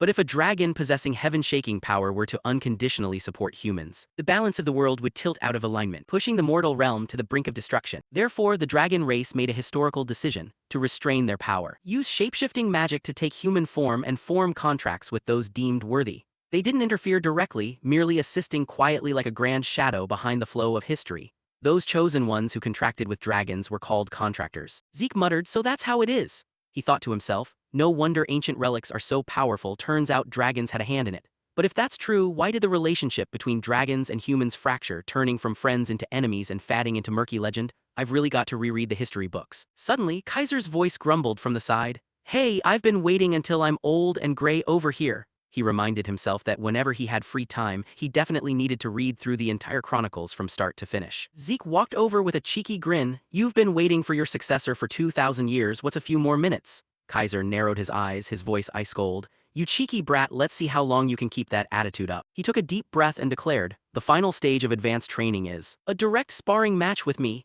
The atmosphere suddenly grew heavy, an invisible pressure pressing down like a mountain. "But if it's only to this extent, it won't be any different from the previous times. Therefore, I'm adding a new rule to the training." With that, he slammed his hand down, sending rocks flying into the air. "From now on, you are not allowed to eat or sleep. The spar will continue non-stop until I say that's enough. And most importantly, you are only allowed to use an elemental sword matching my element." Right after he finished speaking, Zeke asked, "What happens if I break the rule?" As soon as the question left his mouth, he simultaneously cast a spell. An elemental sword, Fire Force Chapter, Fire Rain. "You're asking what happens if you break it." He turned serious. "If you happen to have more than one life, feel free to try and find out." Elemental swords are divided into 4 schools corresponding to each element. First is based on the fire element. The Fire Force School, incinerating everything with scorching heat and terrifying flames, possessing overwhelming destructive power. Next is based on the earth element, the Metal Force School, specializing in subduing and suppressing opponents with the power to manipulate hardness and mass at will. Following that is based on the wind element, the Wind Force School. Though not as powerful as the Fire Force School, it has high practical application in fast combat, rapid movement, and projecting sword chi. Finally, based on the water element, the Water Force School, comprehensive in attack, defense, suppression, or even support. It is a flexible power, transforming like water, harmonious and diverse. Right at this moment, Zeke was instantly blown away by the violent torrent of water unleashed by Hero Kaiser, and our dear protagonist even took a sizable slash right across his chest.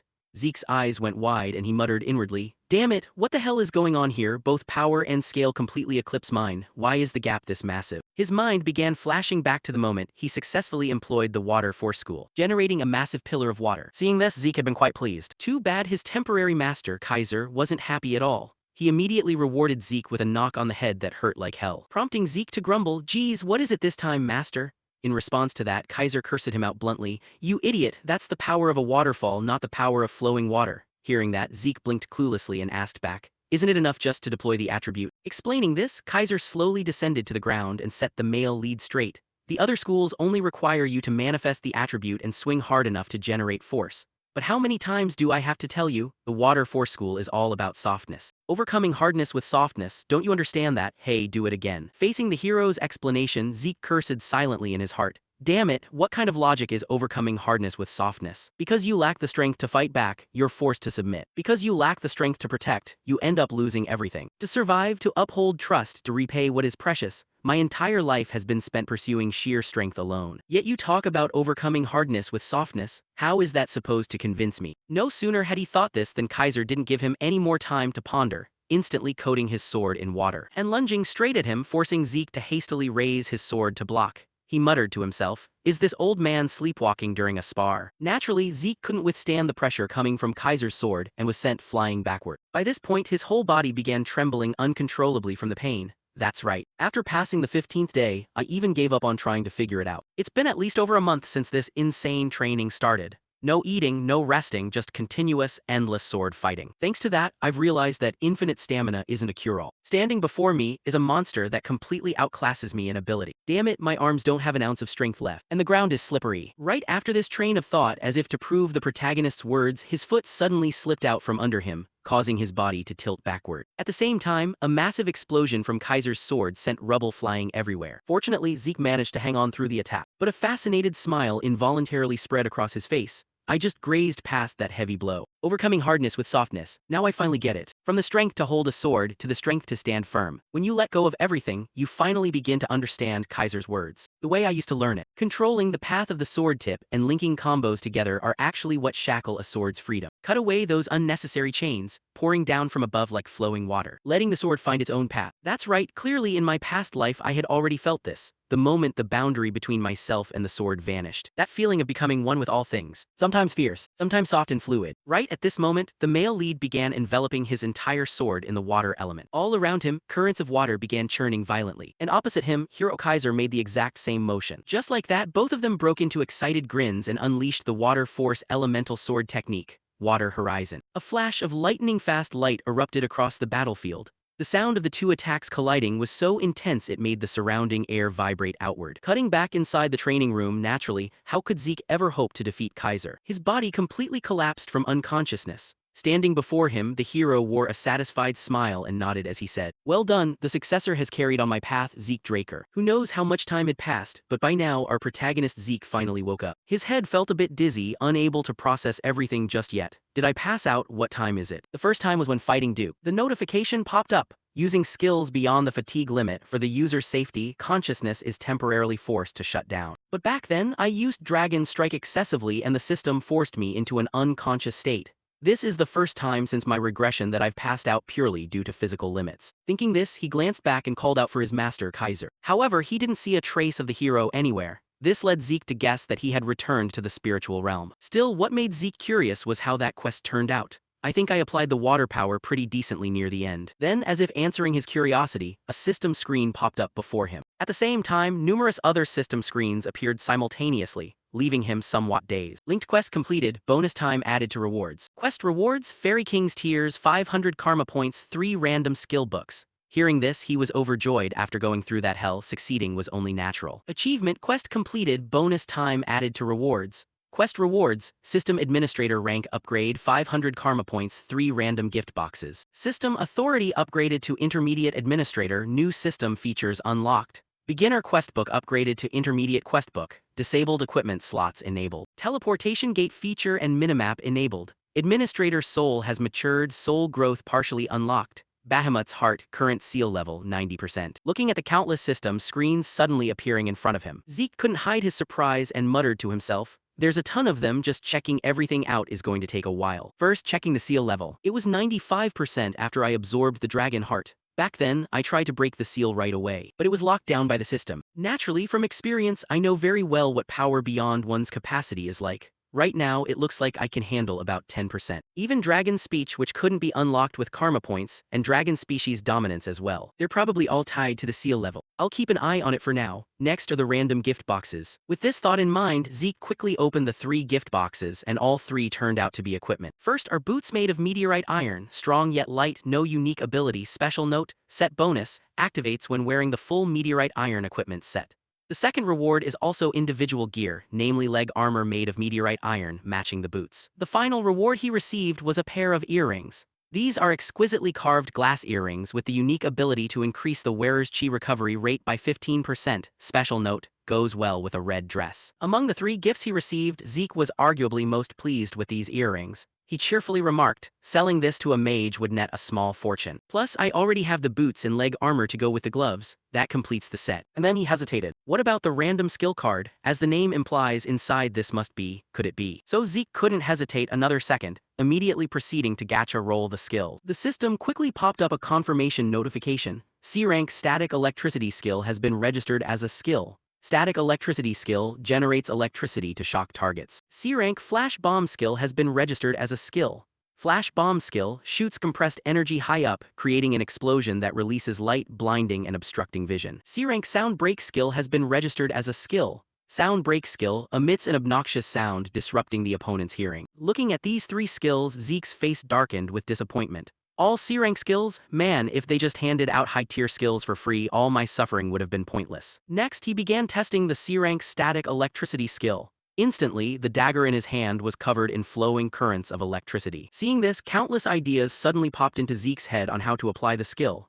is this a C-rank skill? Pretty good power for its level, and I can use it in various ways. If I combine Flash Bomb and Sound Break, I can counter status effects better than the artifact I used during the promotion exam. Also, the Authority upgrade, it said it unlocked a new system feature, here it comes. The male lead grunted. The new system feature is the toggleable equipment slot. You can use equipment inside the slot like a skill. Facing this feature, Zeke fell into deep thought, contemplating the best way to apply it. Using equipment like a skill will definitely come in handy during critical moments. Since I have infinite stamina and self-healing, I should use these slots for something other than healing potions. That was what the protagonist calculated. However, a second later his gaze shifted slightly and he shook his head.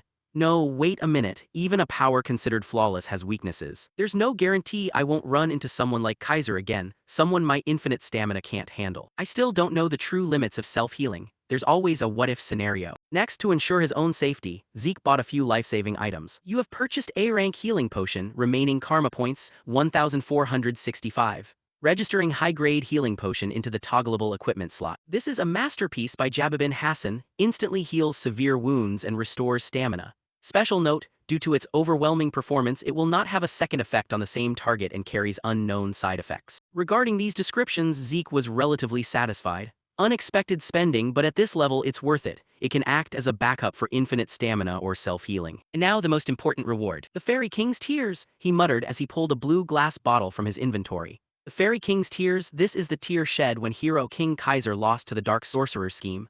Can summon the Fairy King from the spiritual realm once by using this tear as a catalyst. After reading the description, instead of feeling joyful, Zeke's face turned completely purple, because he had thoroughly witnessed just how powerful hero Kaiser was. Summoning the Fairy King, you say? According to legend, the Fairy King grants wishes to humanity. If all the legends about Kaiser are true, could I really summon the Fairy King and receive a single wish? But there's only one chance, so I can't just use it recklessly. At this moment, he continued to stare intently at the glass bottle. Oh well, for now I'll just hold on to it. I'm sure there will come a time when I'll need it. Saying that, he tossed the glass bottle back into his inventory and swiftly departed from the ruins. Time quickly passed, shifting scenes to some corner of the forest. Suddenly, a red magic circle appeared on the ground. Next, Zeke's figure materialized inside the spell formation. Giving a quick glance to the surrounding scenery all around him, he promptly made an assessment. This place is the Adventurer Outpost, so I've actually teleported successfully. The system's new teleportation portal feature is genuinely convenient. Just selecting a location on the minimap allows me to reach it instantly. Aside from longer distances requiring more points, there are virtually no restrictions. If I have enough points, I can even travel between continents. Not only is it handy, it even helps shake off anyone trying to track me down. This will come in handy for future plans. The male lead nodded to himself, before casting his gaze around and noticing the branches fully blooming with vibrant, life-filled flowers. This caused a terrifying speculation to instantly cross Zeke's mind. Flowers in the middle of winter, don't tell me, no way. Time quickly passed. Shifting scenes to Valhalla, the premier knight training academy of the central continent. Inside the headmaster's office, his voice rang out full of dejection. Oh my, after 10 years as headmaster, I've never encountered a case like this. A new student showing up a full month after the entrance ceremony. He spoke while trimming a small bonsai tree before him. Meanwhile, hearing that, Zeke could only cry inside. I didn't want this, I was stuck in there for 4 months, sir. The instructor who gave me the recommendation letter said that missing the entrance ceremony could lead to a rejection of admission at the headmaster's discretion. Waiting until next year would be fatal. I need access to the secure archives of Tarakan Draker, so I have to persuade the headmaster at all costs. Thinking of that, he bowed and explained the reason to the headmaster. Headmaster, actually I fell into a state of trance while training on my own to make up for my shortcomings and lost consciousness for a long period. Facing those words from him, the headmaster of Valhalla Academy, Flaubert Borgs, turned back to look at him with a sharp gaze. I don't see any trance here. Is that the excuse you came up with after missing the entrance ceremony? Shifting back to Zeke's perspective, he began digging up information regarding this headmaster. Flaubert Borgs, former longest-serving captain of the Tebi Kingdom's Royal Guard, a knight respected across the entire continent. The story of Arthur Draker, the current head of the household who personally invited him 3 times to take on the position of headmaster, was still very famous. This was a man who respected honor and principles. Showing emotions would come across as deeply offensive. Thinking of this, he bowed deeper and continued. I have no excuse to justify missing the entrance ceremony even if I had 100 mouths, but that is the truth, headmaster. Across from him, Flaubert's brows furrowed tightly, as if evaluating whether Zeke's words were accurate or not. After a few seconds, he continued, achieving a state of trance is no easy feat. If it were any other student, I would have accused them of lying because it sounds like utter nonsense. But you are a student recommended by the head of the academy. I will arrange a position for you. If I judge that your training was more valuable than a month at Valhalla, then I will grant you admission. Facing that demand, Zeke actually felt a slight pang of annoyance inside. Even though he felt annoyed that the damned Howard paved the way for him, right now wasn't the time for him to be picky. Thinking that, he hurriedly said, "Thank you, headmaster." Then Flaubert pressed lightly on the bell on his desk. Immediately, a servant rushed inside to receive orders. Flaubert instructed this person, "I want a vacant training room prepared immediately. Inform the professors of all departments to assemble for a supplementary entrance evaluation right away." The staff member nodded and quickly ran off to announce it. Shifting scenes to the private training rooms of Valhalla Academy. At this very moment, the professors had gathered in full. Just looking at their presence alone made sweat bead on Zeke's face. He muttered to himself, "Valhalla really lives up to its reputation. Every single professor here is a renowned knight I've seen at least once in Continental reports."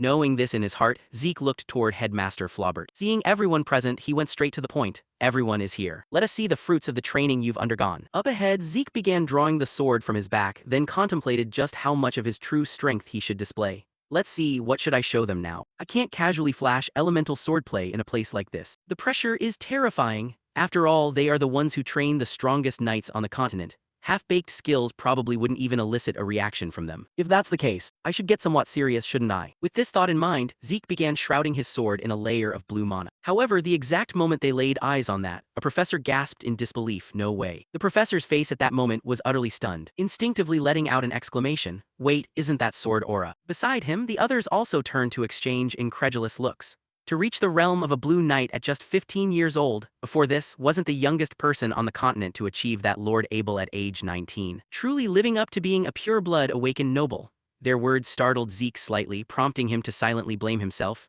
"Oh crap, I forgot. Throughout months of sparring with Kaisher, I completely forgot I needed to dial down my aura. But thank goodness they still think I'm only at the Blue Knight level." Before meeting Kaisher, his aura truly had only reached the Blue Knight tier. However, ever since comprehending the hydraulic field and elemental swordplay, he had broken past his own limits, advancing to the next realm, the Crimson Knight. The most distinct difference between a Blue Knight and a Crimson Knight was the mastery of sword aura. Sword aura was the technique of utilizing aura to hone the sword blade to its ultimate sharpness, thereby amplifying the power of imagination.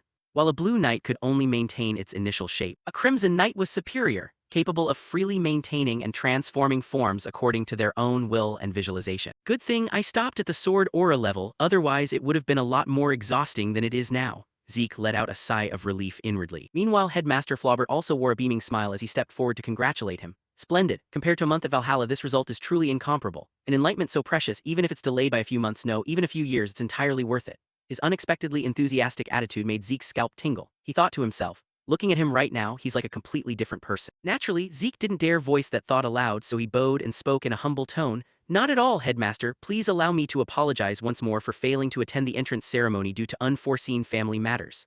His humble demeanor only made the headmaster feel even more gratified. "Haha, I told you it was fine. What about the rest of you? Is there anyone objecting to Zeke's admission?" Leaving Zeke aside, the remaining professors looked at Flaubert's beaming expression and felt somewhat confused, sharing the same thought. Whenever a genius of peerless talent shows up, he's always this generous. Then, the group of professors unanimously agreed with the headmaster's decision. "We have no objections. Sword aura that's sharp and distinct is rare even among genius knights. Indeed, there's no need for further testing." Hearing that, Headmaster Flaubert smiled and nodded. "Since that's decided, then it's settled. Welcome to the Academy, Zeke Draker." Midland Atlas, a kingdom-scale megacity, is located right in the center of the Midland continent. This place houses the headquarters of Valhalla, the continent's premier knight training academy, alongside the Four Seasons city of the Draker family. Among them, Four Seasons City serves as the residence for the head of the household and core pillars of the Draker family, making it the true headquarters of this lineage. Shifting scenes to Zeke's private mansion in Atlas, just looking at this massive architectural complex alone was enough to leave our male lead feeling dizzy. This is truly magnificent. Zeke's private mansion in Atlas. First the black card and now this mansion, this is getting a bit over the top, Zeke sighed awkwardly. Then the exact moment he opened the door and stepped inside, a barrage of colorful party poppers fired straight toward him, accompanied by cheers. "Congratulations, congratulations on enrolling in Valhalla." The organizers of this celebratory greeting were none other than his master Duke alongside fellow instructor Andre. Their slapstick, clownish outfits caught Zeke off guard. "Master, even head instructor Andre is here." Up ahead, the slovenly Uncle Duke stepped forward, clapping Zeke on the shoulder and praising him. "My disciple, you really are a superhuman kid. From the day I was born until now, this is the first time I've ever seen someone have the guts to skip Valhalla Academy's entrance ceremony." "Well, since the guest of honor has arrived, shall we get started?" the uncle spoke while gesturing inward, leaving Zeke somewhat baffled as to what getting started meant. In short, right upon setting foot in the Atlas mansion, I found Duke and Andre already setting up a surprise welcome party for my enrollment. I kept wondering why people who were supposed to be at the academy were here. Turns out, Duke received a recall order from the head of the house and returned to Four Seasons City, then shamelessly moved into my mansion and had been staying there for over a month. Meanwhile, Andre flushed as he explained his reason. I've decided to join Valhalla Academy as a teaching assistant. Sorry about this, but I guess I'll be intruding on you for a while too. Just hearing that, Zeke could say with absolute certainty that these two had plotted this beforehand. Seeing them smiling without a care in the world made Zeke somewhat irritated, screaming internally. This is my house, by what right do you guys just make yourself at home? Time quickly passed, until the welcome party finally came to an end. Duke and Andre, after polishing off over a dozen bottles of liquor, ended up passed out like dead pigs across the dining table. Meanwhile, Zeke quietly sneaked out towards some bar. He handed the bartender a gold coin and requested a glass of dark beer. I'd like to meet Kay for a moment. Right after his words, the atmosphere inside the tavern abruptly shifted. Then, as if sharing a telepathic cue, all the rough-looking men drew their weapons and quietly surrounded Zeke. However, facing this move from them, he simply broke into a teasing, playful smile, flashed the family crest engraved on his gloves and challenged them. Well, if you've got the guts, come and get me. Upon laying eyes on that crest, naturally none of the thugs dared utter a single syllable. They awkwardly retreated back to their seats, while the bartender turned pale with fright and stammered out an apology. I'm sorry, I should have stopped them. Speaking, he hurriedly pulled down a bottle. I'll take you to meet the branch manager, he said while guiding Zeke toward a secret passageway in the back. While moving, the male lead took the opportunity to observe his surroundings and nodded in approval.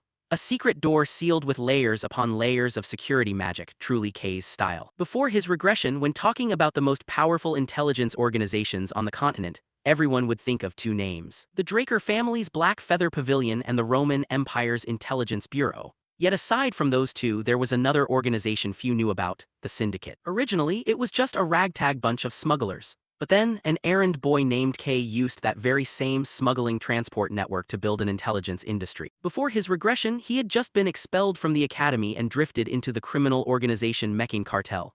After surviving for a while, he climbed up to the rank of assassin within the syndicate. And then Kay, who was the branch manager at the time, approached him and assigned him the task of clearing out vital transport routes. Leveraging those newly cleared routes, Kay began expanding the network and transforming the syndicate into an intelligence organization easily rivaling the Black Feather Pavilion or the Intelligence Bureau.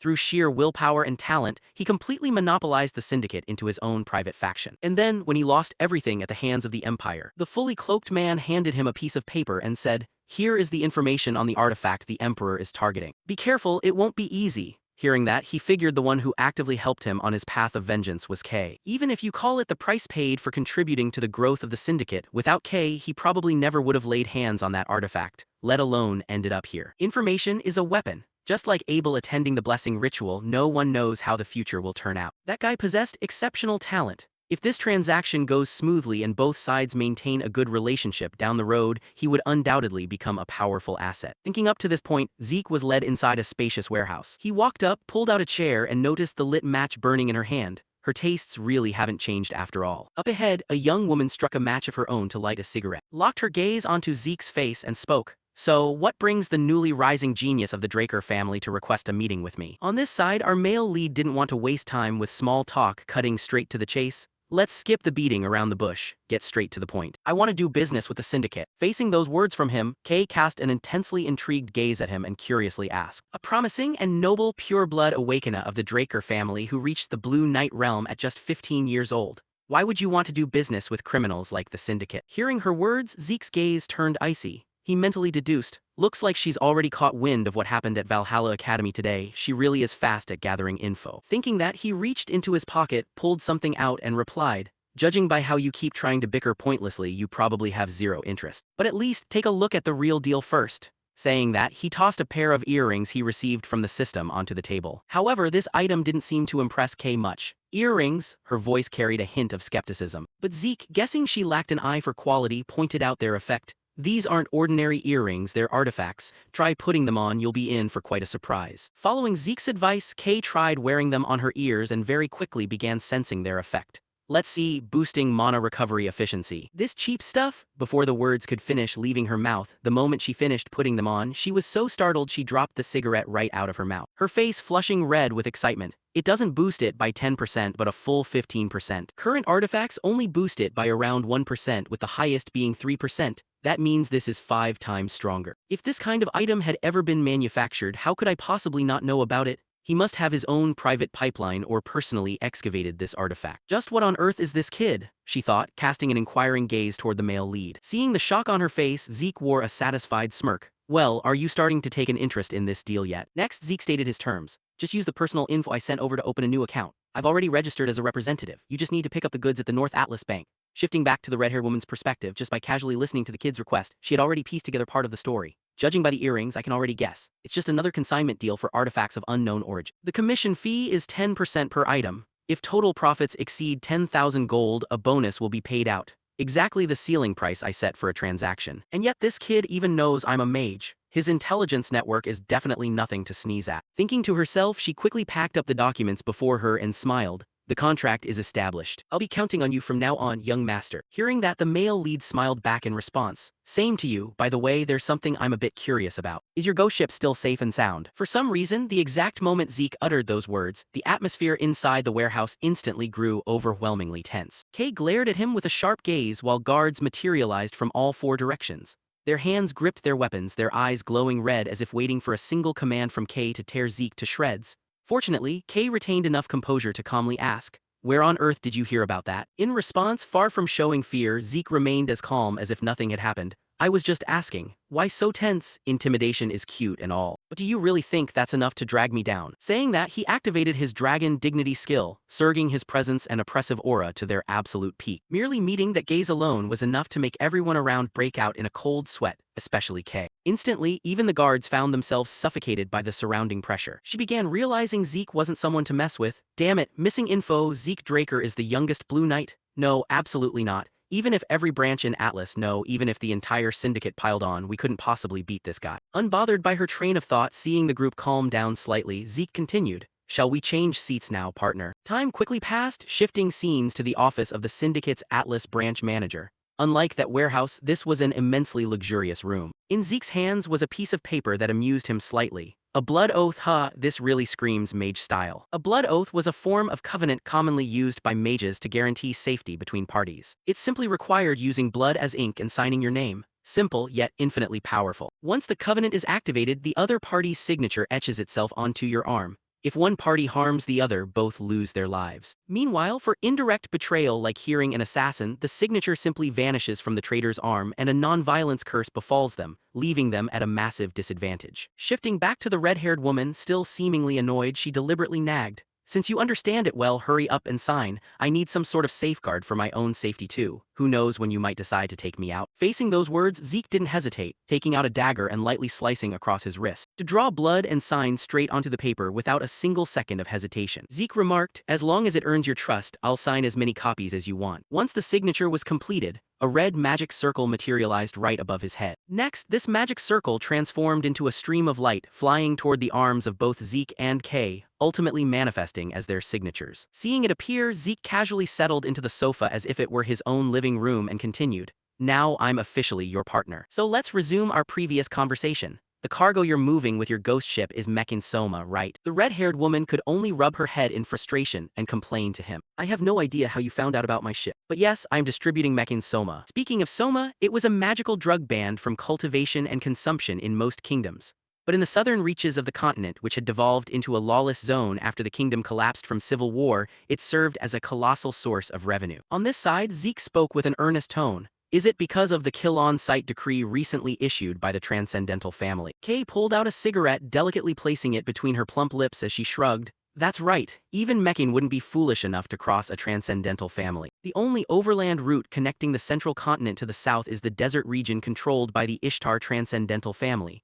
But a few years ago, Ishtar suddenly slammed shut all its borders, banning outsiders from entering. Just like that, communication with the south was completely cut off." Hearing that, Zeke chimed in, "The land route is blocked and the sea route is controlled by Pavla. That's why you had to borrow syndicate transport routes, am I right?" Kay replied. "Well, you pay a high price. To us, that makes you a valued customer." To clarify further, Mekin and Pavla were 2 major criminal organizations sharing control over the lawless south, using the central jungles as their dividing line.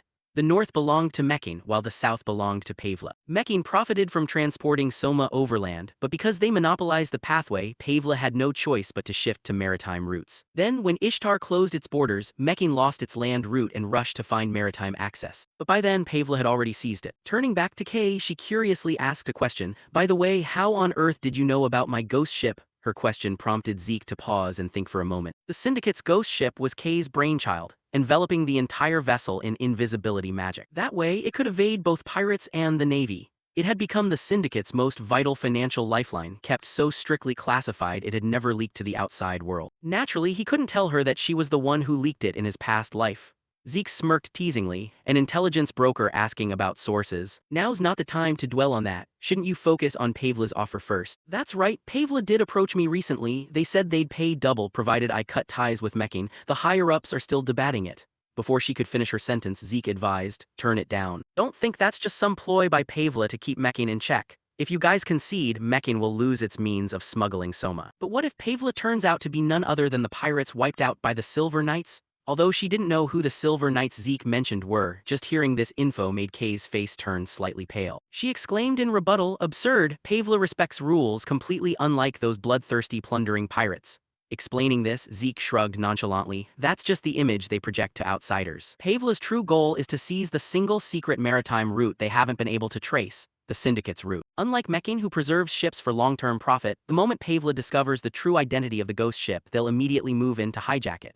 Over here, the more Kay listened to Zeke, the paler her face grew. She stammered, but Pavla and the southern pirates are treated as two entirely separate entities. How could you possibly? Before she could finish her sentence, Zeke slammed his hand on the table and yelled, Hey Kay, first you need to pay for the info I just provided, right? What I want is simple. Help me establish a connection with Mekin's big boss. Heck, if you pull it off, I'll make you the new overlord of the Syndicate. Zeke's proposal made the red-haired woman's body give a slight jolt. Time quickly passed until evening, at which point Zeke was wandering down a street. He thought to himself, even though Kay has a pretty strong intelligence network, it's still not enough. Before regressing, the fastest way to seize the Syndicate's intelligence network was to pacify the entire southern continent and swallow up its power. Just you wait, heh. The small spark I just kindled will soon turn into a hellfire burning down your entire empire. A few Academy Knights walked back and forth, sunbathing in the Academy courtyard on the grounds of the Valhalla Knight training facility. Zeke looked up at the sky, his hands tucked into his pants pockets. The atmosphere here was indeed much freer than places like the training cradle or the academy. He wandered around, looking about, recalling that the headmaster had said he only needed to wait a moment for an instructor to come meet him. A mocking tone drifted over from behind, catching Zeke's attention. As soon as he turned his head, he saw a dark-skinned man stepping forward asking,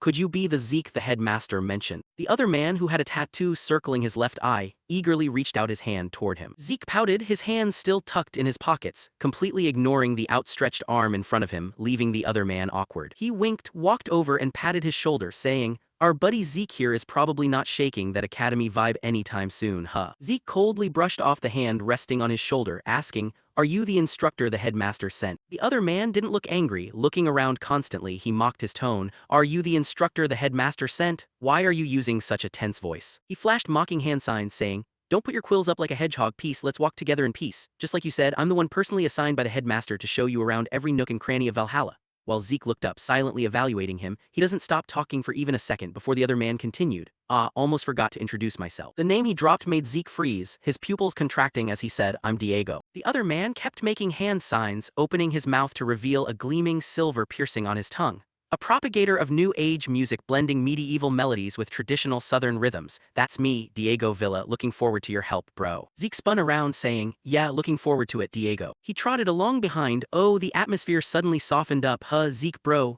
While Zeke walked straight ahead without a care, you're just imagining things. Zeke rolled his eyes, glancing at the guy chatting endlessly beside him, silently assessing the rhythm knight, Diego Villa. To think I'd get the chance to meet a talent who would later be called one of the 5-Star Knights. The 5-Star Knights was the title given to the 5 knights who made monumental contributions in the Continental War before his regression.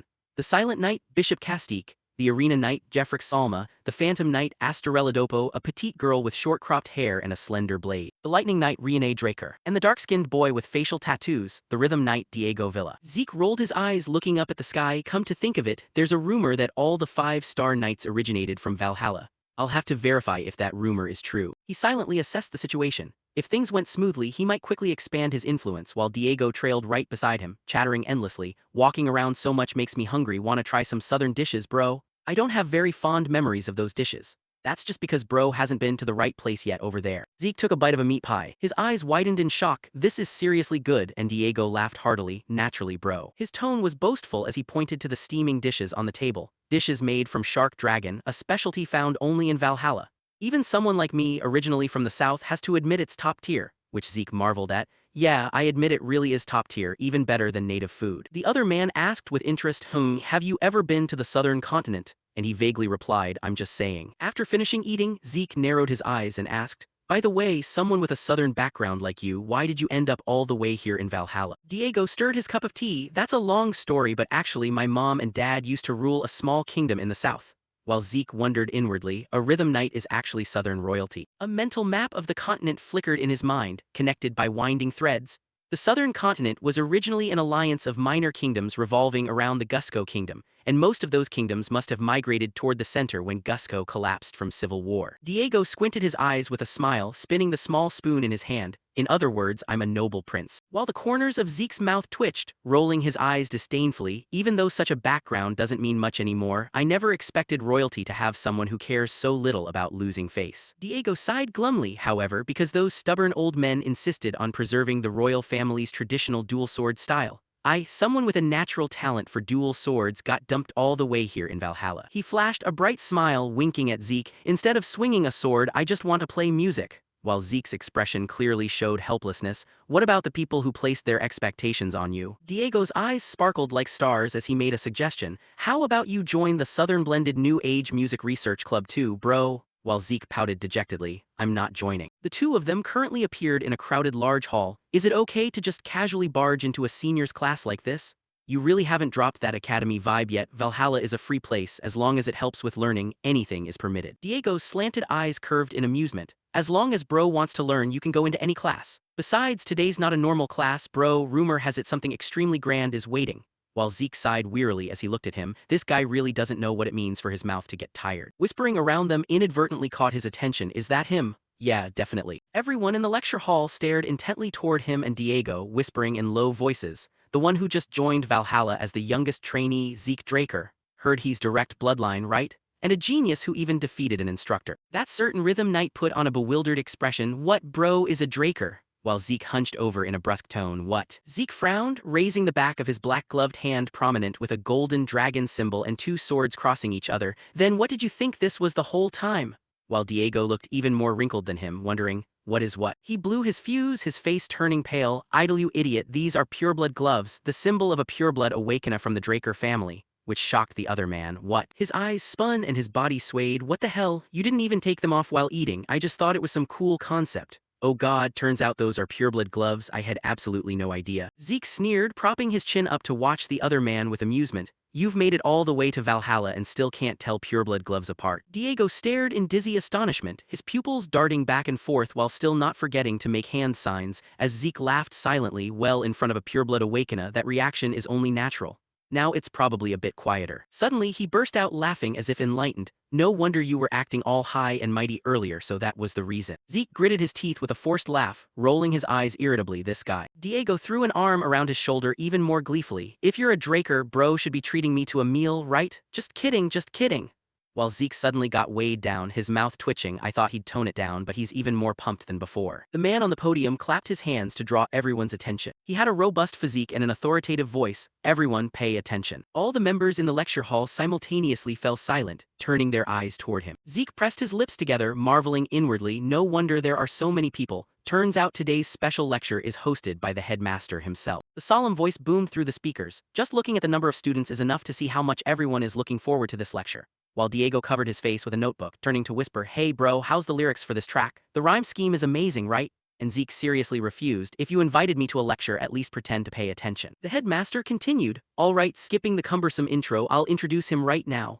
And upon his introduction, a figure stepped forward from the back of the lecture hall. A very special guest whom we had a hard time inviting. The Black Knight of the Draker family has returned. Zeke observed intently, his eyes widening with interest. He's back in the Four Seasons city. Could he be starting to make a comeback in the Jianghu as well? The red-haired man with a robust physique rubbed the back of his neck shyly and waved to everyone. Duke Draker. The students in the lecture hall couldn't help whispering among themselves, "Isn't that the Gale Knight, Duke Draker? Is he that Black Knight who disappeared without a trace?" Lately there were rumors of him being seen around the Four Seasons city. Looks like it's true. Duke placed his hands on the wooden podium, adjusted the mic and began his speech. "I've been away from the front lines for a long time, yet you all still remember me. It's a great honor." All the students listened to him with delight. "I hope this morning will be very rewarding for all of you, and now I, Duke Draker, will tell you the journey of how I went from an ordinary class student of the academy to becoming a Black Knight." Wait, what?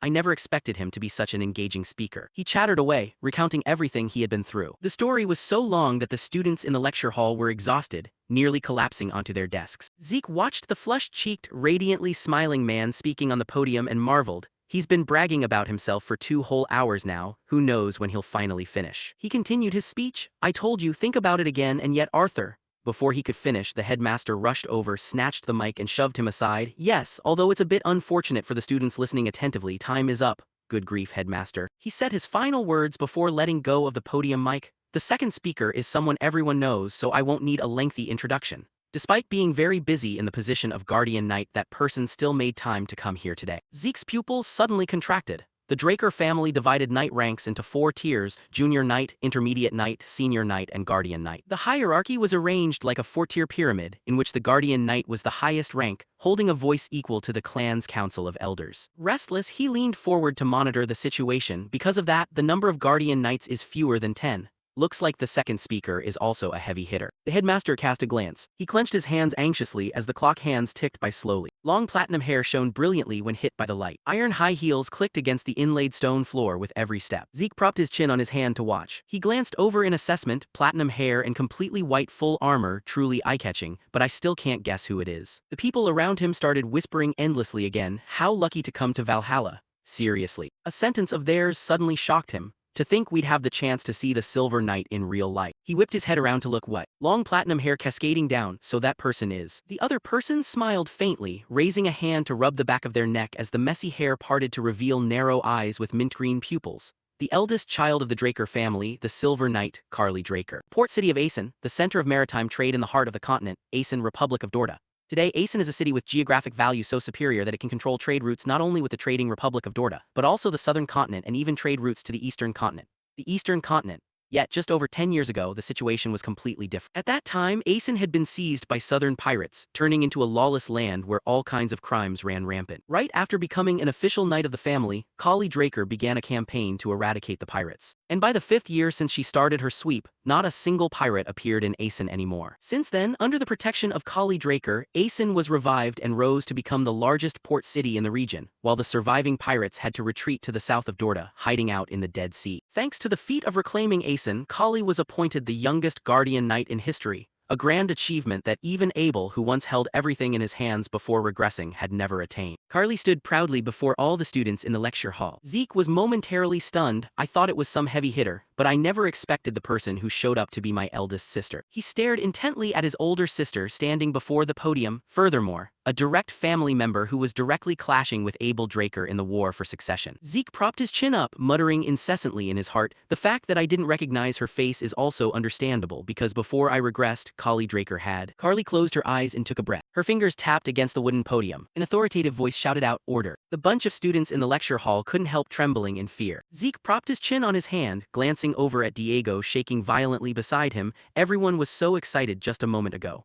For someone holding the status of a guardian knight to shout and holler like that, what kind of decency is left? Carly cleared her throat. "Even though the instructor has entered the class, the atmosphere and attitude haven't softened up at all. Valhalla, where I once graduated, was absolutely not chaotic like this. If our predecessors saw today's scene, they'd surely shake their heads in disgust." Every steely word struck like a psychological blow, crashing down on the students, making them fall silent. "Do you think the peace you are enjoying fell from the sky? No, it's an achievement traded with the blood and sweat of our ancestors," she said sternly. "If you only understand with your reason, it means nothing. Only when you act does that understanding truly have value." As Zeke narrowed his eyes helplessly looking at his sister, "Ah, so that's how it is." Carly slammed her hand irritably onto the wooden podium. "Only by going through bone-piercing hardship and strict training can you truly deserve to be a real knight." As he marveled, talk about a chatterbox. After stepping out of the lecture hall, the students couldn't help gossiping. "That was truly terrifying. I told you, suddenly I miss Lord Duke's lectures." while Zeke rolled his eyes, hands tucked in his pockets, swaggering away. Actually, her advice isn't bad, it's just that these childish students can't digest it. He squinted his eyes anyway. That guy Diego. The image of that certain rhythm knight with sparkling eyes irresponsibly waving goodbye flashed through his mind. Sorry, bro, 5 hours immersed in composing has fanned the flames of art in my soul. And I've introduced you to quite a few things about Valhalla, so I'll be taking my leave first. As Zeke cursed inwardly, he really just ditched me like that. Zeke pouted. On second thought, maybe it's for the best. From now on I'll be busy recruiting talent and adapting to life in Valhalla anyway. While I still have free time like this, perhaps I should take the opportunity to check out Terrakin's secure archive. Thinking his doing, he just walked straight off. Well then, let's go find it right away. Having his name called out made him freeze. Zeke Draker. Carly stepped up from behind and spoke. Can you spare a moment? The two of them stood facing each other in Valhalla's general training arena. Carly's sword was drawn from its scabbard, cutting a slash through the air. Zeke's pupils dilated wide. He closely observed her blade. Could that be the mithril sword granted by the Holy Kingdom? Originally, the Holy Kingdom lay right next to Aeson and had suffered headaches from rampaging pirates. But after the pirate extermination campaign, the Holy Kingdom was somewhat relieved, and to express their gratitude, they gifted 100% pure mithril armor and a sword to Kali. Her title of Silver Knight also originated from her appearance clad in that battle armor. The other person spoke while Zeke calmly rotated his elbow. I hope you won't hide your strength. He bent over, doing light stretches, thought it was nothing. Who'd expect a blunt challenge like this? Looks like she's also heard rumors about me reaching the blue color realm through my activation of sword aura. A massive sword nearly as tall as his entire body was slammed down hard onto the floor. Zeke lightly stroked the hilt of the sword. The sharp blade swept rapidly across the space, leaving only afterimages. You want me to display my true strength? He dropped to one knee as his sword flared with a ferocious dark blue flame. Then I apologize for I cannot grant your wish. Zeke narrowed his eyes, silently assessing inwardly. Not just her, there are probably a bunch of people curious about my true strength. What benefit is there in just showing everything off to her? Chains surrounded the area, with the heavy sword stabbed down like a suppressing formation. The foundation of the Draker house is the law of the strong devouring the weak. Reaching the blue color realm at just 15 years old was already an unprecedented achievement. If I expose my true strength as the crimson color realm, Siemens, the one fighting directly against me in the succession struggle, will surely find every way to eliminate me, while the head of the family will try to bind me under his control. If I have to lay my cards on the table, it must be after I surpass even the family head. A bleak, cold atmosphere enveloped the two of them. What I need right now is just the title of descendant of a transcendent family. Don't expect me to obediently let the people in the family do whatever they want with me. The two of them rushed forward simultaneously. Their blades collided, causing sparks to burst out crackling. Carly used force to slash horizontally across his sword. She closed in, pinning Zeke's sword straight down to the ground with a single strike. Her blade flashed upward rapidly, startling him. The sharp blade swept past his eye, sending blood splashing all around as a notification rang out. Administrator request confirmed, temporarily halting the continuous activation of class skill. Healing element. Zeke's eyes darkened with murderous intent. The opponent is a guardian knight. The possibility of her recognizing the healing element is entirely real. He recalled the red-haired guy's eyes looking at him and his arrogant words. How come he recovered lightning fast? As Zeke's pupils dilated, I won't repeat the same mistake as with Duke. The two of them exchanged blows continuously, one parrying and one blocking. Zeke sprung up into midair. The corners of his eyes slanted up as he dove downward. Carly swung her sword at the same time, the shockwave from the strike generating a ferocious tsunami-like blast of air that enveloped Zeke. He glanced down, one of his shoulders already injured with blood splashing backward as expected of the crimson color realm. Limiting my power to the blue color realm while trying to counterattack is definitely no easy task. Carly exerted force, causing the ground beneath her feet to crack and shatter as well. With a flying leap, she soared right above Zeke's head. Both of them swayed in midair simultaneously as Carly raised her sword into an attacking stance. A mercilessly cold slash swept past swiftly like the wind. Zeke narrowed his eyes, holding his sword up in front of his chest to block the incoming holy sword. A cold current rushed over, pressure surging violently to create a massive explosion. Pitch-black dust and smoke billowed thickly across the arena. Their two swords were still grinding directly against each other. With an ordinary sword, it would have already broken in half. Carly narrowed one eye, giving a disdainful compliment. Your swordsmanship is excellent. Zeke sneered, gritting his teeth and exerting all his strength to block her sword. A flash of light erupted when their swords clashed once again. Zeke backflipped away. The spot where the two of them had been fighting was already shattered and ruined. Covered in grime from head to toe, he casually wiped across his face with his hand. It's truly reckless to face a Crimson Iron Knight head-on while still suppressing my aura at the blue color realm. Her words made Zeke raise one eyebrow in question. His gaze darkened. I forgot. Carly swept her leg, lowering her body and swinging her sword backward. Even before earning the name Silver Knight, Carly Draker was famous by another moniker,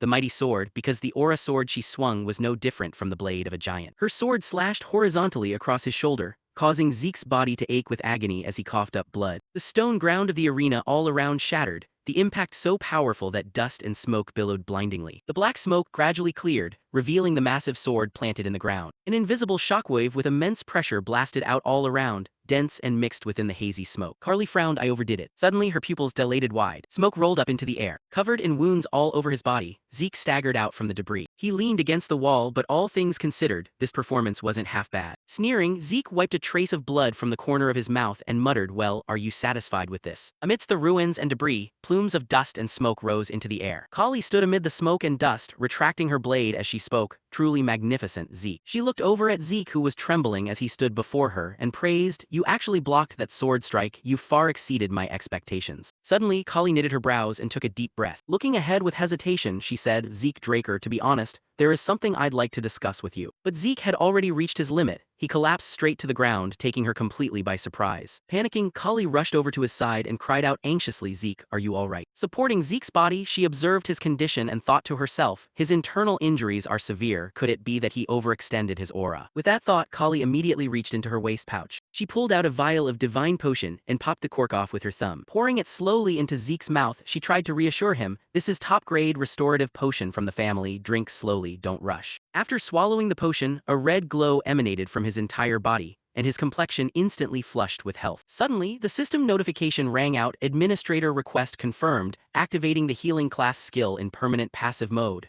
After observing for a bit, this should go completely unnoticed, right? Lying there, Zeke pondered his situation, pausing and then reactivating the healing element. It was all just an act. Right down to suppressing his power just enough to look like he had barely reached the Azure Realm, and even when that greatsword came hurtling at him. Instead of blocking it, he had intentionally used minimal defense to get caught up in the slash. For some strange reason, right before the blow landed, a bizarre void had opened up, thanks to which everything else went smoothly. Next came taking Kali's aura into his body, which inherently couldn't channel aura, naturally creating internal injuries. That way, Kali would completely believe he knew how to use aura, and would rationalize the internal injuries as a result of power overload. Finishing his thoughts, Zeke pushed himself up into a sitting position and Kali, sitting nearby, anxiously asked, do you feel better now? He offered a calculated smile in response and replied, yes, thanks to you, thank you so much, Kali. Seeing that Zeke was doing better, she nodded and stood up. Then, extending a hand, she said, just call me big sister to keep things comfortable, Zeke. In a secluded alley on the outskirts of Atlas, a carriage stopped on the street. Inside the carriage, Kali walked over, handed him a cup of tea and spoke, I heard you like tea, so I prepared some. It's a variety shipped all the way from the eastern continent. I hope it suits your taste. Zeke, flustered and grateful, replied, oh yes, thank you. An image flashed through his mind as he quietly recalled, even the head of the family said something similar. Just how far has the rumor of my love for tea spread? Looking out at the city outside, Zeke wondered, is this really the inside of a carriage?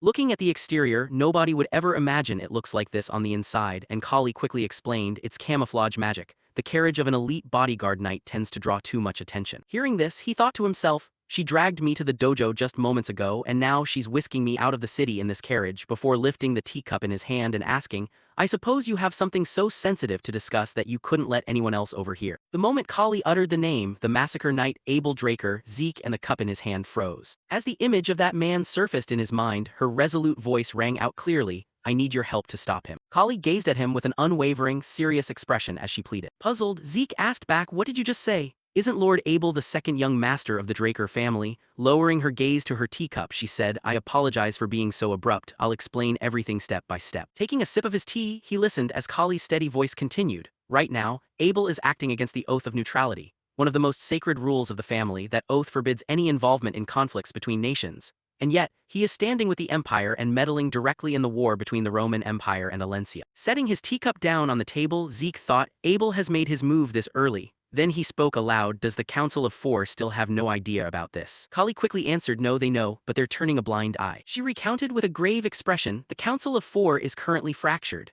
Some members of the Elder Council have already sided with the Empire and thrown their support behind Abel, prompting Zeke to wonder, you mean the Elders have all been manipulated? Kali immediately replied, a few still maintain their neutrality. And hearing this, he continued, even a conservative Elder Council like that isn't raising objections and is merely staying neutral.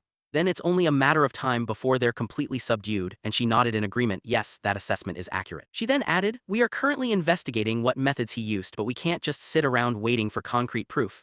If we leave Abel to do as he pleases, war will break out soon enough, and that is inevitable, causing Zeke to furrow his brow and marvel inwardly. his prediction was completely spot on. Old memories rushed back and he recalled, it has been 3 years since my regression, and in 7 more years when Draker falls into Abel's hands and he joins hands with the Roman Empire, a full-scale war will swallow the entire continent. The number of dead and wounded would be countless, the sky scorched black and the earth dyed red with blood and ash. Kali continued, and that is why I've made up my mind. Extending her hand with eyes full of fierce determination, she emphasized, we must build a force strong enough to stop Abel. Kali explained the current situation. Right now, Abel is gradually taking control of the upper echelons of the Draker family, believing that if he controls the leadership, everyone beneath them will naturally submit. But a true knight never yields to mere power. They only bow before ideals and justice. Concluding her thoughts, she said, therefore, I will act upon my beliefs and gather the commoner knights who are the true core of the Council of Four to rise up for our ideals. However, I won't force you to take my side. You are young and a pure-blood awakened one with a bright future and countless paths ahead of you. Taking a sip of his tea, Zeke pondered with a thoughtful gaze, now I finally understand the true nature of Kali Draker. He quietly observed and evaluated her, a person possessing an iron will yet soft enough to bow for the sake of justice, an upright and pure soul. Zeke recalled the earlier clash, that opening in the greatsword slash earlier. Could it be that she was worried about me? It was as if Kali possessed two completely contradictory sides.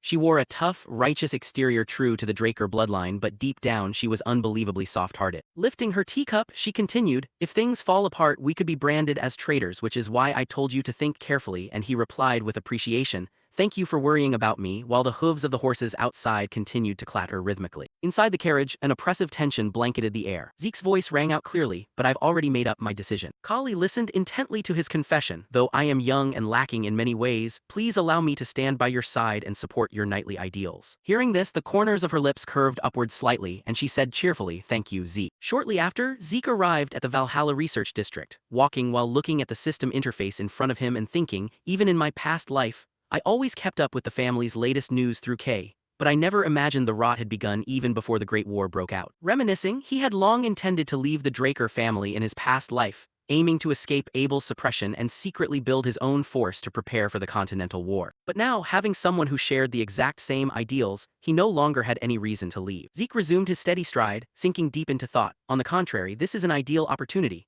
Staying within the family allows me to monitor Abel's movements more easily. And by using Kali as a shield, the suspicious eyes directed at me will also soften somewhat. But the prerequisite for all of this is becoming an official knight and shifting public opinion in Kali's favor. She and he were balancing on the same scale. Although Kali was the eldest daughter and an elite bodyguard knight, because she wasn't a pure-blood awakened one or part of the ruling lineage, she had failed to counter Abel's influence in her past life and ultimately failed to reform the Draker family. But if he, a pure-blood awakened one, became an official knight and declared his support for Kali, he might just be able to tip the scales of public opinion currently leaning toward Abel. Thinking this far, he let out an annoyed huff and thought, and that's precisely why I have to go through with that ridiculous night exam. Glancing at the map on the screen, Zeke muttered, anyway, I seem to be almost there. Arriving at the Central Grand Library in the Valhalla Research District and looking at the antique building before him, Zeke figured, my main goal is right here inside Valhalla, hidden within Terrakin's top-secret archives. Stepping inside, a warm atmosphere enveloped the entire interior. The system announced, you have arrived at the secured archive, and Zeke looked around for a moment before asking himself, right here. Disappointed, he ran his hand over the books and muttered, how disappointing. It's no better than a messy warehouse. It's just full of useless ancient books with no real value. Clearly, this is the location marked by the system. I actually thought something insane like Bahamut's heart or a dragon's fang would be hidden here. Thinking this, Zeke touched the back of his neck and asked with frustration, damn it, was this all a waste of time? Suddenly, his foot stepped on some kind of switch and the system immediately chimed, data update point detected. A flash of light instantly burst forth, making Zeke jump in startle. Gazing ahead, he stared blankly and asked, what the hell? A system notification caught his attention, currently linking and synchronizing with the secured archive of another administrator, Terrakin Draker, which prompted him to think, another administrator?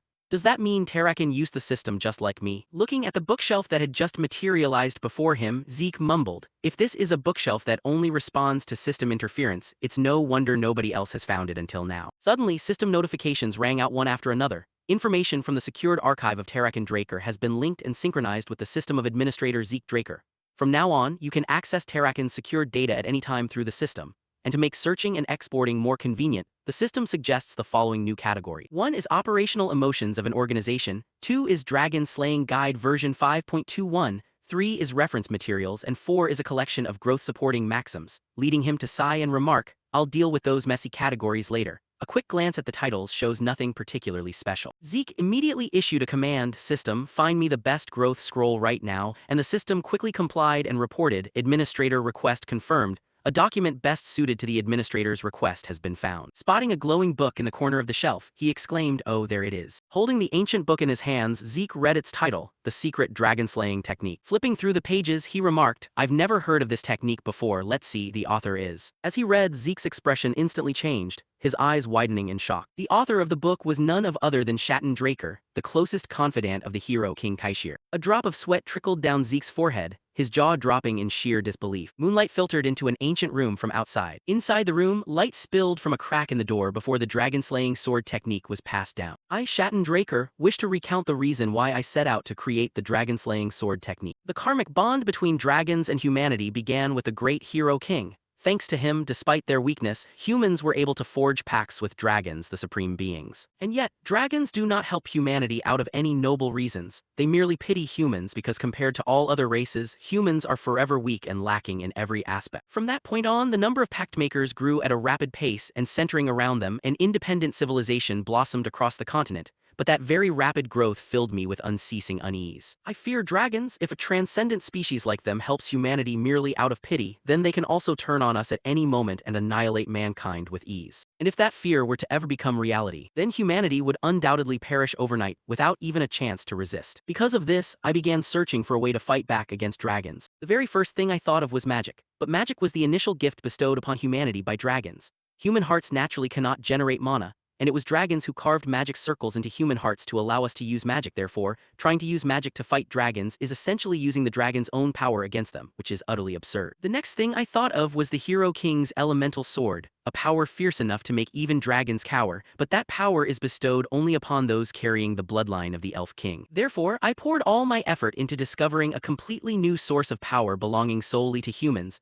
trying everything to surpass human limits, from primitive northern swordsmanship to mysterious eastern arts. Ironically, the person who helped me most enthusiastically in this research journey was none other than Kronos, the hero king's dragon pact holder. When asked why, Kronos merely replied that he was doing it for fun, but in his eyes I saw that it wasn't just a joke but a profound determination. The research dragged on, and finally Kronos and I discovered a new source of power called aura, neither an element nor mana, but a power that only humans can unlock and utilize. Having found that clue, after the hero king passed away, I continued to pour my heart into researching aura, and before long that research bore fruit. I systematized all knowledge regarding aura, from its concepts and application methods to the swordsmanship utilizing it. I then compiled it into the secret dragon-slaying technique and sent it to various kingdoms. And yet, in a world where people could easily grow strong simply by using artifacts bestowed by dragons, the dragon-slaying sword technique, a swordsmanship demanding grueling discipline through one's own effort, received no attention whatsoever, though fortunately up to the moment I write these lines, the fear of dragons betraying humanity has yet to come to pass. But I am certain that one day this swordsmanship will undoubtedly become necessary. Standing before the large bookshelf, Zeke continued reading aloud, "If anyone manages to find this secret tome, I hope that on that day you will understand my earnest wish and devote yourself to mastering it." Right at that moment, a system window popped up and caught his attention. Achievement quest displayed. The successor of Shatten, comprehend the dragon-slaying sword technique of Sword Saint Shatten Draker. Time limit: 3 months. Reward: the coordinates of the kingdom of Kronos' treasury. Prompting Zeke to ask himself. It pops up right after I finish reading it. He smiled with amusement, putting the book back with his other hand. The treasury of the kingdom of Kronos must be filled with artifacts far exceeding anything I've seen so far. Saying this, Zeke touched his chin in calculation. The problem is the 3-month time limit. Does that mean it's even harder to learn than the elemental sword? Looks like for the near future, I'll have to focus entirely on mastering the dragon-slaying sword technique. Leaning on his hand, he muttered, but then again, Shatten was right in the end. Envisioning the historical moment, Zeke thought to herself, though it's unclear how much time has passed since the Hero King's era, everything has unfolded precisely as he feared, and the consequence of it all is the War of Liberation. With that thought, he looked up and asked, "System, is there any other useful information in the top-secret library like Terrakin's diary, for example?" The system immediately chimed, "Administrator request confirmed.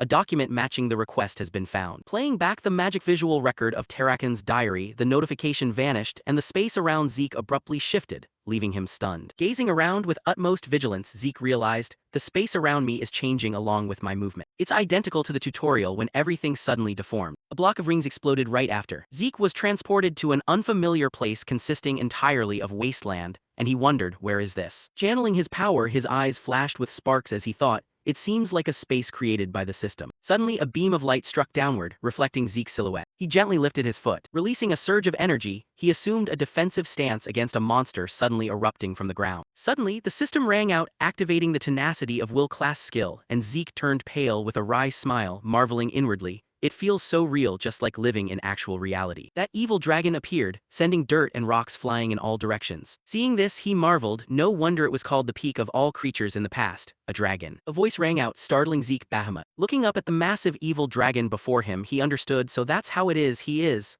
the evil dragon Bahamut. A figure approaching from behind caught Zeke's attention, and furthermore, he let out a drop of sweat, glancing sideways at the figure as he thought, someone whose presence I couldn't sense at all until he spoke right behind my back. Staring at the blurred face, Zeke mentally evaluated, this guy is a monster in a completely different sense compared to Bahamut. Suddenly the figure walked right through Zeke, startling him. He watched the figure warily, feeling a strange sensation. He just walked right through me. Could it be that this time I've truly just stepped into a memory recorded in the form of visual data? And right now, the scene unfolding before my eyes, recorded under the name Terrakin's Diary, could it be the legendary decisive battle between the dragon-slaying human Terrakin Draker and Bahamut? The evil dragon raised its claws high into the air. Terrakin simultaneously teleported to dodge it. Filled with excitement, Zeke watched everything eagerly and thought, it's starting. The legendary decisive battle that was only passed down as a myth is about to unfold right before my eyes. In the blink of an eye, the evil dragon slammed its foot down hard, sending earth and rocks flying everywhere. But Terrakin didn't budge an inch, staring expressionlessly ahead. The evil dragon closed in on him, its voice dripping with mockery. What are you still hesitating for, Terrakin? But he didn't answer, silently lowering his head before the evil dragon. It continued, how disappointing, the one I once chose to be my pact holder, prompting Zeke to freeze and ask himself what. Overwhelmed by confusion, his eyes widening in disbelief, Terrakin was Bahamut's pact holder, just like Kaishir and Kronos. If so, then the so-called legend of the dragon-slaying human Terrakin annihilating Bahamut couldn't possibly be. Suddenly his eyes widened in mild surprise. The surrounding scenery distorted, and screeching noises echoed continuously. Panicking, Zeke blurted out, why is this happening all of a sudden? Turning his head back toward them with annoyance, he thought, damn it, I can't hear what they're saying at all. Zeke then called out, system, isn't there any way to fix this? It quickly replied, unable to confirm administrator request, causing Zeke to grit his teeth as a bead of sweat rolled down. Suddenly a sound rang out, startling him. Zeke's face filled with killing intent as he turned his head toward the source of the noise. Then he immediately spotted a faint, hazy figure standing right behind him. Memories suddenly rushed back as Kaiser swung his legs and laughed aloud. What? A bound dragon actually harming its contractor? That is beyond ridiculous. He was entirely convinced that a dragon could never betray a human, and if there ever was any betrayal, it would solely come from the contractor's side. As soon as he finished speaking, the evil dragon radiated a frantic purple aura, its eyes widening as if it couldn't believe anything happening. Right after that, the evil dragon turned into purple dust and gradually vanished. Seeing this, Zeke's face suddenly turned pale, unable to believe his eyes as he thought, Bahamut's corpse is turning into ash and slowly dissolving. Dust rose into the air, leaving behind only Terrakin's silhouette. Something appeared and startled him, that a dark purple heart and black claws hovered amidst the red energy, and Zeke instantly recognized them. Bahamut's heart and claws, which he had acquired from the Dragonslayer sanctuary. He felt strange and wondered, wait, when a dragon dies, shouldn't it normally leave behind just a little bit before dissolving into ash? Zeke raised his own hand to examine it and thought, if pureblood armor is made from dragon skin, then Bahamut might just be a special case. Suddenly, the surrounding space vanished, leaving only a pitch-black void that left him puzzled. The scenery abruptly turned stark white, with intermittent black streaks drifting away. Returning to the room, Zeke asked in surprised wonder, does the video end here? He sat down on the floor, lowering his head in a gloomy sigh. I really don't understand what's going on. Glancing at his system board, he suddenly recalled, ever since I visited Valhalla's research district, I've linked the system with Terrakin's secure study, allowing me to check any records from anywhere. I immediately replayed Terrakin's journal, but it still glitched out right at the very end just like before, so there's no way to know what the two of them discussed at the final moment. Naturally, he hadn't gained anything, but thanks to reviewing the data in the secure study, he had discovered something new. That was the true dragon sword art being the original source of the Dragonslayer technique. Terrakin had simplified the true dragon sword art and reinvented it into Dragonslayer techniques to make them easier to learn. But because it was easier to learn, its destructive power also dropped significantly, to the point where that skill didn't even seem to deal heavy injuries to the true dragon species, hardly worthy of the name Dragonslayer technique at all. However, if combined with personal characteristics to create custom applications, it could still land effective blows, so despite losing raw power, it could still be regarded as a success in terms of practicality. Yet right now, what bothered him more than anything else was that the contents of Terrakin's journal differed vastly from the currently circulating legend of the Dragon Slayer. The Dragon Slayer legend known to the world today went like this. Terrakin defeated Bahamut, ushering in an era of peace and prosperity, a classic heroic tale that could be found in any era. On the surface, it didn't differ much from Terrakin's journal, but the fact that Terrakin and Bahamut were actually contract partners did not appear anywhere. No, this definitely wasn't just an omission. Shaking off his train of thought, Zeke carefully examined the piece of paper in his hand. The magical letters glowing upon it read, "Long time no see, old colleague. I don't know why you suddenly took an interest in ancient history, but as requested, I've investigated all the Dragon Slayer legends both inside and outside the continent, including rough drafts that were never translated into the common tongue. And just as predicted, the matter of humans and dragons forming contracts with each other, and legendary figures like Kaiser or Terrakin signing pacts with dragons, not a single book mentions it. But the strange thing is, as I investigated deeper, I realized all sources seemed to speak with the exact same tone as though it had been prearranged. And right when I intended to dig deeper, the noble Draker family personally sent a warning letter. Reading it, Zeke's complexion instantly changed. For that reason, our guild has decided to withdraw from this investigation, since clashing with the Draker family was entirely not part of the plan. Once finished, the letter immediately burst entirely into flames in midair. Tucking his hands into his pockets, he walked away amidst his thoughts. It's crystal clear now. The Draker family is censoring information regarding Terrakin. But for what reason? The prestige built by honoring and bringing the name of Terrakin, the pioneer of Dragon Slayers, out before the world, had helped establish the Draker House as one of the three major transcendental forces of the modern era. Yet the Draker family itself was controlling information related to Terrakin and Bahamut. Whatever the reason, this matter was clearly much deeper than he thought. Maybe he had missed something. He really had to search the security room once more. Thinking of this, Zeke pushed open the door and stepped inside. Glancing to the side, he called out, "System." Suddenly, Zeke's gaze turned, filled with killing intent. He looked around, cautiously waiting to see what was unfolding. But everywhere was empty, with nothing out of the ordinary, and he suddenly snapped to his senses. Striding down the corridor, Zeke sank into deep thought. Today is clearly Decker's day off and all staff members are absent. Duke and Andre also reported they'd arrive late due to a mission. So then who is that person? Thinking to this, he mentally commanded, "System, open the minimap for me." The system immediately chimed with a notification, "Administrator request confirmed." A map appeared before Zeke. He carefully examined it and thought, one inside, one outside. I've temporarily detected two targets. An image flashed through Zeke's mind. Could it be? A bead of sweat trickled down slightly as he wondered, did the predators from the Great Mountain Range track me all the way here? No, that's not right. Back there I didn't even use my greatsword, let alone Dragon Slayer techniques. Even if they are bloodhounds, they couldn't possibly trace me from that. Thinking as he shoved his hands into his pockets and walked up the stairs, so the important thing now isn't them, but rather who gave the order to target me. After weighing it over and over, the most likely possibility was, just as he thought, opening the room's door, a masked man was lying in ambush along the wall. Zeke acted as if he didn't know the guy existed and slammed the door shut. The masked man gradually revealed himself to observe. Suddenly, the window behind his back flew open, the moonlight outside casting Zeke's shadow, and he called out, "Did Abel send you?" Shocked to find himself discovered, the masked man abruptly turned his head toward the window. Zeke dropped to the floor, hands in his pockets, walking forward in thought. He found out about the alliance between me and Kali and sent an assassin. Viewed that way, everything matches up quite coincidentally. Pulling a dagger out of his coat pocket, he said, "Not wanting to answer is fine too." Afterward, a cry echoed throughout the room. Startled, the masked man whipped out his blade to block Zeke's unexpected attack. His long-scarred eyes widened in surprise as Zeke faced him, his eyes glowing brightly with killing intent as he spoke.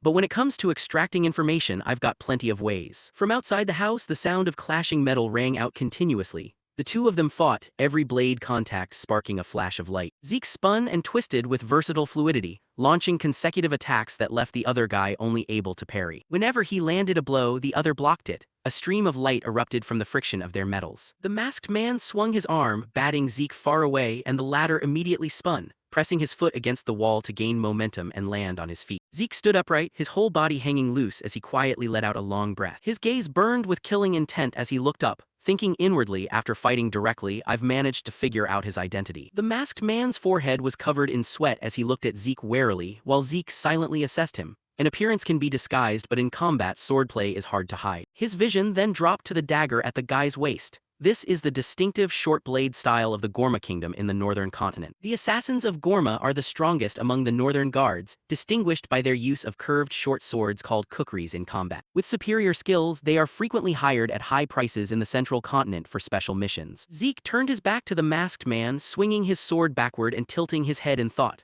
Regardless if they're Gorma assassins, Abel probably didn't hire them since they don't accept assassination jobs that invite trouble. The knife he threw flew straight toward the masked man alongside his train of thought. Furthermore, this guy is defending way too much, which doesn't fit an assassin's usual style. I deliberately left openings during our clash, but he had no intention of stabbing straight through. He clearly could have reacted but deliberately held back, so then their objective isn't to eliminate me but to take me alive. Thinking this, a sound suddenly stirred outside the window. Zeke shot a gaze full of killing intent over there. Suddenly, a large bullet flew toward him in astonishment. The guy outside is finally making a move. He raised his knife and cleaved it in half, instantly realizing this is a tactic using sleeping agents to neutralize movement. Very quickly, a strange smoke emanated from that bullet. He frowned, coughing a few times to himself. Just as I guessed, the distinctive earthy smell of mandragora roots, the kind typically used to make sleeping potions. Suddenly, the arm Zeke was using to hold the dagger went limp. The knife quickly dropped to the ground, but everything was within Zeke's calculations as he thought to himself, fine then, let's see who wins this game. Right at this moment, the system chimed with a notification,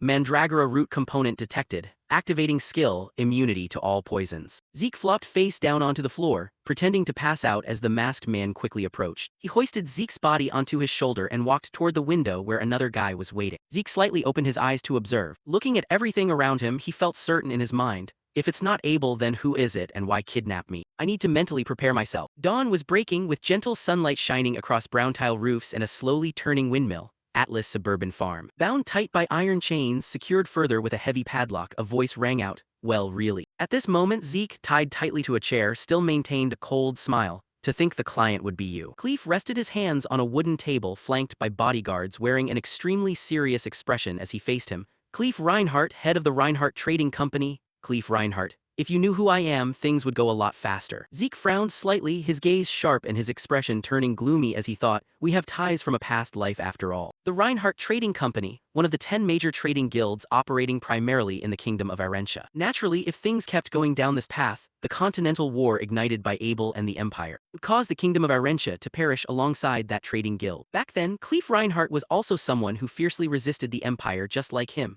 However, for reasons unknown, after providing confidential information capable of defeating the Empire, he returned alone to the Kingdom of Arentia, which was on the verge of collapse, and ended up dying there. His face possessing sharp contours, he thought, even though it took so much effort to escape, I don't know if it was out of patriotism or something else, but to me, that was just a stupid choice. Clef spoke up, raising a finger in gesture. Anyway, sorry for having to resort to rough methods. The bodyguard standing beside him stepped forward to untie the iron chains for Zeke. On behalf of the Trading Guild, we will definitely send a formal apology for this discourtesy. Clef's voice came gently as if genuinely wishing to negotiate with him, so let's have a leisurely chat. Without letting him finish his sentence, Zeke rotated his wrist and cut in. Spare me the pleasantries, let's get straight to the point. Zeke looked up with a gaze as sharp as a carved blade, his hand tightening slightly as a terrifying aura radiated around him and said coldly, what do you want? Clef pressed his lips together, naturally feeling the pressure as well. As expected, even though he's still young, a Draker is still a Draker. The two sat in silence looking at each other, making the surrounding atmosphere tense.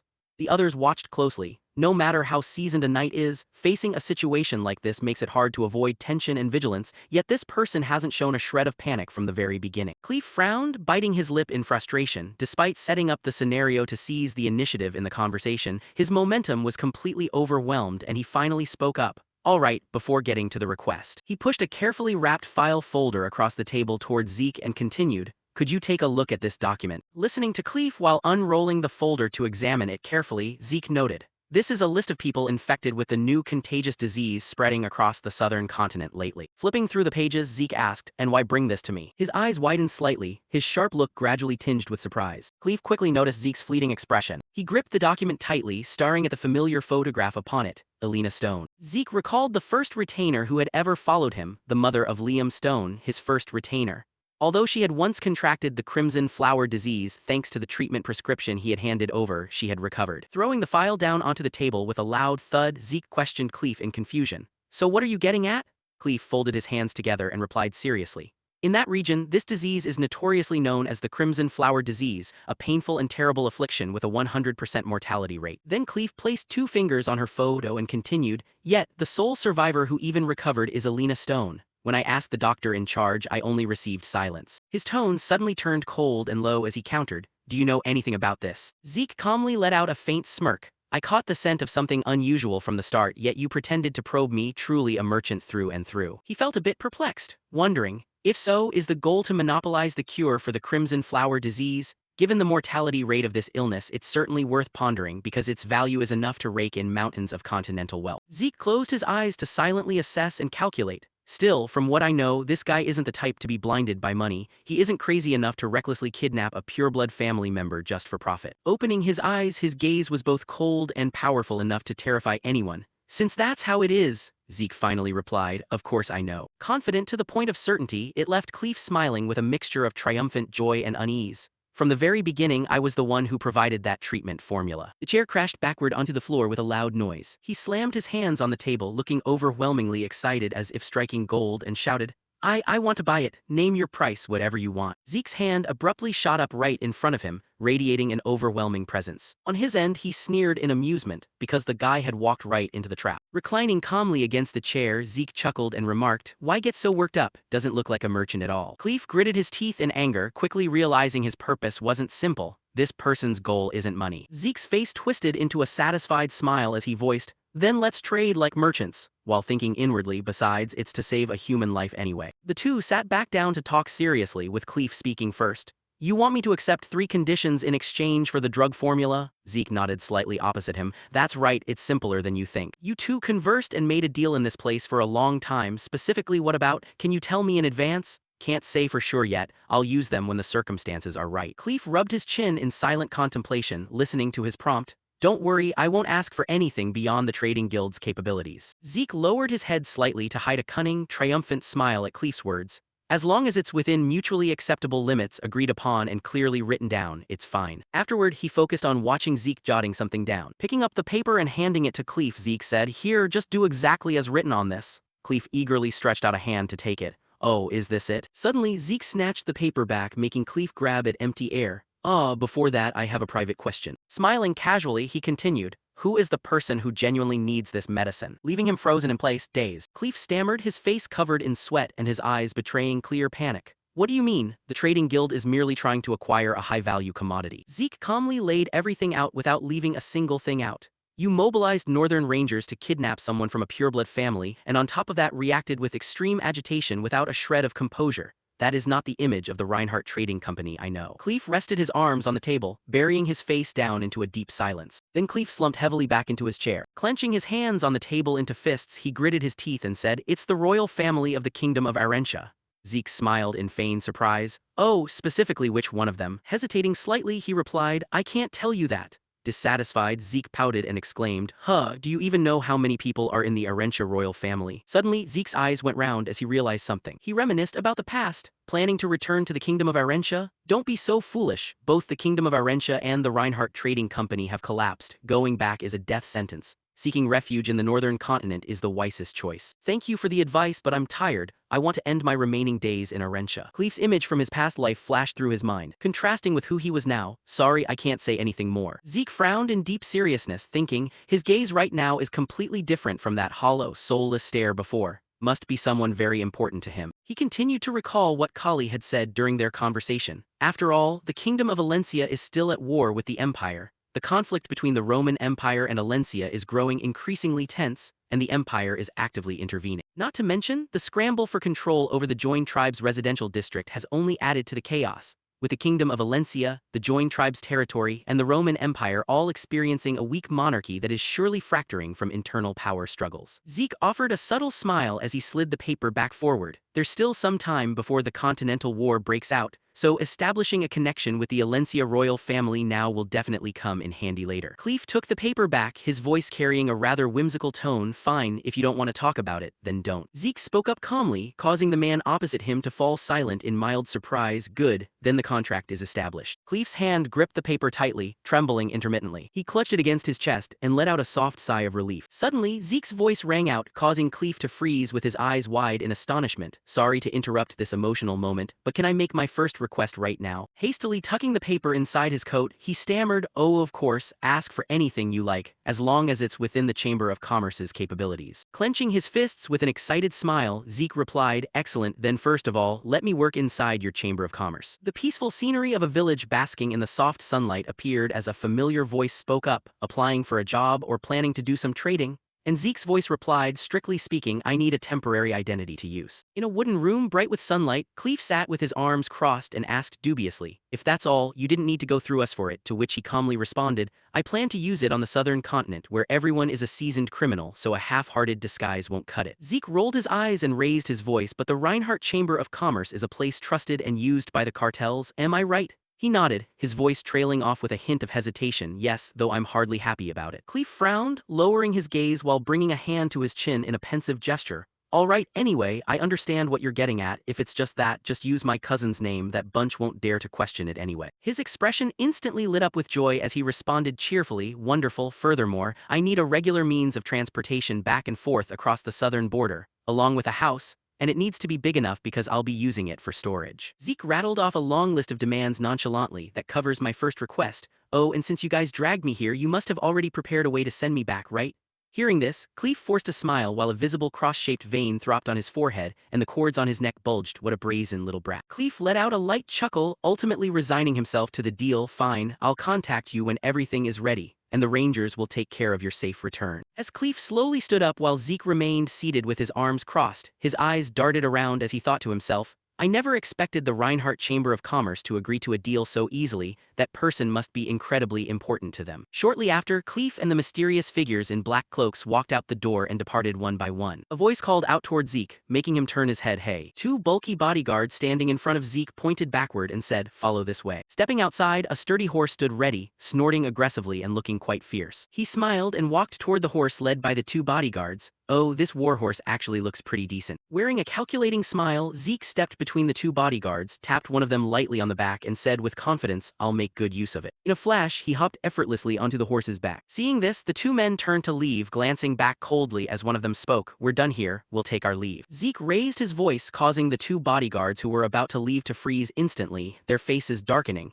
So I suppose the contract with Reinhardt is officially concluded then, right? One of them turned around, furrowing his brow slightly as he remarked, you speak Gorkin, your Draker family even teaches people that. He smirked with an underlying meaning, let's just call it a hobby, but anyway, getting back to business, I have a job I'd like to hire you for. The brown-haired bodyguard frowned seriously, crossing his arms and slowly repeating in disbelief, rescue a captured Meccan individual. He then fell deep into thought, his expression carrying a heavy sense of hesitation. Sitting on the horse's back, Zeke tilted his head and asked, what's wrong, is my offer not attractive enough? The man shook his head in a hasty denial and continued, no, the price isn't the issue, in fact, if the terms match what Reinhardt offered we'd actually make a profit. The bodyguard furrowed his brow with evident worry, the problem is your identity, our king doesn't like dealing with transcendent families. Raising an eyebrow in bafflement, Zeke gave them a deadpan stare and clicked his tongue, seriously, you're hesitating over something so trivial. Zeke's expression turned serious again as he reminded them in a low voice, didn't Reinhardt prepare a fake identity for me? Just use that name to forge a commission letter and send it to Gorka,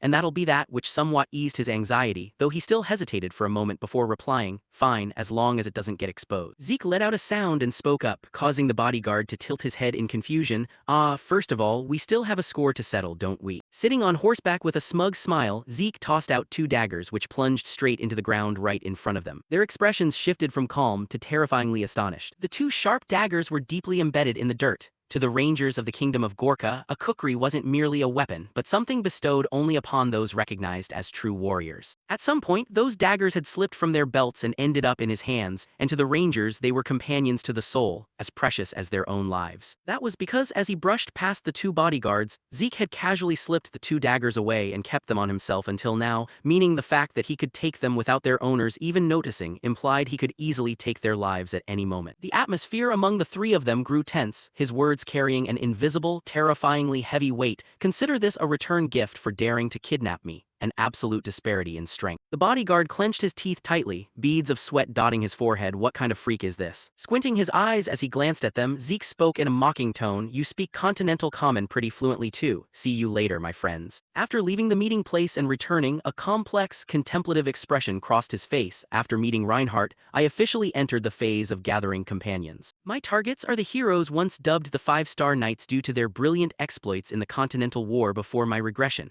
If I can befriend them now and pull them to my side, they'll undoubtedly make for an exceptionally high-quality force. Fortunately, thanks to the help of Headmaster Flaubert, who held a very favorable view of me, I investigated and found out, just as the rumors said, that all of them hailed from the Valhalla Academy. The only issue is timing. The Silent Knight Bishop Castique has already graduated and is currently a member of the Thebine Royal Knight Order. The Black Tortoise Knight Jeffrick Salma is in his final year and busy with field internships. Aster Aladov, who is still studying, dropped out due to severe insomnia. Zeke knitted his brows in deep thought. Riene won't enroll until next year, but since we both belong to the pureblood lineage, there will be plenty of opportunities later. He sat at the desk, hanging his head and clutched his fists, feeling thoroughly distressed after all. Sitting alone and quietly in his chair, Zeke let out a helpless voice. Is only Diego left? A little later, he found himself in a room filled with various musical instruments, jamming out with them and Diego. With a pair of drumsticks still in his hand, Zeke stared blankly with a dazed and bewildered expression. Wait a minute, what on earth am I doing here? He tried to retrace the fragmented memories of walking to this room to meet him,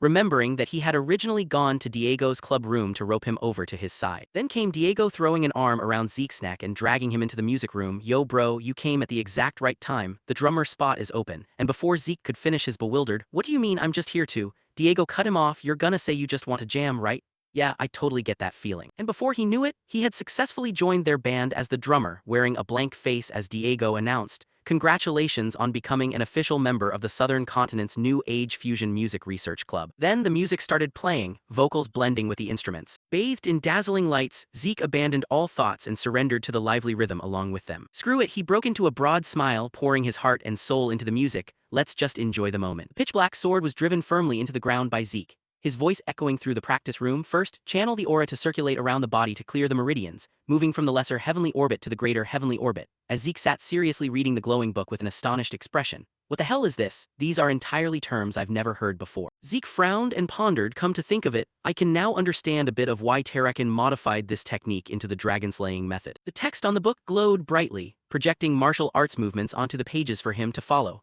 Because every single move in the dragon-slaying sword technique takes compressing a massive amount of aura and releasing it outward as its premise, something ordinary techniques could never accomplish. The sword was yanked out decisively, a swordsmanship not created to fight humans but literally meant for slaying dragons, which is why its power could rival the elemental sword. Gripping the sword tightly with both hands, Zeke raised it in front of him and focused intently on it. His eyes suddenly shifted color, burning with a fierce purple glow. Lunging forward with his entire body radiating killing intent that made the surrounding air feel frozen, he whispered with utter confidence. Within the stances of the dragon-slaying method, every single movement is amplified to the extreme. A single strike is enough to slice a giant dragon in half, compressing an astronomical amount of aura to its absolute limit, and then bringing the blade down. A quiet footstep approached, despite the surrounding air having been churned into a gentle breeze. The elderly butler silently observed Zeke's training from afar. After images of him were left all over the arena as Zeke swung and slashed with countless powerful strikes, creating a chaotic scene. He chuckled inwardly, haha, this heaven-sent body is truly no ordinary thing. The heaven-sent physique allows for optimal physical performance, superior technique comprehension speed,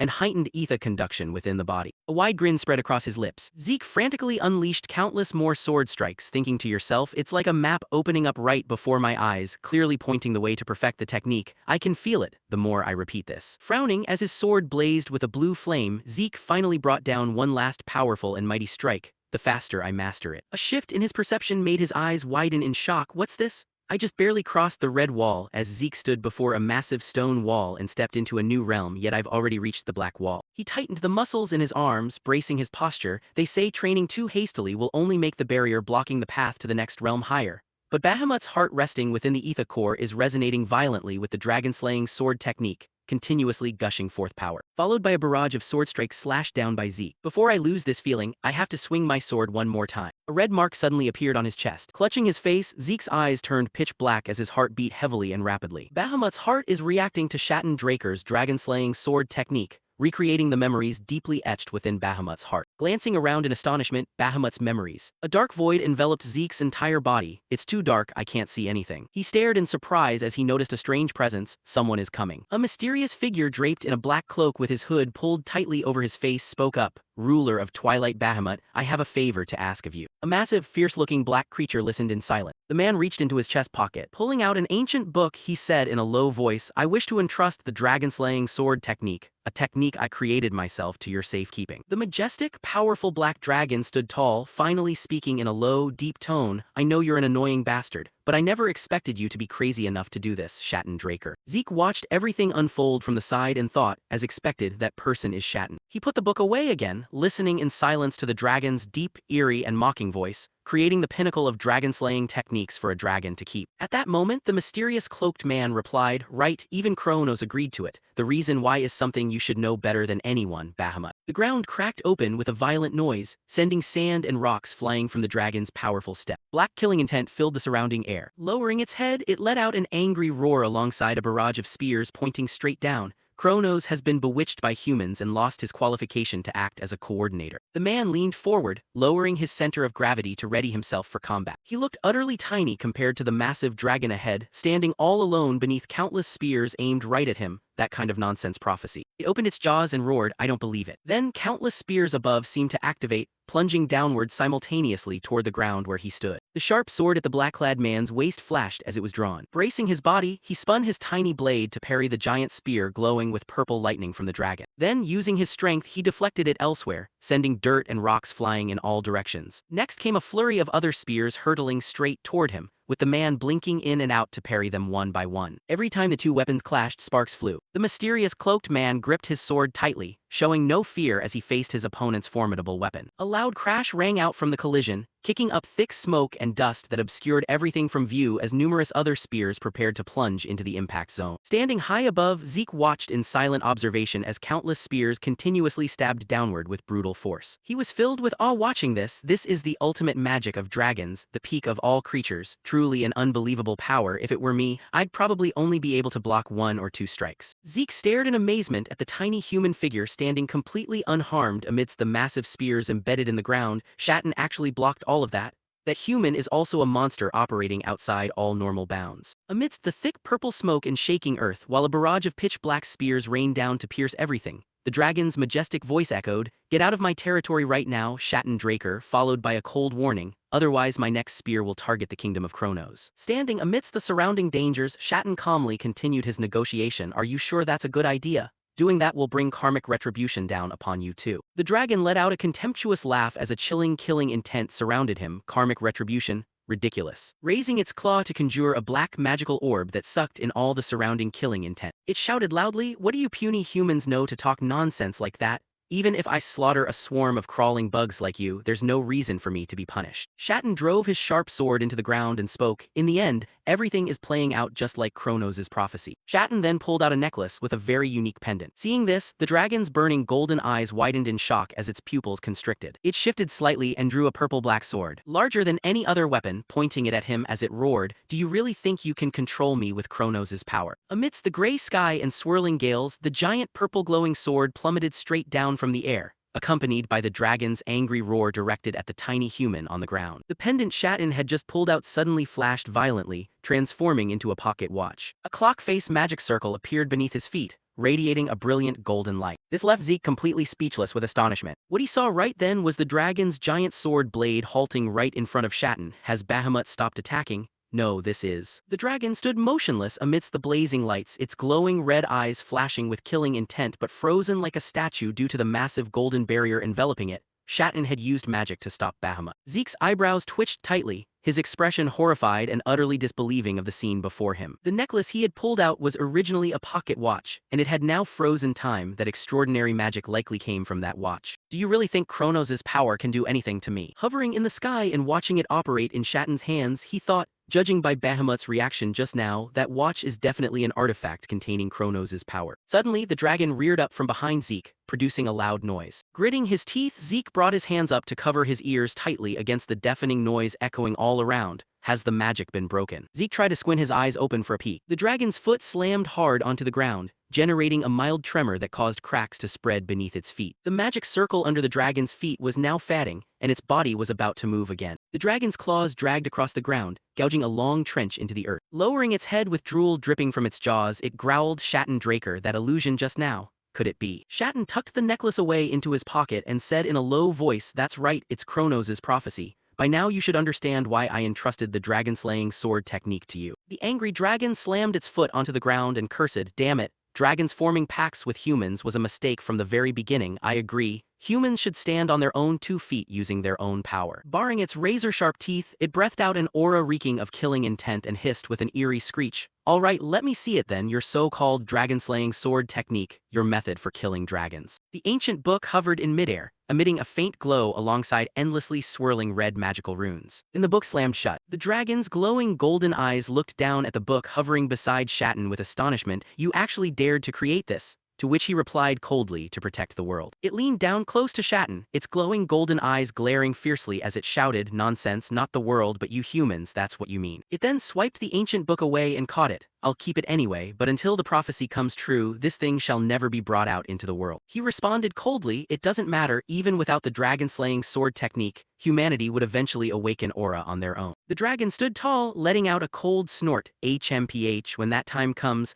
I'll wipe you foolish humans out with my own hands because that's a power a lowly species doesn't deserve to wield." Seeing this, Shatton wore a sinister, cold smile. "I don't get it. Why would someone like me, who fears dragons and created the Dragonslayer sword art, trust you and Kronos more than anyone else?" He turned and walked away, not forgetting to leave behind a parting remark. "Kronos used to say this like a catchphrase that one day you too would find a contractor who could share your heart." Inside a dark and damp cave, the dragon paced around before curling up into a ball. "Find a contractor who can share my heart." Its glowing golden eyes narrowed sleepily. "Absurd, that will never happen." At this moment, Zeke leaned back, thinking silently. Even though from start to finish it's all confusing, one thing is certain. He recalled when the black dragon in the cave unleashed a massive sword toward Shatton. That was Bahamut's deep distrust of humanity, and by absorbing Bahamut's heart, he had felt those emotions to some extent. Zeke's eyes held deep contemplation and puzzlement. Yet because of that, why did he form a contract with Terrakin? It's truly incomprehensible. Afterward, he began searching the library for books that recorded related matters.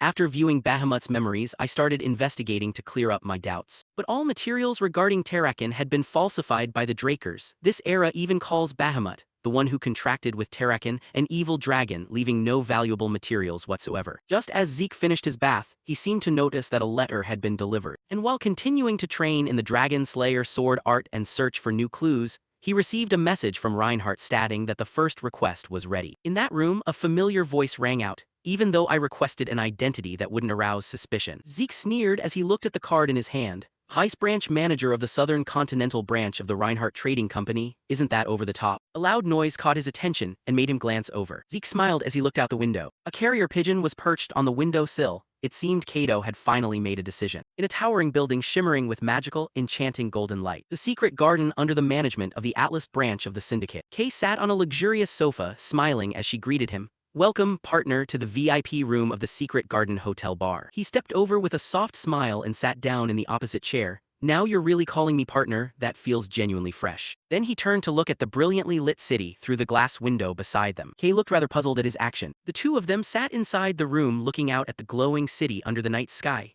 "Even though I've been in Atlas for a while now, seeing it with my own eyes like this still feels so unfamiliar." The city's scenery abruptly turned blazing with rampaging fires encircling everywhere. Naturally, the image more familiar to me is the desolate ruin left by the Continental War, so feeling strange about this makes sense. Then he turned back and shook his head slightly. The wine glass on the table was quickly filled up. "I didn't expect Atlas to have a place like this." What, mesmerized by the scenery. Kay poured wine for him while speaking. "Magnificent, right? This hotel is one of the sideline businesses of us in the syndicate. Underworld operators always need a private spot to chat." As he reached out to take the cup and replied, "Well, hold on, as for the wine, I must decline. Preparing tea next time would be much better." She covered her mouth with a cheerful, teasing smile. "What? Don't tell me you're refusing because you're still a minor. Never knew you could be this adorable."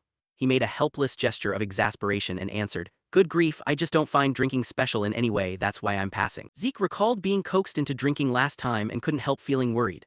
"Back then, during the celebration party for becoming a new trainee, I got carried away by the atmosphere and drank a little, but just as expected, immunity to all poisons, treated alcohol as a toxin and automatically detoxified it. Afterwards, the system immediately popped up a notification. Before regression, I used to drink to get drunk. Alcohol detected, activating immunity to all poisons, detected toxins will be expelled.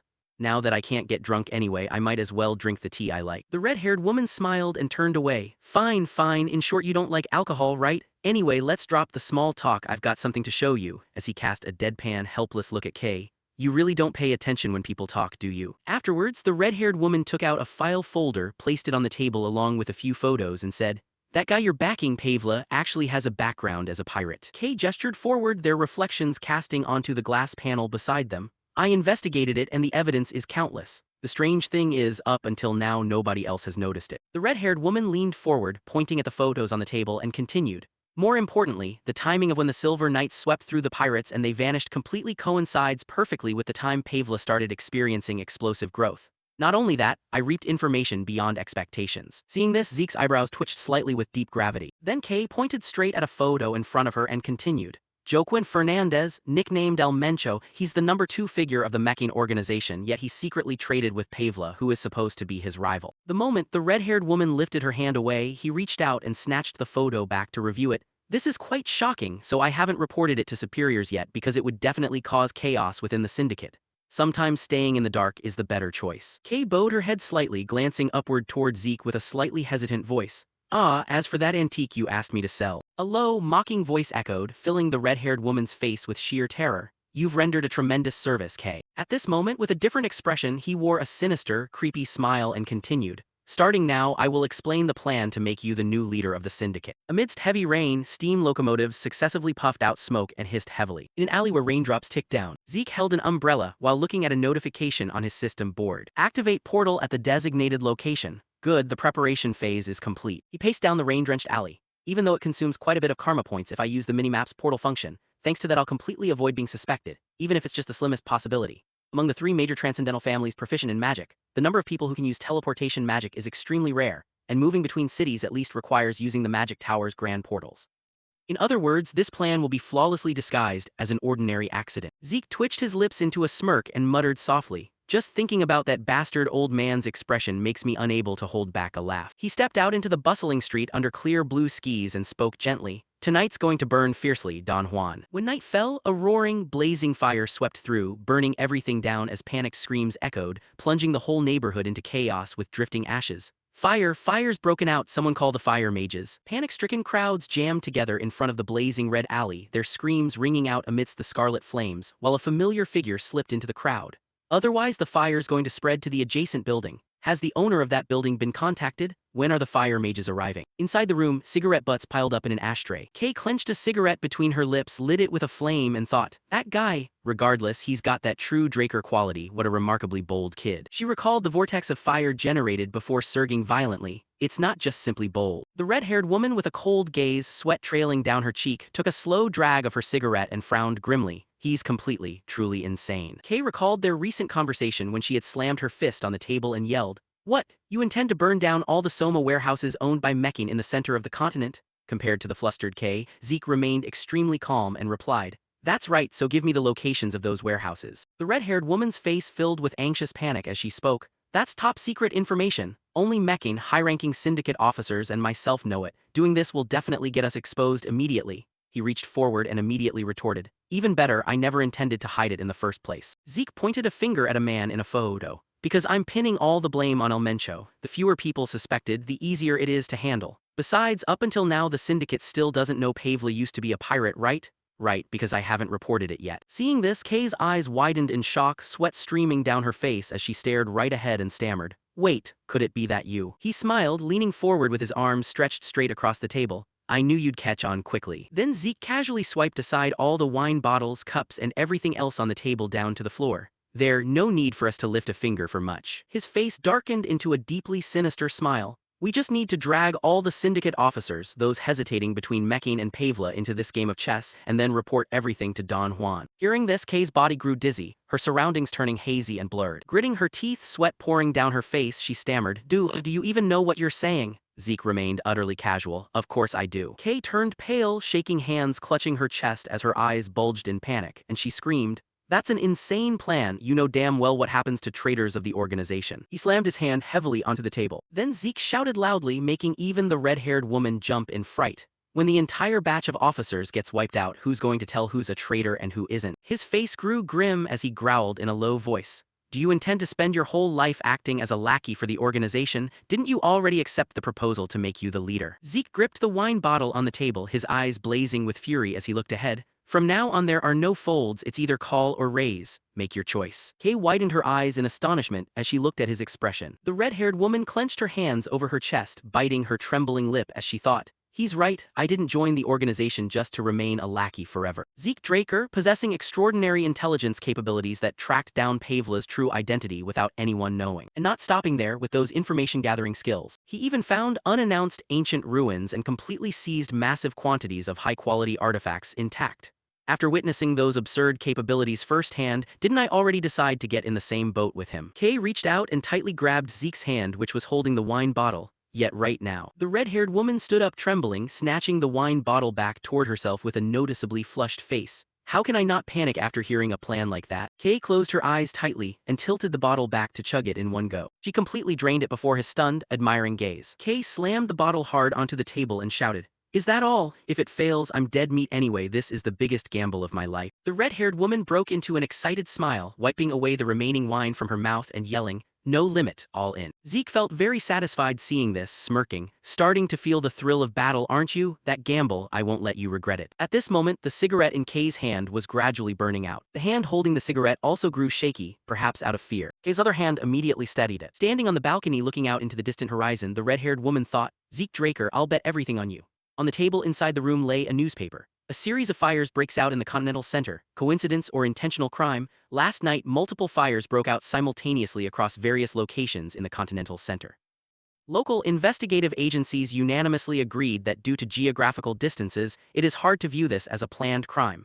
Because the buildings were completely burned down with no traces left behind, the incidents were ultimately concluded as accidents caused by human carelessness. Meanwhile, inside a vast and luxurious mansion, a man sat quietly in a pitch-dark room without a single light. "I don't care what bastard did this, but I swear." He leaned back, a newspaper also resting on his desk. Don Juan held a wine glass in his hand, his face dark as he looked through the window and said in a deep voice, "I won't let you die peacefully." Don Juan, leader of the Meccan cartel. At the vast academy, the setting sun casting down added to its splendor and majesty. The sound of fingers tapping evenly against the wooden table betrayed boredom. Zeke propped his chin up with a clearly bored expression, glancing elsewhere as he spoke lazily. "Another semester is about to end, and half a year has passed since everyone found out about my blue-collar realm. I figured it's about time." Looking at the luxurious wooden box placed on the table, lined with red velvet on the inside along with a letter which made him change his mind. Yet when you actually receive the promotion banquet invitation, it still gets your heart racing. A promotion banquet? That was a celebration ceremony for young members of the Draker family who surpassed the yellow sword user realm and stepped into the night realm. Even as a Draker, one usually had to reach around 20 years old to attain the blue color or purple color night realm, so this ceremony was also known as the Draker-style debut. Zeke closed his eyes to reminisce about an encounter from long ago, thinking, meeting the family head again after nearly 3 years since the last time, let's hope nothing happens. Evening sunlight pierced through the giant glass frame, shining down onto the marble floor of the solemn banquet hall. The banquet hall, the central hall of the Four Seasons City Spring Garden. Many distinguished guests and nobles were present, chatting and socializing happily and lively. Footsteps approached accompanied by a warm, polite voice. "I pay my respects to the master of the Draker family." He turned around and smiled in reply. "Oh, you've arrived." Abel stepped forward with a corporate smile carrying a fake friendliness. "Abel, have you been well lately, Lord Family Head?" While the banquet continued lively, the two stood apart to talk, with the latter speaking first. "By the way, this is the first time I've seen a promotion banquet with so many important figures." He nodded in response. "Indeed, indeed." The family head turned to look around the joyful banquet and continued.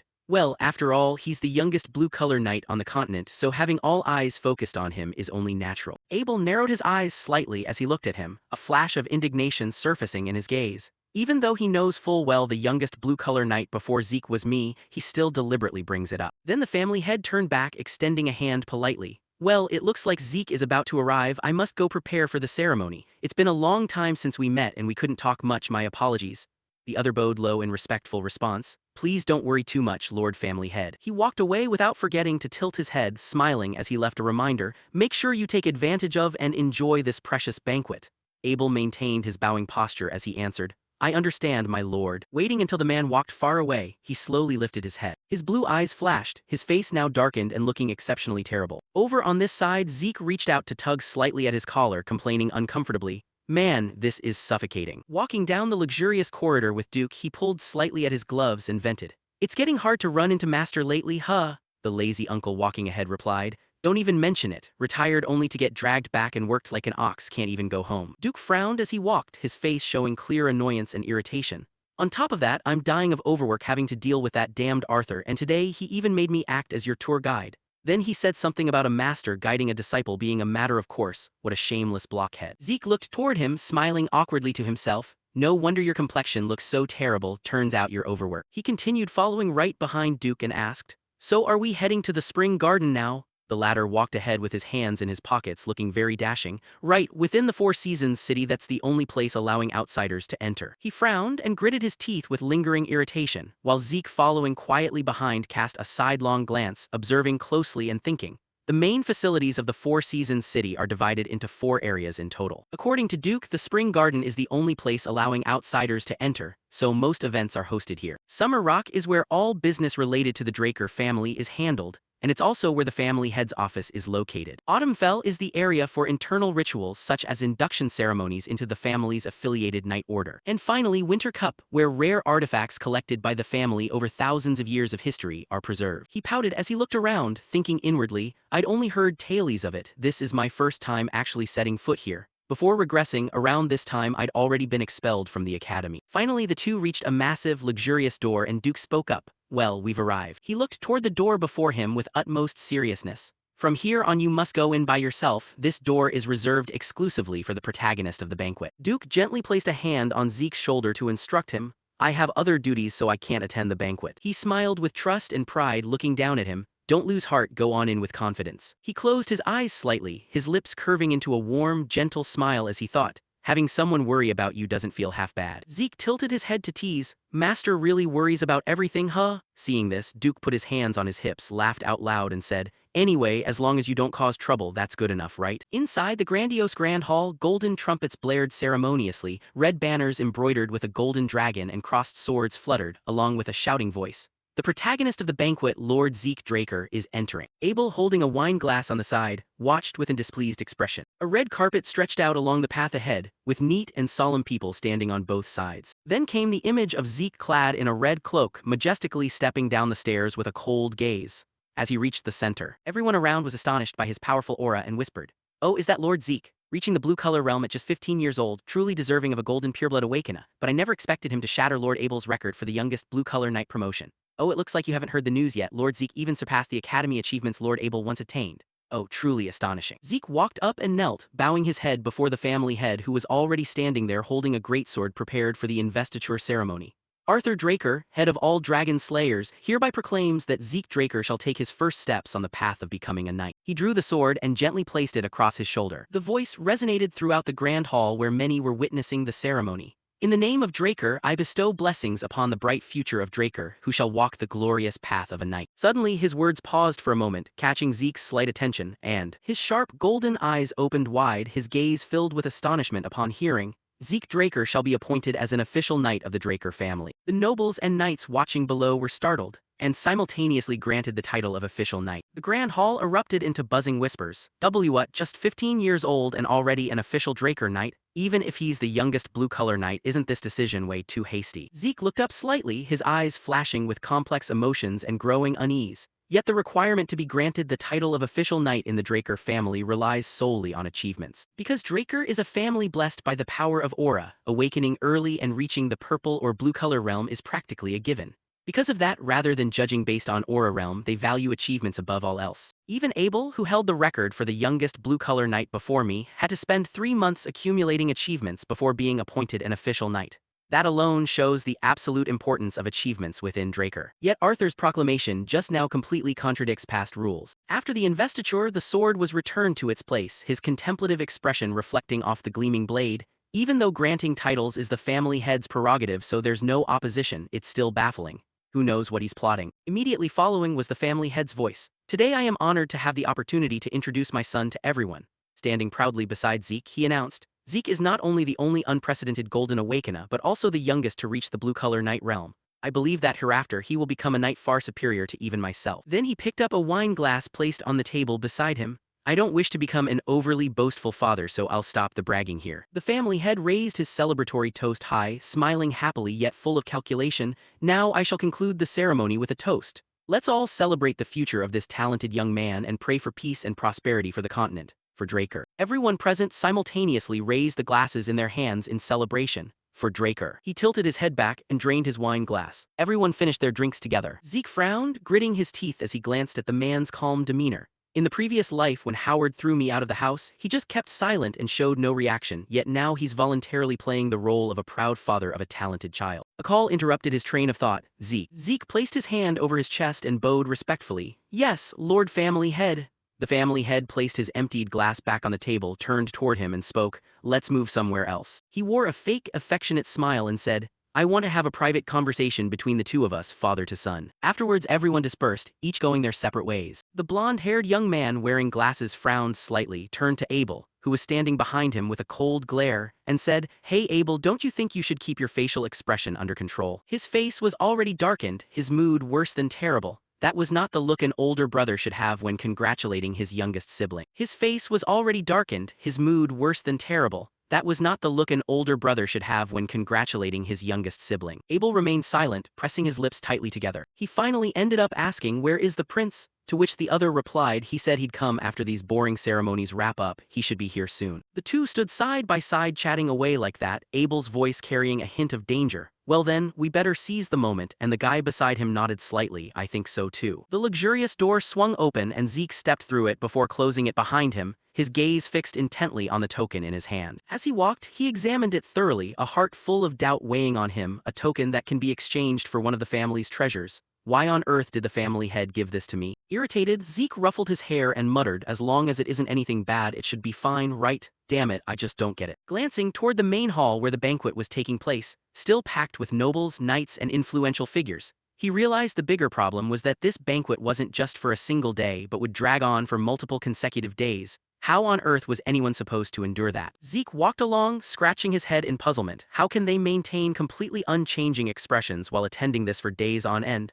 Living among the upper class really isn't something just anyone can do. Suddenly, a voice called out, making him tilt his head in curiosity, Lord Zeke Draker. Lifting the edge of her gown slightly, a hand delicately raised as she spoke, This is my first time laying eyes on you directly. Melissa placed a hand over her chest and bowed her head with utmost politeness. I am the first princess of the kingdom of Alencia. Melissa Alencia. Seeing this, Zeke frowned slightly, making a silent mental assessment. Isn't she the leading candidate for the next throne of the kingdom of Alencia? She is currently stepping in for the sickly and incompetent king, introducing numerous groundbreaking policies aimed at the commoner class. And as a result, she has earned overwhelming support from the people. Because of that, she frequently clashes with the Alencia nobility, but once she officially ascends the throne, it's only a matter of time before those nobles try to ingratiate themselves with her. And yet, before the regression, that once promising princess, when the conflict with the empire escalated, halted all foreign activities and then mysteriously vanished.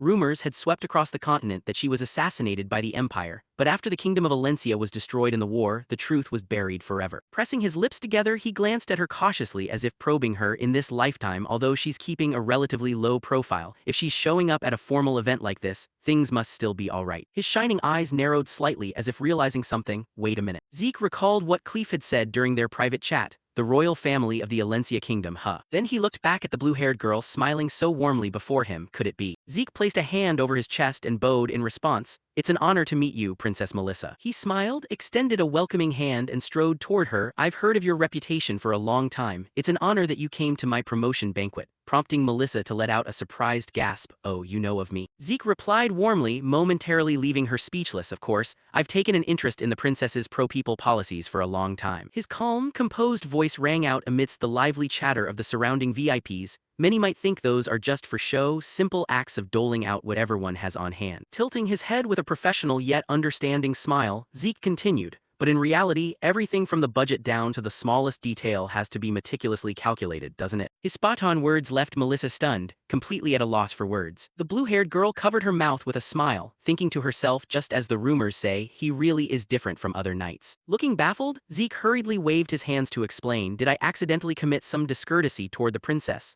To which she replied cheerfully with an unceasing smile, "Not at all, I just didn't expect anyone to understand my struggles, honestly, I'm a little moved." Melissa then bowed politely to take her leave. "Well then, I shall take my leave now. It was a pleasure meeting you, Lord Zeke," leaving a bewildered Zeke to quickly call out, "Huh, you're leaving so soon." The blue-haired girl smiled amiably and answered, "I'd love to chat more with you, Lord Zeke, but I can't monopolize the guest of honor," while Zeke merely frowned, casting a cold, sweeping glance around the room. Fair enough, even if no one is saying it out loud. Although everyone was caught up in their own conversations, strange gazes were still lingering on the two of them, and those starring eyes clearly made her feel uneasy. Melissa's sweet and gentle voice rang out, leaving him slightly confused. "Even so, you don't need to feel too regretful about it." She covered her mouth with an amused smile. "After all, there are bound to be better occasions for us to meet again." Right after Zeke politely bade farewell to the final guest, he smiled as he watched them leave, finally letting out a stealthy sigh of relief. "Well, the greetings are practically over. I can finally catch a breath." Although he always maintained a serious and proper image on the outside, Zeke was thoroughly exhausted on the inside.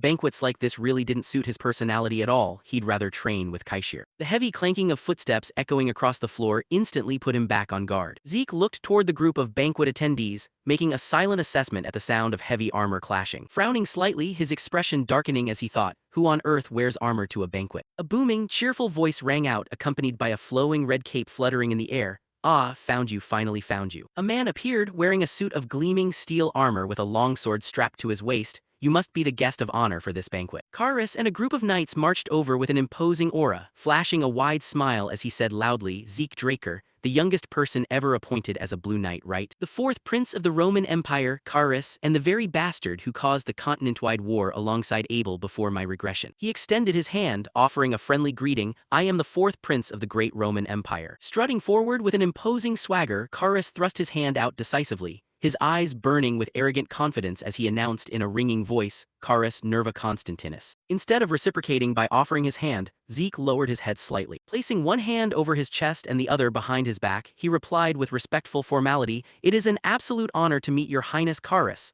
Thank you for attending my promotion banquet," which instantly made the prince's face darken completely. Karis froze, standing stiffly in place at the rejection of his gesture. Then the corners of his mouth curled upward into a smile. Acting as if nothing were wrong, Karis slung an arm around Zeke's neck and pulled him in close with suffocating familiarity. "Come on, don't stand on ceremony, let's share a drink together." Giving a deadpan stare at the arm wrapped around his neck, Zeke was momentarily left speechless while the prince loudly commanded with high spirits, "Hey, someone bring us wine.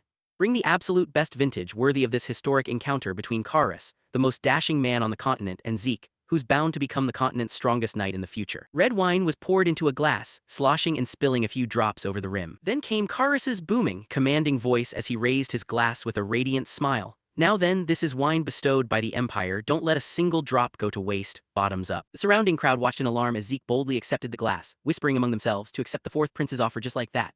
Talented Blue Knight or not, he's still far too inexperienced, while Karis remained quite thrilled with the stunt. Ho, bold choice, prompting further murmurs about the prince himself. But that prince is far too arrogant, considering the influence of the Draker family. He really should have exercised more caution before pulling such a rude stunt. Karis smiled with amusement and spoke loudly, "Excellent, magnificent. I really take a liking to you. Today, let's drink together until we can't even stand," when suddenly a voice rang out, "Your Highness." Before anyone knew it, Abel had arrived, placing a hand over his chest and bowing deeply. "Congratulations, Your Highness, the rising sun of the Empire," prompting Karis to pat his shoulder with an "Oh, Abel, will you be joining us for a drink too?" To which Abel replied with all the respect he could muster, "I am deeply honored by your invitation, Your Highness, but I have an urgent matter that I need to discuss with you in private." At those words, Karis's smile vanished, replaced by a frown. "A matter to discuss? Go ahead," and Abel replied mysteriously, "There are far too many prying eyes here. I believe it would be best if we moved elsewhere." Zeke, who had remained silently observing their conversation all along, thought, "Well, if you're going to put it that way, I'll gladly step aside." Karis then strode away smoothly, his red cape fluttering majestically, pausing to tilt his head with a smile as he said, "Apologies, Zeke, I was the one who invited you, yet I have to leave early. Next time we meet, we'll raise our glasses all night beneath the moonlight and share our views on epic poems praising the legend of the Dragonslayer." With that, he and his entourage departed alongside Abel, leaving the rest of the banquet guests trembling in awe. As soon as Karis left, the crowd immediately broke out into whispers. "A guy like that is actually an imperial prince. Well, the Roman Empire has always lacked a sense of legitimacy anyway, but I must say Lord Abel's handling of the situation was truly impressive. It's no wonder he holds such a stellar reputation." While Zeke cast a sidelong glance around the room, taking in every single word as he thought, nothing but praise for Abel, huh? Well, true enough, if you didn't know the inside story, you'd just think he was smoothly cleaning up the mess for a flustered prince. He frowned, his expression hardening into one of severe gravity. However, the fact that the fourth prince and Abel are interacting is happening much earlier than the timeline K provided before my regression. Zeke recalled how the two of them interacted just moments ago. Furthermore, the way they treated each other looked as though they had been close for a long time. Right now, the two of them were sitting together having a private conversation in a room, looking awfully cozy. The Continental War might be much closer than I thought. At the Grand Estate, the sunlight only served to enhance its powerful and solemn aura. Zeke sat in deep thought, staring at the token in his hand, a token that can be exchanged for one of the Draker reports. He recalled his private conversation with the family head. Well now, how is your plan to become the strongest person on the continent coming along? Judging by the fact that you're the guest of honor at today's banquet, things seem to be going smoothly, to which Zeke replied politely and cautiously, yes, it is all thanks to the family head. The man's words sounded harmless on the surface but carried an invisible pressure weighing down on his shoulders. What family head? In a private setting like this, call me father so we can be comfortable, Zeke. Zeke lifted his teacup to take a sip, casting his eyes downward as those words reminded him of what Kali had said, just call me big sister to keep things comfortable, Zeke, exactly what Kali had told him. Zeke gently set his teacup down, falling into deep contemplation. Now I finally understand what felt so off back then. Abel is acting so boldly that he's even dragging the elder council over to his side, and Kali even figured it out and prepared to deal with it. Yet Arthur, the head of the family, hasn't noticed. That makes no sense. That means he's turning a blind eye, fully aware of Abel's plot. If so, was him echoing Kali's phrasing meant to pressure me as well, or was it just a coincidence? Either way, operating under the assumption that Arthur is on Abel's side won't cause any harm, he thought, casting a glance at the man taking a sip of tea and softly replying, yes, father. The man smirked, letting out a chuckle as he said, father, it sounds so nice to hear. All right, I'll give you a gift as encouragement for you to keep striving toward your goal. He then placed something down on the table and slid it toward Zeke. Looking down at the token resting alone on the table, the man continued, this is a token that can be exchanged for a treasure kept within the Eastern Vault. Picking it up with a smile, Zeke thought, the Eastern Vault mentioned in the Draker reports, renowned across the continent as a place filled with the rarest ancient artifacts. The family head didn't forget to add a warning, however, keep this well in mind. Alongside truly priceless treasures, there's also plenty of junk mixed in that's just dressed up to look flashy, to which Zeke obediently replied, I will keep that in mind, father. His footsteps finally came to a halt. Standing inside a dimly lit room, Zeke muttered, what on earth is he scheming by giving me this? But still, the report on the Dragonslayer inside the Council of Four's Eastern Vault. Clenching it tightly in his hand, a fiercely excited smile broke across his face. Whatever I can make use of, I'll exploit every last bit of it. Standing before a massive gate, a young woman noticed his arrival and spoke up. I've been waiting for you, Lord Jack. Before you enter, I will briefly explain about this archive. Would you care to follow me this way? According to the Draker reports, this place houses roughly 17,000 rare relics, and the items can be exchanged based on quantity. There is no time limit for choosing, but once you leave, you won't be allowed back in. Please keep this in mind. Noticing someone standing outside, Zeke wondered, a place holding such rare and precious relics, yet there isn't a single guard in sight. The young woman answered nonchalantly, because it's not necessary, leaving him astonished. The young woman continued explaining, the security magic here is no slouch compared to the family head's private office. Furthermore, every single relic inside the vault is accounted for and strictly managed by magic, making the theft of any relic practically impossible. Jack Draker muttered to himself inwardly, you really shouldn't judge things by their cover. The young woman gestured with an inviting hand. Now then, please insert your assigned token right over here. Jack Draker promptly slipped the token into the small slot. Instantly, a tremor rippled through the air. Accompanied by that sound, the heavy gates before them began to open automatically. Before long, the gigantic gates swung fully open for the two of them. His expression was utterly bizarre as he witnessed the sight. Revealed inside were massive shelves packed with relics. Zeke stepped inside to inspect the items, the corners of his mouth curling upward uncontrollably. It's much bigger on the inside than it looked from the outside, truly worthy of the Drakers. The young woman spoke up again, then I shall take my leave. Zeke focused intently on his inspection. Man, just checking the functions of all these relics would probably take a lifetime. System, can I filter the artifacts here based on my preferred criteria? At that moment, a system window popped up with a notification. Administrator request confirmed, activating the Dragon Eye link feature. Please use the Dragon Eye to scan and register the items you wish to filter. Jack Draker wore a face full of question marks. Scan with the Dragon Eye? Once it clicked, a grin spread across his face as he blurted out, ah, got it. He grew so excited that sparks seemed to flash in his eyes, stretching his neck and shoulders as he muttered, time to warm up a bit then. The system window popped up again. The Dragon Flag's Dragon Eye helps observe and inspect target details more closely and can display information on detected objects according to the administrator's demands. Jack Draker's foot stomped hard against the floor. Instantly, a surge of energy radiated outward from him. He simultaneously activated two techniques, the wind/art and the phantom footwork. Once finished, Jack Draker landed back on the ground. That should probably be enough. The system notification displayed the registered items on the minimap. Total registered items, 17,138. Jack Draker examined the screen and marveled. Way more than I expected. Filter out ordinary items and single-use consumables that aren't true relics. The system responded, filtering detected items according to the administrator's request. Remaining items after sorting, 9,832. After reading it, Jack Draker made a weary face. Still way too many. Get rid of every single sword with performance lower than the black sword. Promptly the screen weeded out the clutter. He smiled with satisfaction. All swords have been filtered out. Does that mean out of tens of thousands of relics here, the black sword is the strongest one? Suddenly he frowned upon spotting something. His fingers swiped across the screen. What the hell, why isn't this one showing any info? Jack Draker started searching around. It's gotta be somewhere around here. The system announced, you have arrived at the coordinates specified by the administrator. Jack Draker stopped at a specific spot. Resting right there was a mysterious jade bracelet, its information completely obscured by question marks. Jack Draker gasped in surprise. A bracelet. It looks totally ordinary on the outside, yet it shows no information at all. Another notification chime rang out, catching his attention. After reading that notification, Jack Draker's eyes widened in sheer shock. This item is reacting to the title of Tarakan Draker's successor. Jack Draker broke into an excited grin, staring down at the bracelet. It reacts to the air title. That means this is one of Tarakan's relics. Something activated within the bracelet. The window popped up with a notification. Holy Guardian Stone. A bracelet embedded with a Guardian Stone capable of summoning a spiritual beast. Innate ability. Summons a spiritual beast matching the user's soul. Special note, the Guardian Stone contains the blessing of the Elf King. The Holy Guardian Stone has been linked to the administrator. You may use the Holy Guardian Stone to summon a guardian beast suited to your soul. Then the bracelet instantly snapped onto Zeke's wrist of its own accord, startling him. Hey, wait a second, what do you mean it's linked? Who gave you permission? You mean I can't undo the link? The system notification chimed right back. Administrator request confirmed. This item is bound to the title of Tarakan Draker's successor. The link cannot be removed. Jack Draker stared at the bracelet in panic. Damn it, I haven't even finished checking out all the other relics yet. At this rate, my whole plan's down the drain. He tried to look on the bright side. Gotta stay positive. If it's one of Tarakan's relics, it's bound to be stronger than almost anything else here.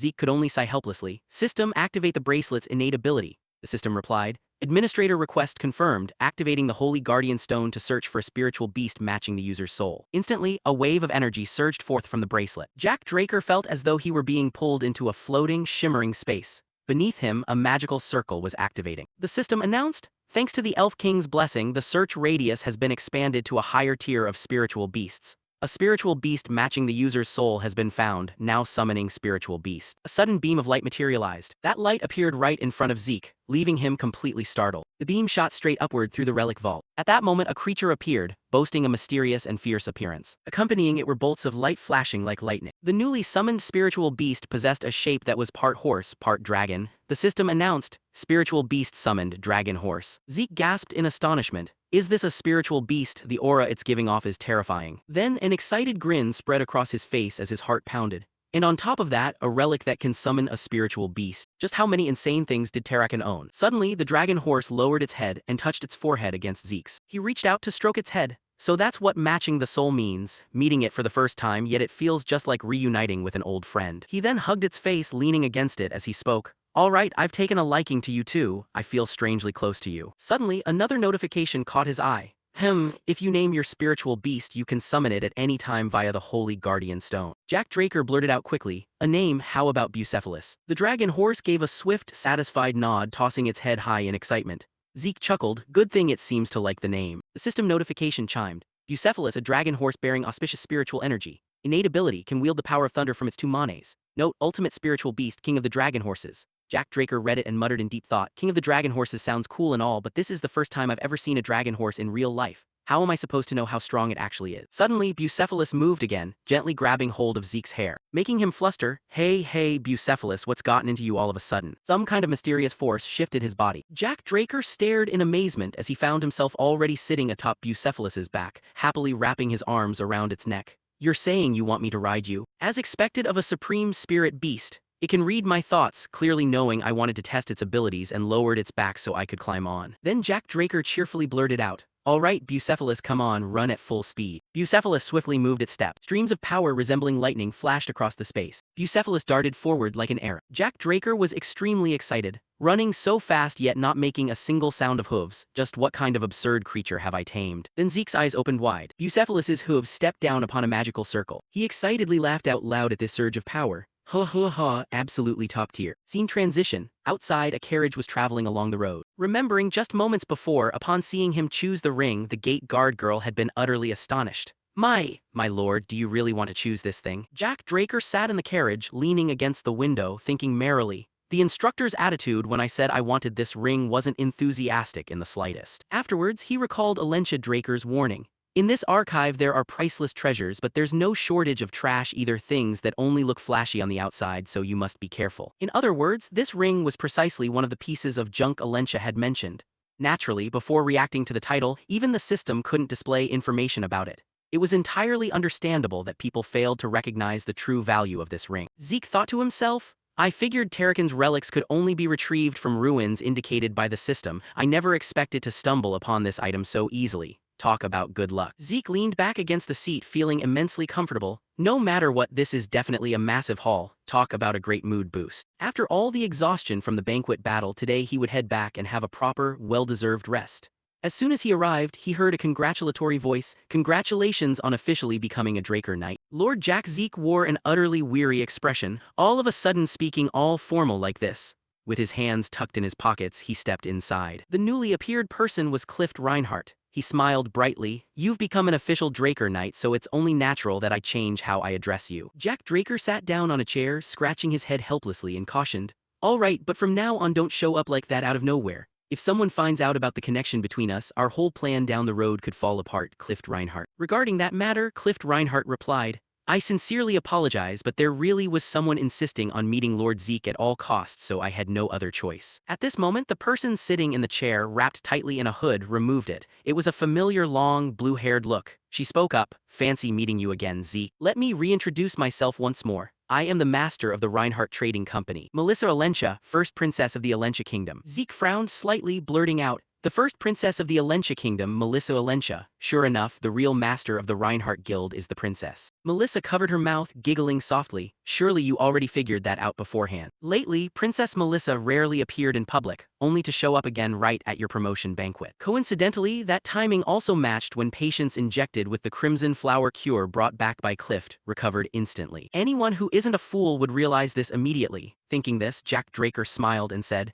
yeah, true. Melissa raised her hand and continued, then I'll skip the introduction and get straight to the point. The reason I urgently sought you out is because I want to ask for your help. While speaking, she produced a document folder. He questioned, help, specifically what is it? Melissa replied, first of all, could you take a look at the documents I brought? This is information on the recent progression of Crimson Flower cases, mostly concentrated in Alencia's border regions, along with the analysis results of the Crimson Flower conducted by the Transcendental Nirvana family. Jack Draker immediately focused on reviewing the documents. Suddenly his gaze halted on a page. With a gloomy expression, he asked, are the things written here true? The Crimson Flower disease. Looking extremely grave, he uttered, it's a pathogen created through magic. This is the analysis result from top tier 3 Transcendental family Nirvana, so there's definitely no mistake. Upon hearing the answer, Jack Draker gritted his teeth in fury. The Crimson Flower disease is actually a man-made illness, and its spread rate is even faster than previous rare outbreaks. Could my regression have caused things to change? While his anger hadn't subsided, Melissa spoke up again. That's not all. As you can see in the documents, the Crimson Flower disease first broke out in villages near the border between the Rome Empire and the Alencia Kingdom. Yet it didn't spread toward the Rome Empire. While speaking, she pointed across the map.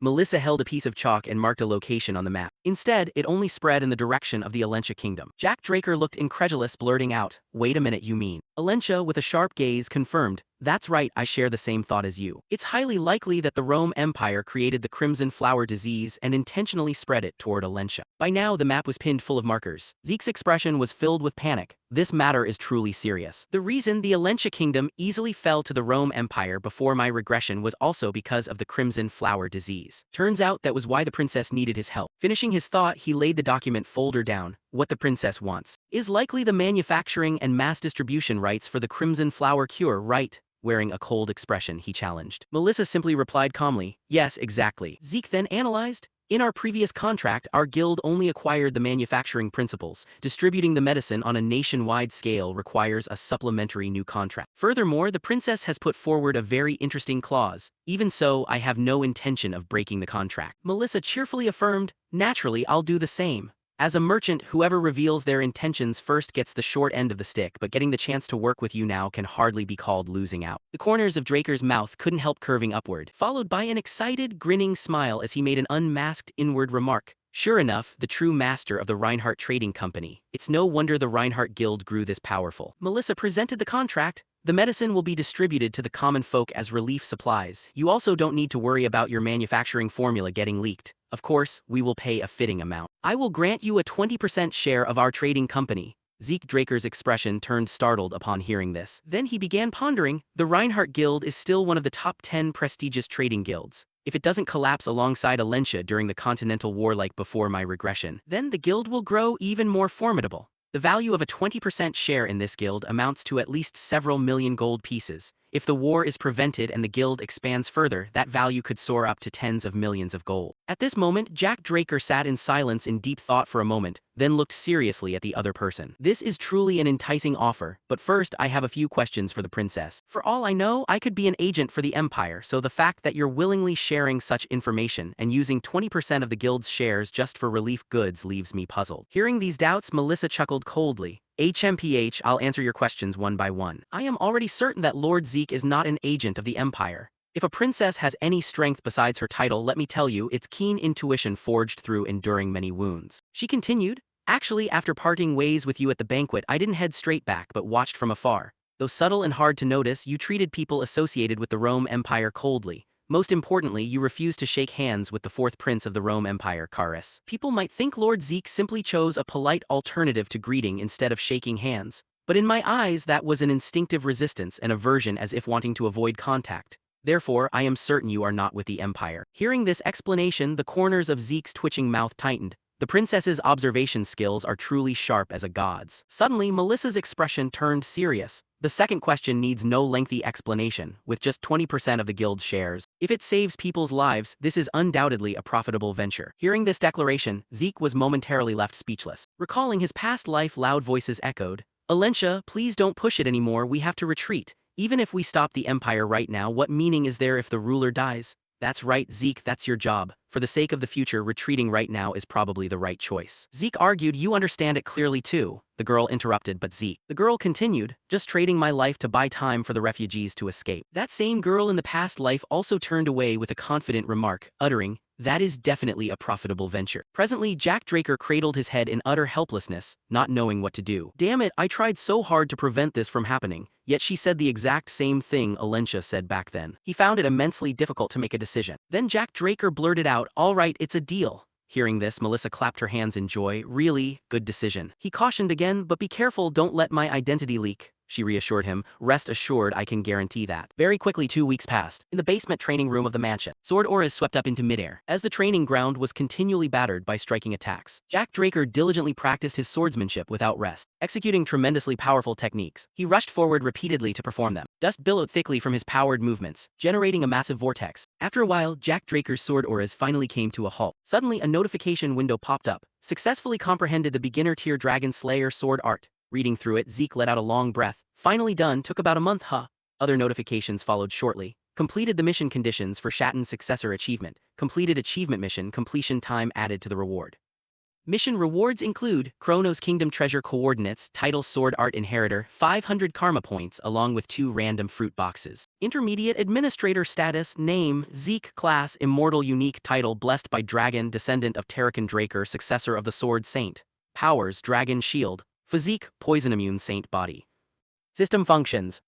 100 slot inventory. Minimap, portal teleportation. Intermediate quest count, shortcut bar, potion flasks, class element skill, mental healing beginner tier, infinite stamina, realistic combat sensation, mastery of wind skill grade A, mastery of elemental sword grade S, beginner tier Dragonslayer sword art, mastery of static electricity grade C, mastery of lightning grenade grade C, mastery of discordant chord grade C, dragon skill phase 1. Mastery of Dragon Eye, Mastery of Dragon Majesty, Command Spell Toggle upon condition fulfillment, Mastery of Gluttony, Dragon Skill Phase 2, Mastery of Dragon Scale Armor, Mastery of Dragon Claw, Dragon Skill Phase 3 Unviewable, unlocks at 300 Karma Points. Current, 1095. Draker broke into a triumphant smirk. Oh, 2 random fruit boxes? Well, the points I spent burning down Meckin's warehouse are practically reimbursed now. Alright then, let's start by checking this out first. Immediately, a spherical object appeared in his hand. Chronos Kingdom Treasure Coordinates. Administrator request confirmed, but currently unable to read these coordinates. Zeke was stunned upon seeing that notification. Need to find the seal to activate the coordinates. If you collect and piece together the scattered seal fragments, the coordinates will be activated. The locations of the seal fragments have been linked and displayed on the minimap. He observed the red dots on the map, 2 fragments in the center, 1 in the south and 1 in the north. The distance between the fragments was quite far. Gathering them all would likely take some time. Then he noticed something else, a smile curving across his lip. No wonder it never popped up. Linked mission, Treasure of the Legendary Kingdom. Find the scattered seal fragments of the Chronos Kingdom and restore them to their original state. Time limit, unlimited. Mission reward, title successor of the Chronos Kingdom. Zeke stared earnestly at the screen for a moment, then looked unimpressed. What's this? The reward is just a title? The system popped up another notification. Linked mission, Treasure of the Legendary Kingdom. Find the scattered seal fragments of the Chronos Kingdom and restore them to their original state. Time limit, unlimited. Mission reward, title successor of the Chronos Kingdom. After reading it, Zeke wondered, does restoring the seal and finding the treasure mentioned in the report also count as a reward, or is it like before when relics reacted directly to titles? Could this title also have some special function this time? With an extremely contorted expression, he stowed the spherical object away. Leave it for now. Walking along, he muttered to himself,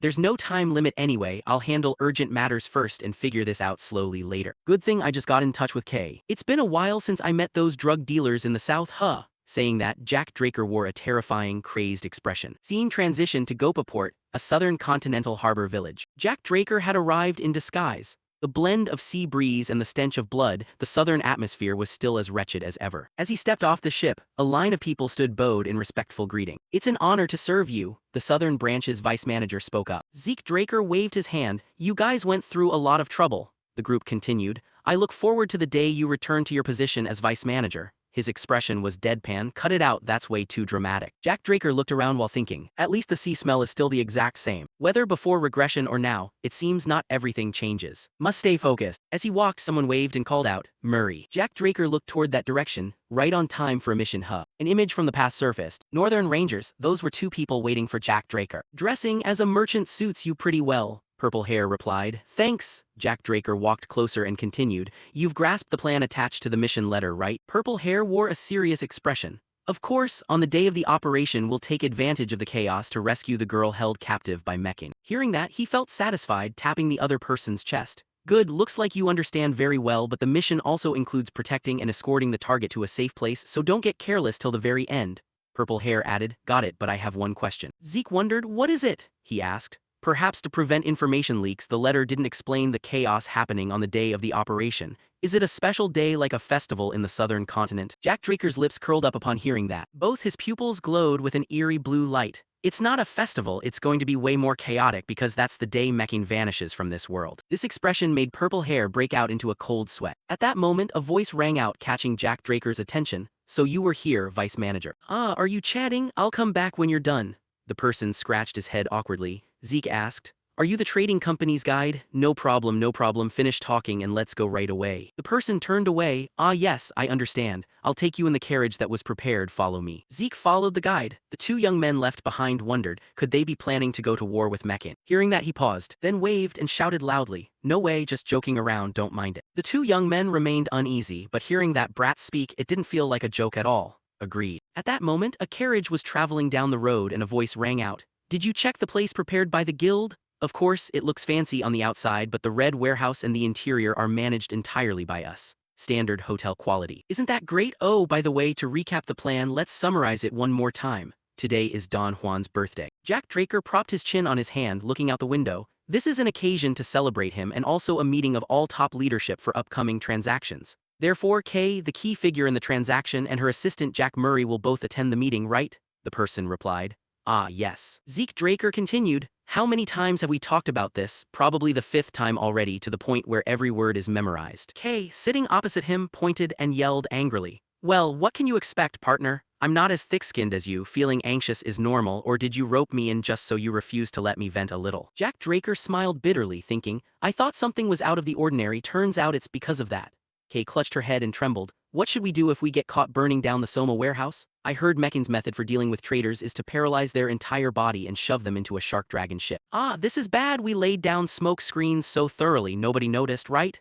Her face was deathly pale with immense fear. Seeing this, Jack Draker amusedly thought, seeing her this worried makes me want to tease her even more. Then he spoke up, Kay, you're a mage, you'll be handled differently, so don't worry. Hearing that, Kay was curious. Handled differently how? Zeke flashed a dazzling, handsome smile and blurted out, down south, legend has it that possessing a mage's body can ward off curses so nobody wastes them as chum. They'll probably just break down your entire corpse and sell it off to settle debts. Hearing this, Kay's body went limp and twisted with shock, and then her terrified screams echoed out from the carriage. So those rings the Mecking members have been wearing all this time aren't models, they're actual fingers? Ah, oh no, what's going to happen to my fingers? If that actually happens, partner, please collect my corpse and bury it somewhere warm and sunny. But wait, how on earth do you even know about this? Jack Draker silently looked out the window thinking, there's no way I wouldn't know. I understand the southern continent better than anyone, and as a hired assassin, I'm the one who guided Mecking's prosperity and collapse. He recalled his past life, his grievances with Mecking before regression, starting from being expelled from the academy and captured by slave traders, then being sold to Men's Soma Farm. Men's Soma Farm wasn't just a place to grow soma on command. It was sometimes used as cannon fodder in factional wars, and I was the only one who survived and returned time and time again. Back then, I just felt relieved to have survived without questioning anything, but looking back now, perhaps my survival instinct unconsciously utilized healing.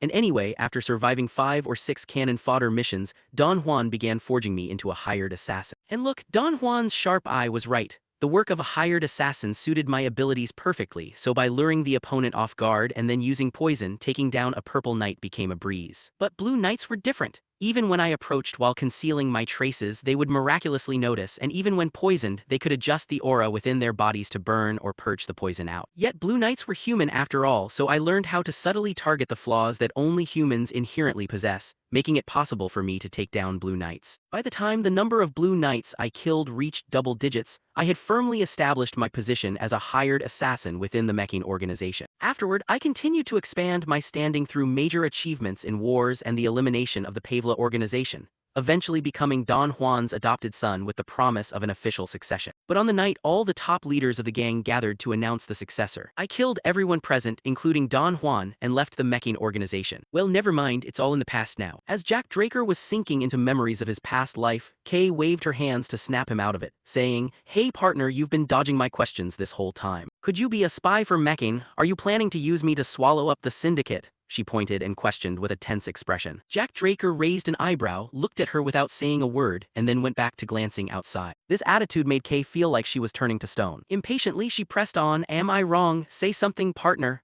While he chuckled inwardly, Kay is different from before the regression, still a bit naive, so it's fun teasing her. The scene shifts to the interior of Don Juan's mansion. Inside, the guests had arrived in fairly large numbers. The crowd inside looked luxurious, each holding glasses of wine. Just then, a voice rang out, Don Juan, this is Kay, the shushy employee I mentioned. Someone was introducing Kay, and she quickly lifted her skirt to curtsy. It's an honor to meet you, Don Juan. He pursed his lips as he observed the space, marveling inwardly, truly filthy rich. Not only men's assassins but even famous outlaws down to rangers, the preparations are seriously diverse. This was inside the secret conference room behind the mansion's main hall. A row of people seated at the large conference table all cast glances toward the two of them. The master of the mansion held a cigar, flashed a friendly smile and spoke, nice to meet you, Kay. I heard you were a mage, but I didn't expect you to be a woman. A beautiful mage is more precious than gemstones. I look forward to hearing your words of wisdom. Please begin.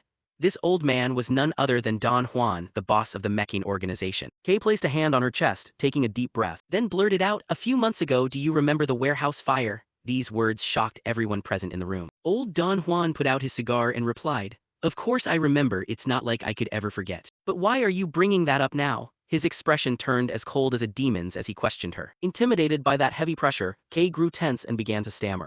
That's because there's a traitor here who colluded with Pavla to burn down the Soma warehouse. Someone among us colluded with Pavla, and they are the very person who set fire to the warehouse. Her words caused numerous furious people to shout, what did that crazy bitch just say? Drag her out right now. Old Don Juan slammed his fist hard onto the table, and the noisy bunch quickly fell silent again. Exuding a thick murderous aura, he questioned, do you dare take responsibility for the words you just uttered, Kay? Kay nodded without hesitation. Don Juan reached out his hand and continued, fine, then go ahead and tell us who dares to boldly betray Mecking. The people there were extremely anxious, terrified that their own names might be called out. Suddenly, Zeke Draker grabbed one of them, held a knife to their neck as a hostage, and then spoke, nice to meet you, Don Juan. He calmly introduced himself. I'm Zeke Murray. Regarding what Don Juan just mentioned, I think I can help. Old Don Juan appeared calm and replied, Zeke Murray, a pleasure to meet you. On my birthday, you bring a knife instead of a gift, he asked as he lit another cigar. Looking at the guy in his grip, Zeke Draker said, the gift is right here, isn't it? Don Juan, are you saying my lovely brother Joaquin is the traitor? Kay wore an excited, wicked grin. Hey Joaquin, also known as El Mencho, you should understand this best of all, right? Why don't you speak up yourself? Joaquin gritted his teeth in anxiety. A matter that even the boss hasn't discovered yet. How on earth did this guy find out? Then he screamed, you useless trash, what are you just standing around starring for? After eating off me for so long, at least do something useful. The guards nearby panicked. But even if you say that, we can't do anything. That guy is a professional, he hasn't left a single opening to approach. If we attack from afar, he'll use Mr. Joaquin as a shield. He's very likely a spy sent by Pavla. With a sharp gaze, Zeke said, as expected of Meccan's right-hand man, you're deeply trusted, aren't you? Yet you're the one who's actually Pavla's spy and you dare turn around to suspect me. Joaquin, with a knife pressed to his neck, sneered, identity exposed, so you're starting to talk nonsense, huh? Zeke calmly replied, pretty confident, aren't you? Do you think I did all this without evidence? At this moment, Kay began activating her mage abilities. A stack of documents appeared on the table in front of old Don Juan. He quickly picked it up to read. Don Juan silently flipped through it for a moment with a pensive look. Then his eyes narrowed. You've brought something quite interesting, Zeke Murray. Not only did Joaquin collude with the syndicate to betray us, but those bastards Pavla turned out to be pirates as well. This statement threw the rest of them into shock. Zeke Draker thought to himself, as expected, just mentioning pirates changes the atmosphere instantly. Nobody likes pirates, and Southerners hate them even more because living close to pirate bases meant they suffered greater losses than any other continent. Above all, Don Juan lost his entire family to pirates, so his grudge against them was unquenchable. Even someone like Don Juan would never let slide an incident involving pirates. Now what are you going to do? Controlled Joaquin gritted his teeth, panicking further. Damn it, hell, where on earth did you get that photo? In that report too, it clearly details how my past smuggling with Pavla and the Soma warehouse fire a few months ago are connected. Just that alone is enough to cast suspicion on me. Suddenly, old Don Juan threw the documents onto the table. I've looked closely, Zeke Murray, but if you think a bit of evidence like this is enough for me to suspect Joaquin, my own flesh and blood brother, think again. Zeke Draker frowned and thought, looks like that's not enough. I didn't want to resort to this method, but it seems there's no other choice left. Then he whispered something into Joaquin Mencho's ear, making his body stiffen as if turned to stone. Don Juan remained calm and continued. If that's truly all there is to it, then you've insulted my brother in a way I cannot tolerate. Then Joaquin gritted his teeth and blurted out, boss, Zeke Murray is right. The one who secretly colluded with Pavla is me. At that moment, his pupils shrank lifelessly as if he lost his sanity. The space grew so silent you could hear a pin drop. Old Don Juan lowered his head, propped himself up, and stood. So that's how it is. I never expected you to betray me. How shameful, since you've confessed like that, you must receive treatment fitting of your sins, right? He said as he walked over. Suddenly Zeke's eyes widened, and old Don Juan threw an axe toward Joaquin, causing fresh blood to splatter everywhere, spraying even onto Zeke Draker. Just like that, a headless corpse and a massive pool of blood appeared in the conference room. Zeke Draker swallowed hard, looking down at the axe blade embedded in Joaquin's forehead, thinking, to think Meccan's right-hand man met such a pathetic end. Southerners really are bizarre. Recalling what he whispered into Joaquin El Mencho's ear earlier, confess that you're the traitor. If you do as I say, I swear before God I won't touch your hidden family. Zeke took a towel to wipe the blood off his face. An oath before God is absolutely trustworthy after all. Actually, I never had any intention of touching your family in the first place. Anyway, he truly lived up to being the boss of a notorious criminal organization. Don Juan surely didn't genuinely believe El Mencho was the traitor. He only executed him because circumstances forced him to do so. Because a few months ago, the culprit behind the Soma warehouse fire, the incident that caused Meccan heavy losses, was also the one who colluded with Pavla and torched the warehouse, while Kay affirmed that the traitor collaborating with Pavla and the arsonist were one and the same person. At that exact moment, I took extreme action, pointing straight at El Mencho as the traitor and instantly subduing him, combined with the shocking news that the Pavla organization was actually composed of pirates. Amidst such chaos, Don Juan somehow maintained his composure, analyzing the situation coldly. But his subordinates did not, and right in the middle of that turmoil, El Mencho had confessed with his own mouth that he was the traitor. Even if El Mencho wasn't actually the traitor, turning a blind eye would likely cause the organization's discipline to collapse. Sure enough, Don Juan calculated things with extreme rationality as always, unchanged. He pursed his lips and stared toward the opponent. Old Don Juan pulled the axe blade out of the corpse, dragging along a gruesome stream of fresh blood. A bizarre, eerie aura surrounded him, and his cold gaze looked upon them like a predator eyeing its prey. Then he spoke again. However, if Kay's report is correct that Joaquin was the traitor, then those who worked closely and allied with him must also be traitors. This startled the remaining subordinates in a panic. Old Don Juan chopped down hard onto the documents.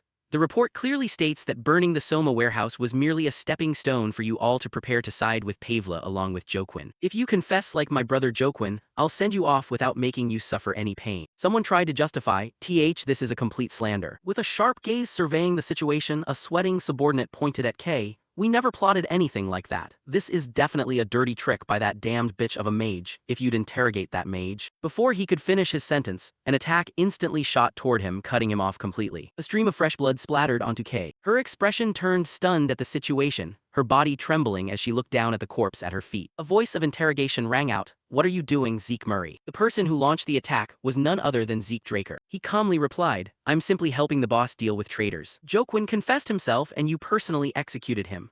As for those who allied with him, they were already in collusion with him, so there's enough legitimate justification to kill them now, isn't it? Old Don Juan glanced over at him, thinking inwardly, I kept wondering what on earth this brat was plotting. It turns out his ultimate goal was to use my hands to eliminate the syndicate. Still keeping his head lowered, old Don Juan muttered, justification, sounds nice, but Zeke Murray. His cold eyes fixed on Zeke. Are you a messenger of God sent to help me or merely a minion of the devil sent to destroy me? The corners of Zeke Draker's mouth curved up as if everything was going according to his plan. Placing a hand on his chest, he confidently declared, not a messenger of God nor a minion of the devil. I'm just a business partner wanting to propose a new deal. Don Juan looked perplexed hearing this. A business partner. He reaffirmed, that's right, I think just like you. Boss, you want to wipe clean the syndicate's order and restore command, right? However, with Ishtar's deportation order and Pavla's control over sea routes, Mechan's only Soma distribution network right now is through the organization. You're clear-headed enough to see all of this plainly, boss. That's why you hesitated to punish them even after knowing they betrayed you. Hearing him speak, old Don Juan thought in astonishment,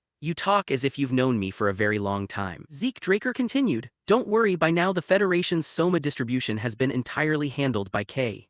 Kay, who was still shaking and suddenly called out, could only force a laugh, ha ha ha. Zeke Draker confidently declared once more, from now on, Kay and I will take over from the Federation and handle Mechan's Soma distribution ourselves. Don Juan silently sat back down in his chair, feeling somewhat at ease and replied, that is indeed a fantastic offer, Zeke Murray. If what you say is true, transactions must be built on trust. But without trust, how can I hand this distribution over to you when this is only our very first meeting? Zeke agreed, you're completely right. He asked again, then how about this? Suddenly he tossed the axe aside, then flipped the documents up into the air, drew his sword, and finally drove it fiercely down through the photo placed on top of the documents. After finishing that series of movements, he turned back with an arrogant smirk. Paulo Santos, I'll eliminate the territory managed by that coward. Paulo Santos, nicknamed Cowardly Paulo, earned his moniker because he prioritized safety above everything else, which was why despite being an enforcer, his reputation within the organization was exceptionally low. Don Juan analyzed calmly, Zeke Draker, and you even know details like his existence and his nickname. Well, as long as it benefits me, I don't care.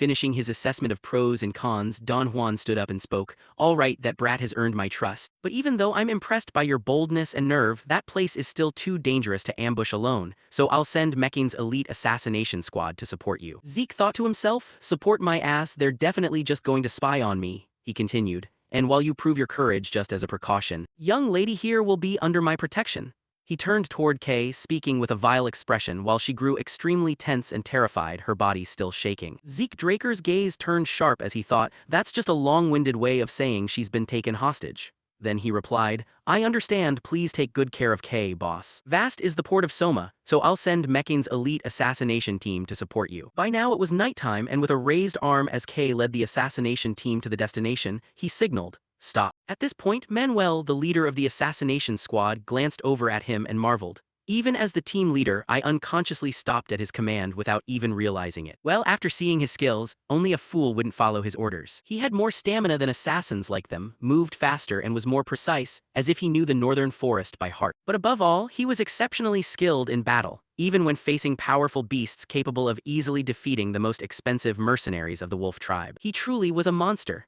Manuel stood there in awe, admiring Zeke Draker's strength for a moment. Zeke Draker suddenly spoke up, all of you wait here. Hearing this, Manuel was flustered, but we came here as observers and aren't supposed to help directly. Zeke Draker looked back with a cold gaze. This is the only spot where the factory can be clearly seen. Stop saying things you don't actually mean and just focus on observing. With that, he quickly vanished from the front. Manuel anxiously called out after him, Master Murray. Manuel felt helpless dealing with this guy. One of the team members asked, what should we do, leader? Manuel replied, we'll do as he said and keep observing here. Just like he mentioned, we're only here to monitor, no need to follow him into battle. From now on, hold your positions and make sure we're properly camouflaged so we don't get spotted. Just as he spoke, a fire suddenly started raging down below. Manuel broke out in a cold sweat at this rapid pace of action. He's already charged in. Down below, a massive fire was spreading outward. People gasping for breath from the fire lay scattered across the ground, looking utterly horrific. Then a column of fire began swirling around the space. Screams rang out, "There's a mage among the attackers, we can't handle this alone. Request backup from the magic weaponry squad immediately." Zeke Draker was holding a small sword emitting flames.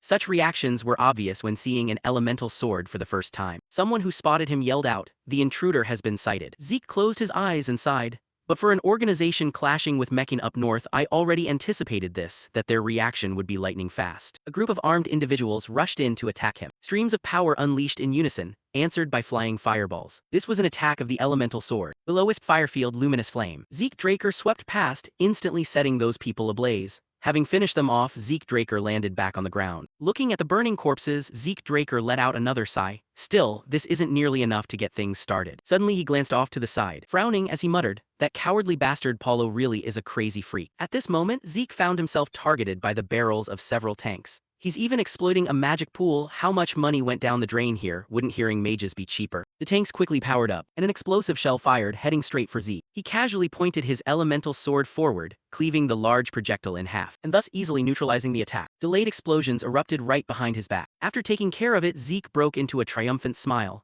"Well, unless you're a criminal, you wouldn't accept an exchange like that." Saying that, he began employing a barrage of techniques: the elemental sword, wind fields, and dancing blades. Just like that, the surging power blasted apart the tanks and nearby objects. Beneath his black face mask, the corners of Zeke's mouth curled up. Before regressing, I might have run away at the sight of that magic pool. He turned his back to the lingering explosions, slashing his sword through the air. But things are different now. After some time, the stronghold was reduced to ruins and unquenched flames. Inside the underground corridor were scattered corpses and pools of blood. The remaining guys were swiftly dealt with. As they collapsed, Zeke Draker revealed himself as the one who had just struck. Stepping further inside while scratching his head, "After cleaning up this many, it's about time for that guy to show up." Suddenly an arrow came shooting toward him, but Zeke effortlessly caught the projectile. Suddenly the arrow burst open, releasing a cloud of powdery substance. The system instantly popped up a notification: "Black Mamba venom detected. Immunity to all poisons negates venom effects. Administrator command confirmed. Temporary suspension of the continuous activation of the healing coefficient class skill." Zeke Draker frowned, casting a sideways glance. "You've finally shown your face." At this moment, a man named Paulo Santos emerged from the dark corner, speaking up. "What the hell is the underground army doing, letting an intruder get all the way in here?" 5 or 6 footsteps drew closer, accompanied by a threatening voice. "What you just inhaled is lethal poison. Even an aura user can't do a thing against this extreme toxin." He walked forward carrying an antidote vial, laying down a condition. "I'll give you a chance to trade information about your accomplices for the antidote." Pavla Organization Officer Paulo Santos. Paulo began mocking Owen while the latter was in a tight spot. "Looks like this is a diversion, but seeing the ground so dead quiet, your accomplices must have all been subdued already, right? How about a smooth trade before it's too late?" But Owen swiftly saw through his intentions. "Want to trade using a bluff that doesn't even exist? Do you take me for a fool?" Just by looking at the venomous arrow on the ground, he understood its lethal danger. To Southerners, the fact that Black Mamba venom had no antidote was far too basic knowledge. An ordinary person infected would die in minutes, and even a blue-collar knight would struggle to filter out the toxin without suffering lasting aftereffects. Truly a deadly poison. Furthermore, Owen understood pharmacological properties extremely well, so he had luckily avoided part of it. And with immunity to all poisons, it had zero effect on him anyway. Black Mamba venom detected thanks to the effectiveness of immunity to all poisons, body unaffected by toxins. Without wasting words, he directly slashed and shattered the vial in Paulo's hand. Enraged by this outright rejection of his goodwill, Paulo barked, "Are you out of your mind destroying the antidote? Do you really want to die?" Suddenly, right after finishing his sentence, his expression stiffened into speechlessness. Owen exuded utter confidence, spilling the whole truth to him. "Rest assured, my physique is naturally immune to poison, plus he can even transform into another form that looks fiercely aggressive." His eyes lit up as he went on to threaten him. "The reason the ground is so quiet is because I wiped out all your accomplices." Paulo was left utterly dumbfounded and speechless by these words. "What?" He still stubbornly argued his point. "Stop talking nonsense. They're elite forces of Pavla equipped with magical weaponry to boot." Owen kept provoking him. "If you're curious, go check for yourself, of course, assuming you still can." Paulo roared. "Who the hell are you? Who put you up to this?" He casually retorted. "You've probably guessed a little by now, haven't you?" Paulo gritted his teeth hard, trying to guess his identity. Could it be Meccan? Owen confirmed. "Quick on the uptake, aren't you?" Based on certain personal deductions, he'd logically arrived at that answer because the only one capable of rocking Pavla to this extent was Meccan. but I thought both sides respected each other's boundaries. Why pull a stunt like this out of nowhere? Owen didn't hesitate to toss a sarcastic jab at Paulo. Talk about having zero shame. Paulo asked in surprise, what? Dismissing further pleasantries, Owen chewed him out straight to his face. What so-called mutual respect? Isn't it just Pavla sneaking into the other's distribution lines, waiting for a chance to smuggle goods? Owen dropped a series of proofs, adding threats that made Paulo sweat with anxiety. Pavla crossed the line, and that alone is reason enough to declare war. The boss has vowed not to stop until the Pavla organization turns to dust. He even swore to sweep every last filthy pirate off the southern continent. Realizing all his secrets were blown, Paulo panicked and bolted immediately. He even knew their pirate routes, damn it. Owen swiftly gave chase right away. You think you can run away from here? After hunting Paulo for a while, Owen wandered into a vast, sprawling chamber. He crept deep inside and cautiously checked his surroundings. The chase should end about here, but where on earth is this? Totally different from that underground mine. On the other hand, along that path, Owen hadn't had a smooth ride. Dealing with traps had been quite a chore. Moreover, on the way here were countless hazards. I had to fake triggering them just to avoid arousing suspicion. What a pain. As a sharp and knowledgeable individual, Owen instantly sensed the presence of those traps. Those weren't native ruins traps, they looked like someone had freshly laid them out recently. Cursing his enemies in anger, those damned Pavla bastards, what the hell are they up to here? As Owen pressed forward, a mysterious figure lay in ambush right behind him. Charging like a gust of wind toward him, Owen took advantage of the blind spot, drawing his sword to make a quick end of him from behind. Sensing danger just as the guy swung his blade, Owen nimbly dodged out of the way. Leaning close to the fellow's face, he spoke in an icy tone. What kind of freakish bastard are you? Terrified and shaken by Owen's move, the assassin hurriedly pulled back his blade, staring with horrified, deeply resentful eyes. The sword in Owen's hand flared with light, and he casually treated the guy right in front of him to a few parting sword strokes. His eyes rolled back, his body riddled with injuries. Owen merely cast a cold glance at the corpse, his heart completely unperturbed. He resolutely stepped right over the body lying on the floor. Advancing further, Owen simultaneously noticed more guys identical to the previous one. Run into these scumbags everywhere I go. He finally came face to face with their troop and leader. Damn it, Imperial Hounds. The leader put on an arrogant swagger. That's why I hate cooperating with Southern scum. They should have kept things contained within their own borders. Dragging all these little rats in here, what are they trying to pull? He ground his teeth, threatening Owen. Anyway, since you've made it all the way here, don't dream of leaving alive. Based on his analysis, Owen formulated a hypothesis. On the combat maps of the hounds I ran into at the giant mountains, southern continent ruins were clearly marked. So this place must be one of the ruins the Emperor is searching for. Owen gripped his sword tighter. The arrogant leader cautiously instructed his subordinates. That dagger looks ordinary on the outside, but wind clearly gathered around it before he swung. Treat it like an artifact and handle it with extreme care. A soldier acknowledged, understood. He locked a sharp glare on him, noticing something in his hand that caught his attention. A magic scroll. The leader frantically barked orders to the squad below. It's a magic scroll, get into position. Owen reassured them. No need to be that scared. He explained the purpose of the magic scroll he held. Simply put, for the next 30 minutes, whatever happens here won't leak outside. Staring straight at them, Owen remained completely unfazed during the confrontation. No need to worry about getting exposed. Besides, opportunities to test equipment don't come around often, so enjoy it to the fullest. He thrust his arm straight up into the air and shouted loudly, isn't that right? The leader started to panic in confusion at Owen's predicted claims. The spatial pouch feels a bit weird. It doesn't look like an intermediary portal connecting to another dimension. It looks like it was generated directly out of thin air. He continued questioning the opponent's strange gear. And that weird weapon from earlier too, clearly a mage yet able to use a sword. Suddenly he froze, his eyes widening in shock. Distinct changes rippled across Owen's hands, emitting a peculiar glow. In a split second he wielded a divine sword surging with sublime power. Or a sword. The leader shuddered in terror. Could that guy be a blue-collar knight? A sharp sword arc flashed past, accompanied by a sudden streak of light across the space. Backed by the sword saint, Owen confidently handled an entire squad without burning too much energy. Dragonslayer Sword Art Chapter 1 First Form Heavenly Slash. The leader didn't escape a tragic fate either, falling victim to Owen's lethal technique. The door maintained by the magic spell likely began dissolving once Owen finished wiping out his opponents. At this point the place lay in devastation, with a bonfire burning in the middle. Anticipating the current situation, Owen had devised a brilliant strategy. If the corpses are burned to ashes, it'll be nearly impossible to trace evidence. Plus, it'll make people think Meccan hired not just knights but mages for the raid.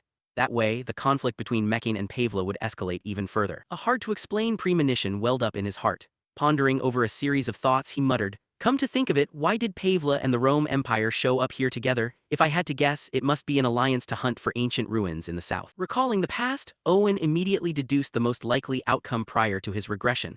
When I came looking here, there were no such signs at all. Makes sense, that was about 3 years later than now, so maybe they'd already found the artifact and retreated. Walking past the dust on the floor, Owen felt satisfied with his own handiwork. As long as the results are good, that's all that matters. Even if I just stumbled into this, I've still wrecked that Emperor's plan. Seeing everything settled, he leisurely turned to leave. Guess it's really time for me to head back. But suddenly realizing something else, he turned back for a sidelong glance. As the leg of a red robot stepped into view, grumbling, "What a pain." It stepped out with a majestic, robust air. I sensed a powerful, ferocious aura, but then it vanished like magic, so I came out to check. Owen could clearly feel every footstep and presence right behind his back. A stern voice rang out, carrying heavy murderous intent. "Turns out we have an uninvited guest." The surroundings brimmed with an oppressive aura. Zeke turned back to take a look, recognizing the familiar shape of the armor before him. Then hazarded a guess. "This armor looks just like Hersian, the magical armor bestowed upon the Red Knight of Draker." Mental images and related info flashed through his mind, one of a kind among treasures.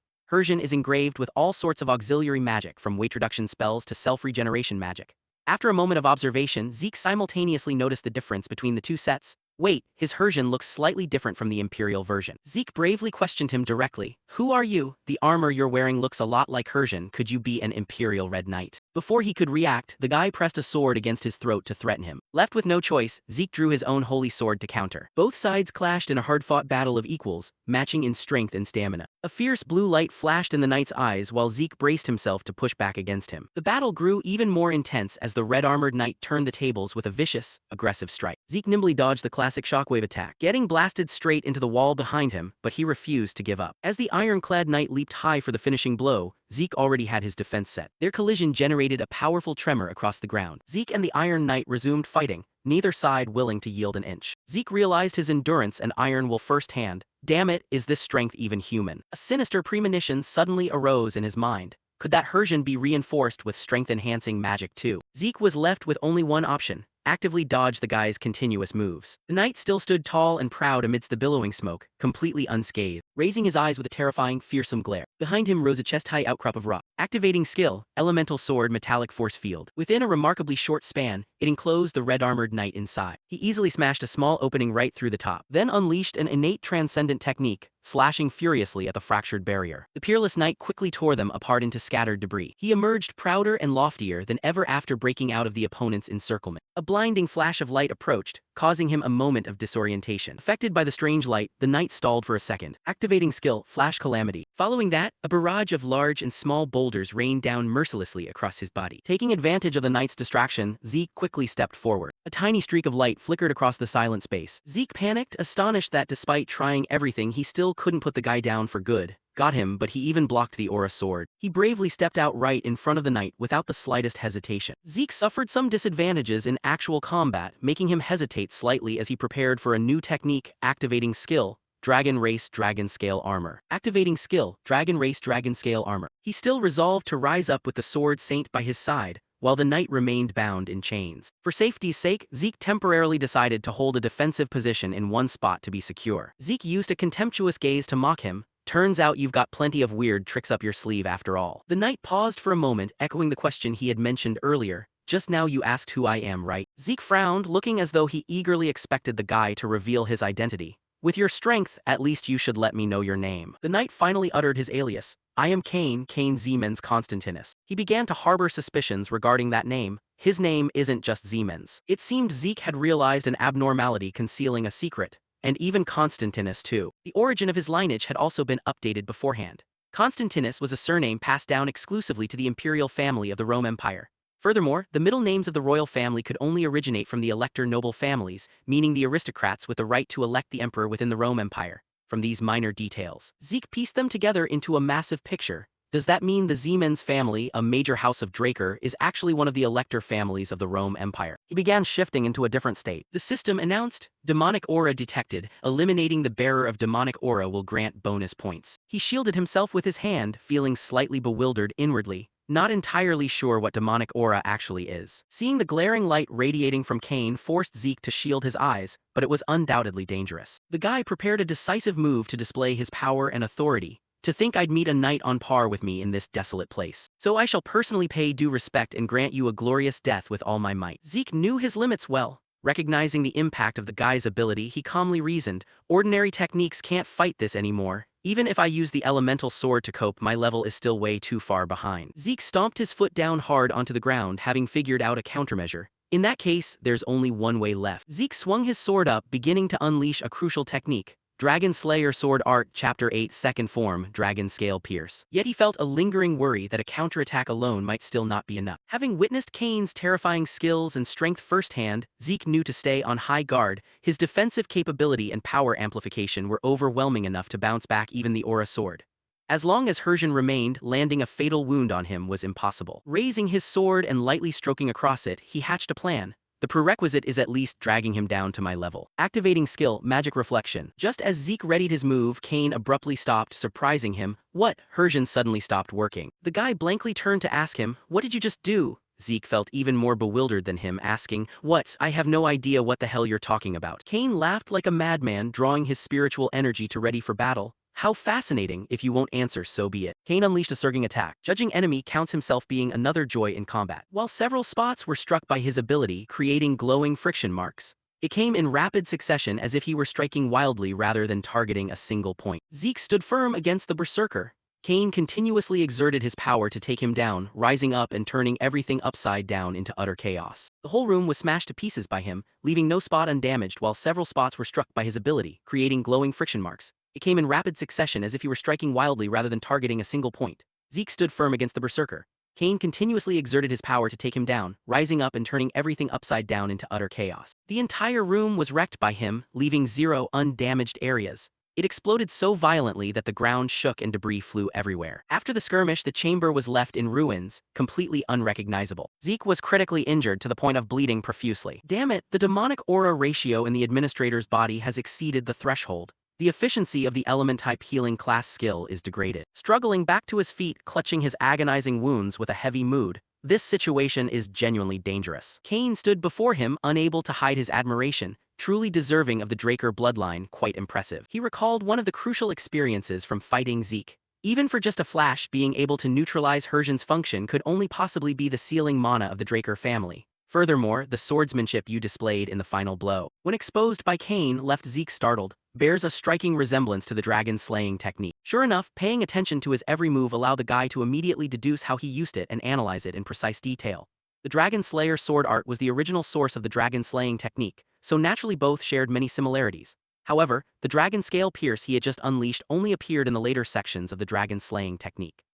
Being a secret technique forbidden from leaving the family, a Rome Empire knight like Kane knowing, it proved that the Siemens clan had handed the dragon-slaying technique straight over to the Empire. Zeke covered his mouth with his hand as he coughed up a massive mouthful of blood. Kane drew closer and prepared to hand him a defeated opponent's parting gift. "Looks like your body has been heavily eroded. It must be painful. Leaving you in this state would be a discourtesy to an opponent who faced me honorably." He decisively thrust a sword blade into his chest, halting him instantly. Kane lingered for a long moment to let him pass completely. Confirming it with his revolting expression, he casually offered a farewell, "Rest in peace." Watching Zeke motionless for a long while, Kane finally turned to leave. "Even as an enemy, it's been a long time since I met such a worthy opponent." The moment he walked away, a tiny dagger suddenly came flying swiftly from behind. It clipped away a bit of hair, along with leaving a shallow cut on his neck. Casting a sidelong glance back, Kane discovered Zeke had vanished. The guy blurted out in shock, "How is that possible?" Instantly, Zeke had appeared right behind his back, his arm tightening around his sword as a terrifying gleam flashed in his eyes. The system has used a lifesaver, the highest grade recovery potion, significantly restoring the user's stamina and wounds. In the split second of his lowered guard, he effortlessly took the guy's head with a single featherlight slash. Right after the strike, his own body could no longer hold its ground. Dropping to both knees on the ground, he coughed a few times, muttering inwardly, "Good thing I kept a recovery potion ready in the shortcut slot." The lifesaver system is a masterpiece by Jabalu Ibn Hassan, the ultimate recovery potion that instantly heals fatal wounds and stamina. Note: due to its overwhelming efficacy, the potion has no effect on those who have already used it, and certain unknown side effects may persist. His body began trembling from the pain. He mumbled to himself, "I almost bought the farm just then. But it seems internal injuries caused by aura can't be healed." The system blared continuous warnings, "Caution, skills used in excess. Due to excessive skill usage, fatigue has surpassed the danger threshold." He muttered to himself, "If I patch up the columns like this," though he thought that his mind could no longer hold out. His entire body went limp, losing consciousness as he collapsed to the floor. The system, to ensure safety, the administrator's consciousness will be disconnected. With only a few fading flickers of consciousness left, he told himself, no way, I need to heal more. Casting his gaze toward the scattered recovery vials littering the floor, his voice carried absolute determination. Right now, by any means necessary, I have to do it. Suddenly, the image of a dragon's head flashed across his mind. His whole body went like a snapped kite string, slumping to the earth. In an instant, a colossal surge of energy violently erupted outward from his body, swallowing. The Dragon Race Gluttony skill system has been activated. Kane's entire body was currently being scoured by the energy radiating from his form. The system swallowed the fallen demon tainted by demonic aura. Exhausted stamina, mind, and mana were being replenished. The remaining potential energy inside Kane's body gradually integrated into the mana he emitted. Right after that, all that mana returned to Zeke's body, beginning to heal him. A cracking sound echoed through the silent space. System, absorbing the architectural abilities of the devoured demon. The C-tier active static resistance skill has evolved into the A-tier electroshock skill. Once healed, that golden mana began fatting away into the air. Abruptly, his eyes snapped wide open, panting heavily. Sitting up slowly, he checked his body's wounds with his hand and cursed under his breath. Damn it, thought I was a goner for sure, good thing I remembered gluttony. Then his gaze shifted toward a suit of armor floating before him, wondering, is this Kane's armor? The system received Anonymous's armor, do you want to register as the armor's user? Zeke pondered it complexly for a moment, puzzled why it had no name. Without a shred of hesitation, he selected yes on the system info panel. The system registered him as the armor's user. Yet the moment his selection finished, the armor lunged forward to wrap around his body. His entire physique now looked no different from Kane's earlier. The system, the illusion shape can be customized to the user's will.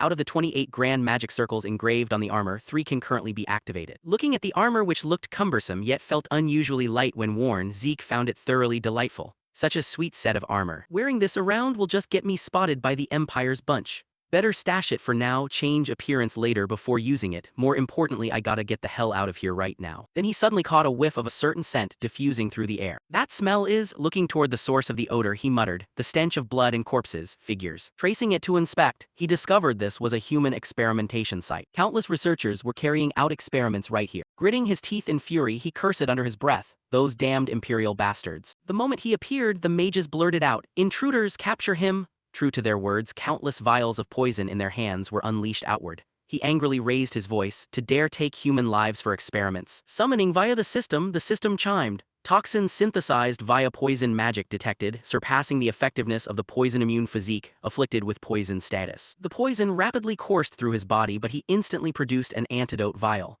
The system, high-grade antidote used, he angrily declared. In that case, you lot had better prepare yourselves to pay with your lives too. Following his words, the entire laboratory was thoroughly demolished by him, swallowed in a sea of flames. Clutching a stack of documents in hand, he began inspecting the situation. Gotta collect the research materials from this lab. Being an imperial facility, who knows, it might connect to the Crimson Flower disease. While he was investigating, a voice suddenly piped up from behind. Is that you? To think you've wrecked my laboratory like this. An old man stepped forward, glaring at him with blazing fury. Without a second of hesitation, he tightened his grip on his sword, charging straight at the old man ready to attack. Seeing the light flashing upon his sword, the old man let out a low murmur, sword aura. Instantly, the old man also raised his hand to summon a magic circle. But Zeke's speed was no slouch either. Moving with blinding swiftness, he easily cleaved the old man's body in two with a single strike. A neat block was delivered, but his body was like a pile of sand. After being cut in half, it regenerated in mere moments. Observing it, he deduced based on the magic patterns that it was the Desert Scorpion clan specializing in forbidden arts, 6th Circle Officer.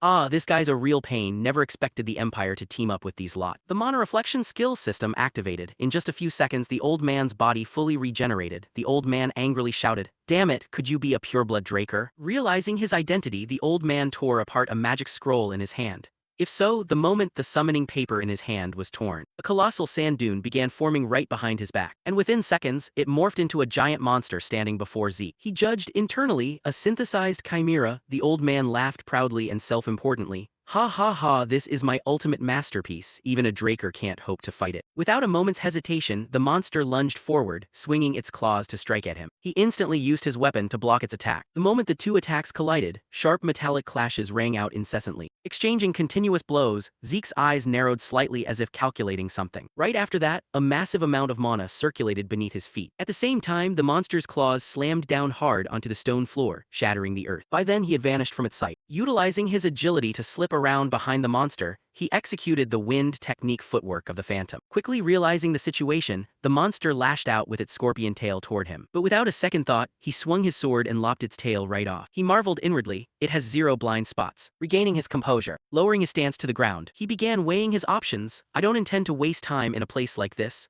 Dragging this out will only bring their guards running. Yet right now he had no other choice than to battle the monster before him. Then he glanced at the system screen in mild surprise. The system can activate the inherent power to dominate the dragon race. Would you like to subjugate the dragon race target? He felt a bit skeptical at the moment. Dominate the dragon race. Without an ounce of hesitation, he activated the dragon race's dragon majesty skill. Behind his back materialized a giant eye radiating immense pressure. He commanded, submit. Gazing into that eye filled the monster with utter terror. Meeting its maker, its attitude flipped 180 degrees, now resembling a stuffed toy. The system aroused fear from a lower-class dragon race. The effectiveness of dragon race domination has increased. He thought to himself, both dragon majesty and dragon race domination worked.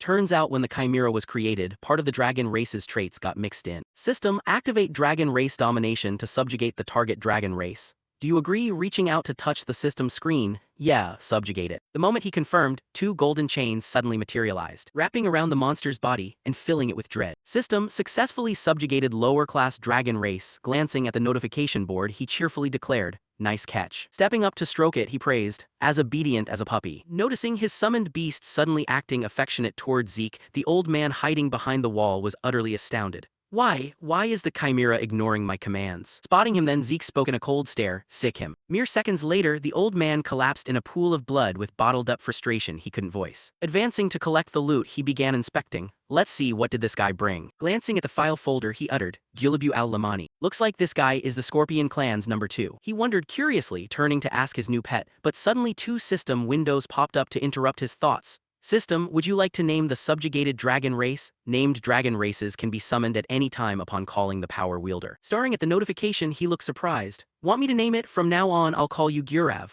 The system registered the summoned beast, Gurav. The beast's expression turned gloomy instantly. Narrowing his eyes, he asked back, what, don't like it? Well, I'm done with it anyway. After finishing his work, he headed back to Don Juan's mansion. Seeing him return safely, the man applauded in praise. Truly astonishing, beyond astonishing. Zeke Murray, I never expected you to handle cowardly Paulo. He nodded in agreement. Indeed, you've proven it, I can't not believe it. He answered indifferently, I always keep my word. Indeed, you've proven it, I can't not believe it. A valiant warrior deserves respect. I always love and cherish strong warriors like my own children. I want to treat you just the same. Truly astonishing, beyond astonishing. Zeke Murray never expected you to handle cowardly Paulo. Hearing these words made Zeke ponder for a few seconds. He recalled images from his past life, cursing inwardly. Children, you mean the kind of children you can freely use as tools. You dare say that to me? You motherfucker, I'm definitely going to kill you with my own hands. He stepped forward then, wanting to show him something. Zeke Murray, take a look at this, a gift I've prepared for you. Following his words, countless gift boxes were stacked up, and they were still stained with numerous fresh blood marks. This caused his eyes to narrow slightly, showing a bit of surprise. He continued, didn't you want to become my business partner? Then don't you need matching proof of trust? He stepped forward and began inspecting the boxes. After observing from the outside for a moment, he marveled inwardly. Sure enough, with this size and weight. As he spoke, he opened one of the boxes, and immediately, the images of the syndicate members appeared in his mind. And that was the leadership of the syndicate. Seeing him stay silent for a long time, he probed, are you satisfied? He maintained a calm attitude and didn't answer right away. The corners of his mouth began to curl into an amused smile, cheerfully replying,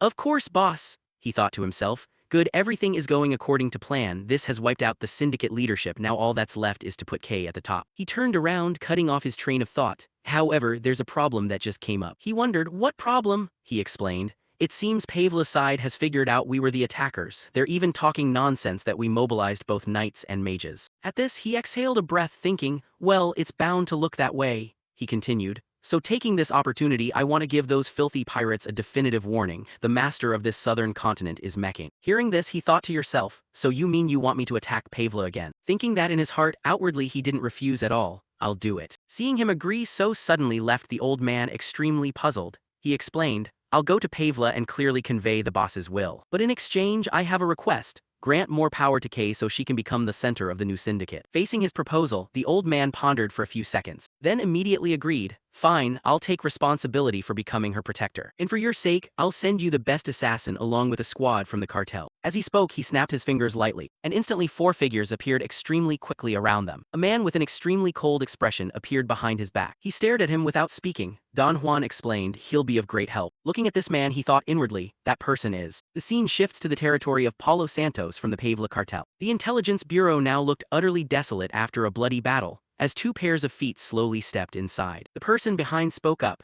Abel, the investigation is all done, and the Imperial Intelligence has already reviewed it, there's nothing left to dig up. We've already gotten the results, haven't we? The people here included at least a squad of knights and mages, and they fought fiercely. Ignoring his words, Abel leaned down to inspect the situation. He found a lingering trace of magic power on the ground. Facing this strange action, the person behind him questioningly called his name. Abel immediately explained, no, there was only one person here. This shocked the blonde youth immensely. What did you say? Only one person, there are both sword marks and traces of magic. Abel asserted, someone at least of red knight rank or higher. That person alone cleared out everyone here. There are signs that the Intelligence Bureau rushed to clean up, meaning there's something even we aren't allowed to know. We have to find out what the Empire is hiding. This statement suddenly made the youth behind him break out in goosebumps of fear. He stepped forward to stop him. Wait, you're planning to investigate the Intelligence Bureau, what about the consequences? Facing his anxiety, he reminded, William, right here is something I absolutely cannot miss. My instincts tell me it's right here. And you know how much I've yearned to make Draker and the Empire my own right. Shifting scenes to the port of the Pavla cartel, the eyes of the pirates were focused on a small boat preparing to dock. One guy stepped out from the crowd and spoke up. A small boat, whose faction do you belong to? At this moment, Zeke didn't hesitate for a second, his hand tightening around his blade. Immediately leaping up extremely fast, rushing forward to give the guy who asked a swift, clean slash, sending him off to the other side. Down below, Simon observed the pirate's body falling into the sea. Without a single shred of hesitation, gripping the sword in his hand, his eyes flashing a ray of determination. Once he identified his target, he threw his sword forward, neatly pinning that pirate straight into the wall. This decisive action made Zeke praise inwardly, handled very neatly, dropping straight into the water without a sound. After finishing, he pointed behind him and reminded,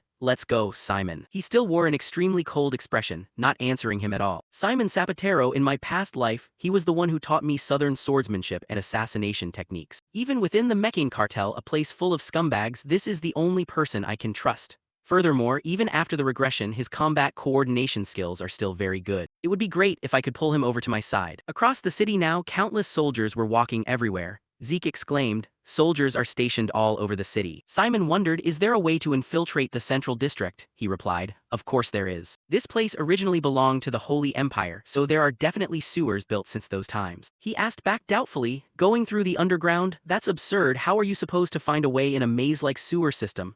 Zeke shoved both hands into his pants pockets and answered confidently, just watch in silence, there's a way for everything. The system then sent a notification, guiding to Mateo's room sewer. Looking at the mini-map in front of him, he moved straight ahead without a single moment of hesitation, thinking to himself, with the mini-map's navigation function, a maze isn't a problem at all. Ahead looks like it's heavily guarded by soldiers, so we'll have to take a detour. And it seems those of Red Knight rank or higher aren't displayed separately, so we have to be careful. That's why we ran into Kane last time. After traveling for a while, he turned back to remind everyone, we're almost there. From here we go separately. You guys plant bombs in as many places as possible. I'll go take care of the number 2 guy, Mateo. The group chorused, understood. After finishing dividing the tasks, he turned and walked in a certain direction. The location he chose to go to this time was the city's central garbage dump. He slowly moved up the drainage pipes, climbing while thinking, if I kill Mateo, Pavla's boss will go crazy. Then Meccan will wage war against Pavla. With a slight pull of strength, he popped the iron grill in front of the drain aside, easily entering inside. As he walked, he continued thinking,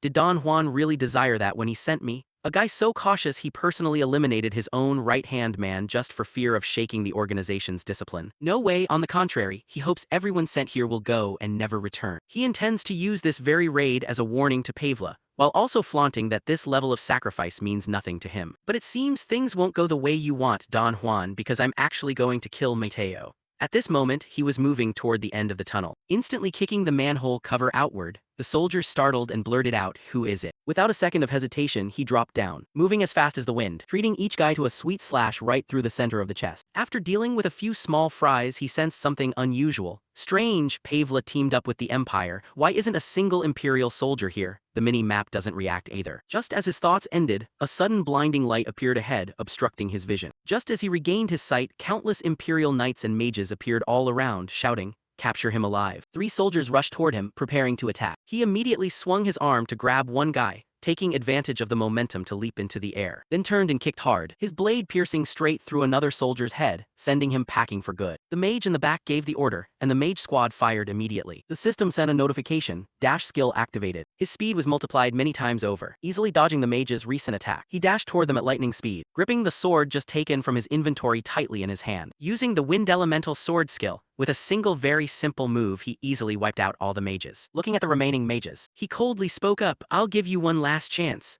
His body was now wrapped in an aura and a brilliant golden light. The system sent a notification, Dragon Turtle skill has been activated. He coldly ordered, "Kneel right now and I'll spare your lives. Otherwise charge forward with the resolve to die." Words like a threat that terrified the mages. After dealing with the soldiers, a thought flashed through his head. What on earth did the Empire come all the way to the south for? He noticed a stream of dark magic heading toward him. Above, a mage coldly uttered, "An eel is blocking the grand cause." This unexpected appearance left him a bit stunned. Since when was this guy here? I couldn't even sense a breath of him just now. He turned and asked, "Who are you?" He didn't answer right away but reached out his arm, and from the ring on his finger, a stream of dark magic gushed outward, rushing toward the soldiers he had just killed earlier. After a few seconds, the soldiers suddenly popped up and turned into zombies. He ordered, "Capture him for obstructing the grand cause, I'll personally extract your soul." Looking at the zombies in front of him, he muttered inwardly, zombies being able to revive such a large amount all at once. Is he a high-level dark mage? But aren't most dark mages of that level from the Scorpion tribe? Why doesn't this guy have talismans and circles? His eyes flashed a golden ray. Then he sped up the pace to wipe out those annoying small fries. The system sent a notification. Eliminated a zombie polluted by demonic energy, received 10 karma points. Looking at the system screen that just popped up, he was a bit surprised, and then the corner of his mouth curved into an amused smile. Points, not bad at all, right? And a karma point farming spree took place. For a while after that, the system continuously sent notifications of receiving 10 karma points. He unleashed a sword strike to take out one last zombie, then turned back to look at the system screen. So that last one was the final one. Standing above observing his battle, the dark mage just stood there without speaking, and immediately, his entire body began to dissolve into the air, and disappeared without leaving a single trace. Looking up, he exclaimed, "What, leaving already?" He turned to leave, thinking to himself, "I'll have to turn that place into a farming spot later. Anyway, things are done on this side." From here, walking a bit further brings us to Mateo's office. So it's almost time. His steps were suddenly stopped by something. At this moment, he faced it with extreme calmness. Gently speaking up, "I've been waiting for you, Simon." He still maintained his initial attitude, looking at him with an extremely cold gaze. "I didn't expect you to make it all the way here. Did Don Juan send you to take me out before things get too complicated, right?" Zeke asked with a deadpan expression, showing not a single trace of fear. This seemed to make Simon hesitate for a moment, tightening his grip on the sword in his palm, before stepping close to the protagonist and saying, "The boss intends to wipe out the Pavla cartel. There's no room for an outsider like you to meddle in this." Hearing him say that, Zeke also frowned and asked, "If it weren't for me, the distribution network would have already been snatched away by the Pavla scum, wouldn't it?" By this point, Simon finally began to reveal his true purpose. "The syndicate will continue to need someone named K, meaning it doesn't matter if you're not around." Turning towards Zeke, he didn't immediately ask the system to deactivate his healing ability, and instead quickly grabbed Simon's wrist, dragging it straight toward his own throat as a thin line of blood began to seep out. Still, Zeke provoked him with a smirk. "Is that so? Why don't you just kill me already, phantom demon?" Faced with the protagonist's words, Simon's expression turned blank and bewildered as he stammered, How do you even know that alias of mine from back when I was an outlaw?" To this, Zeke didn't offer a lengthy explanation, only calmly stating, "Simon Saporito, I know all about your past and the reason why you're serving under Don Juan. What kind of nonsense are you babbling about?" Simon blurted out in a daze, but before he could finish, Zeke cut him off. "To protect the last remaining bloodline of the Cusco kingdom. Am I wrong?" Those words from the protagonist hit right at Simon's deepest secret. Instantly, his eyes flooded with murderous intent as he snapped, "Just who are you? How could you possibly know about that?" Taking advantage of Simon's shock, Zeke stepped back a pace, dodging the blade aimed at his throat while simultaneously pulling a sword from his inventory, and bringing it down with a fierce swing, crashing heavily against Simon's weapon with a harsh, ear-piercing metallic screech. Once that move was done, Zeke stared fixedly at his opponent with an intensely serious gaze. On the opposite side, struggling against Zeke, Simon demanded, "You bastard! Just how much do you know? What the hell are you?" Wielding his sword in a counterattack, Zeke replied, "My identity? Fine, I'll tell you. I am one of the direct descendants of the Draker family, Zeke Draker." Because the protagonist's name was far too famous, Simon instantly recognized his lineage. Zeke Draker. Could you possibly be that legendary youngest person ever promoted to the blue rank? At that mention, a flash of nervous panic swept across Simon's face. If the Draker family gets involved, the entire southern continent will be affected. Luckily for him, Zeke clarified further, "No, this has nothing to do with the family. I'm acting on my own accord, you don't need to worry about that part." His explanation only left Simon even more bewildered as he asked, "Then, why are you revealing your real name so easily? You could have easily kept it hidden until the very end." Turning back to Zeke, he seemed to have lost his patience with Simon's clueless demeanor, giving a flick of his hand. That easily batted Simon's sword away before he glared and shouted, "Simon, stop being loyal to Don Juan, pledge that loyalty to me instead. Not only will I protect the Cusco bloodline, but I'll also help you rebuild the kingdom." Hearing this, Simon froze in absolute shock, letting out a breathless, "What?" Zeke continued weaving his seductive persuasion. "I know it's hard for you to believe this right away, but haven't you already figured it out? If you keep clinging to Mekin, there's simply no hope left. Just think about it, what if you actually killed me right now just to follow orders? What would you do about the Pavla horde closing in? Has Don Juan ever sent reinforcements to you and your subordinates?" Simon pondered for a moment before giving a slight shake of his head. No, we've always had to fend for ourselves." Seeing this, our protagonist pressed on with his pitch. "Besides, ever since the kingdom of Cusco fell, the ones who swallowed up those lands were the cartels, nobody else. Don Juan is practically wishing for former royal knights like you to just vanish out of his hair, so he can sell off the lone surviving princess to the Cusco rebels for a hefty price." With that, the protagonist quickly recalled the events of his past life. 10 years ago, when the kingdom of Cusco fell, Simon had fled to the borderlands with the newborn princess. The reason he became an outlaw there was to build up his strength, so that one day he could drive out the rebels and restore the princess to her rightful throne. And his reason for joining Don Juan's ranks as an assassin was much the same. Except Don Juan had caught wind of Simon's past. In the end, during the previous timeline, Don Juan deemed him a liability and had him eliminated, while the princess was sold off to the rebels. Before dying, Simon had entrusted the princess to him, but by the time Zeke found her, there was nothing left. "That's why I have to get you out of Mekin." Simon, on the other end, quickly processed the situation after a few seconds of calculation and made his decision. "I don't have time to ask how you found out about all this. But fine, Mekin, which once seemed unbreakable, is now shaking to its core. And it's all because of you alone. Ever since the boss's birth and the Pavla mob getting involved, things have suddenly turned bizarre. Just what is your true goal, Zeke Draker?" Zeke waved a hand dismissively and answered with weary annoyance. "A minute ago you were saying there was no room for outsiders like me. Oh well. For now, my goal is to make the two cartel factions slaughter each other. And once it's all over, I'll head to Mekin." At this, Simon finally seemed to grasp Zeke's ultimate objective, muttering an internal deduction. "Is your real target Don Juan?" Unaware of his inner thoughts, the protagonist offered another reminder. "I'm dead serious, Simon, and I mean it when I want you to come with me." Simon made up his mind, calling out loudly, "Then promise me two things. Not only must I escape safely along with all my men, but you must also keep your promise to protect the Cusco bloodline and help rebuild the kingdom. You absolutely must keep your word." Hearing that, Zeke struck a solid blow to his own chest in reassurance. "I swear it on my knightly honor." At last, our friend Simon stopped hesitating, dropping to one knee before him and pledging his allegiance. "I, the head guard of Cusco, Simon Saporito, hereby salute my master, Lord Zeke Draker." Zeke gave a gentle nod and said, "Good, Simon, no need to stand on such stiff ceremony, get up, we'll discuss the details once we're outside. Where are your subordinates?" Simon answered briskly, "The moment I give the signal, they'll activate their explosive scrolls and rally for our escape." Zeke instructed, "Then give the signal right now, call all your men to the entrance of the sewers."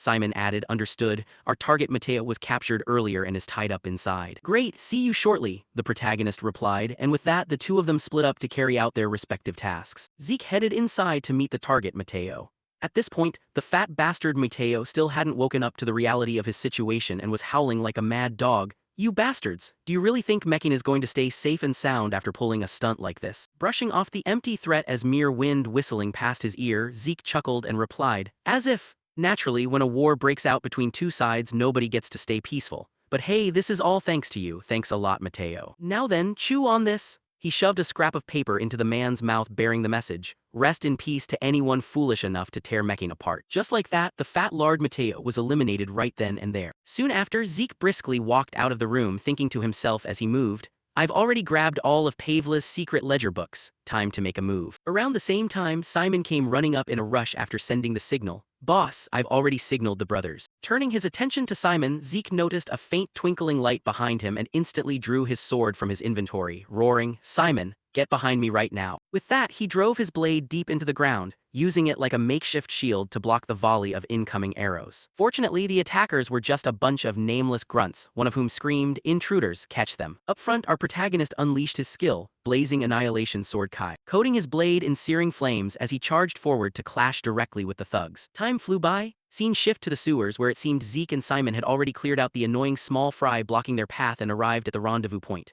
Catching sight of his assembled subordinates, Simon spoke up. "Show some respect, this is our new master." Hearing this, everyone collectively bowed and chorused, "Greetings to our new master." Our protagonist didn't want to waste time on formalities, cutting straight to the point. "Save the chat for later, let's move out now before any pursuers catch up." And so the entire group took off running. However, they hadn't traveled far before Zeke began to sense someone tailing them. He abruptly halted and issued instructions. "Stop, we'll split up here, I'll draw them off, you lead the brothers ahead first. Once you get outside, contact Kay from the syndicate, just drop my name and she'll understand." Hearing this, a panicked Simon protested, "But the princess is still in the hands of the meching cartel." Hearing that, Zeke replied, "Do you really think I didn't foresee that?" Flashback to a moment when he was issuing a commission to a certain mysterious figure. "Have you carefully read the combat plan attached to the letter of commission?" The scarred man replied, "Of course. The mission is to take advantage of the chaos on Action Day to rescue the girl imprisoned in meching." Zeke nodded. "Good, you've got the memo." Zeke smirked as he recalled, "I've already rescued the princess." Down in the southern continent at Don Juan's villa, a scream ripped through the air loud enough to scatter a flock of resting crows. You'd think such a scene was absurd. "It's already been a month since we struck the favela cartel," Don Juan roared, slamming his fist violently onto the table. All the managers sat frozen in dead silence, not even daring to breathe loudly as they endured his scolding. "Yet, for a whole month straight, we've been attacked by those bastards countless times." The more he talked, the more enraged Don Juan grew, slamming his hand so hard onto the wooden tabletop that it cracked open and began to bleed. Glaring at the statuesque managers sitting in front of him with pure disgust, he yelled to emphasize his point. "Half of the managers in the meching cartel are dead, half of them." Overcome with high blood pressure, Don Juan slumped back heavily into his chair, rubbing his forehead in utter exasperation and cursing. "Damn it." Thinking of Simon and Zeke, he muttered in anxious torment, "Those two are way too dangerous, which is why I gave them such a difficult mission to take care of them, but who would have thought those bastards would successfully provoke the favela cartel into overreacting like this?" After a heavy, hellish silence, one of the men finally spoke up. "Boss." Frowning, Don Juan turned his glare toward him and snapped, "What is it?" The man immediately suggested, "Would you like to temporarily leave the meching cartel, sir?"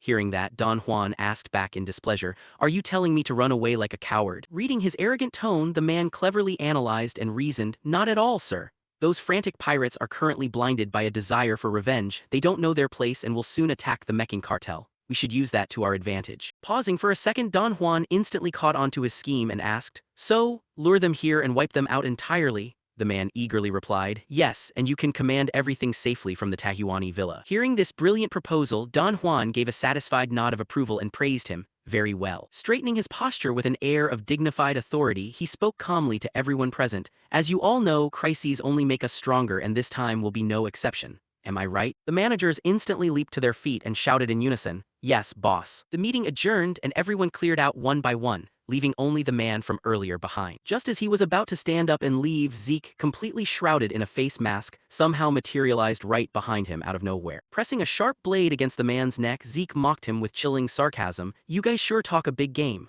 Terrified, the man immediately turned to beg for his life. I did what you asked. I lured the boss to Tahuani, please spare my life." But Zeke wasn't listening. With an indifferent expression, he slashed straight across the man's carotid artery as bright red blood sprayed everywhere. Staring at the corpse with cold, emotionless eyes, Zeke muttered a mocking taunt. "Thanks to you, I can finally enjoy the main course." Scene shift to Don Juan's Tahuani villa, where an opulent carriage pulled to a stop in front of a modest wooden house. Don Juan stepped out, let out a soft sigh, and thought to himself, "So you tried to lure me here, eh? I'll definitely wipe those pirates out." Night fell completely, and a full moon hung high in the sky. Inside the house, Don Juan sat brooding as he gazed out the glass window, a glass of top-tier red wine sitting right beside him. At that moment, a knock on the door shattered the quiet atmosphere. Don Juan growled in a low voice, "I didn't call for any servants, get lost." The knocking stopped, replaced instead by the sound of the door opening.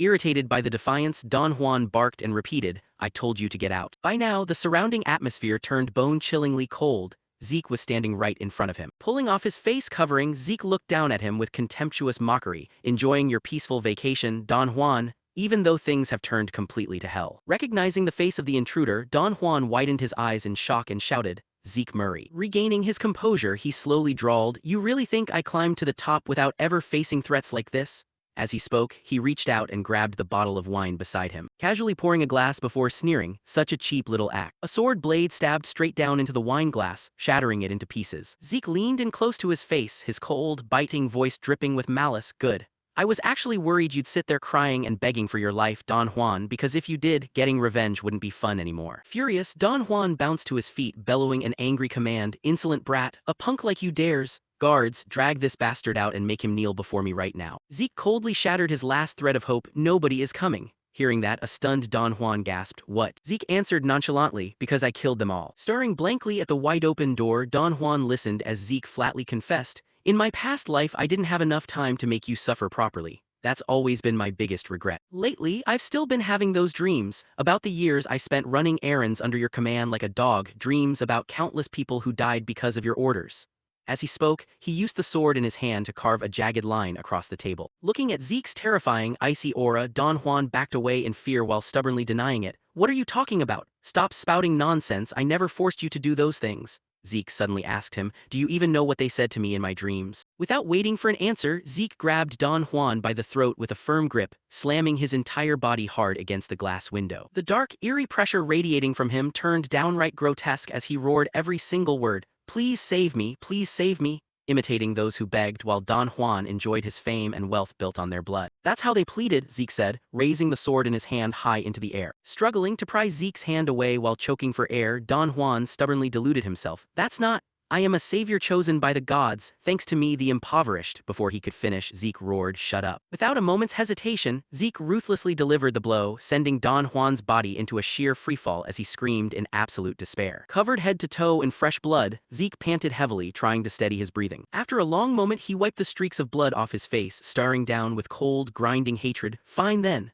Go ahead and die a slow death, suffering the exact same agony. Passing through the dark night, dawn broke with the first rays of the morning sun just peeking over the horizon. Inside the wooden house, bloody footprints stained every corner of the floors. Carrying a blood-soaked coat in his hand, Zeke leisurely walked downstairs. Downstairs, Kay and Simon were already waiting. Catching sight of him, they asked, is it over? Zeke gave a casual reply before countering, that's right, what about the syndicate? Kay instinctively repeated, ah, you mean what I blindly trusted and did. She then recounted, everything went exactly according to your script.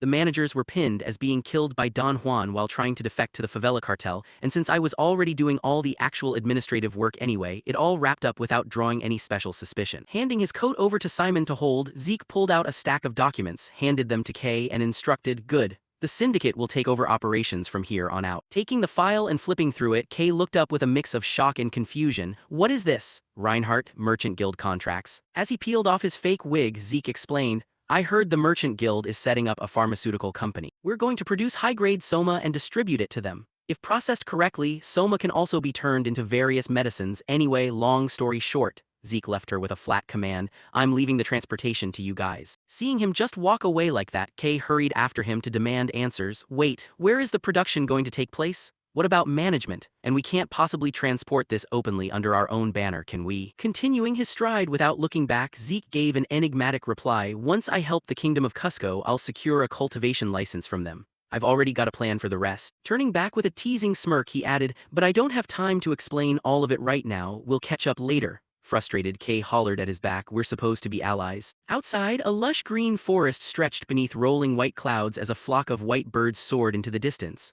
Zeke walked along in deep, calculated thought. All right then, let's take care of this next. Suddenly, he halted in his tracks and patted down his pockets, fishing out a letter, an invitation from Prince Karas Nerva Constantinus. The summary of the letter read, according to Decker's report, the prince hadn't returned after the banquet and was still lingering in Atlas. Staring intently at the words on the page, Zeke couldn't help but overthink. But it takes at least a few days to reach the center of the continent from here. If I arrive late, the prince, or someone close to him, might grow suspicious and figure out the real reason why I'm late right now. Before anything even happened, his overactive imagination had already brainstormed 49 different future catastrophes. But his worries weren't entirely groundless, considering Zeke Draker might currently be linked to the collapse of the Meccan cartel. The more Zeke thought about it, the more anxious he grew, spinning up various worst-case scenarios. What if the prince already suspects me and summoned me back? Stop letting your mind wander, he mentally scolded himself. Even if it's just a hunch, better safe than sorry. I need an alibi. With that thought, his fingers flew across his virtual screen with practiced speed. Zeke let out a wave of relief, muttering, found it. Please specify destination coordinates. Destination confirmed, Atlas Ruins. Atlas Ruins required points 600. Utilizing the system's teleportation gate function and spending 600 points, Zeke vanished from the forest in a blinding flash. High up in the lounge of the luxury Atlas Hotel, the sky had already faded into dusk. As Zeke hurried in, someone spotted him and shouted loudly, "Look, Zeke's here, over here, Zeke." Karis waved his hand to signal him over, but Zeke's gaze was locked entirely on the person sitting beside him, thinking, Karis, and of course, he's here too. At that moment, the other man turned his head, offering a perfunctory, polite smile as he said, "You've arrived, Zeke." That man was none other than Abel Draker. Bowing respectfully, Zeke spoke up, Sieg Draker, reporting for duty as summoned. "Did your highness call for me for anything in particular?" Karis lounged comfortably in his seat and declared, "I called you here because there's an extremely important matter, and that is..." Right after that, he grabbed a bottle of wine in one hand, hooked it around Zeke's neck, and grinned brightly, "This right here." Karis imagined Zeke drinking and laughing eagerly, thinking to himself that while William and Abel were great at work, they couldn't hold their liquor, but wasn't Sieg remarkably easygoing and bold?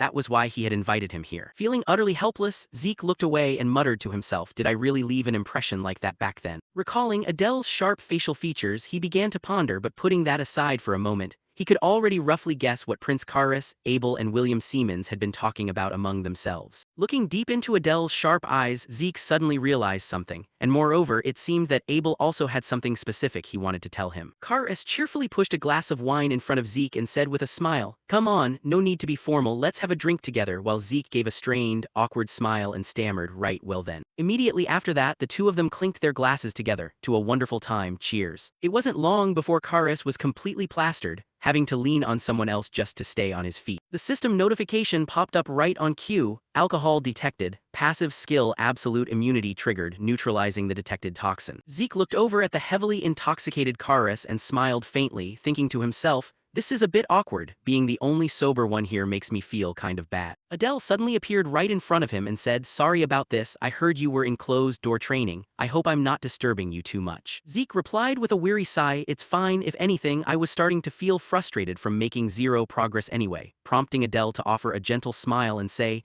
"Oh, that's a relief then, have a seat, let's share a drink together, see." Zeke's face reflected in the wine glass as he thought to himself, "I never expected Abel to set up an atmosphere quite like this." Surrounded by that awkward silence, he figured that whatever Adele was about to say to him here must be a pretty serious matter. Suddenly, Adele called out Sieg, and when Zeke quickly answered, "Yeah," the man cut straight to the point in a way that made Zeke freeze in his tracks. "What are your thoughts on the Draker family?" Adele hesitated for a moment, and as for him, instantly a cunning glint flashed in the man's eyes as he emphasized, "One day, I am going to wipe out the Drakers." Zeke abruptly bolted upright, catching Adele off guard as he remarked, "You're giving off the exact same scent as I am." The man drifted back in memory to the old days, recalling blood, combat, death, and victory. An image of Zeke walking alone through a desolate wasteland of white snow flashed in his mind. Those were the marks naturally carried by a pure-blooded dragon slayer, and you're radiating the scent of a predator who possesses all of that. Zeke stood there in silence, listening while a deeply uncomfortable look crept across his face, thinking to himself as fellow apex predators,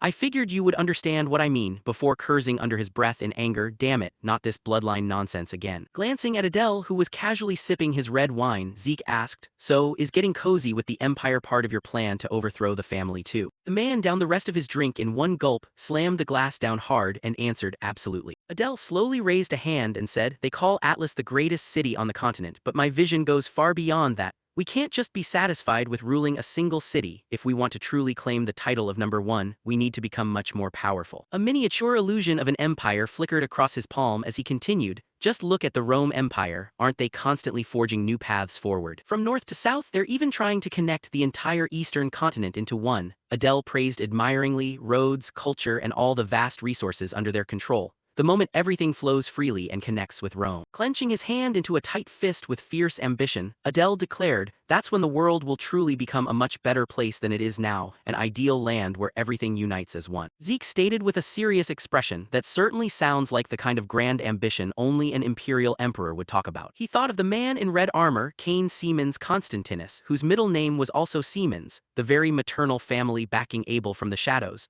while Zeke silently concluded that after hearing everything today, there was only one logical takeaway. Abel, the Siemens family, and the Empire were all deeply tied together in a grand conspiracy. Several wine bottles sat neatly arranged on the table alongside the lingering words, Sieg, our own bloodline. Adele continued, I believe talented individuals deserve rewards worthy of their skills, and if it's you, I can offer you the most dazzling treasure I will ever claim in the future. Come serve under my banner, see. Zeke didn't say a word, quietly pondering to himself, is he seriously offering to make me his number 2 right-hand man? Without missing a beat, he bowed respectfully and replied, I deeply appreciate your generous offer, however. Turning around with a cold expression, Zeke walked off, I've already chosen my own path, so I'm afraid I'll have to pass. Narrowing his eyes with a frown, Adele called out, you won't regret this, will you? Without even bothering to look back, Zeke strode straight out the door, not a chance. As he walked away, he gritted his teeth in irritation. Does he really think I'm going to turn into a bloodthirsty butcher just like him, Abel? Realizing the situation had gone south, William stepped forward and knocked on the door. Approaching Adele, he asked, why are you all alone in here? Where's Sieg? A fiery rage burned within Adele as he snapped, our dear little younger brother just told me he's taking a completely different path from mine. So tell me, William, do I really have any other choice than to crush that stubborn seed right in the cradle? Hearing those words, William turned pale with fear while Adele flew into a mad fury and emphasized, I clearly gave him his very last chance. Standing confidently outside the Valhalla principal's office, Zeke muttered to himself, I'm 17 years old now and a second-year student at Valhalla, and of course, I have zero intention of wasting 5 whole years just to graduate. He had already prepared his early graduation request letter, which read, having officially become a knight, I wish to contribute to my family as soon as possible, but remaining bound by student status makes it regrettably difficult to participate in major activities. Therefore, I humbly request your assistance in granting this early graduation, my respected principal. Zeke squeezed his eyes shut with a smug smile, thinking that this kind of formal presentation would easily get him scheduled for an early graduation interview right away. Suddenly, someone walked up behind him and asked, Bro, are you here for business at the principal's office too? Recognizing him immediately, Zeke exclaimed, Oh, Diego, before turning to ask, and who's this with you, huh? Taken aback by intense curiosity, Zeke stared blankly for a second, noticing a face he was seeing for the very first time. He looked over at Aster, who was standing there fighting off a heavy yawn, and wondered to himself, who on earth is this guy? Don Juan's voice chimed in from inside the office, You kids arrived right on time, Cadet Sieg, Cadet Diego, and Cadet Aster too. It's been nearly a week since I last saw you, hasn't it, Aster? Hearing that name, Zeke was completely taken as Aster. Could it really be? Stunned as realization hit him, he thought, the Phantom Knight, Aster Aladov? The guy who was a 5-star knight before the regression yet whose background and personal info were never revealed to the public at all. Immediately shifting into a state of profound shock, Zeke couldn't believe he was running into such a major heavyweight character right here in a place like this. Rubbing his head, Aster said, Sorry for missing classes lately, Principal Sir. I've been having a really hard time dealing with severe insomnia, causing Zeke to look at him with a helpless smile as he thought, Sounds like his insomnia is seriously out of hand. Diego chimed in cheerfully, Hey bro, do you need me to sing you a lullaby so you can sleep better? But Aster just stepped aside with a pained grimace and replied, Sorry, but my head is already pounding like crazy, so do you mind keeping it down? Zeke stared at him intently and thought, in our previous life, Aster operated entirely under the Imperial faction, so if that's the case. Narrowing his sharp eyes, he thought to himself, wouldn't it be fantastic if I could just recruit him over to my side the exact same way I did with Diego? Don Juan spoke up, Alright, the reason I called you 3 here today is simple. Since all of you submitted early graduation applications around the same time, I decided to handle you together, and the other professors agree that your qualifications are more than sufficient, therefore. As Zeke carefully read through the documents handed to him, he heard the principal say, I've decided to evaluate your practical capabilities through this specific mission, causing him to look up in surprise at the words, Delpoa Joint Operation Dispatch. Don Juan clasped his hands behind his back and asked, Have any of you ever heard of the Dark Yaksha? Promptly answering, Zeke replied, From what I know, he's a continent-wide public enemy who originated from the lawless zone. An image of a man in black armor riding a horse flashed in his mind. A public enemy was someone universally branded by the entire continent as a threat that needed to be eradicated. And the Dark Yaksha was one of those figures, recently taking up residence in Delpoa, with the principal explaining that their mission was to coordinate with the Delpoa Knight's order to hunt him down. A hand tightly gripping a dagger appeared alongside Don Juan's continued explanation. Lawless outlaws were individuals who had awakened aura with the sole purpose of killing, and their combat style was fundamentally different from standard knights, which was precisely why Delpoa requested only individuals of purple rank or higher to be sent. Stepping forward with a serious expression, the principal warned, This mission is going to be brutally intense, so if anyone wants to back out, speak up right now. Diego flipped through the papers in his hand and asked, Quick question, this test, yeah, how many rounds are there in total, yo? Don Juan replied, a total of 3 rounds and this mission is round 1. Grinning broadly, Diego said, cool, 3 rounds to go, prompting Don Juan to ask any other questions. Breaking into a faint smile, the principal concluded, well then, I'll take that silence as confirmation that all of you are participating, so go get your gear ready and prepare thoroughly. Aster walked off by himself, still clutching his head in pain and muttering, my head hurts so much. Suddenly, someone hurried up behind him and called out, Aster Alato. Visibly exhausted, Aster lifted his head to look back, and saw Zeke standing there, asking with a cheerful smile, hey, do you happen to need some medicine for your insomnia? Giving Zeke a puzzled look, Aster asked, insomnia medicine. Rummaging through his pockets with a sincere expression, Zeke said, yeah, as a matter of fact, I happen to have an exceptionally good remedy for that right here, though Aster just let out a weary, indifferent grunt. Waving his hand to firmly refuse, he said, thanks, but forget it. I've already tried every so-called miracle cure out there and none of them do a single thing. Pulling out a strange pouch anyway, Zeke offered with a bright smile, come on, just give it a try first. And if you like the results, you can sign a contract with me and I'll keep supplying you with all the medicine you need in the future. Just as Aster insisted on turning him down, saying no, it's completely useless anyway. A strange, sweet aroma suddenly drifted straight into his nose. Without any warning, Aster crashed straight to the ground, fast asleep and snoring loudly. A wisp of mist lingered in the air as the surroundings grew completely quiet. After taking a thoroughly refreshing and satisfying nap, Aster bounced back up with a bright, cheerful face and announced, I'm all done signing everything, President. Hesitatingly accepting the contract from Aster's hands, Zeke gave him a slightly bewildered look and reminded him, you signed it just like that? This is a master-servant contract, you know, did you even bother to read the fine print? But Aster just flashed a radiant, carefree smile and replied, as long as I can finally get a good night's sleep, I couldn't care less about the rest, leaving Zeke utterly speechless as he offered a weak, awkward laugh, oh, is that so? Glancing down at the contract in his hands, he couldn't help but marvel inwardly, having a system store available is seriously a lifesaver. It's just way too convenient. Thinking back to when he used the system to acquire this particular treasure, as long as you had enough points, you could easily buy rare mystical relics, and the item he had just handed to Aster was a potent high-grade sleeping potion known as the Sandman's Sleeping Sand. With this, Aster would remain firmly on his side even after graduation, though watching Aster happily skip away while humming a tune and praising the clear skies. What a bright future. Is this really what Valhalla is like? Zeke let out a helpless, weary sigh, feeling slightly worried because none of the 5-star knights seemed even remotely normal. A sudden thought popped into his head. It'd be a waste not to test his skills while we're here, so acting on the impulse, he called out, hey Aster, causing Aster, who was busy dancing merrily, to stumble and stammer in surprise, huh?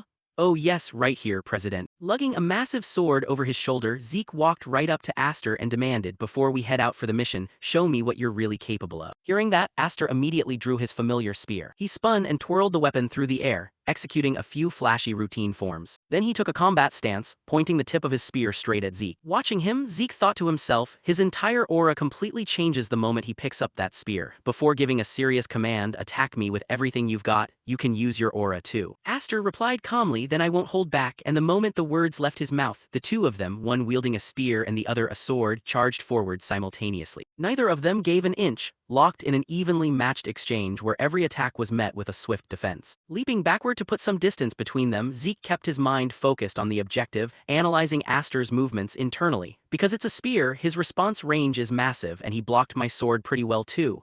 Is he leaning more toward defense than offense? If that's the case, time to use the phantom steps, he thought as he sprang forward into a high leap toward Aster. Aster thrust his spear forward with formidable power. With agile footwork, Zeke nimbly slipped right behind Aster's back, raising his heavy sword high into the air. Launching a surprise attack from behind, he brought the blade down with full force. Just as the sword was about to strike Aster, the knight swiftly pulled a smaller sub-spear out from inside the shaft of his main weapon. Twisting his body around, he used it to block the path of Zeke's blade. In that instant, Aster was wielding a giant spear in one hand and a smaller spear in the other. Suddenly, he chose to thrust the small spear to parry Zeke's massive sword, catching Zeke completely off guard with a look of utter astonishment. But it turned out to be a feint, as Aster seized the momentum and swung his giant spear down toward Zeke with crushing force. Caught off guard, Zeke's sword plunged straight into the ground. Seizing the opportunity, Aster thrust his spear forward, but Zeke nimbly grabbed hold of his sword hilt and vaulted upward into the air, narrowly dodging the blow. Even though the battle was fiercely intense, Zeke still found time to evaluate his opponent, so his spear can split apart,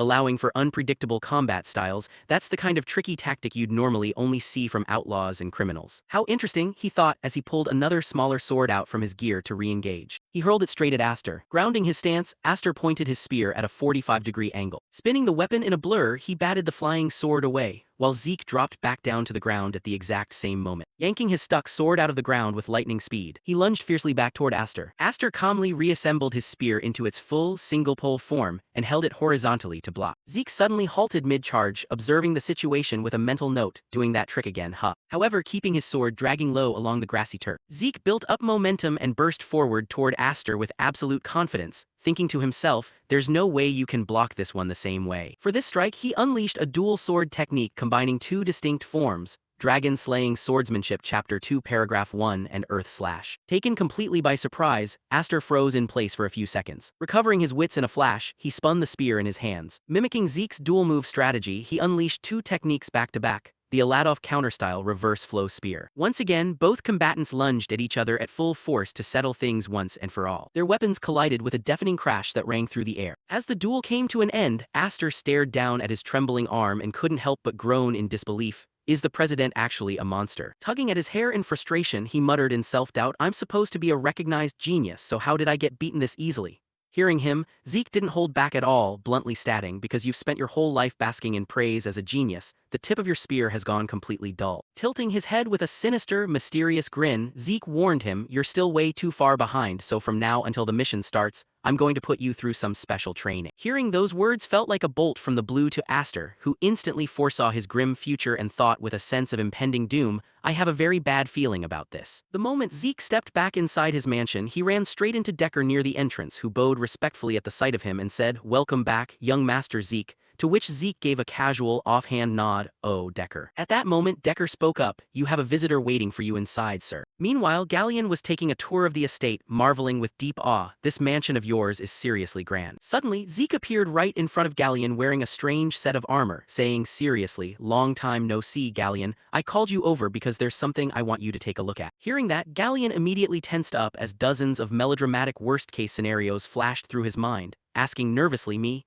Is there something wrong with the black sword? It was crafted inside a magic furnace, so it shouldn't be prone to getting scratched easily. Hearing him mention that, Zeke thought to himself, speaking of which, Galleon's reputation must be skyrocketing around town by now thanks to the magic forge I set him up with in my past life, allowing him to manufacture top-tier weapons way ahead of schedule. Sooner or later, I need to lock him down as my exclusive personal blacksmith so no one else can get their hands on him. Dismissing the thought, Zeke waved a hand and said, Bahamut is doing just fine. The real issue is, before he could finish his sentence, his entire body suddenly shifted into full armor transformation mode. Retracting the visor to reveal his face, Zeke said flatly, I managed to get my hands on this. Galleon's jaw dropped so wide he couldn't even manage to scream in shock. It took him a long while to find his voice, stammering out in pure awe, Oh my god, what on earth is this, sir? Zeke said, honestly, I don't know either, which is why I called you here to figure it out, since this isn't an item I want investigated through official public channels. Handing the armor over to Galleon, he probed, So, can you take a close look at it and tell me what you find? Though still recovering from the shock, Galleon nodded and agreed, Why yes, of course, sir. Inside a secluded study, Galleon's muffled voice drifted outward, My apologies, sir. Sitting at a desk piled high with notes and manuscripts, Galleon scratched his head and asked Zeke, Out of all the modern mystical artifacts I know of, there's nothing remotely like this. Is there any specific trait or reaction we can use to guess what material it's made of? Zeke remained silent, appearing deep in thought. Reflecting on his past memories, he thought, come to think of it, back when I fought Cain. Pondering it over for a moment, Zeke hesitated before explaining that armor, it actually deflected an aura blade entirely. The moment the words left his mouth, Galleon slammed both hands on the table, bolted upright, and yelled in absolute disbelief, What did you say? An aura blade? There is only one kind of metal on the entire continent that can pull off something like that. The legendary substance known as the metal of the gods. Orihalkin finished speaking, Galleon stood frozen in a daze, his emotions swinging wildly from sheer shock into deep, swirling complexity. Galleon couldn't help but remain shocked and utterly in disbelief, never imagining he'd live to see Orichalcum with his own eyes. Puzzled, he asked, Is this metal really that rare and precious? He replied, More than just precious, my lord. Isn't it said that orichalcum is the most perfect substance ever created by the gods? It possesses a mana conductivity superior to any other metal, allowing a much greater number of magic arrays to be engraved onto it. Feeling a sense of awe, he remarked, Is that so? Then how many major magic arrays can typically be engraved on standard metal armor? The other replied, What do you mean, how many? ordinary metal can't even handle engraving a single large-scale magic array to begin with. Hearing this, he rubbed his chin in thought. He had already figured it was an extraordinary item, but he never expected it to reach this kind of level. He went on to ask, is it possible to reshape this armor into a different form? Galleon gasped and blurted out, you mean the orichalcum? Absolutely out of the question. Even a weapon forged by the gods can be reworked, but the problem is that this armor is already in its finished state. If you mess with it carelessly and damage the magic arrays, there's a high chance the armor will be reduced to scrap metal. Of course, if it were my master, that would be a different story. Following up, he asked, are you talking about the legendary General Galin? He answered, yes, if it's my master, he could change its shape without affecting any of its functions. He continued questioning, do you happen to know where Galin is right now? The response came, he's probably still over in Himona's as usual. Hearing the name of that location caught him slightly off guard. Galleon went on to explain, you might not know where Himona's is since it's located way up in the far north. Taking over, he stated, that's the territory of the Northern Grand Duke. His words startled the other man, who blurted out, wait, how do you even know that? People in the center of the continent usually don't care about the Northern Grand Duke at all. He answered, I just happened to find out by coincidence. At that moment, the image of an old acquaintance flashed across his mind, and standing up he said, anyway, thank you very much for everything, Galleon. If you want to study the metals further, feel free to look around while you're staying at the estate. Startled, the other replied, thank you so much, my lord. As he stepped outside, he mused to himself, Himona's, why on earth would he be way out there? There's still plenty of time. I should take care of what needs to be done here first before heading over. Just then, as if remembering something, a firm resolve settled in his chest. That's right, I definitely need to do that. Scene shift to the Reinhardt Merchant Guild, where he sat down with Cleef and Melissa to discuss the main business matters. The old man spoke up, the manufacturing of the medicine you mentioned can likely proceed without any issues. However, at least within the central continent, building a factory to process the raw soma materials is going to be very difficult. Hearing this, he thought to himself, as expected, if rumors spread that the princess is backing the processing of soma, her reputation would take a hit, wouldn't it? He pressed further, what if it's already in a process state? Cleef replied, if it's processed, it's classified as medicine. As long as it passes safety verification from the magic tower beforehand, there shouldn't be any problems. He promptly made a decision. All right then, we'll build a production plant in the southern continent and import the goods to distribute them through the Reinhardt Merchant Guild. At that, Melissa chimed in with a doubt. Lord Zeke, please forgive me for speaking so bluntly, but our current capital isn't sufficient to build a large-scale factory on another continent. Just putting together the manufacturing plant for the red flower disease medicine took an immense amount of effort. Therefore, we should probably consider a different approach regarding the factory. He reassured her, don't you worry about that. My side will step up and fund the construction of the plant. In return, I'll need you folks to handle securing the permit from the magic tower for product distribution. Those words left Melissa startled. Lord Zeke, you don't mean the Draker family will directly. He explained, this has nothing to do with the family. All the expenses will be covered out of my own private funds. Pulling out a letter, he began to explain, and this is the main issue for today. Have a look at this. The moment she opened the letter, Melissa's eyes widened in sheer shock. Good God! The Empire has teamed up with the Scorpion tribe to conduct synthetic toxic life experiments. He continued, if the red flower disease really is an artificial illness caused by magic, then this was likely a clinical trial the Empire inflicted upon the people of Valencia. Trembling with boiling rage, Melissa clenched her fists tightly. I had my suspicions, but I never imagined they would do something like this to their own citizens. He went on, Your Majesty, the reason I'm handing this document over to you is because we need to keep these crimes of the Empire under wraps for the time being. Melissa's emotions were pushed to the absolute breaking point. Furious, she leaped to her feet. What are you talking about, Lord Zeke? Shouldn't we expose the Empire's crimes immediately so they can't ever repeat this kind of atrocity? He calmly replied, I understand how your Majesty feels right now, but this material still lacks the overwhelming punch needed to serve as decisive evidence on the diplomatic stage. The Empire has cleverly shifted the blame for these experiments onto the Scorpion tribe. Since they're already a notorious syndicate of black mages, human experimentation isn't exactly groundbreaking news. Therefore, as an empire, all they have to do is deny any ties to the cult, offer their condolences, and the whole matter is brushed aside. And more importantly, holding onto this document gives us the upper hand for now. Melissa asked in confusion, What do you mean? He answered, The Empire has no idea that we've uncovered this truth. Besides, since they're conducting these experiments on a massive scale, more direct evidence linking them to it is bound to exist somewhere out there. Catching onto his train of thought, she gasped, Are you saying you want to use this opportunity to get your hands on that concrete evidence as well, so we can hold absolute leverage over the Empire? He nodded in confirmation, exactly. Even so, the reason I showed you this document beforehand is so we can prepare accordingly. The young woman remained puzzled. Prepare, he clarified. If they've already run clinical trials for the red flower disease in the contested Alencia region, there's a high probability other synthetic poisons will be tested there too. Before that happens, we need to get antidotes ready for those toxins in advance. She thought to herself, if weapons like that get deployed in the contested zone, the Alencia troops will end up fighting while unknowingly poisoned. However, if we have antidotes ready beforehand, not only can we minimize casualties, but we can also deliver a devastating stab in the back to the Empire. A fiery determination blazed in her eyes. Yes, my choice really wasn't wrong. Dragging Lord Zeke over to the Merchant Guild's side was an exceptionally brilliant decision. Standing up, he announced, I probably won't be able to attend meetings for a while due to my rather busy schedule over at Valhalla. Melissa replied, is that so? If there's ever a chance in the future, I'd love to invite Lord Zeke to visit Alencia. He smiled brightly. Alencia, huh? That's a place with plenty of breathtaking mountains and lakes, right? Hearing that, she expressed her surprise. Have you been to Alencia before? He chuckled. I've just heard people talk about it being a wonderful place very often. If I ever get the chance to drop by, please be sure to show me around the sights. Melissa happily answered, yes, absolutely, my lord. Bowing respectfully, the two of them said, then we wish you a safe and smooth journey. With that matter settled, he shifted his focus back to his ongoing training routine. After a grueling workout session, his two companions collapsed flat onto the ground. Diego groaned, Zeke, I'm going to die before the mission even starts.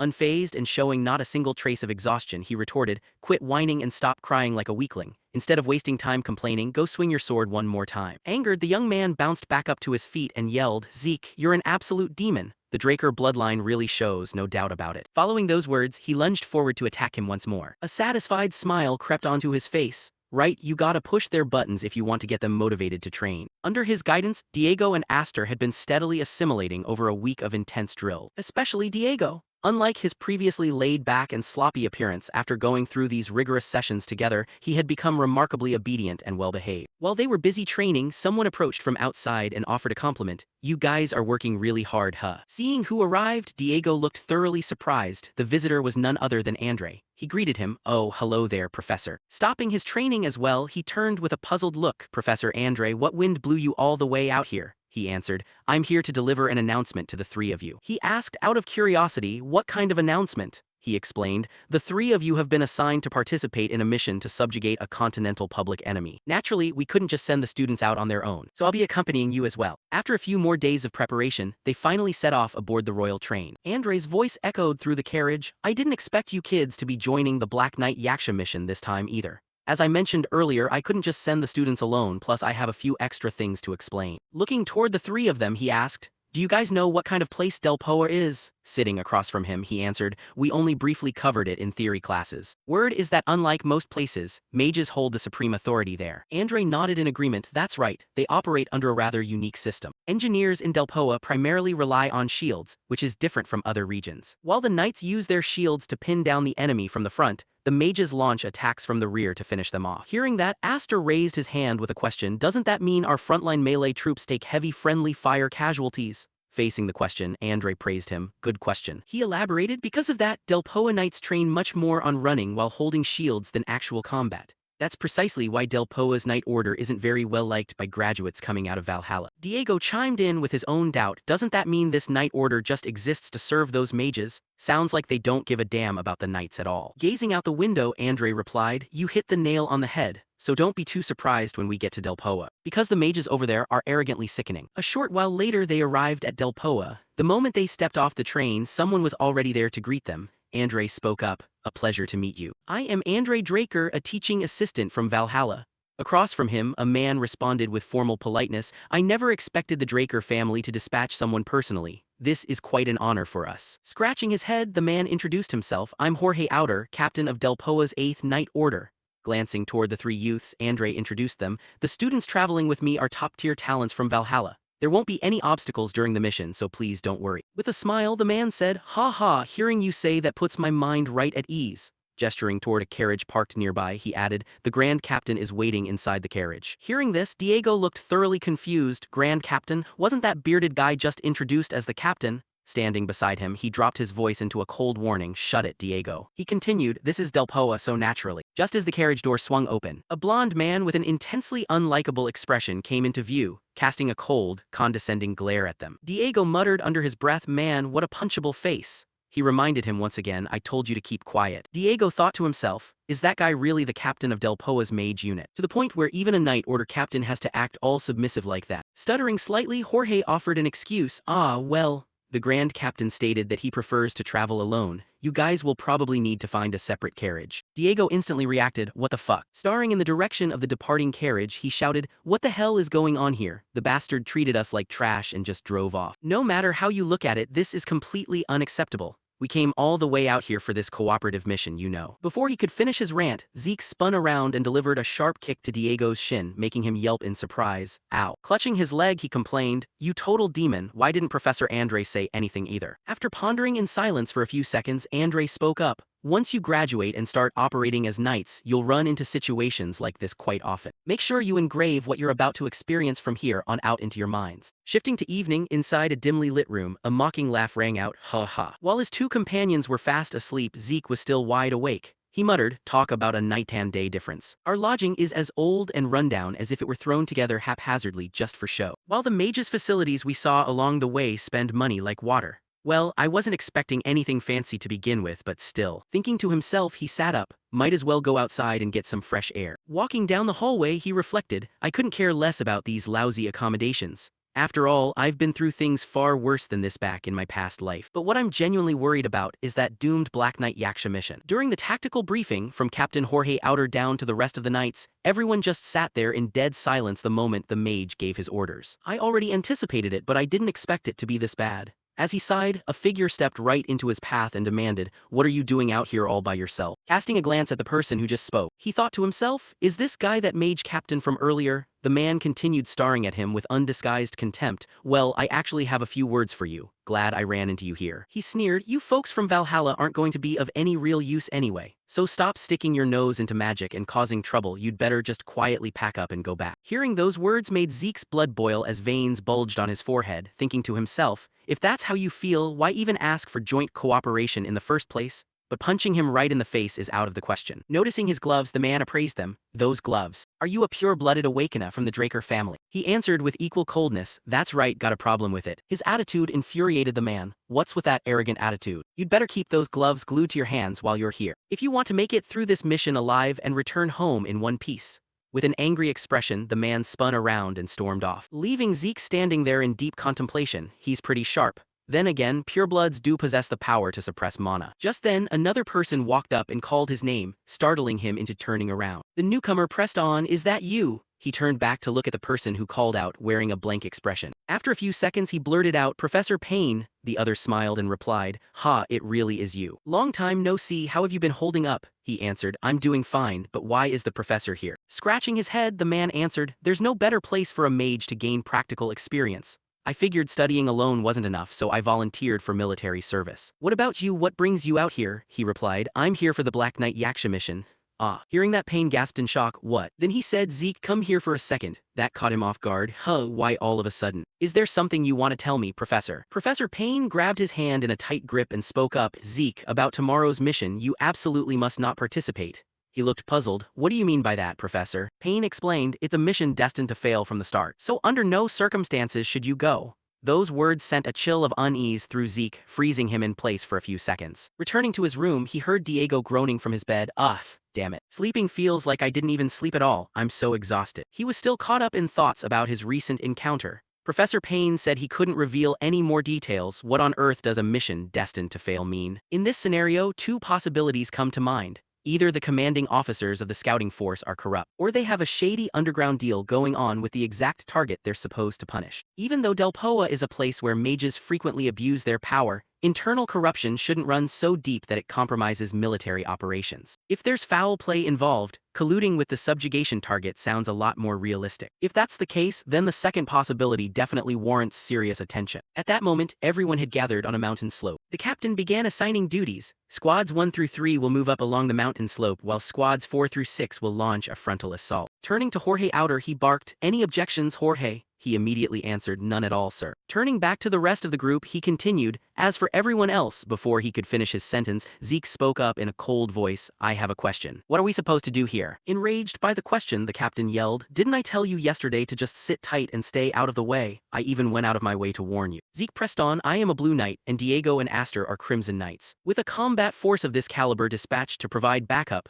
Do you really intend to just leave us sitting around doing nothing? Hearing that, the captain looked stunned. You're a blue knight. The surrounding crowd echoed his shock, so young and already a blue knight, and there are 2 crimson knights as well. Valhalla really is in a league of its own. Gritting his teeth in anger, the older man ordered, Jorge, assign them to reconnaissance duty. Stammering, he replied, why yes, sir. From behind, Andre asked in confusion, why did you pull a stunt like that? You're not the type to provoke the captain for no reason. Zeke answered, I sense several suspicious points about this mission. Andre questioned back, what kind of points? Zeke explained, I suspect there's a collusive connection between the scouting team and the Dark Yaksha, causing Andre to look slightly startled. Pondering for a few seconds, he replied, I see. If you say so, you must already have a plan in mind. Stepping forward with a booming voice, he announced, we will now begin the reconnaissance mission toward the Dark Yaksha's camp. All members get ready. As for the vanguard and team leadership position, casting a glance toward Zeke, he called out, Zeke, you'll take charge. With duties assigned, the groups began moving out. A small team was currently scouting through the dense forest. Suddenly spotting something, the scarred man immediately barked, everyone stop right there. There's a settlement nearby, so move carefully and watch your step. Make sure not to make any noise because getting exposed right now would be quite a headache. Just as he was speaking, a sword came flying out of nowhere like a streak of lightning. His expression suddenly darkened, and he let out a cry of agony as the blade buried itself deep into his thigh. Up in the canopy above, the trolls sprang into action. They leaped down from the trees and launched a frenzied attack on the group. Terrified soldiers scrambled in panic, screaming, save me. Bursting from behind, Diego and Aster dashed forward to strike down the monsters, easily dispatching them with a single blow each. The creatures were completely wiped out in the blink of an eye. Zeke walked up a moment later and asked, are you guys part of the Dark Yaksha's patrol unit? When the surviving soldiers froze in terror without answering, his expression turned serious as he said,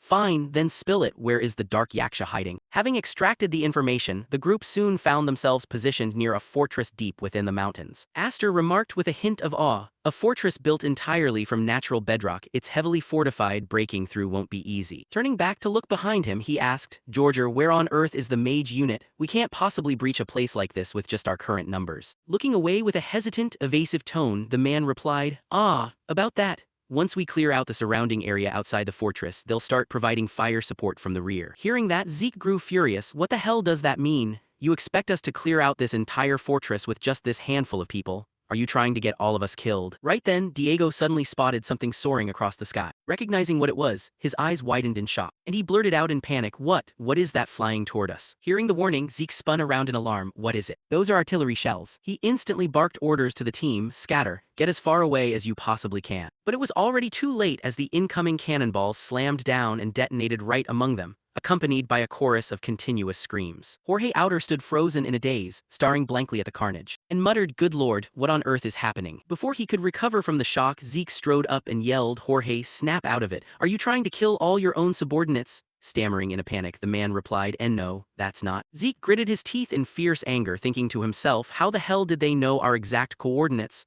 There's definitely a spy among us. Narrowing his eyes sharply as a sudden realization hit him, he watched as a horde of soldiers with bloodshot eyes came charging out from the forest, causing him to curse under his breath, damn it, I didn't expect them to send out rabid lunatics like this. Pausing for a split second, he muttered, wait, those bastards, something's off about their condition. Glancing at their vacant, blood-red eyes, a realization dawned on him.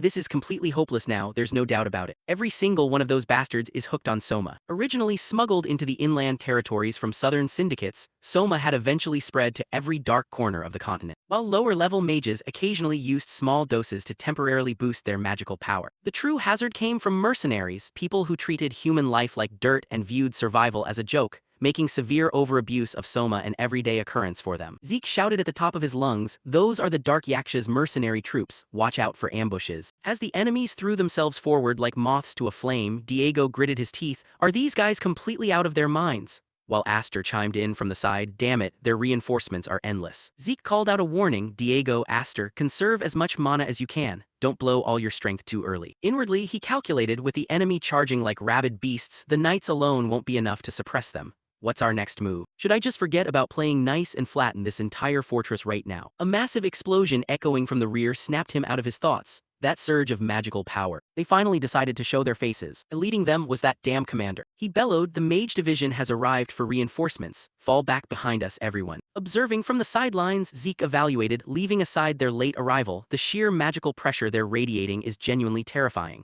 If we capitalize on this momentum to push forward. Right as he prepared to make a move, the commander stepped up and barked, hold it right there. With a dark scowl, the man sneered, are you planning to ruin such a perfect opening? before adding in a cold tone, "Hey you, are you Zeke Draker? Because of you, this entire operations plan has gone completely down the drain." He yelled furiously, "Do you even realize what you've just done?" Having no idea what the commander was ranting about, Zeke stared back in utter bewilderment. While gritting his teeth in silent rage, "What the hell is this guy talking about? What an absolute asshole." The commander reprimanded him, "I gave you the responsibility of scouting the situation, not charging in to provoke the enemy head-on." Turning to Andre, he ordered, "Take the cadets and get out of here immediately. I'll take this up directly with Valhalla." Clenching his fists tightly, Zeke spoke up, "Should we take this to mean our cooperative partnership with the Delpoa Legion is officially over?" Leaving the commander utterly baffled. "What?" Zeke continued coldly, "If that's the case, we no longer have any reason to coordinate with you, nor any obligation to follow your orders. From here on out, we'll finish this mission on our own terms." The commander roared in rage, "This territory is under the jurisdiction of the Delpoa Legion. Who the hell do you think you are, brat, to make unilateral decisions?" Cutting him off from behind, Andre stated, "The Dark Yaksha has been designated as a public enemy of the entire continent. That means as officially certified knights of the Draker family. Zeke and I have full authority to act under the rule of strike first, report later." Though furious beyond words, the commander realized he couldn't do anything about it. So he spun around and snapped, "Do whatever the hell you want with your mission, but you'll bear the full consequences of your own idiocy." Jorge Outer watched in shock, thinking to himself, "I never imagined the mage division would retreat this easily. Now how are we supposed to deal with the enemy?" Turning to him, Zeke asked, "Commander Jorge Outer, I have a question for you." The man replied, "What is it?" Zeke pressed on, "Do you genuinely want to wipe out the Dark Yaksha?" Firmly convicted, the man answered, "We carry the blood of knights in our veins, and no true knight can simply turn a blind eye when evil is running rampant right in front of them." Catching the underlying intent in his words, Zeke nodded, "I see, I understand your sentiment. In that case, I have a favor to ask of you and your men." Inside the fortress itself, a few sentry guards suddenly noticed something and looked startled. Down below, Jorge's men had formed up into two lines and started making a massive commotion. "Hey you cowards, stop hiding in there like rats, come out and face us in a real fight." Infuriated, the guards immediately notched their arrows. Have those bastards lost their minds? And unleashed a volley of arrows downward. Observing from above, a blond man sneered, "What a joke, those are nothing more than pathetic futile struggles." Suddenly, his expression twisted in agony as he coughed up a mouthful of blood while a cold voice echoed from behind him, "Are you really so sure about that?" Zeke's voice rang out flatly, "Sit back and watch the show, you'll find out soon enough." Hearing the rumble of hooves echoing from below, the blond man startled, glancing down with wide eyes, and gasped in disbelief, "What, that guy, is he seriously charging out here completely alone in the middle of a battle like this? Could he possibly be?" It was exactly as rumored. The appearance matched the descriptions of the Dark Yaksha to the letter. Zeke declared, "I'll go after him, the rest of you stay here to harass the enemy forces, and once you secure the main gate, fire the signal flare." Andre nodded, understood. Without a second's delay, Zeke bolted forward in pursuit. His voice dropped to an icy register, "Come forth." Bucephalus? The moment the words left his lips, his magnificent warhorse materialized in a flash of light. "Let's see if a big shot like him is fast enough to outrun me," he thought as Bucephalus surged forward like a gale-force wind. Within mere seconds, Zeke closed the distance right up behind the Dark Yaksha, causing the fugitive to gasp in terror. What kind of insane movement speed is that? A approving smirk tugged at the corner of Zeke's mouth. Not bad. Springing off his horse's back, he vaulted directly into the air above the fleeing target. A massive shockwave erupted the next instant, but with agile reflexes, the man threw himself backward to narrowly dodge the descending slash. Zeke wasn't surprised by the evasion at all. Landing lightly, he mocked, "Where in such a rush to go in the middle of the night?" Dark Yaksha. Amidst the quiet stillness, the sharp clanging of weapons echoed clearly through the air. The Dark Yaksha and Zeke were locked in a fierce, grueling exchange of blows. Parrying a strike, the man analyzed his opponent mentally. "Your style doesn't look like anyone from Delpoa, just who the hell are you?" A cold smile graced Zeke's face as he retorted, "What good would knowing do you?" Immediately following the banter, both fighters unleashed powerful blows simultaneously. Realizing they were evenly matched, the Dark Yaksha abruptly switched up his attack pattern. Sensing an incoming projectile, the system notification popped up instantly. "Desert scorpion venom detected. Due to the absolute immunity trait, you are unaffected by the toxin."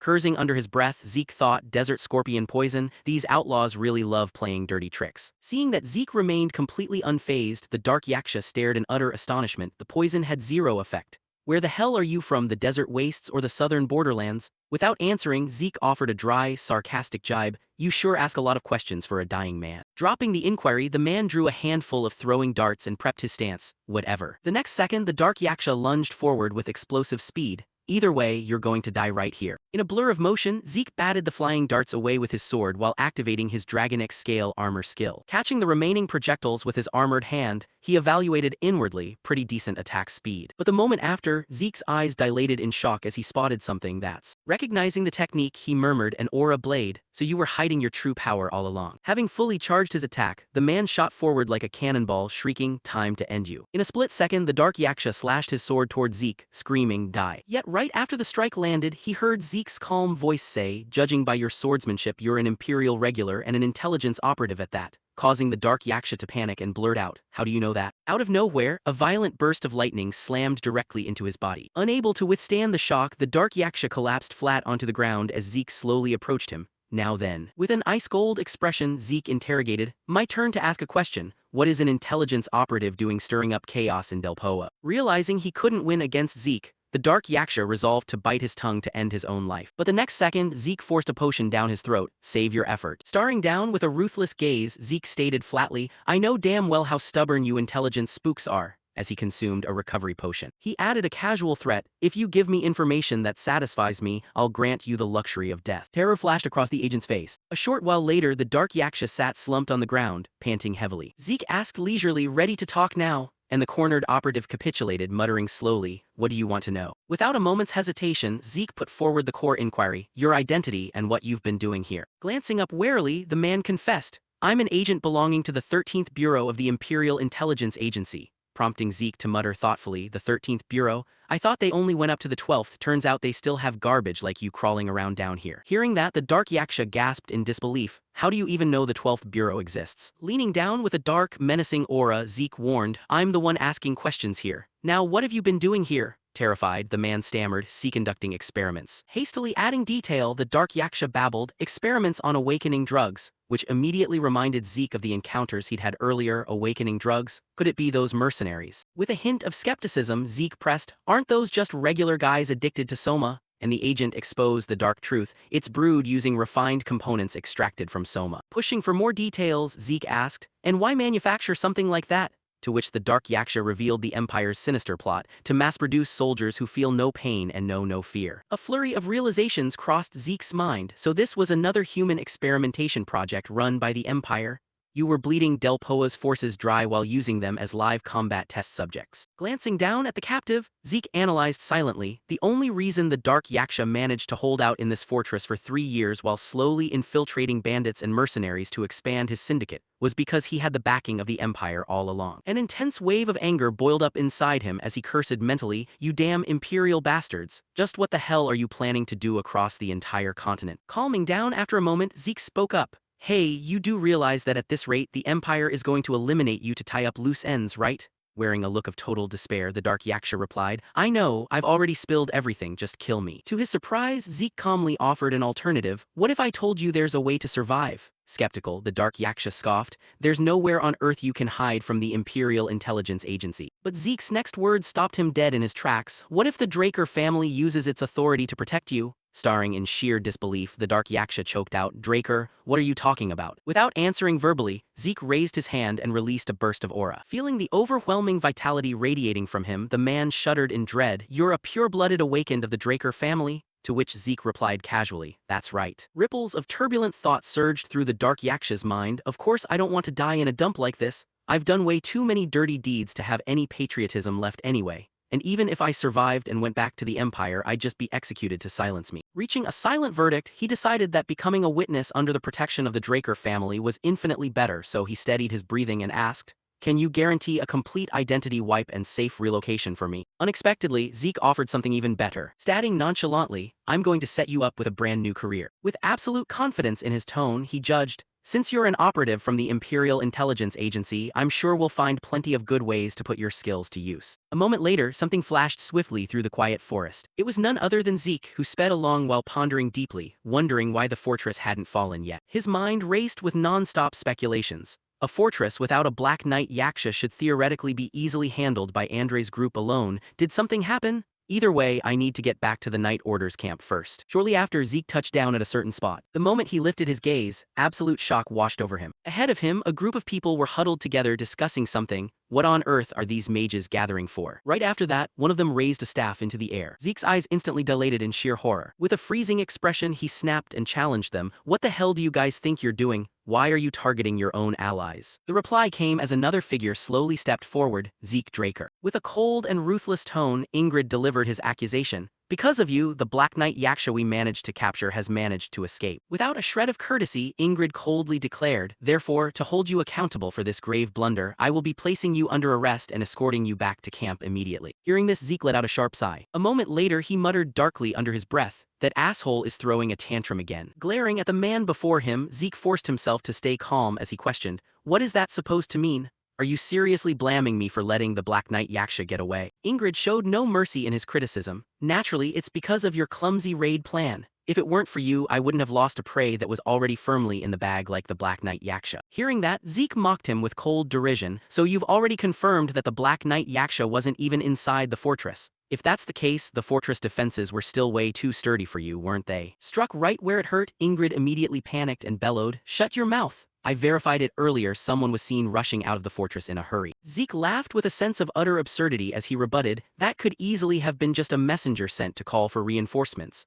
On what grounds are you claiming that was the Black Knight Yaksha? That left Ingrid completely speechless on the spot. Seeing that reaction, Zeke instantly pieced it together. It's crystal clear now, that bastard tipped off the Black Knight Yaksha so he could flee. Looking at his opponent, Zeke quickly deduced the whole truth. Even though this guy has been guilty of colluding with the enemy for the past 3 years, he probably had no idea his actions would end up aiding the Empire's experiments. Still, the fact that he's absolute trash remains unchanged. At that moment, Ingrid spoke up once more, stop flapping your gums and come with me. Turning around to leave, he added, I'm going to report your crimes in full detail to the superiors. Seeing him go, Zeke sighed to himself, suit yourself. A little while later, Zeke followed Ingrid back inside the fortress. Suddenly, catching sight of something, Zeke was struck with profound astonishment. The figures of 3 people came into view, prompting him to blurt out in confusion, aren't those guys? Recognizing the man's face, Zeke called out in surprise, Jorge. Hearing his voice, the man cried out in a panic, Knight. Instantly turning his glare toward Ingrid, Zeke demanded, what is the meaning of this? Why are they tied up?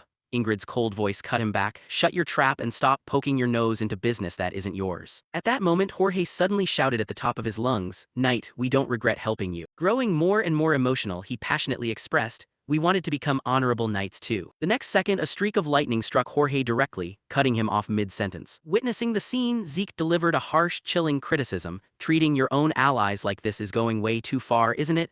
Even prisoners of war don't get treated this way. His actions completely infuriated Ingrid, who snapped, I told you to shut your mouth. With a vicious, threatening glare, Ingrid warned, utter one more word and I'll execute you on the spot. Right at that instant, a loud explosion rang out not too far away. As the dust and smoke cleared, a figure slowly stepped forward and announced, Ingrid Haxon, captain of Delpoa's 8th Magic Division. It was Aster, accompanied by 2 comrades, stepping up to issue a warning. Your statement just now can be classified as an act threatening the life of Zeke Draker. With an imposing and solemn tone, he declared, therefore, starting from this very moment, the Draker family formally declares a state of wartime preparedness against Delpoa. Instantly, the entire area plunged into a dead silence. At that exact moment, panic finally began to set in for Ingrid. This was a direct warning straight from the Draker family itself, not just anyone else. Unbelievingly, his mind raced with panic, but targeting all of Delpoa over this. Hurriedly trying to laugh it off as a joke, Ingrid stammered, hey, come on, a reaction like this is a bit extreme, isn't it? This is practically a declaration of war, stop joking around like this. Before he could finish, Aster calmly cut him off, Ingrid Haxon, listen up. With an expression of profound displeasure, he warned,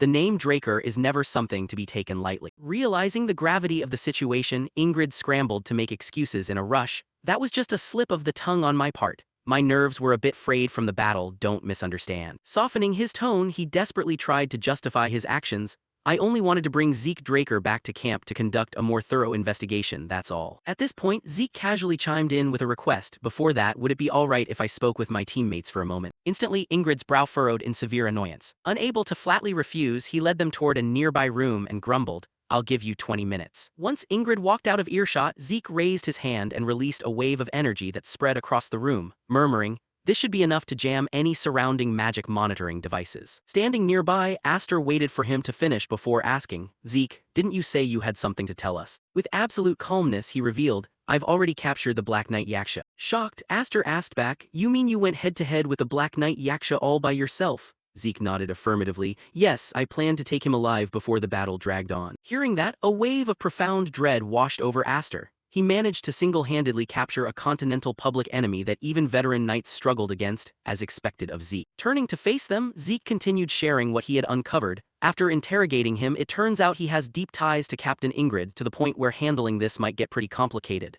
Keeping his composure, Aster asked, "So, what do you plan to do now?" With a serious tone, Zeke answered, "Delpoa's internal matters are best left for Delpoa to resolve, but even so." A cold look settled on Zeke's face as he stated, "For now, I'm going to do whatever is within my power." Outside, 2 guards stood quietly on duty by the door. Inside, Zeke sat in silence on a chair. A moment later, he calculated silently, it's about time for him to arrive. Just as the thought crossed his mind, a knock echoed from the door. Payne pushed the door open and stepped inside. Zeke. Spotting his former teacher, Zeke calmly greeted him. "You've made it, Professor Payne." Looking perplexed, Payne questioned, "What on earth is going on here?" With a pensive look, Zeke replied, "I suppose this is the consequence of not heeding the professor's warning." Hearing that, Payne slapped his forehead in helpless despair. "Oh, for goodness sake." Without a hint of guilt, Zeke thought to himself, Payne already knew about Captain Ingrid's corrupt behavior anyway. His mind rapidly spun through further deductions. Not only him, but high-ranking magic officers probably have an unspoken understanding of this too. After all, to climb the ranks in Delpoa's magical hierarchy, military experience is an absolute prerequisite. He sighed internally, still, I have no other choice right now than to offer a path that brings an end to that kind of career.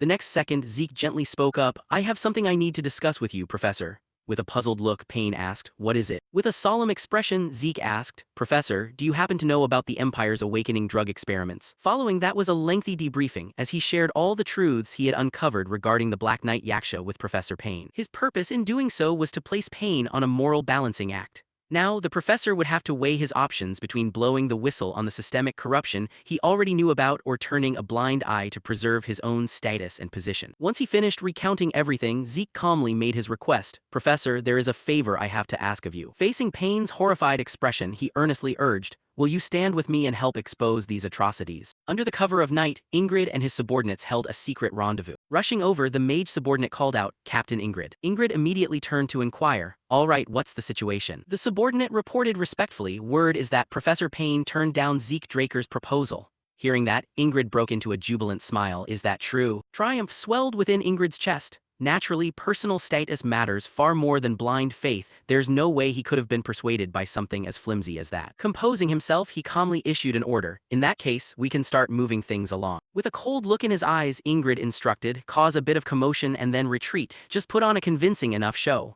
The subordinate bowed deeply, understood. Raising his staff, the subordinate barked the order, "Everyone prepare to attack." In a flash, an explosive burst of fire lit up the night sky as he commanded, "Fire." Standing to the side with an indifferent expression, Ingrid schemed to himself, "I'll just pin the blame for failing to produce results entirely on Jorge." Suddenly, he noticed something amiss. Glancing at the walls that remained completely unreactive, Ingrid thought in confusion, why aren't they retaliating? They should at least be putting up a fake counterattack. What on earth are they? Abruptly, the heavy gates swung wide open, shocking him to the core. Opening the gates wasn't part of the plan. Immediately after, a single figure slowly stepped out. Ingrid's eyes bulged in pure terror as he stammered, "You, why are you?" The newcomer calmly replied, "What's wrong, Captain Ingrid?" With complete serenity, Zeke asked, "Did you see something you weren't supposed to?" Flashing back to a few hours earlier, he had already taken precautions. "I used an anti-eavesdropping magic scroll so our conversation won't be intercepted by those guys anymore." Glancing toward the person standing beside him, Zeke calmly proceeded, "And so?" With a serious tone, he questioned, "That offer to cooperate, was it genuine, Professor Payne?" Payne replied with a resolute expression, "Indeed.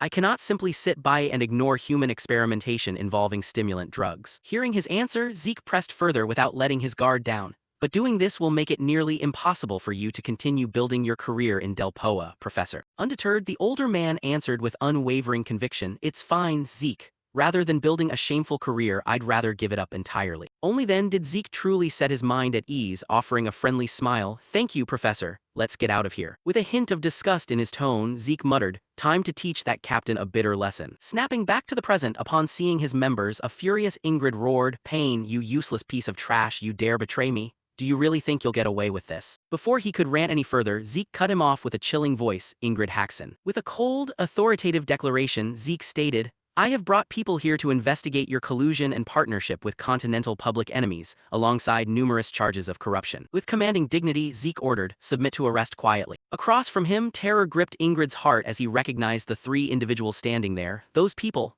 there's no mistaking it. Inwardly, his identity was fully confirmed. They're Delpoa's internal inspection team. Scrambling to defend himself, Ingrid panicked. There's been a misunderstanding. I've never colluded with anyone. This guy is just making things up to frame me. Unfazed, a middle-aged man stepped forward to ruthlessly debunk his excuse. We've already gathered conclusive evidence inside the fortress, so you can drop the act. Instantly, Ingrid gritted his teeth in bitter hatred. Frenzied and desperate, he shrieked out a threat. Damn it, you think I'm going down alone? Someone with connections as vast as mine can wipe you all out with a single word. The entire division, no, the whole of Delpoa will be shaken to its foundations. Before Ingrid could spout another word, Zeke strode forward and delivered a powerful punch straight to his face. Knocked flat onto the ground, Ingrid still stubbornly threatened, I warned you. How dare you lay a hand on me? Calmly looking down at him, Zeke replied, vast connections you say, go ahead and use them all. With a heavy, low voice, Zeke reminded him of his lineage. I am a direct bloodline member of the Draker family, a pure-blooded Awakener, and the sole heir to the former Black Knight Duke Draker. With an icy, challenging smirk, Zeke stated, let's place a wager and see whose connections run deeper. Panic shattered whatever composure Ingrid had left as he shrieked in absolute terror, I was wrong, I was genuinely wrong. Begging in a pathetic, groveling tone, he cried, please spare me. Hearing this, Zeke showed no mercy. Don't beg me, beg the knights who died in vain because of you, you pathetic piece of trash. Right at that moment, a voice called out to him, respected knight. Jorge placed a hand over his chest and expressed his heartfelt gratitude. Thank you so much. Thanks to you, our names have finally been cleared. Watching him, Zeke pondered quietly.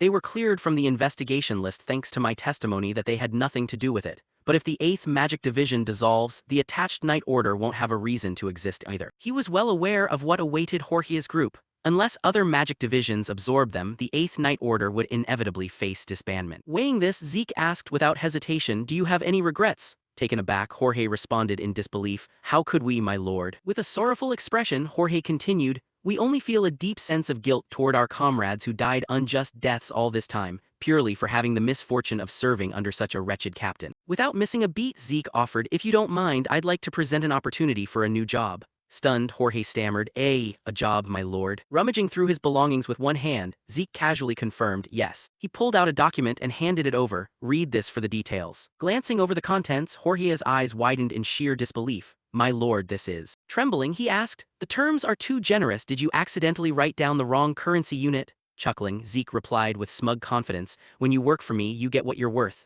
I've recently founded a merchant guild and I want you guys to handle the escort duties. Jorge looked toward his two companions, muttering in a daze, we'll be working alongside a knight. Amused by his reaction, Zeke teased, what, don't want the job? Overjoyed, Jorge accepted immediately, how could we possibly refuse? We pledge our absolute loyalty. What are you staring at? Hurry up and greet our master. Having settled their affairs, Zeke turned his attention elsewhere, Professor Payne. With a friendly expression, Zeke extended an invitation. Once things in Delpoa are fully wrapped up, come to Atlas. We'll have plenty of things to work on together. Placing a hand over his chest with resolute determination, Payne answered, understood. Reflecting on how things turned out, Zeke couldn't help but muse with a chuckle. Going from teacher and student to master and servant, life certainly throws some strange twists your way. Glancing up at the sun rising over the distant mountains, he thought peacefully, the mission turned out in a completely unexpected direction, so I wonder how it'll be evaluated. Suddenly, Zeke murmured to himself, oh well. With absolute self-assurance, he concluded, this whole mess was handled neatly enough. Everything's going to turn out just fine. Scene shift to the Midland Castle. Inside a dimly lit room illuminated only by the warm glow of a fireplace, 3 figures gathered to converse.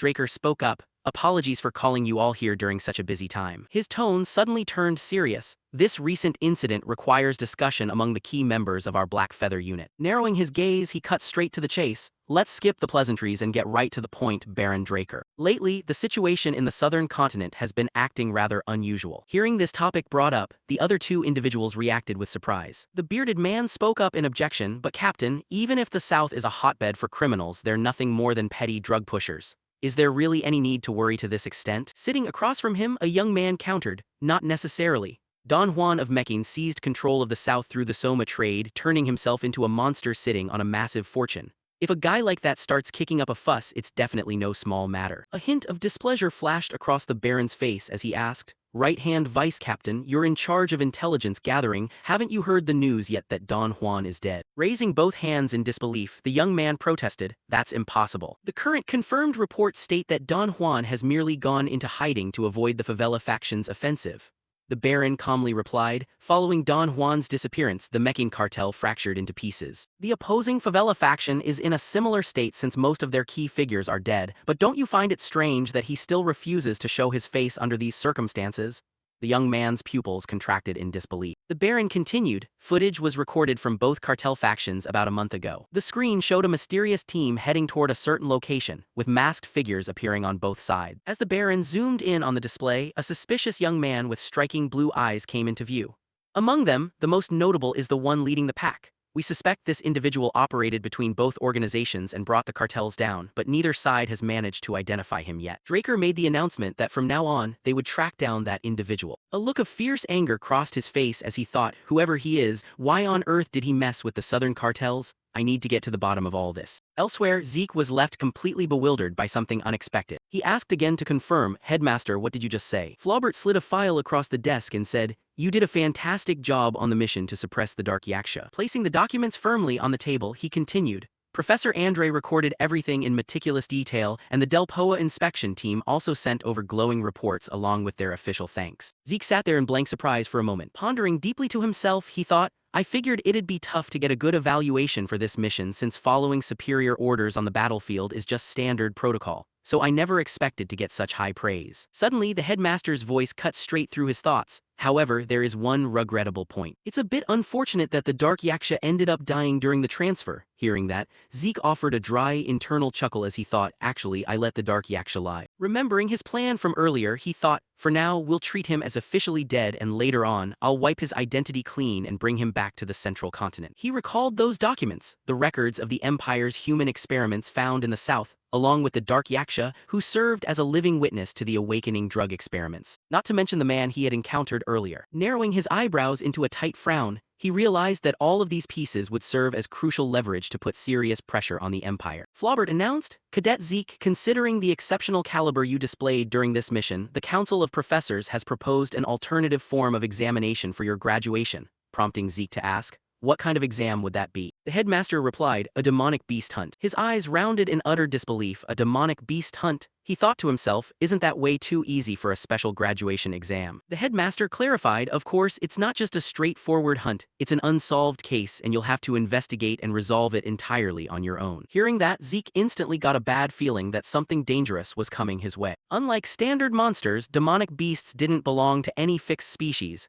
making it notoriously difficult to grasp the behavioral patterns or specific traits of individual specimens. And some extraordinarily powerful demonic beasts even possessed high intelligence, making them a nightmare to hunt down. Zeke thought high chances are this incident was caused by an intelligent demonic beast before asking, which region did this happen in? To which the headmaster answered, the Principality of Troy. As you already know, the Principality of Troy is home to the Draker family itself, so if they haven't been able to suppress it even with all their resources, that thing is definitely no ordinary demonic beast. Pressing a hand against his chest, Zeke declared, because of that, if I pass this trial, all other exams will be completely waived. In fact, this single test should be more than enough to qualify me for graduation, and I swear on my honor as a knight that I will resolve this case swiftly. With a resolute glint in his eyes, he added, furthermore, I will never let you down. A short while later, a voice rang out, Lord Zeke Draker, it's an absolute honor to meet you. Bowing respectfully, the young man introduced himself, I'm Felix Valencia, the guide assigned to assist you with this mission. Zeke replied with a weary, indifferent tone, right, nice to meet you, while thinking to himself, Felix Valencia,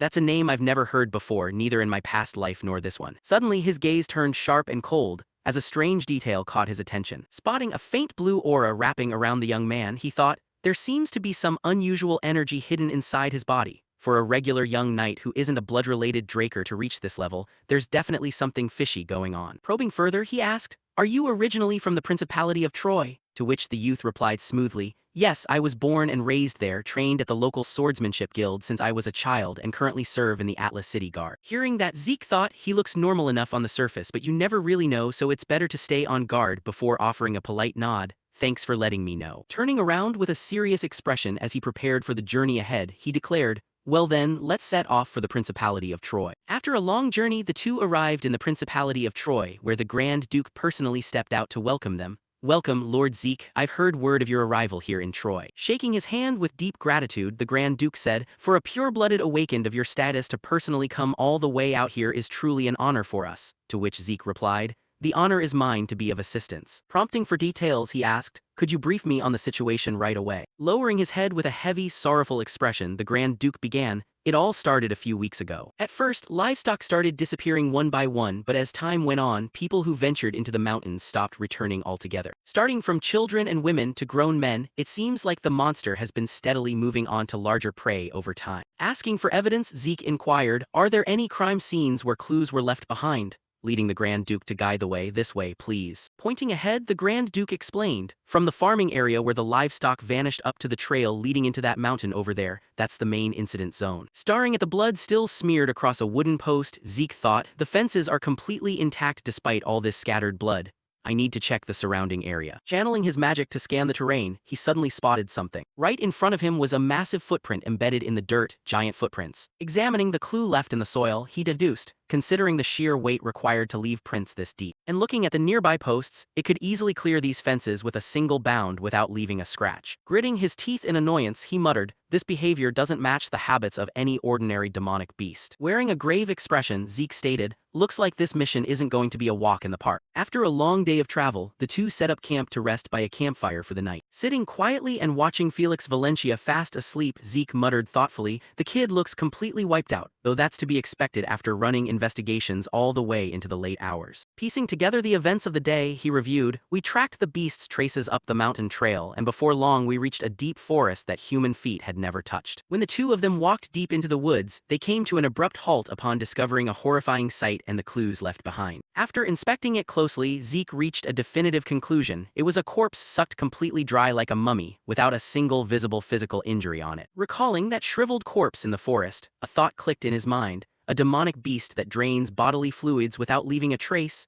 If it's the specific beast I'm thinking of, then the giant footprints we found back in the village definitely didn't belong to it. Right as he was caught up in these thoughts, his expression shifted sharply upon hearing a sudden noise nearby. Felix stirred awake, rubbing his eyes drowsily as he asked, Lord Zeke, what was that sound? Turning back with a dark, hardened gaze, Zeke answered, it came from a location 2 kilometers due west. Before heading out, he instructed, stay here and wait. In a flash, Zeke bolted off into the darkness, tossing back one final sentence, I'll be back before dawn. Left standing alone and half asleep, Felix stared blankly in confusion, utterly clueless about what was happening. Meanwhile, Zeke sprinted endlessly toward the source of the noise, thinking to himself, for a loud commotion to break out in a place like this, it has to be caused by that demonic beast. Scanning his surroundings suspiciously, he muttered, it should be right around here. A fierce echoing roar pierced through the quiet night air. A tall, muscular youth with bright red hair was standing there, wielding a massive tree trunk across his shoulders with both hands. He swung the heavy wooden log through the air with brute force while letting out wild battle cries. Witnessing this bizarre spectacle, a flurry of questions raced through Zeke's mind. What the hell? Is that guy seriously swinging a tree trunk around like it's a sword? That's an absurd, monstrous level of physical strength. Taking a closer look at the stranger's appearance, Zeke wondered skeptically, could he be a barbarian? But he suddenly noticed another dark shadow lingering nearby, locked in combat with the brute. Pausing for a split second, he recognized the familiar silhouette, confirming his suspicions instantly. Spotting the creature confronting the barbarian, Zeke stopped in his tracks, murmuring, found you, an ancient species demonic beast, Gaga. Standing in the shadows to observe the fight, he recalled his past life. Back in my previous timeline, I also came across corpses turned into mummies, and my master told me that kind of phenomenon was caused by an ancient species demonic beast, warning me to exercise extreme caution. Watching the ancient beast's movements closely, Zeke noted, it moves with the blinding agility of a monkey and possesses extremely high vigilance. As the two combatants clashed fiercely, something else caught his critical attention. Seeing the Gaguk leap into the air with malicious, glowing red eyes, he remembered its deadliest trait. It attacks by lashing out with a tentacle-like tail, draining the life force of its target dry in a matter of seconds. Piecing all these clues together, Zeke concluded, if that's the case, the one stealing livestock is likely the barbarian, while the Gaguk is the one actually kidnapping and draining human beings. Suddenly, a piercing scream snapped his attention back to the scene in horror. The Gaguk had thrust its long, slender tongue straight through its opponent, its entire body radiating an ominous purple aura. The barbarian grit his teeth, letting out a low, agonizing growl deep from his throat. His eyes flashed with a mix of furious rage and desperate tension. The Gaguk greedily continued to suck out his life energy with sadistic delight. While the beast was completely immersed in the triumph of victory, a chilling, murderous aura crept up directly behind it. Sensing the incoming attack, the Gaguk whipped its head around. Right as Zeke swung his sword down, the creature ducked just in time to narrowly dodge the blade. Then it vanished in a burst of high-speed stealth. Glancing in the direction it fled with an irritated frown, Zeke muttered, "Its movement speed is annoyingly fast." However, he was quickly distracted by the agonizing groans of the barbarian. Did he actually get poisoned by the Gagak? Narrowing his eyes with a look of mild disgust, Zeke muttered, "I have zero interest in playing hero for a livestock thief, but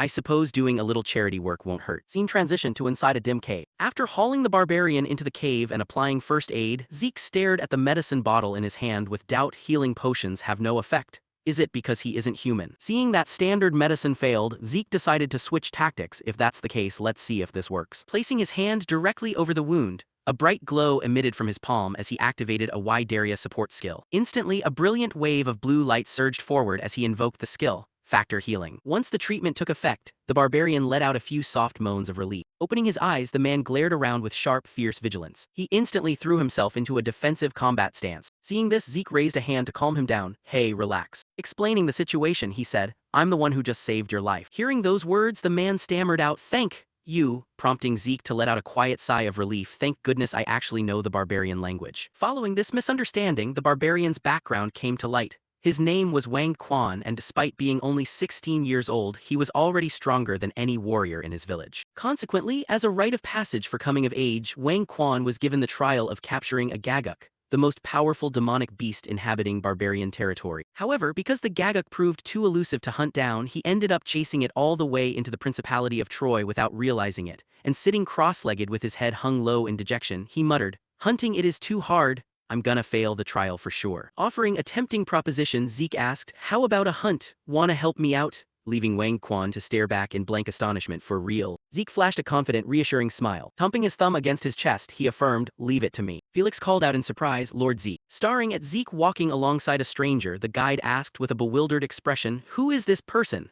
Isn't that a barbarian?" Extending a hand toward Wang Quan, Zeke answered, "That's right, we've decided to team up while hunting the demonic beast." Wang Quan turned to Zeke and demanded, "Who's this guy?" To which Zeke replied, "He's my subordinate," leaving the barbarian to tilt his head in confusion. "Subordinate, what's that?" While Felix stood frozen in a daze, completely lost as he thought, what on earth are these two talking about? Despite striking a deal, Zeke couldn't completely shake his inner suspicions. "This is the first time I've ever seen a barbarian who didn't instantly draw his sword upon meeting me, instead just standing there frozen. To pull off a reaction like that, he must have gone through some brutal psychological conditioning." Examining him with a probing gaze, he thought, if you strip away the aura pressure, he just looks like a totally ordinary guide. Am I just being overly paranoid? Suddenly, Wang Quan raised a warning, "Big brother Zeke, I smell something," causing Zeke to react instantly. "Smell what?" Wang Quan's expression turned stern and alert. "That guy from earlier, I smell his scent." Putting the pieces together, Zeke asked, "Where is it coming from?" Sure enough, it led straight to a cave. Standing before the gloomy, ominous entrance, Zeke mentally reaffirmed the teachings of his master. Gagaks always preferred dark, damp environments. Glancing up at the brightening horizon, he calculated, dawn is almost breaking, chances are high it's hiding inside here. Turning to the barbarian hunter, Zeke called out, "Wang Quan, do you have a plan to catch it?" Meeting Zeke's expectations, Wang Quan just flashed a confident, cocky grin, and began punching the air repeatedly with both fists, leaving Zeke completely speechless and facepalming internally as he thought, no wonder he kept letting it escape all this time. There's zero strategy here, just pure unadulterated muscle. Realizing he couldn't rely on the hunter's intellect, Zeke lowered his voice and called out again, "Wang Quan." Looking straight into the barbarian's fierce eyes, he laid out the tactical plan. "You go down there and flush the prey out toward the opening while I coordinate an attack from above. Got it?" Sporting a sinister grin, Wang Quan gave a decisive nod. "Got it." The two of them began pushing deep into the monster's dark, winding lair, casting sharp glances at the debris littering the ground as they confirmed, "Looks like we're finally in its nest." Animal bones of all shapes and sizes were scattered everywhere, while the air hung heavy with the pungent stench of death and damp decay, proving beyond a doubt that this was the territory of an apex ancient predator. Zeke suddenly came to a halt, sensing a sharp murderous intent closing in fast, and warned, "Wang Quan, we've officially entered its territory. Stay alert." Before he could even finish his sentence, the Gagak plunged down from the high cavern ceiling like a streak of black lightning, its red eyes glowing maliciously and its razor-sharp claws bared. Wang Quan's eyes dilated in shock as he was caught completely off guard by the monster's ambush. No preamble, straight into combat. The moment the Gagak swooped down, Wang Quan swiftly twisted his body to dodge the crushing strike, and slammed a thunderous punch directly into the rocky ground, generating a massive shockwave and explosion that sent a thick cloud of dust billowing across the entire cavern. But when the dust and smoke finally cleared, the monster's shadow was nowhere to be seen. Observing from the rear with a subtle frown, Zeke analyzed out loud, "It vanished." while thinking to himself, I knew it wouldn't be caught that easily. The reason why we couldn't capture the Gaguk back in my past life, even when combining forces with my master, is because it excels at optical camouflage in the dark, specializing in hit-and-run sneak attacks before evaporating into thin air. Out of nowhere, the monster dropped from the cave roof, hurtling straight toward Wang Quan. Without a second's hesitation, Zeke flicked his wrist and activated hydro pressure, unleashing a torrential blast of high-pressure magical water straight at the Gaguk's hidden position. Struck by the sudden onslaught, the beast let out an agonized shriek. Seizing the golden opportunity while the target was exposed, Zeke roared, Wang Quan, now's your chance. Wang Quan lunged forward like a fired arrow, his massive wrestler-like hands locking in a death grip around the monster's neck and arms. The Gaguk thrashed around frantically, emitting piercing screeches, but failed to break free from the steel vice, while Wang Quan groaned under the immense strain as he exerted every ounce of his strength to suppress it. Zeke swung his sword, sending a radiant blade of energy slicing straight through the Gaguk's body, forcing it to choke out a final, muffled cry of supreme agony. Without wasting a moment, he commanded the system to activate Gluttonous Dragon Skill. A wave of golden, predatory energy surged forward like a wild beast, swallowing the Gaguk whole. System notifications chimed continuously in his mind. Ancient species Gaguk completely devoured and assimilated corruption infected by malevolent aura. Thanks to the gluttonous trait, Zeke's stamina, mental fortitude, and mana reserves were fully restored to peak condition in an instant. More importantly, he had successfully absorbed the beast's bloodline, unlocking a new skill, Grade A Active Stealth. Staring down at the monster's severed claws, Zeke's mind sparked with an idea. Turning around, he called out to the hunter, who was still sitting on the ground in a daze, Wang Quan. As he spoke, Zeke tossed one of the monster's claws over to him. Picking up a sharp claw tip of his own, Zeke said, "This is proof of our successful hunt," before breaking into a faint smile, stashing the claw securely into his pouch as he declared, "Custom dictates that one claw belongs to me." Overwhelmed with gratitude toward his benefactor, Wang Quan burst into loud sobs, lunging forward to wrap Zeke in a bone-crushing bear hug as he wailed, "Woohoo, Lord Zeke is the best! Lord Zeke is #1, thank you so much!" Trapped in the massive barbarian's tight grip, Zeke could only grimace and endure it. As they parted ways, Wang Quan stood from afar, waving enthusiastically, "Lord Zeke, you gotta come visit my tribe sometime," calling back with an indifferent shrug, "Sure, which tribe are you from anyway?" Puffing out his chest with immense pride, the barbarian bellowed, "The Boulder tribe, super strong, just hearing the name sounds prestigious." Hearing that name left Zeke frozen in utter shock, his eyes widening in disbelief. The Boulder tribe? Isn't that the most powerful faction among all barbarians? Zeke stood completely paralyzed, staring blankly at the retreating back of the hunter, while Wang Quan continued to bellow happily from the distance, "Lord Zeke, you better come visit our village, you hear?" "Yeah, I'll definitely drop by next time," Zeke muttered, raising a hand to wave goodbye amidst the silent shroud of the night. Shortly after, the atmosphere in the village pub became lively and bustling. Cheers resounded for the knight who had protected their village. Cheers. The villagers couldn't stop praising him. "Ha ha, thank you so much. Thanks to you, we can finally live in peace now." Zeke only smiled modestly and replied, "I'm just glad I could help everyone out." However, amidst the festivities, Zeke kept his eyes locked on Felix, muttering an internal assessment. There's definitely still something not right here. Zeke recalled, after dealing with Gaguk and returning to the territory, Felix was completely absent. It wasn't until a while later that he reappeared looking disheveled, merely excusing it as a fall. A suspicion sparked in Zeke's mind. Could he have gone to tail me and the sovereignty while we were locked in fierce combat? You can't sense someone too far away, so there's a high probability Felix hid nearby to observe. Zeke told himself, whatever, I'll just keep an eye on him for now. Late at night, as he strolled leisurely back toward his quarters, Zeke abruptly halted upon spotting a figure waiting under the dim, flickering street lamp. Squinting, he recognized the person. It was Felix. Puzzled, Zeke asked, "Why are you waiting here for me? Isn't your room in the opposite direction?" Confronted with his master's suspicion, Felix looked flustered and stammered, "Well, about that. Lord Zeke, please take me as your retainer." Zeke froze in shock. "A retainer, what do you mean by that?" Instead of rushing to explain with words, Felix said in a low, solemn voice, "Please take a look at this first." Without hesitation, he drew his sword from its scabbard. Then he began to demonstrate a certain sword technique. Zeke was struck by a stunned realization of the truth. There was no mistaking it. That was the legacy swordsmanship of a paladin. After a flurry of sword swings, Felix brought his posture back to a rest, and let out an exhausted sigh. "Phew, that's it for now, Lord Zeke." Staring straight at him, Zeke demanded, "You clearly stated that you graduated in chemistry from the Swordsmanship Guild. So why on earth do you know the legacy swordsmanship of a paladin? Even within the Holy Kingdom, paladins are the ones whose contact with the outside world is restricted to the absolute maximum, directly subordinate to the Holy Knight's order. The legacy swordsmanship is passed down exclusively among them. Being able to execute it like this is definitely an extreme rarity." Across from him, Felix scratched his head sheepishly. "I figured if it was Lord Zeke, you'd definitely recognize this swordsmanship. So hiding it from you any further would be pointless. Hey, could you take a look at this?" As he spoke, he pulled out an emblem, leaving Zeke somewhat surprised. It was the crest of an official paladin. Felix candidly admitted, "That's right, my grandfather used to be a paladin. But in the past he got caught up in the internal power struggles of the Holy Kingdom, was framed and ultimately exiled." This revelation made Zeke's eyes widen in astonishment. What? Inside his head, his mind raced with calculations. Things are starting to get complicated now. On the other end, Felix continued explaining, "My grandfather risked his life fighting against corrupt factions within to expose the kingdom's crimes, but he still couldn't dodge the arrows aimed at his own back. Exile wasn't even enough. He was even facing the threat of execution in the dungeons. But thanks to the help of his comrades, he managed to narrowly escape the Holy Kingdom.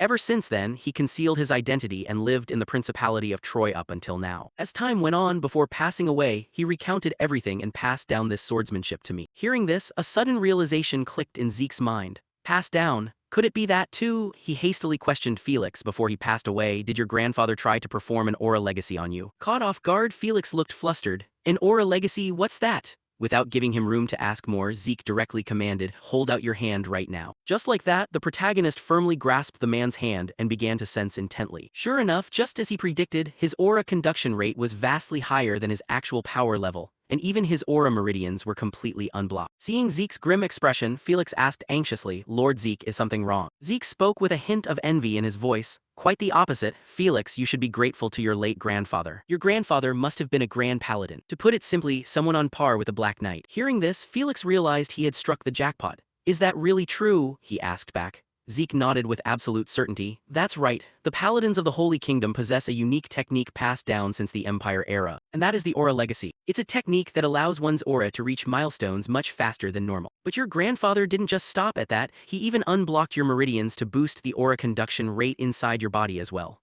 The more the protagonist spoke, the more clueless Felix felt. "How could that be? I had absolutely no idea about any of this." Ignoring the young man's bewildered look, Zeke put on an intensely serious face and asked in a cold voice, "Felix, is your desire to become my retainer driven by a wish to avenge your grandfather?" Felix's expression dipped slightly as he nodded in admission. "Of course, that's naturally part of the reason. But ever since I watched your performance during the mission last time, I've genuinely wanted to serve by your side. As long as you grant me permission, you won't regret it," Felix stated with unwavering determination. Meanwhile, Zeke mulled it over in his head. "If he's just a regular spy, I can keep him close to figure out who's pulling the strings. If not, then I've just picked up a potentially useful retainer." Thinking this through, Zeke temporarily agreed. "Following me won't be easy. We're setting off to return straight to Atlas tomorrow, so go get ready." Seeing that the protagonist had agreed, Felix's face flushed red with excitement. He hastily replied, "Thank you very much, Lord Zeke, I swear my absolute loyalty." Time flew by. By this point, Zeke had returned to the academy and was reporting on the mission to Flaubert, who praised him. "Haha, come in, Zeke." The contents of this report are genuinely astounding. Healing injured barbarians and even teaming up to wipe out magical beasts. Keeping a talent like you cooped up in Valhalla is, in my opinion, a loss for this entire continent. Faced with the praise, Zeke remained as calm as ever. "I just got lucky." His modesty only made Flaubert even more pleased. "Haha, you're being too modest again. Here, take this." He pushed a scroll across the desk toward Zeke, piquing the young man's curiosity. Flaubert explained from the side, "This is a provisional graduation certificate. Since the semester hasn't officially ended yet, granting a full graduation right now is a bit tricky, but with this, you won't run into any inconveniences with whatever you plan to do next." Accepting the reward with a smile, Zeke said, "Thank you, headmaster." Flaubert continued inquiring, "So, have you decided on your path after graduation? You'll still be returning to work for the Draker family, right?" Zeke nodded as he shared his plans. "Yes, for now, I want to gain experience as a knight of the family." Flaubert responded with an expectant smile. "Good, I'll be looking forward to your future growth, Zeke." Right at that moment, a knock echoed from outside the door. Moments later, Andre walked inside, announcing, "Excuse me, there is a summons from the City of Four Seasons ordering Zeke to report to the inner city." Hearing that, the headmaster let out an exclamation. "It seems the head of the family already knows about your graduation. What a man of swift action." Joking in response, Zeke offered a dry chuckle. "Then I'll take my leave first, headmaster." Flaubert smiled warmly. "Right, make sure to drop by and visit often." Leaving the room, Zeke struck up a conversation with Andre as they walked. "Do you know the specific reason for this summons into the city?" Andre replied, "I'm not entirely sure myself. It's probably just a straightforward graduation congratulation or something." This explanation failed to convince the protagonist at all. He sneered, "Congratulations?" Knowing his usual personality, that's completely unimaginable. Andre offered a different perspective. "You pulled off the miracle of graduating from Valhalla in just 2 years, so it's entirely possible. By the way, before heading to the headmaster's office, I saw a few of your friends. They looked absolutely miserable. Did something happen?" He glanced sideways at Zeke while speaking, but Zeke's expression remained completely neutral. I heard they had to shovel snow continuously with the northern border garrison before coming back. Ah, I see, they say snow is scarier than magical beasts, so that's understandable. Anyway, head on in now. As they spoke, the two of them had arrived right outside the family head's office door. After thanking Andre for showing the way, Zeke stepped inside. His father was sitting and waiting for him. Oh, you're here. Congratulations on graduating from the academy, Zeke. Zeke answered, thank you, head of the family. Arthur continued, right, come over here and take a seat. By now you're probably wondering why I called you here, aren't you? Zeke, I'm planning to have you participate in the upcoming Draker Family Martial Arts Tournament, and I want you to claim the championship. Hearing this, Zeke wore a completely emotionless face, as if evaluating the request. The Draker Martial Arts Tournament was an event organized by the Draker family. Any young knight within the clan who had been promoted to Purple Knight less than 5 years ago was eligible to enter. In reality, it was a competition designed to unearth the next generation of rising talents to lead the continent. Understanding this, Zeke calmly replied, understood. His confident attitude caught Arthur slightly off guard, prompting him to ask back, did you just say you'll win the championship? Zeke affirmed with certainty, yes, that's right, just as the head of the family wishes, I will emerge victorious in the Draker Martial Arts Tournament. At last, a bright smile broke across Arthur's face. Very well, I hope to be the one presenting you with the medal on the final day of the tournament. Besides that, I've prepared a graduation gift for you. Open it and take a look. He slid a box forward as he spoke. Upon opening it, Zeke's eyes widened in sheer astonishment. This was a metal token and paperwork. Isn't this a territory ownership deed? Realizing what it was, he hastily turned to ask, are you saying you're handing this territory over to me? Arthur nodded gently and elaborated, that's right. It's a territory in the northern part of the Principality of Troy, the very place where you just exterminated those magical beasts. Zeke couldn't believe that his graduation gift was an actual fief. He quickly asserted, I will do my absolute best not to let the head of the family down. Good, I'll hold you to that. I'll soon send an administrator to handle the governance of the territory, so make sure to listen to his detailed reports. You may take your leave now, Zeke. Arthur spoke with a look brimming with hidden meaning. This left Zeke somewhat pensive, but offering his thanks, he quickly turned and exited the room. Strolling down the hallway, his mind was flooded with thoughts. Even within the Draker family, only high-ranking knights were granted their own independent territories.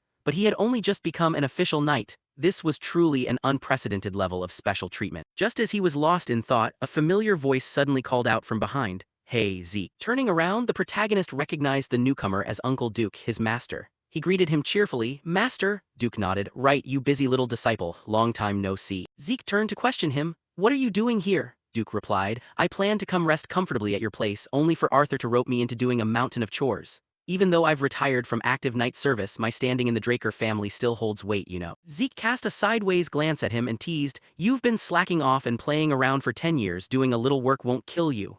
Duke cleared his throat. Tusk, that sharp tongue of yours really makes you Arthur's son, no doubt about it. Anyway, let's head home before those blood-sucking leeches catch us. The older man muttered as he straight up leaped right out the window, leaving Zeke to only let out a sigh. Honestly, this guy. Time flowed by, scene shift to Zeke's personal mansion. Duke let out a relaxed groan. Phew, now this feels like actually living. Home really is the best, isn't it, Zeke? The protagonist reminded his master, except this is my house. The mentor complained in response, how stingy. A disciple's belongings are just a master's belongings after all.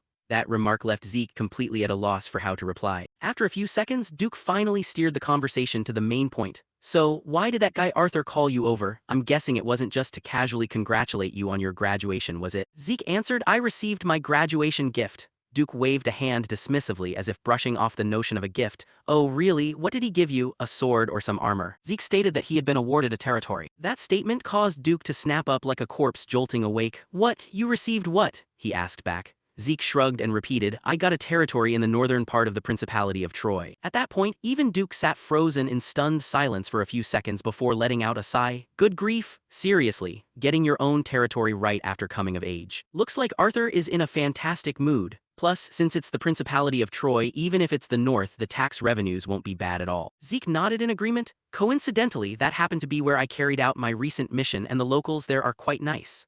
Duke could only marvel at the protagonist's sheer luck. Well, it's a good thing either way. Being a lord is way better than just holding the rank of a knight. Remembering something, Zeke added, Oh, there's one more thing. I've received orders to win the championship at the Draker Martial Arts Tournament. For some reason, the moment he heard that, Duke's expression underwent a drastic shift. He asked back, the Draker Martial Arts Tournament. Noticing the change in his expression, Zeke asked quietly, Is something wrong, Master? Is the difficulty of that tournament really that insane? Duke began speaking with utmost gravity. No, if we're talking purely about your combat strength, winning the championship isn't out of reach. But that's only if the contest were decided purely by strength. Zeke, have you ever watched the Draker martial arts tournament before? Zeke gave a slight shake of his head. I only heard that it's a tournament held once every 5 years. Duke glared at him with a warning look. Let me make this clear. The Draker martial arts tournament isn't just a simple athletic competition, it's a battlefield between factions disguised as a tournament. Hearing this, our protagonist's intuition seemed to guess a thing or two. Does the master mean there's cheating involved in the tournament? Duke swatted down that guess. No, quite the opposite. There is no concept of cheating in that place. All forms of intervention and backing from various political powers are fully permitted,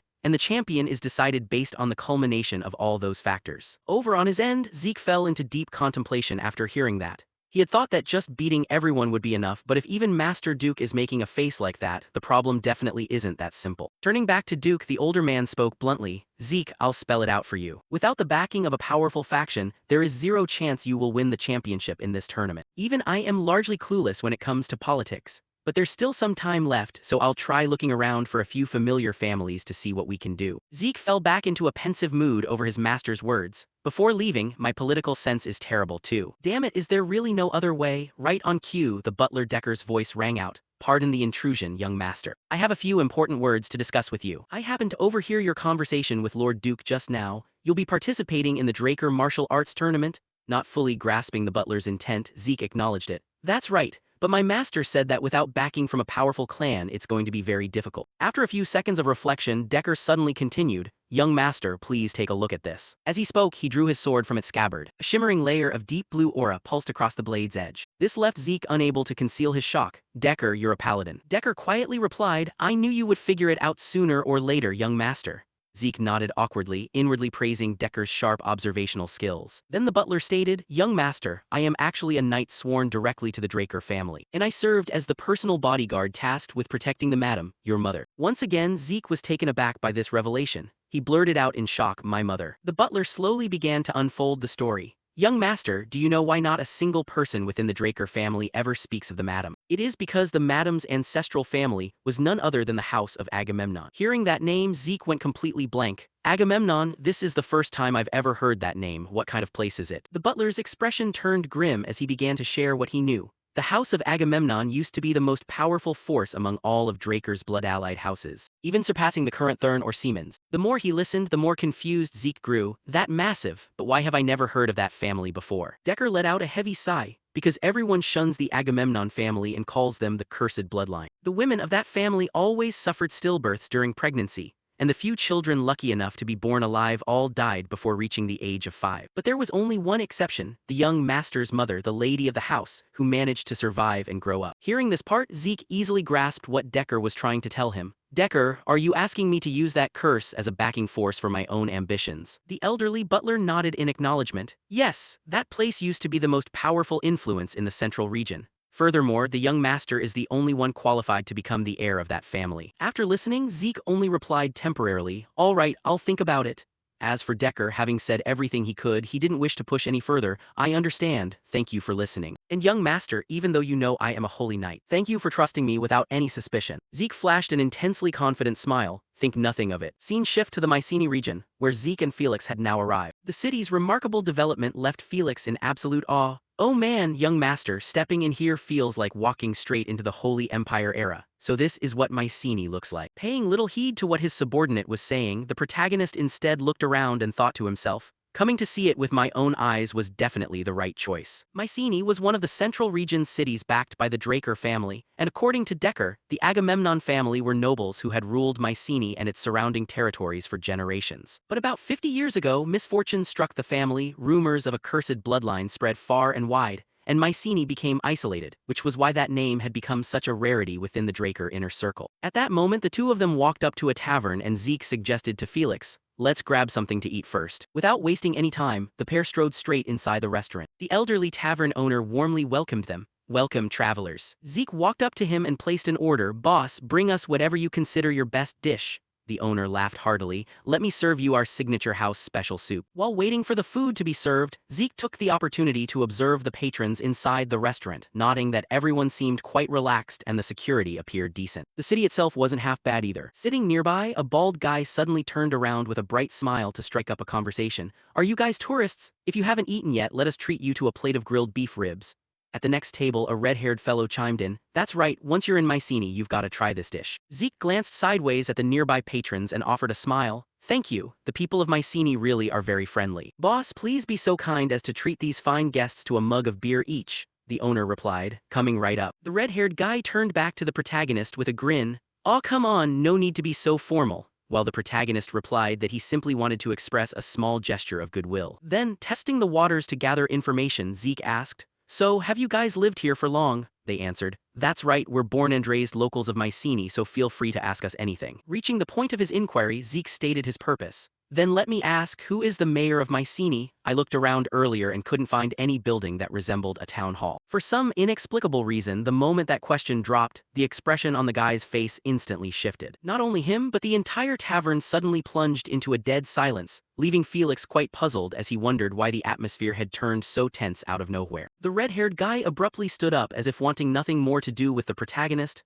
"I guess I talked a bit too much. Forget about the beer, you guys enjoy your meal," and with that, he walked away. Faced with this attitude, Zeke could more or less guess why, thinking, "The moment I mentioned Mycenae's ruling family, their reactions turned freezing cold. Do they hate that cursed place so much that they refuse to even speak of it?" With no time to dwell on it, Zeke decided to investigate right away. "Felix, I'm going to look around outside for a bit. You stay here and rest." Scene shift to another luxurious, high-end bar. While the bartender was wiping down a few glasses, he noticed Zeke approaching and grumbled, "What the hell, kid? This isn't a place for a brat like you to be wandering into." Without bothering to offer a lengthy explanation, Zeke simply pulled out a VIP card and warned, "Let's see if you still have the guts to say those words after laying eyes on this." The moment he caught sight of the card, the bartender's expression instantly crumbled into panic as he scrambled to apologize. "I am deeply sorry, I was blind and failed to recognize a distinguished guest," Zeke demanded. "I want to see the branch manager." The bartender eagerly chimed in, "Yes, right away, please follow me this way."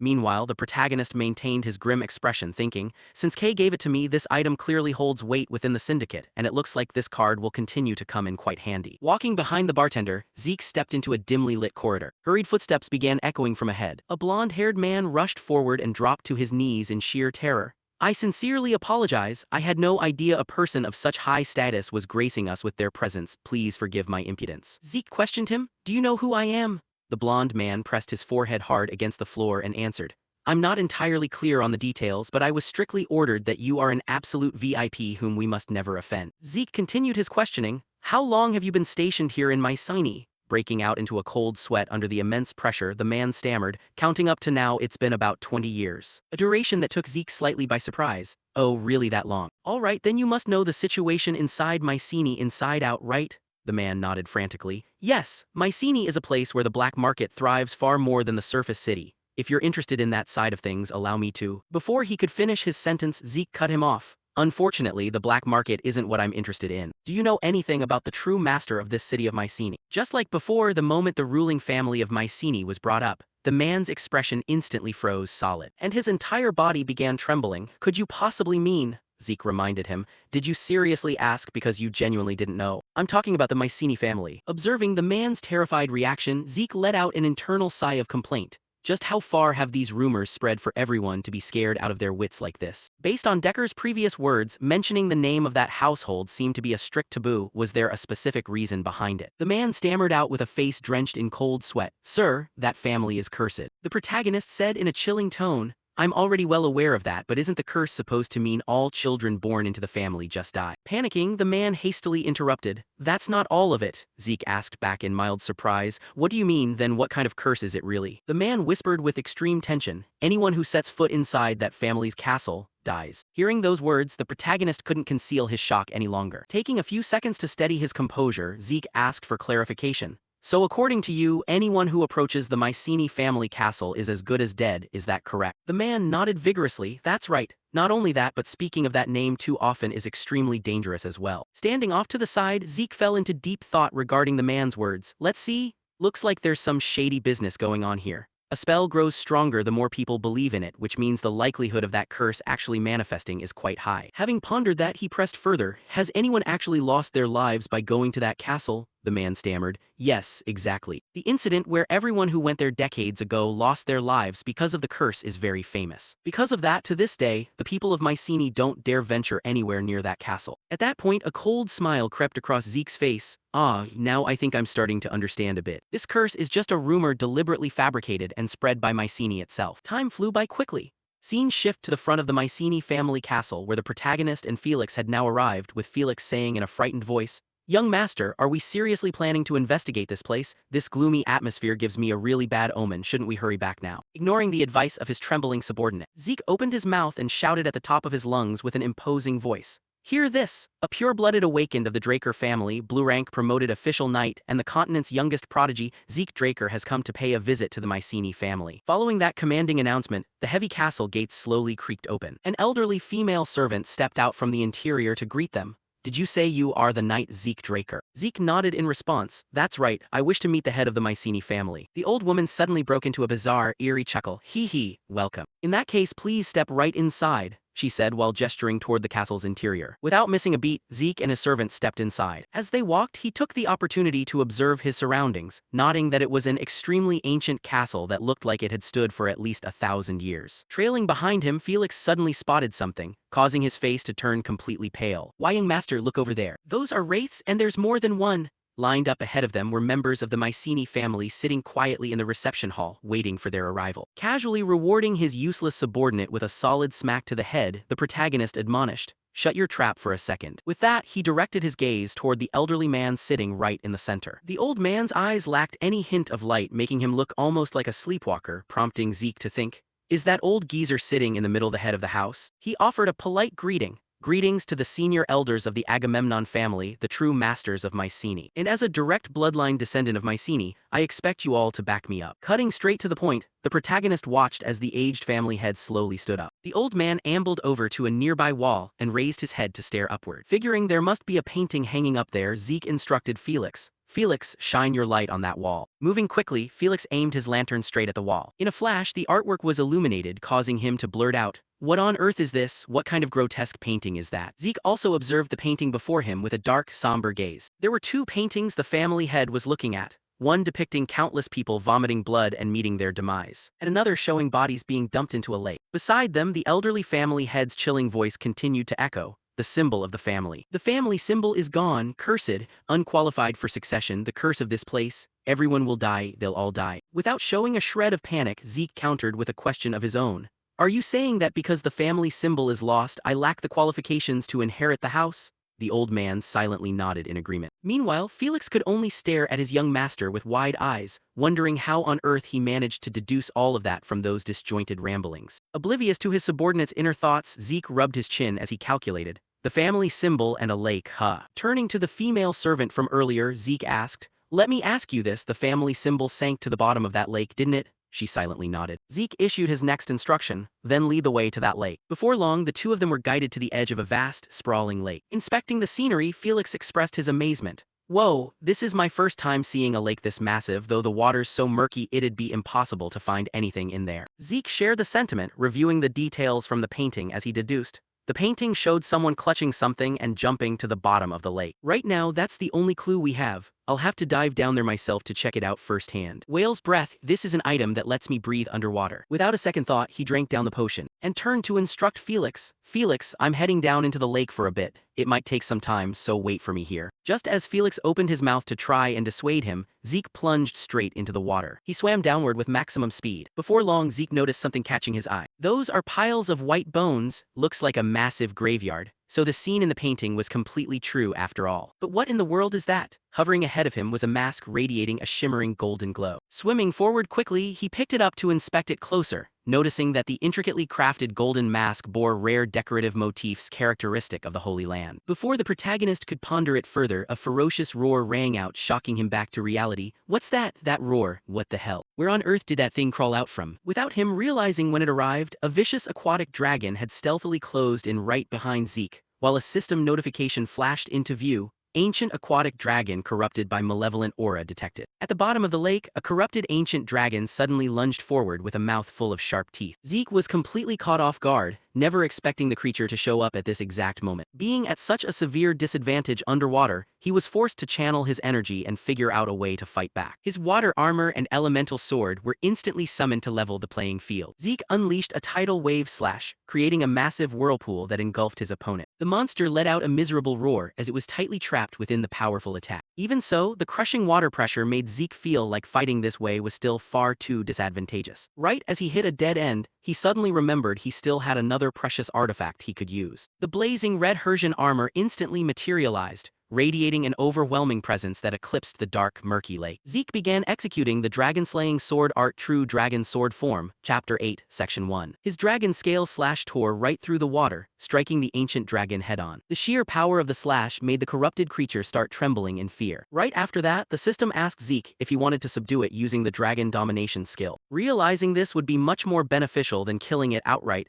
Zeke decided to proceed with the tamming. Brilliant golden chains of light suddenly materialized out of thin air. The dragon was locked tight by the shackles, officially becoming a spirit beast under Zeke's command. Under the influence of the subduing process, its grotesque form began to shift and change. A massive burst of light erupted, completely enveloping the dragon's entire body. The system announced that the demonic energy had been thoroughly wiped out, restoring its original divine appearance. The ferocious monster from moments before had transformed into an immensely majestic and graceful spirit beast. The system prompted Zeke to give his new companion a name. He decided to name it after the lake, Nahul. Zeke suddenly sensed something special about this spirit beast. As it turned out, Nahul still had the potential to evolve into a divine beast if certain conditions were met. The gentle little dragon rubbed its head against him, clearly loving its new name. Zeke gave a soft smile at the spirit beast's obedient attitude. He instructed Nahul to back him up properly in the upcoming battles from now on. Meanwhile, up on the lake shore, Felix was still waiting anxiously. Seeing the murky surface of the lake remain unsettled, the guy started growing worried for his master's safety. Suddenly, Felix felt a massive tremor surging up from beneath the water. A gigantic column of water exploded outward, causing Felix to jump back in a panic to dodge it. Zeke proudly emerged on the back of the divine dragon, leaving Felix completely frozen in shock. The guy stammered, asking Zeke what on earth this huge, majestic creature was. Zeke explained that this was simply the lake monster after being completely purified. Afterwards, Zeke pulled out a mysterious golden mask he had just found at the bottom of the lake. The sun patterns on the mask looked strikingly similar to the Holy Nation's symbol. Zeke planned to try channeling ether into it to see if it would react like the Terrakan relic. The system notification showed that this item's name was hidden, exactly like the Hersian armor when he first got it. From what he knew, the Hersian armor had existed long before the Golden Age. Therefore, a mask with these similar traits was undoubtedly an artifact from that era as well. Zeke immediately confirmed his registration as the user per the system's request. When asked if he wanted to activate the mask's functions, he agreed without a moment's hesitation. Zeke began channeling his energy, causing the golden mask to vibrate intensely and radiate a warm glow. A brilliant pillar of light erupted, officially unlocking the hidden functions of the mysterious artifact right in his hands. The system kept flashing connection alerts while upgrading Zeke's purification skill into the unique skill, Grand Purification. Zeke was stunned to realize this was an ultra-rare skill reserved exclusively for his immortal class. A divine beam of light shot straight up into the sky, beginning the process of cleansing all the demonic energy haunting this land. The gigantic golden pillar of light chased away the clouds, casting a brilliant radiance across the long gloomy lake. The system announced it was directly interfering with the management system of some ancient entity. The powerful surge of energy spread across the forest, completely revering the withered state of the dead land. The emergency defense mode was lifted,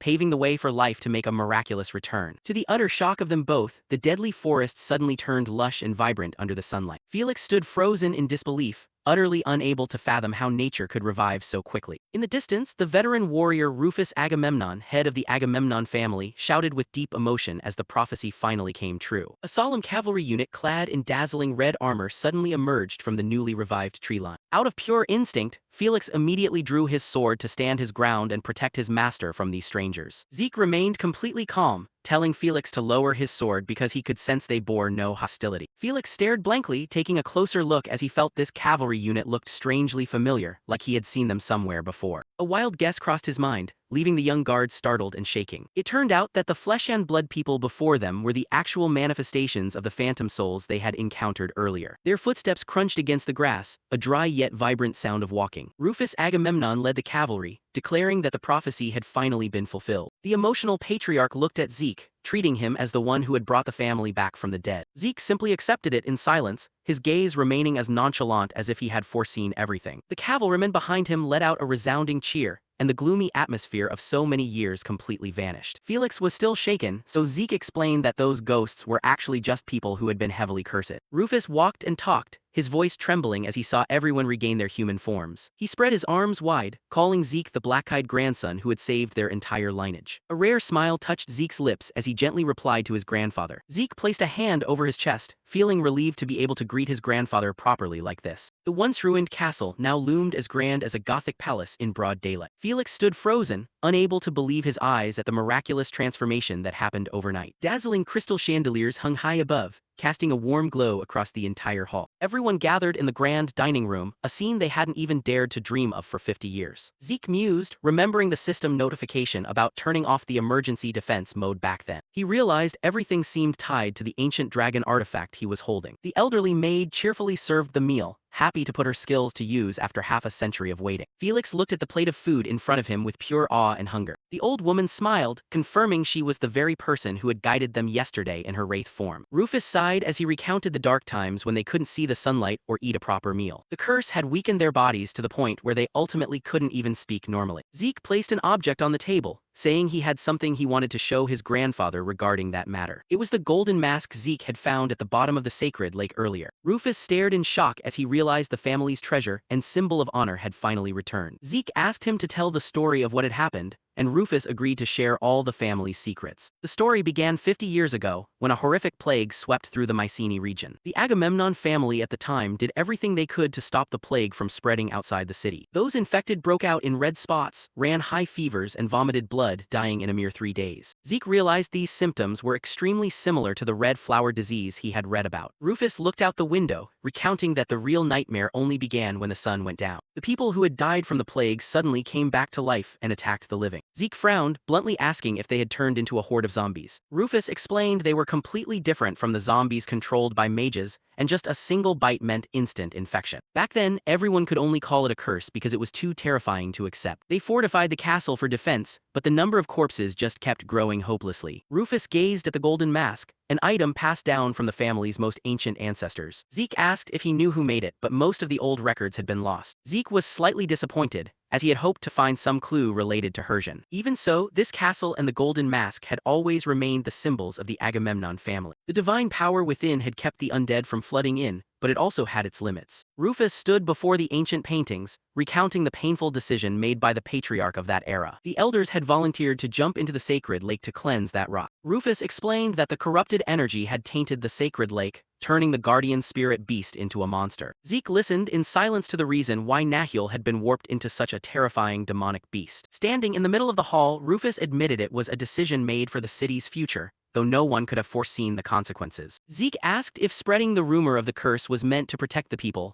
and his grandfather confirmed it was to stop the plague from returning. Rufus bowed his head apologetically, admitting that fragile children were the ones most easily targeted by that evil energy. Zeke softly called out to his grandfather, his gaze clearly showing deep understanding of the burdens he had carried all these years. He expressed his desire to hear more secrets about his late mother. Amidst the grand surroundings, Zeke mentioned that no one at the Draker household dared to speak of her, and he had only just learned her name. Rufus gritted his teeth in anger as he brought up Arthur, regretting that he hadn't stopped Laura from marrying that jerk. Finally, Zeke learned his mother's name was Laura Agamemnon, once belonging to the region's most powerful family. Rufus dropped a shocking truth. The Draker household was actually once a minor allied family under the Agamemnons. He angrily recounted that back in the Holy Empire era, the Drakers were merely country knights who would have been nothing without the Agamemnons' help. Taking advantage of Mycenae's collapse from the plague, the Drakers seized the chance to swallow up other families and rise to the power they were today. Zeke wondered thoughtfully why someone like his mother would agree to marry Arthur despite knowing the cruel deeds of the Drakers. Rufus looked into the distance, recounting that Laura had been quite unusual since birth, easily brushing off corrupted energy. The patriarch asserted that all of Laura's innate peculiarities had an extremely important reason behind them. The image of Laura Agamemnon surfaced with long brown hair radiating a brilliant golden halo,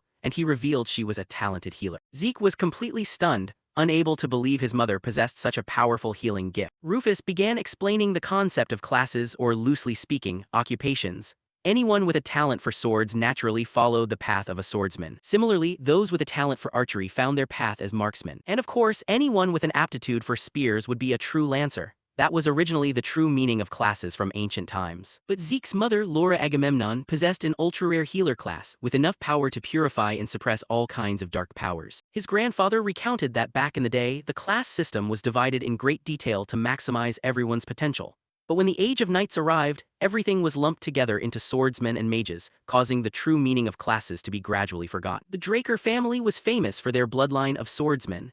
Zeke recalled his past life, remembering how being born into such a family meant he had to struggle through hell and back to prove himself. A big question popped into Zeke's head. Did old Arthur Draker really know about his mother's healer class? If he knew, he surely must have realized Zeke had potential beyond swordsmanship. So why did he heartlessly kick him out of the family in his past life? Rufus gave a slow nod, figuring that bastard Arthur probably knew everything. Zeke wondered if the Agamemnons frequently produced healers. Rufus said it was extremely rare, but the head of the family always had to be someone holding healer talents. Laura had left this place for the Holy Nation when she was young, setting out with the sole purpose of finding a way to save her family from ruin. Zeke wondered if his mother went there to further hone her healer energy, or to find a way to cleanse the evil power gnawing at the Agamemnon family. The ultimate truth about his mother was probably now held by old Arthur Draker alone. Mid-conversation, Rufus suddenly pulled out an item and told Zeke to take it. It was an exquisite silver locket enclosing a portrait of a young Laura Agamemnon. His grandfather reminisced about the moment Laura returned to the castle years ago with an important message. Rufus repeated her powerful prophecy.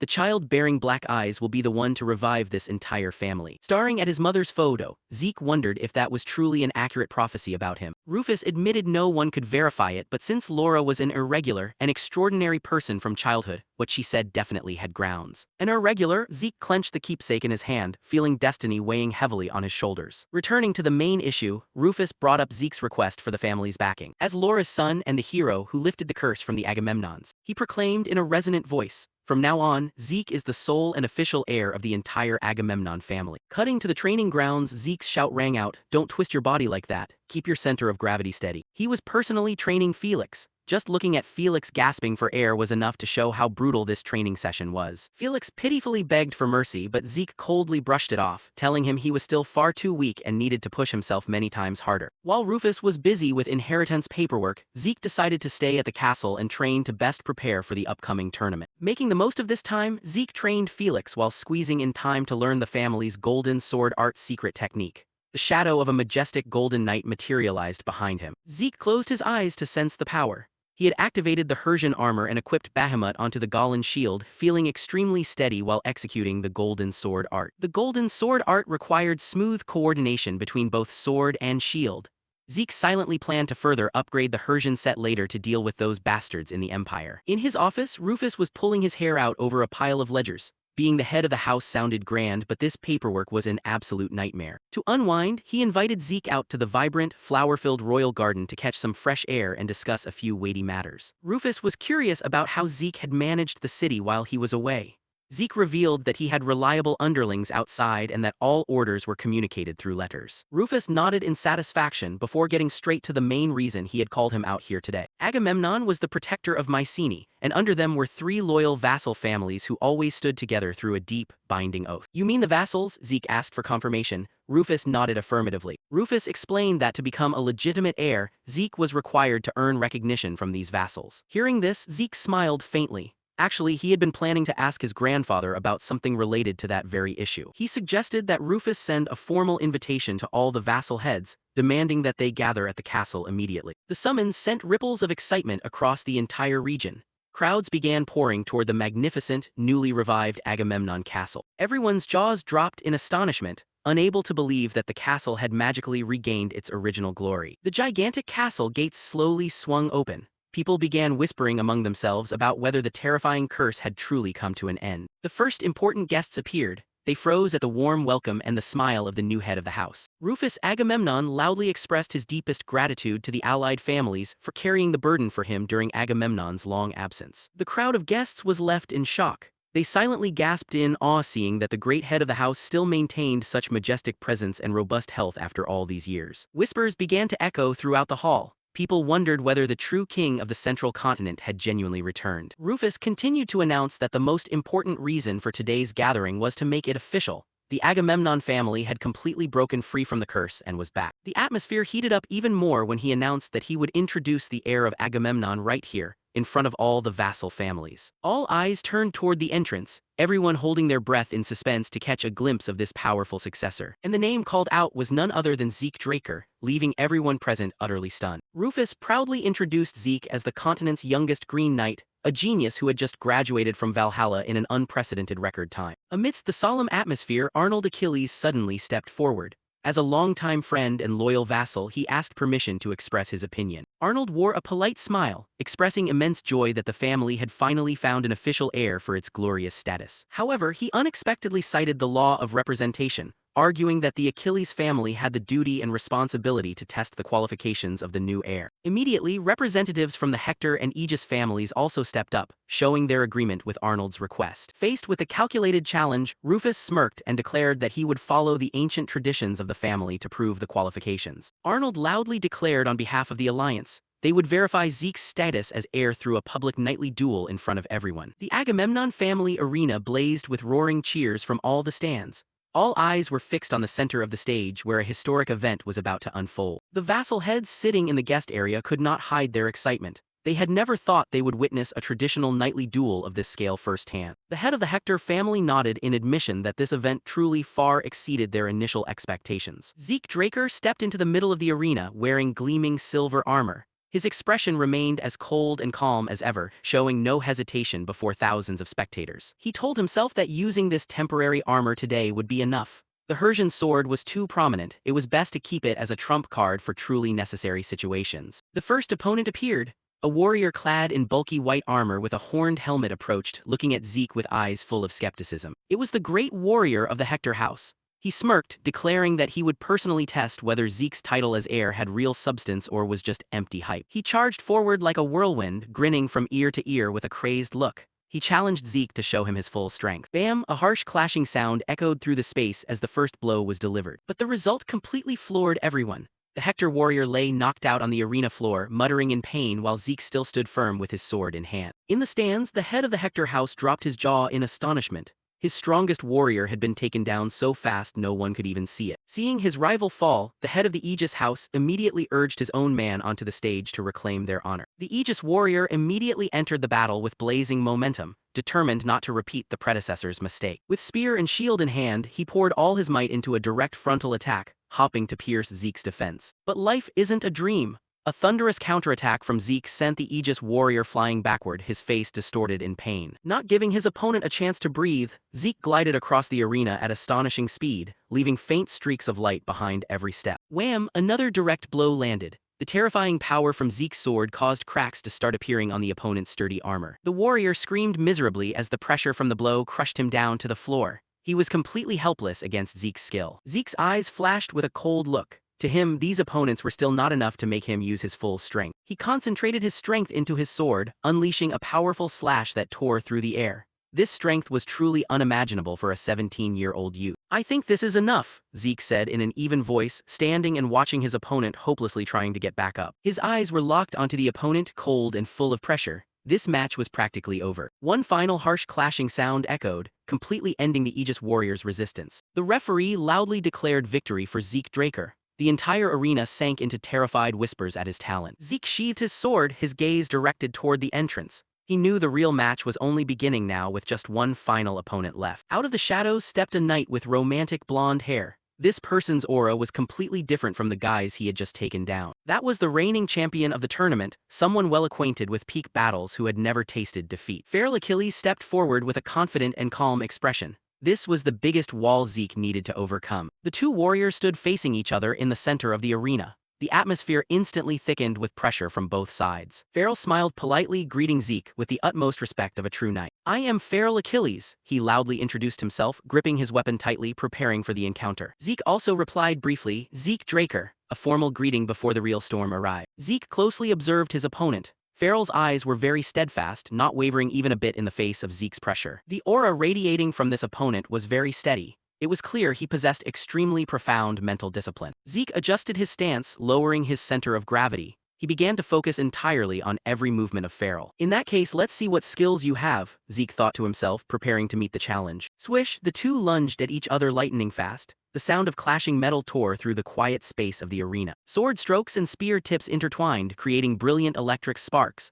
Both stared at each other while matching strengths. Farrell swung his weapon hard, unleashing powerful and tricky attacks toward his opponent. Clang! Zeke blocked Farrell's strike with flawless technique. The power from the collision caused both to step back. Farrell silently marveled in his heart. Zeke's fundamental skills were truly too solid, not like a 17-year-old at all. Not only technique, but Zeke's combat experience was also astonishingly rich. This match was truly intensely dramatic. Rufus couldn't hide his astonishment. That Zeke could fight evenly with the champion Feral Achilles was something he had never dared to imagine. The vassal heads sitting nearby were also restless. A 17-year-old was giving a hard time to the #1 genius of the central region. "Zeke, I believe in you," Rufus muttered to himself, his eyes filled with trust for his grandson. Harsh, clashing metallic sounds rang out continuously, the entire arena seeming to shake with every strike of the two. This was the moment for Zeke to prove to everyone that he was entirely worthy of the position of Agamemnon family heir. Farrell began to grow tired, his breathing heavy. He couldn't believe Zeke was such a monstrously strong opponent. Conversely, Zeke still maintained a terrifying calmness.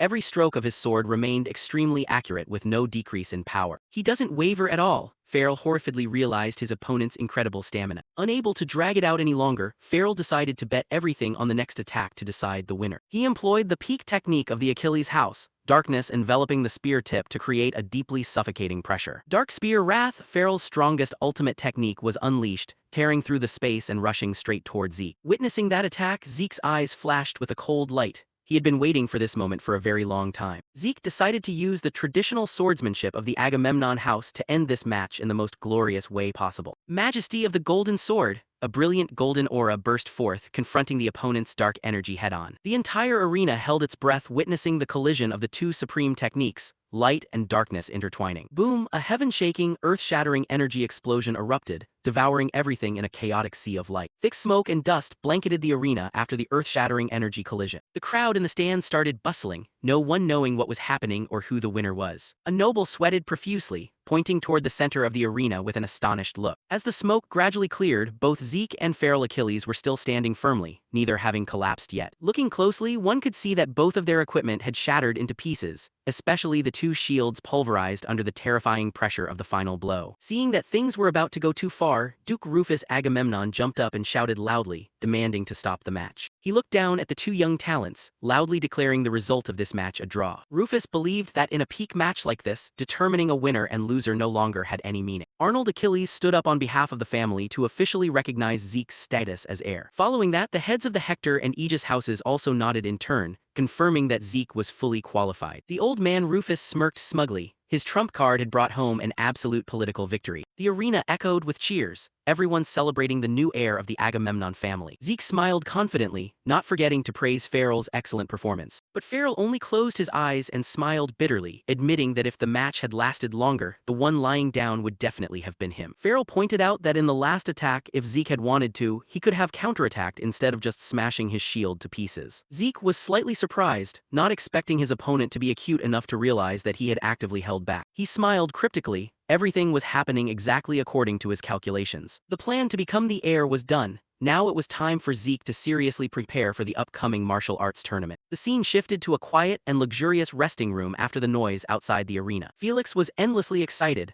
unable to believe that Zeke could tie with a renowned champion like Farrell. Zeke told the kid to quiet down, because in reality, Farrell was the one who had held back his power to save face for him. He explained that the Achilles family was famously known for spear techniques, yet when fighting him, Farrell had only used a sword. Felix wondered why a great knight wouldn't use his strongest weapon in such an important match. While they were busy talking, a knock suddenly sounded from the entrance. Hearing the familiar voice outside the door, Zeke immediately recognized who it was and invited them into the room. It turned out to be Farrell, who had changed his flashy armor for simpler noble attire and apologized for the abruptness. Zeke politely invited Farrell to sit, expressing honor at being personally visited by a famous grand knight. Farrell didn't beat around the bush and went straight to the point. He was here to ask Zeke for an important favor. He modestly admitted that he still had many shortcomings compared to Zeke and wished to support him in preparing for the future. Zeke immediately guessed his opponent's intention. which must have been related to the Draker martial arts tournament. Farrell nodded in confirmation, noting that the tournament was essentially no different from a bloody battlefield for the nobility. He warned that Draker was famous for bizarre rules and riddled with manipulation from the organizers. Zeke listened silently. These points also matched Duke Rufus's previous description. Farrell revealed that those holding the power to decide the rules were crafty elders of the major families. These people were always plotting behind the scenes, ready to change the rules at a moment's notice to give an advantage to the candidate they supported. There had even been precedents where they banned the use of aura in matches just to eliminate strong opponents. Zeke frowned in thought. It turned out this tournament was even more corrupt and troublesome than he had imagined. He began to understand why without a powerful patron family, there was practically no chance of winning. Because no matter how strong one was, if targeted by the organizers' rules, one could easily be eliminated right from the early rounds. Farrell suddenly stepped forward, grasping Zeke's hand tightly, earnestly begging to help him prepare well for the upcoming tournament. This sudden enthusiasm made Zeke freeze slightly, a mild suspicion beginning to stir within his heart. In his past life he had been betrayed too many times, making it hard to trust anyone immediately, but seeing that sincere look, Zeke decided to take a gamble once. Farrell reminded him that there was only a month left until the tournament, and there was something Zeke absolutely had to acquire. A broker. Farrell's proposal left Zeke quite surprised. He explained that it had to be a noble with enormous influence to pull over to their side, and that person was none other than Catherine Graham, the Duchess of the powerful Graham family. The setting shifted to Panston's, one of the 3 largest cities in the Midland region with magnificent seaside beauty. As soon as they set foot here, Felix couldn't help but marvel at the hustle and bustle and the diversity of races in the city. From the Naga tribe, dwarves to birdfolk, a completely different sight compared to what they had seen in Atlas. Zeke stated that the Graham family was the master of this place, holding the financial lifeline of the entire continent. He also revealed an interesting specialty of Panston's. This place gathered many handsome young men and beautiful women. The group entered the lavish Graham mansion where, according to Zeke, the family never suffered a business loss. Farrell showed a worried look. It seemed approaching the Graham family was much harder than he had thought. The mansion manager apologized, explaining that because it was festival season, the Duchess was busy and couldn't receive guests. Realizing that meeting face-to-face was not easy at all, Zeke decided to conduct negotiations right on the spot. The manager looked puzzled, wondering what this young guest truly wanted. Zeke repeated his request to meet the Duchess, forcing the manager to ask clearly for the reason of the visit. Upon hearing Zeke say he wanted to invest in a mithril mine, the manager couldn't hide the astonishment on his face. Zeke hit the nail on the head when mentioning that the Graham family had spent 3 years of feudal mining, draining their budget. The manager began to change his attitude but still declared that they never accepted small-scale investments. Without a shred of hesitation, Zeke pulled out a check and loudly declared the number, 500,000 gold. The mansion manager froze for 5 seconds, his eyes rolling back in shock at the astronomical amount of money Zeke had just put forward. In the luxurious room with brilliant chandelier lights, Brian Graham opened his mouth to apologize for making Zeke wait so long. He bowed politely, expressing hospitality to the distinguished guest who had traveled far to his mansion. Brian formally reintroduced himself with the demeanor of a true noble. He couldn't hide his joy upon receiving the large investment and bluntly asked Zeke if he had finished confirming all the procedures. Zeke didn't care much, brushing it off and saying that matter wasn't important. He stated that he needed to focus on the upcoming Draker martial arts tournament and had no time to worry about other investments. Hearing this, Brian nodded in appreciation of the young knight's willpower. Looking through the window, Lady Catherine was leisurely enjoying tea in the parlor. Brian introduced his wife, who was also the person Zeke truly needed to meet to discuss business. Catherine set her teacup down, gently mentioning that she had heard of Knight Zeke's reputation for a long time. The two sat facing each other, the atmosphere somewhat formal yet calculated. Catherine praised him as a knight currently catching the attention of the entire continent. Zeke humbly replied that he still had much to learn, and that was why he was joining the tournament to gain experience. Catherine smiled and asked if he knew what the theme of the tournament's first match would be, as she seemed to hold some confidential information. The Marchioness's smile was full of mystery, as if she wanted to lure him into some kind of deal. But Zeke coldly cut her off. He said that wasn't the information he had gone out of his way to come here and hear. He looked straight at Catherine and asserted that his purpose was to help her instead. Catherine froze slightly, her expression beginning to show confusion. She intended to skillfully refuse by making the excuse that it was getting late and wanting to end the meeting. Right at that moment, Zeke played his trump card. He proposed a transaction. Catherine's gaze suddenly sharpened when she heard that word. Zeke leaned in close, asking if she would agree to his proposal if he could cure Lady Angelina's illness. Catherine trembled, gripping her sleeve tightly. Zeke observed her attitude, knowing he had struck her fatal flaw. Angelina Graham was once praised as the continent's future supreme beauty, but after turning 16, she suddenly vanished and never appeared before high society again. Catherine pressed her lips together, harshly claiming that people were simply spinning malicious rumors about her daughter's appearance. She stood up abruptly, angrily demanding that Zeke leave the castle immediately because she thought he was being too rude. Zeke calmly warned her that if she continued to neglect Angelina's condition, she would soon regret it because there would be no chance of salvation left.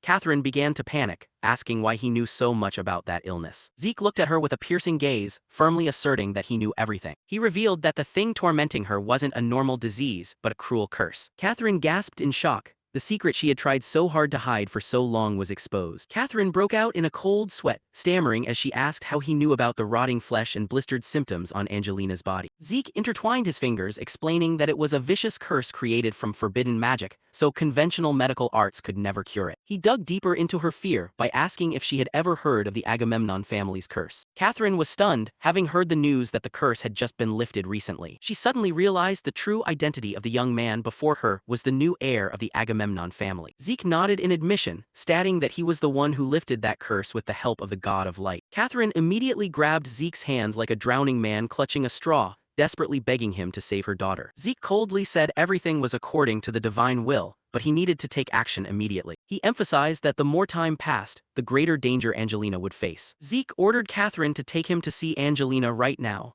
In the distance stood the towering tower where the young lady was being held captive. Catherine led Zeke down the deep, dark stone steps inside the tower. She explained that since mana was harmful to Angelina's condition, they had removed all mana-powered illumination devices. Zeke observed his surroundings, understanding why this place was so gloomy. He muttered that the darkness here was still too thick, making people feel suffocated. Suddenly, a painful scream echoed through the dark hallway, tearing apart the silent atmosphere. The two stopped in front of a sturdy prison door. Zeke asked to confirm if that was Angelina's voice and received a sorrowful nod from Catherine. Zeke's expression became more serious than ever. He realized the actual situation was much worse than what he had anticipated. Zeke asked the Duchess to stay outside because he wanted to meet Angelina alone. Catherine, though worried, gently nodded in agreement, stepping back to clear the way for him. The door opened and Zeke stepped inside. The sight before him was extremely tragic. Angelina was curled up on the cold stone floor bound by heavy chains. He realized her condition was truly more severe than what he had imagined. Looking at the shackles wrapped around her, Zeke couldn't help feeling sorry for the girl once considered the foremost beauty. Due to the cruel curse, she was now no different from a living mummy, her entire body wrapped in blood-stained white bandages. Zeke bent down and softly asked if Lady Angelina could hear his voice. Angelina's tired eyes flickered beneath the blood-stained bandages, as she seemed to just sense the presence of a stranger. She wheezed and begged for something amidst excruciating pain. Angelina's tears fell as she begged Zeke to kill her to release her from this persistent torture. But Zeke coldly refused. He didn't come here to take her life. Zeke took out the mysterious golden mask and asserted that he couldn't let her die at this moment. He put on the mask, declaring that due to major shifts in the future, he truly needed her existence. Zeke's eyes glowed with a powerful blue light piercing through the golden mask. Surrounded by a strong aura, Zeke made a firm vow to save her at all costs, just as the system announced the mask was successfully connected. Zeke reminisced about his past life, where a past event helped him know clearly about Angelina's curse. At that time, following his master's orders, he hunted down and captured a mage specializing in ancient forbidden arts. During the interrogation, a surprising truth was exposed from these documents. The person wrapped tightly in bandages was the one who had cast the curse on Angelina. Zeke had tracked him down, but the man was already dead. This curse was extremely vicious. The prettier the victim, the more painful it was, and there was no way to cure it. Returning to the present, Zeke looked at Angelina dying in the dark dungeon, his determination to save her unshakable. He reached out his hand, and the mana began to fluctuate. Zeke wore the golden mask, and the system announced that the proxy purification skill was ready. No curse is unbreakable. A brilliant burst of light erupted. Angelina suffered extreme pain, her eyes rolling back beneath the bandages. A heart-wrenching scream echoed as the curse was forcibly torn from her body. Outside, Duchess Catherine frantically pounded on the door, terrified that something bad had happened to Zeke. Zeke remained steadfast, trying to maintain the purifying mana stream. A pitch-black mist poured from Angelina's mouth, and she screamed in agony. The black smoke gathered into a gloomy phantom right in front of Zeke. He looked at it with contempt. Is that all? Zeke activated the dragon-slaying gluttony skill, and a fierce golden aura prepared to devour this evil energy. Right at that moment, Patriarch Brian, the Duchess, and the guards rushed into the room. Catherine was shocked at the sight before her, sweat pouring out from tension. Only tattered pieces of bandages remained on the floor. The curse had been wiped clean. Zeke took off the mask and stood there. Angelina had calmed down.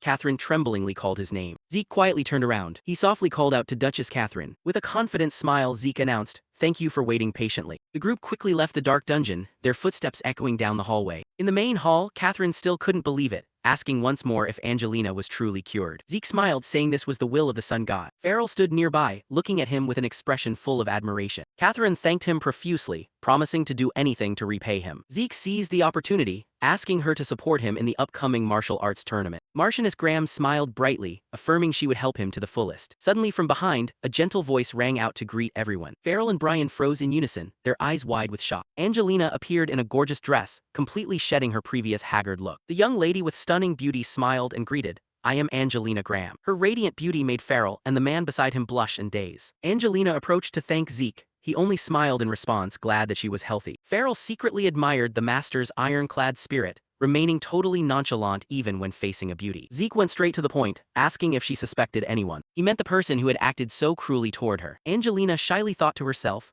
"Turns out he was angry for my sake, truly the hero of my life." However, she gently refused revenge because to her everything was in the past. Zeke was a bit surprised upon hearing that. She blushed shyly and even invited him out for private tea. Angelina said that hatred only breeds more hatred, so she wasn't keen on taking revenge.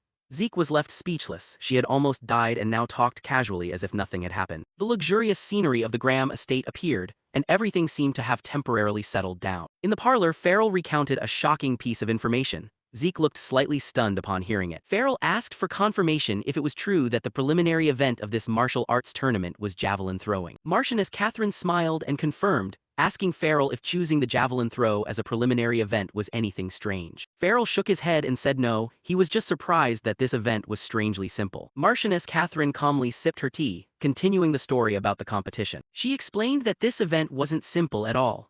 The throwing distance this time was terrifyingly long, and according to what she heard, the target was placed all the way across the mountain. Zeke listened intently, realizing this challenge required both absolute strength and precision to hit the target. Farrell turned to Zeke, saying he had guessed which family was behind the rigging of this event. The highest possibility was the Zimmons family. Most of their members used spears as their main weapon, so javelin throwing was indeed their specialty. Zeke narrowed his eyes in thought. It was very likely that the Zimmons family would meddle in this matter. Zeke smirked meaningfully, muttering that that damn brat was also participating in this tournament. He asked Farrell if those who knew about the event in advance must have started practicing a long time ago. Farrell nodded in confirmation, saying they might have even finished practicing already. Hearing this, Zeke stood up abruptly and decisively. He said that then he too had to start quickly. Farrell looked bewildered, not understanding what he intended to do. With a confident smile, Zeke asserted that now that he knew the event, he had to practice properly like everyone else. The harder it was, the more excited he got. Zeke stood motionless, gripping the spear tightly. The atmosphere on the training ground became unusually tense, as if even the wind was holding its breath waiting for his next move. His eyes narrowed toward the distant target at the edge of the field. For a brief moment, the entire area fell into absolute silence. Then, Zeke suddenly swung his arm to throw the spear in a smooth motion. The throwing force created distinct ripples in the air. The spear darted forward like a lightning bolt, tearing through the wind at terrifying speed. Dust rose lightly as the weapon flew straight toward the target in the distance. Felix immediately spoke up, his voice full of excitement. "Very close. If it flew just a little bit further, it would have hit." Sir Farrell nodded in agreement and spoke in an inspiring tone. "That's enough to prepare for the preliminary round." However, Zeke didn't even bother glancing at him. His expression remained calm and unpredictable. He lowered his hands slightly and asked, "What do you plan to do next?" Farrell frowned slightly at the sudden question and asked back, "What do you mean?" Zeke slowly turned his head to look at him, his sharp eyes flashing with calculation. He said calmly, "If you modify the spear first and prepare thoroughly, wouldn't we be able to compete under conditions more suited for the event?" Sir Farrell crossed his arms, thinking deeply about the idea. A moment later he replied, "That's a good idea. However, the other families will eventually think of the same thing. In the end, the key will lie in who can prepare a more suitable weapon." Hearing this, Zeke quietly shifted his gaze toward Lady Catherine. His expression softened slightly when he spoke. "Lady Catherine, I have a favor to ask of you." Lady Catherine smiled charmingly and replied without hesitation, "You can ask for anything." Felix and Farrell looked at the two of them in astonishment as Zeke and Catherine began discussing tournament strategy. After listening to Zeke's explanation, Lady Catherine blinked in surprise and asked, "Do you really want to modify it into that shape?" A faint smile appeared on her face as she continued, "I'm not very knowledgeable about weapons, but if it's something Zeke wants, there must definitely be a reason." Without asking further, she accepted the request. Zeke quietly clenched his fist. Inside his head, countless calculations were in motion. With that, all preparations for the preliminary round were complete. A cold smile flashed in his thoughts as he cursed the Seaman family in his heart. No matter how much they struggled, in the end everything was in the palm of his hand. The scene shifted to the Valhalla Academy dormitory. Sir Farrell looked around the room with a nostalgic look and said, "It's been a long time since I came back here after graduating from Valhalla." Zeke asked in slight surprise. "You also studied at Valhalla Academy?" Sir Farrell nodded in confirmation. "I greatly admired Sir Flobert, so I really wanted to study here." Hearing this, Zeke smiled faintly. Deep down, he thought that Flobert was a knight respected even by central nobility. Very few people could receive that level of admiration and recognition. Suddenly, footsteps sounded from outside the hallway. Someone walked in and greeted Zeke respectfully. Everyone turned to look. It was Liam. Liam bowed slightly and sincerely thanked Zeke for his help, saying that thanks to him, he had successfully completed his graduation exams safely. Zeke stepped closer to Liam and asked, "I heard you've been promoted to Purple Knight." Liam nodded quietly. Zeke continued, "I also heard you received a recommendation letter to Valhalla along with Renee, but you turned it down. What's the reason?" Liam answered without hesitation, "I wanted to be by your side and help you sooner." For a brief moment the room fell silent. Zeke then patted Liam's shoulder lightly and asked, "Have you heard news about the other cousins?" Liam nodded and began explaining. Cousin Leon finally applied for an indefinite leave of absence. Owen Seaman skipped a grade but failed the graduation exam. Renee Draker will graduate this time and enter Valhalla. As for Jake Vardek, he couldn't skip a grade and is acting like a king among his classmates. Hearing it all, Zeke calmly said, "Looks like Leon has finally lost his fighting spirit." Liam nodded slightly. Leon brought it upon himself. Right at that moment, the door opened again. Decker walked in holding a box and said, "I've brought what you asked for." Zeke immediately turned around. "Give the box to me." Decker handed over the box without asking questions. Then, to everyone's surprise, Zeke walked straight to Liam and handed the box to him. "This is a promotion gift for you," Zeke said calmly. Liam immediately hesitated, his eyes widening slightly as he shook his head. "The things you gave me before are already more than enough."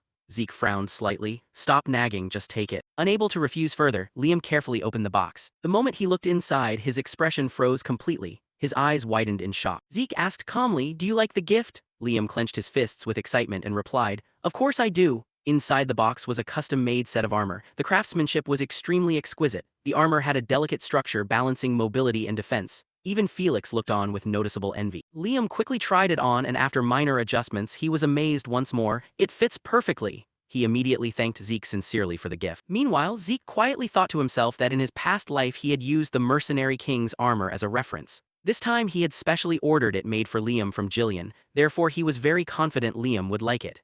Zeke then said to Liam, "Keep up the good work." After that, Zeke slowly shifted his gaze to Felix. He said calmly, "Liam was the first subordinate to swear loyalty to me and he is a squire." Then Zeke directly ordered Felix, "Consider Liam your senior." Felix was completely shocked. "Why am I lower than him?" he asked instinctively as a competitive surge immediately flared up in his mind. Zeke calmly asked, "Do you have any dissatisfaction?" Felix immediately bowed his head and replied, "No, I was just asking." Zeke slowly closed his eyes and said, "I'll give you a chance. If you defeat Liam, I will change the hierarchy." The atmosphere instantly grew heavy. A wave of murderous intent suddenly flooded the room. As Felix raised his head and declared, "Then there's no turning back, master." Liam also looked at Felix with an annoyed expression. The scene shifted to the training grounds. The sound of panting echoed everywhere. Felix cursed continuously while desperately trying to keep up. His body looked pitiful. His face was covered in bruises, his eyes glazed over from exhaustion. Liam stood solidly on the opposite side. The disparity between the two became increasingly clear. Finally, Felix collapsed to the ground unconscious. Zeke calmly announced the winner. Just then, Sir Farrell approached from behind carrying a stack of papers. Zeke turned to ask, "What is that?" Sir Farrell handed over the documents and replied, "You should read them." Then he added, "Word is that Renee Draker will be joining the tournament." The moment he heard that name, Zeke was stunned. A cold silence enveloped him. Sir Farrell continued, "Anyone from the Purple Knight rank and above can participate. It looks like the Turan family rushed to register her." Zeke's gaze instantly turned cold. He slowly looked over at Liam and asked, "Did you hear that?" Liam stiffened slightly. Zeke calmly said, "You should join the tournament too." Liam was surprised. Zeke continued, "Your goal is to defeat Renee." Sir Farrell immediately objected. "Renee Draker is a pure-blood awakener like you. Despite being young, she is one of the strongest candidates for the championship." But Zeke simply replied, "That's precisely why I'm assigning this to Liam." His voice carried absolute confidence. "If Liam is a subordinate who swore loyalty to me," Zeke said firmly, "then he must at least be able to go up against a championship candidate." Sir Farrell silently praised Zeke in his heart. His way of thinking was completely different from ordinary people. While others focused on limits, Zeke only looked at results and growth. Meanwhile, Liam was completely stunned by the trust Zeke placed in him. Zeke then looked straight at Liam and said, "Now you need to try even harder. You must face Renee Draker in the tournament." Liam immediately stood straight at attention and replied resolutely, I will do my best. As their conversation continued, Felix slowly regained consciousness on the ground. His entire body ached terribly. Looking blankly up at the sky, he silently regretted his choice. Temporary camps had been set up near the foot of the mountain. Rows of tents stretched across the open terrain, their banners fluttering gently in the mountain wind. Participants arrived from everywhere, filling the entire area with noise and excitement. Suddenly, a group of people walked into the camp, catching the attention of everyone present. Conversations gradually died down as countless eyes turned toward them. That was the Tyran family. Their representative was Riene. She walked forward calmly, carrying the noble aura of an aristocratic representative. Almost simultaneously, another group entered the camp. That was the Siemens family. Owen Siemens represented the Siemens family, and he was also escorted by knights and guards. The final two groups stopped facing each other, creating a tense, silent atmosphere. Owen stared at Riene before gritting his teeth. "It's been a while since we last saw each other," he said. An arrogant smile appeared on his face as he continued. "But what a pity. The Siemens family will be the winner of the upcoming martial arts tournament." Riene looked at him with a deadpan expression. She showed neither anger nor joy. "Don't be arrogant," she replied coldly. "And he will also be participating in this martial arts tournament." Owen frowned. He asked, "Who are you talking about?" Before Riene could answer, a voice suddenly rang out calling her. Riene, a friendly and familiar voice. That was Zeke. He approached while greeting her and asking about her well-being. The moment Owen saw Zeke, his face instantly turned pale. His expression twisted as anger and grievance surged up. Owen gnashed his teeth furiously. Even though Zeke was persistent, Owen had comforted himself with one thought. No matter how talented Zeke was, he wouldn't be able to accomplish anything without a sponsoring family. Therefore, Owen secretly rejoiced, believing victory was already in his hands. However, that confidence was instantly shattered. A large group suddenly appeared on horseback, followed by numerous foot soldiers. The ground seemed to shake under the hooves as the group approached. Owen looked toward them, his eyes widened. That was the entire scout force sponsoring Zeke. The leader of the group immediately called out to Zeke with clear, respectful attitude. "By order of Sir Zeke Draker, heir of the Agamemnon family, the Achilles, Hector, and Aegis families have gathered," the scout declared loudly. "In addition, Lady Angelina from the Graham family has also sent guards for escort." The surrounding crowd grew noisy. Many participants looked at Zeke with surprised eyes. Owen felt the veins on his forehead bulging clearly. He cursed inwardly as anger devoured his reason. Just moments ago he was certain of victory, but now multiple influential families had publicly declared their support for Zeke. Before Owen could say anything, a booming voice suddenly echoed across the area. "Attention!" The powerful voice cut through all conversations. Everyone present looked toward the source of the voice, wondering who could emit such an overwhelming shout. Standing in the distance was the scarred knight Gareth Draker. The moment Zeke saw him, he immediately recognized him. Gareth Draker led one of the 3 knight divisions of the Draker family, the Black Wolf Knights. In Zeke's past life, during the Third Continental War, Gareth had operated on the front lines and built a fearsome reputation. That was why Zeke recognized him at first glance. Gareth Draker stepped forward and announced the start of the preliminary round of the competition. His voice carried authority as he spoke to the participants. "The preliminary round officially begins. Participants, choose your weapons and step forward." As the participants began to prepare, Felix approached Zeke and lowered his voice. "It looks like everyone has disguised their weapons into javelin forms," Felix whispered. He looked around carefully before continuing. "Normally they just use regular spears, but this time they are all wrapped in cloth. That means the rumors are true." However, Zeke didn't pay much attention to those words. Instead, he casually handed Felix a cloth-wrapped spear. Felix blinked blankly. "What is this?" he asked. Zeke looked at him with an annoyed expression. "What else? This is the weapon you'll use to compete." Felix froze. Then Zeke dropped another bomb. "I secretly registered you for the competition." For a second, Felix's mind went completely blank. "What?" he shouted. "Why did you do that? You didn't even ask for my opinion." However, before he could continue whining, everyone's attention turned to the giant carts being pushed into the competition area. The focus of the entire area shifted to them. Gareth Draker spoke up again. "You must all be curious about the main event. Participants will receive higher points the more iron plates they pierce."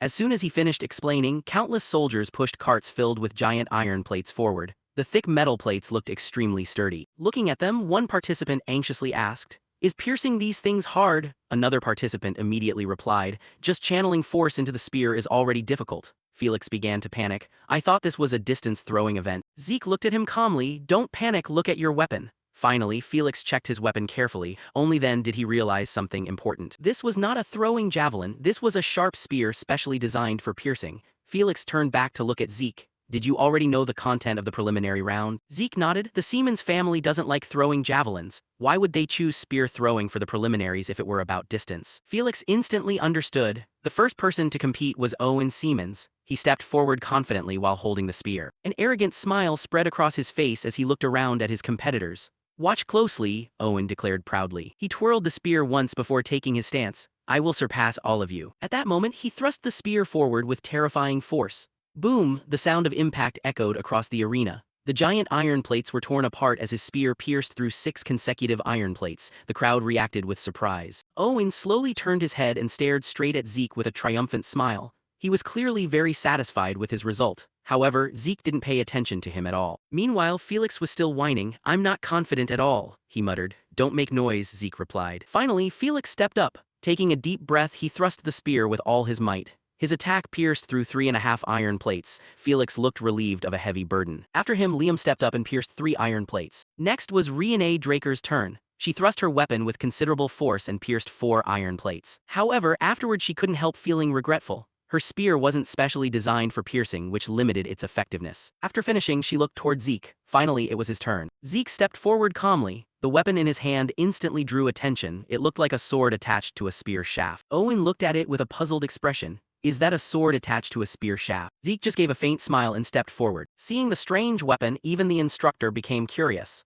Are you really going to use that spear to compete? Zeke nodded in confirmation. Then he channeled mana into the weapon. A brilliant blue light instantly emitted from the surface. The atmosphere changed. Zeke slowly took his stance. The blue light grew stronger around the weapon. Then he moved, dragon-slaying art's true dragon sword play. In an instant, his spear shot forward like a beam of light tearing through the darkness. The attack was unbelievably fast. The spear pierced through the iron plates as if they didn't exist. 1, 2, the metal offered no resistance. The weapon kept moving forward unstoppably, smashing plate after plate. Owen's eyes widened in shock. Renee was also astonished by the display of power. Even the surrounding participants watched in disbelief. Meanwhile, the instructor stared at the destroyed iron plates, unable to believe what he had just witnessed. After a moment, he finally announced the result in a shaking voice, 10 iron plates. The crowd became chaotic. The instructor swallowed hard before repeating, Zeke pierced 10 iron plates. Even Zeke was satisfied with his performance. The result met his expectations. However, while the crowd was still reacting to his achievement, his attention suddenly shifted elsewhere. His gaze rested on another figure. She competed almost at the same time as him. That person was wearing a red cloak covering her face, making her unrecognizable. Even so, her achievement caught Zeke's attention. She had pierced 8 iron plates not with a spear but with a sword. Where did she come from? The question lingered in his mind as the preliminaries continued around them. As he continued watching, the instructor abruptly called out her name, Elin Sabrina, score 8. Hearing the announcement, Zeke thought to himself that he had never heard this name before. It sounded completely unfamiliar. However, as the hooded cloak revealed more of her face while leaving the competition area, something flashed in his mind. Suddenly, Zeke recognized her. His eyes widened in shock. The person standing before him was none other than Helen Draker, his sister, the woman known throughout the Empire by the title of Steel Knight. For a moment, Zeke could only stare at her in disbelief. Memories from his past life rushed back in waves. In his past life, Zeke clearly remembered what happened after the Platinum Knight Carly Draker fell in battle against the Pirate King in the Southern Seas. Following her death, the Draker family fell into complete chaos. Civil war broke out across the region as factions vied for influence and power. Before Abel became the head of the house, the Draker family was split into 2 major factions. At the center of one of those factions was Helen Draker. Afterwards, she wanted to stop Abel. When Abel came to power as head of the family, he began organizing opposition forces and consolidating power. Unwilling to accept Abel's rise, Helen built a defensive wall in the Troy Duchy and prepared to confront him. However, fate was not on her side. Finally, while engaging in combat with the Imperial army, she died in battle. The memories gradually faded as Zeke slowly returned to the present. After leaving the competition area, he returned to his camp. Sitting on the sofa, he leaned back and sank into thought. In his past life, until her last breath, Helen remained a traditional knight. She always fought fiercely, honorably, and without hesitation. She never cared for fame or political games. That was why Zeke felt confused. What brought her here? Why did Helen Draker decide to join the martial arts tournament? The question lingered in his mind. Before he could think further, Lady Catherine's voice pulled him back to reality. She smiled gently and praised Zeke for accurately predicting the characteristics of the Zyman's family. She noted that he had guessed correctly that they would choose spear activities focused on piercing techniques. Zeke bowed respectfully. Thank you for your help, he said sincerely. Without your support, I wouldn't have been able to prepare the spear for the competition. He paused slightly before continuing, and thanks to you, our 3 people also made it into the main round. Lady Catherine seemed very pleased with the compliment. Thank you, she replied. Then her expression turned more serious. I have obtained some solid information about the first round of the main tournament. Everyone in the room immediately focused their attention on her. The first event will be running. Felix blinked repeatedly. Running, he asked in disbelief. In a martial arts tournament? Before he could finish speaking, Sir Farrell interrupted. His expression was unusually serious. The running referred to here is the Draker survival running of the Draker family. The atmosphere instantly grew heavier. Sir Farrell crossed his arms and continued to explain, "This is not a normal race where you just reach the finish line." His voice grew colder. "This is a match where participants can be ambushed by opponents. They can engage in open combat if necessary. If you don't have a sponsoring family, you'll just get eliminated." The meaning of those words instantly sank into everyone. Both Liam and Felix turned pale. Now they understood, this wasn't just a simple martial arts tournament. It was also a battlefield where political forces fought each other through their representatives. While the others worried about the upcoming challenge, Zeke's thoughts drifted elsewhere. He was still thinking about Helen Draker. Why did she join the competition? What on earth did she want? No matter how much he thought, he couldn't find an answer. However, there was one thing he was absolutely sure of. Helen was not siding with the Zyman's family. Inside her own camp, Helen was practicing with her sword. The blade slashed through the air repeatedly as she trained in silence. Just then, Carly Draker walked into the room. "Helen," Carly called. Helen immediately stopped and turned around. "Sister Carly," she replied respectfully. Carly smiled helplessly. "Don't be so formal when it's just the two of us," she said. "Just call me sister." Helen nodded silently. After a short silence, Carly asked about someone unexpected. "What do you think of Zeke?" Hearing that name, Helen's hand trembled slightly, not from fear but from excitement. Carly noticed the reaction immediately. The corners of her lips curved into a small smile. "You want to fight him, don't you?" she asked. Helen didn't answer right away. Instead, her thoughts drifted to the competition.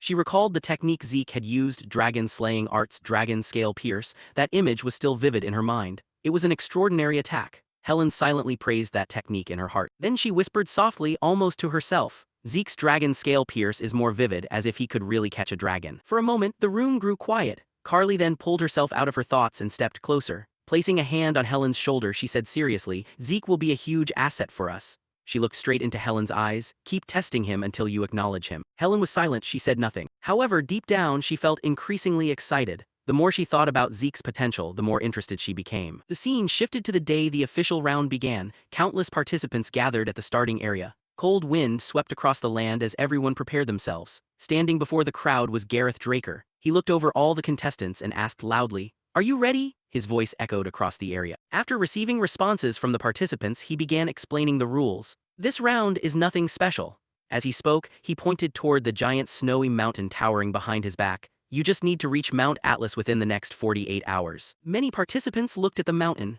The snow-capped peak vanished into the clouds. The challenge looked much harder than what Gareth had described. Without further delay, Gareth signaled the start of the competition. On the other side, Owen Zymans revealed a malicious smile. He was confident, absolutely confident. In this round, he would definitely crush Zeke. However, Zeke didn't pay attention to him at all. Instead, he turned back to look at Felix. "Go into the cave," Zeke ordered. Felix blinked. "What's inside the cave?" he asked. Zeke immediately glared at him. "Do you really not want to go in?" Felix quickly forced a smile to ease the mood. "I'm going in." He slowly walked into the cave, silent, following behind. A few seconds passed. Then suddenly, "Help!" A terrified scream echoed from inside the cave, everyone startled. The next moment, Felix bolted outside in desperation, screaming for help. Behind him, 3 giant polar bears chased after him. The massive beasts roared angrily as they pursued him. Seeing the situation, Zeke calmly turned to Liam. "Draw your sword." Liam looked at him in disbelief. "What are you making me do?" Liam asked anxiously. Zeke just smiled. "The fur of these bears will be very useful for us." Meanwhile, Riene and her group were moving through a snowy forest.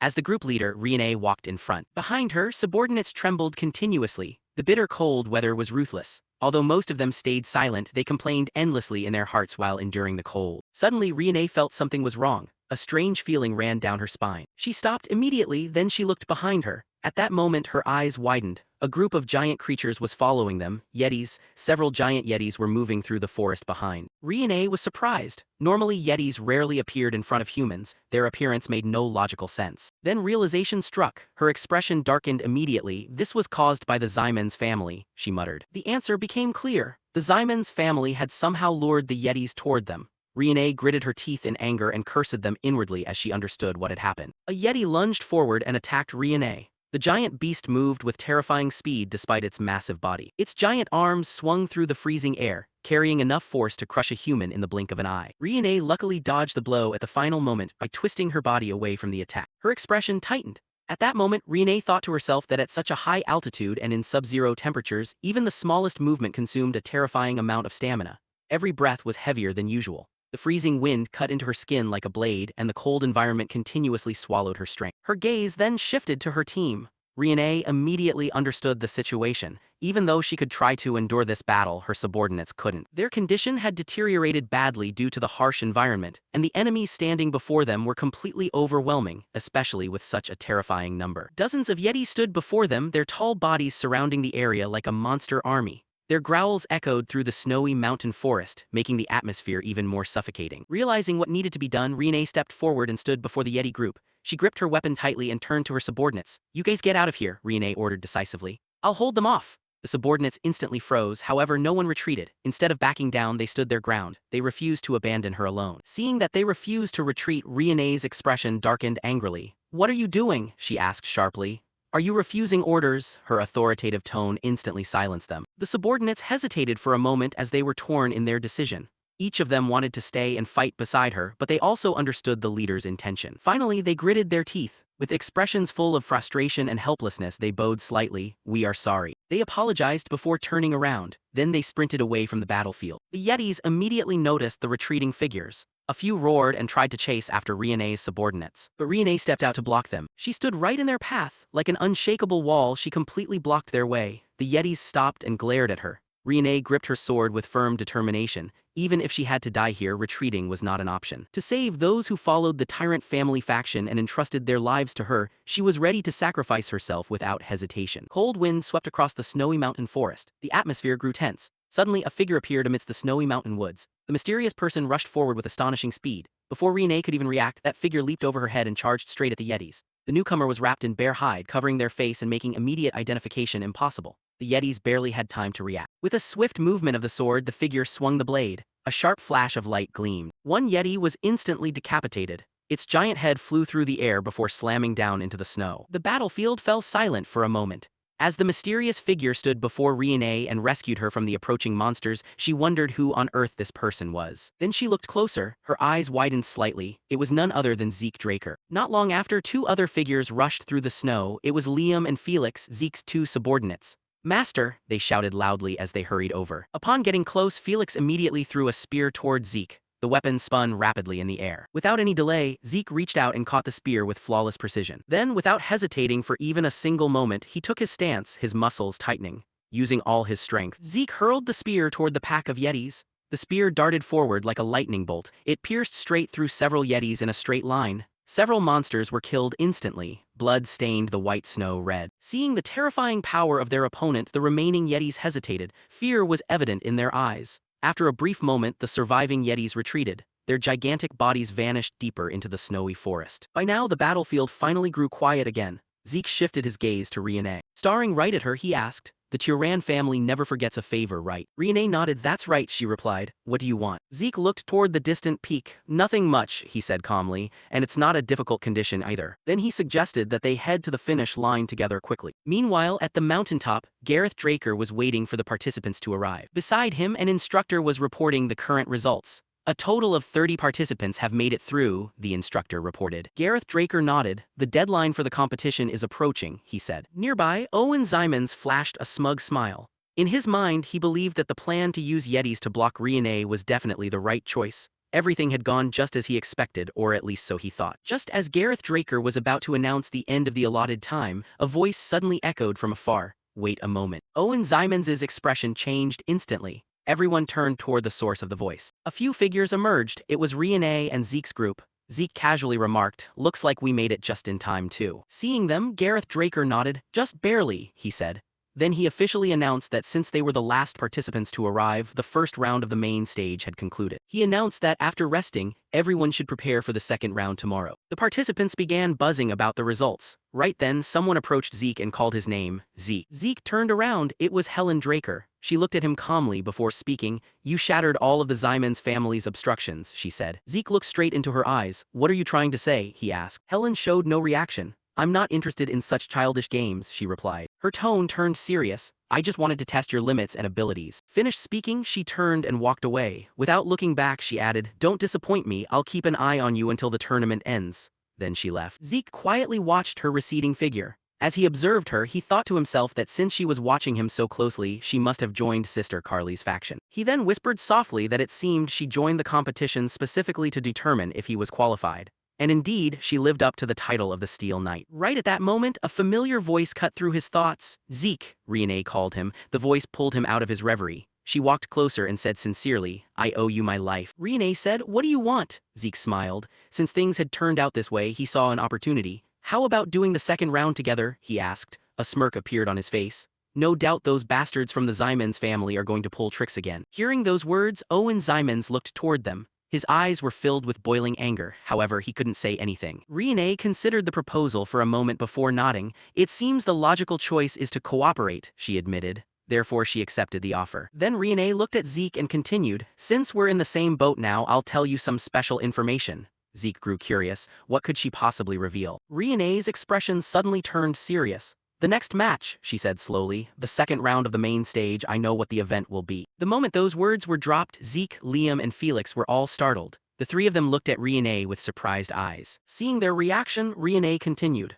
"As expected, you guys didn't know." She explained that getting this information wasn't easy and they had just managed to gather it in time. The atmosphere immediately grew tense. Then Renee finally revealed the secret. The second round event. She paused for a moment before continuing, "It's tightrope fighting." Zeke and Duchess Catherine were sitting and discussing in a luxurious room. Hearing about the tightrope wrestling event, Zeke was slightly surprised. The man opposite confirmed that this event had no problems at all. Zeke still felt uneasy, because this event was usually hard to use petty tricks in and was chosen by the Zymans family themselves. Right at that moment, Catherine walked in with a confident smile on her lips. She stated that she had finished investigating the second round. Zeke replied that Renee Draker had already told them about this content. Catherine raised an eyebrow, saying the information she brought would be a bit different. She began to explain the format of tightrope fighting in more detail. This was a team battle taking place on suspended rope. Whichever side maintained more personnel on the rope had the greater advantage. Zeke realized immediately that the Zymans switched to team battle because they didn't dare fight him directly one-on-one. Catherine chuckled behind her fan, telling him not to worry too much. The calculating gaze of a powerful duchess. She affirmed that the role of sponsoring families was to support during times like this. The panorama of the arena appeared with giant ropes hanging suspended. The referee stood on the high podium and loudly began the briefing. He shouted out the details and rules of the upcoming match. The rule was very simple. Anyone who fell off the rope would be eliminated immediately. Aside from that, everyone could do whatever they wanted on that rope. Liam and Felix were panicking when Zeke suddenly called out. He wore a threatening smile. Anyone who got eliminated would have to undergo solitary training for a year. Hearing the ultimatum, the two of them shook with fright. The start signal rang out, and the knights lunged off the starting platform. Zymans soldiers confidently walked on the rope, boasting that they had practiced this event since they were 5 years old. He even showed regret at having to showcase his family's secret technique so early. On the other side, Zeke leisurely watched the advancing Zymans knights. A Zymans commander shouted, ordering his subordinates to take down Zeke's team. But then he suddenly froze, sensing something was wrong. A series of Zymans knights kept slipping and falling off like ripe figs dropping from a tree. The commander's eyes widened in shock,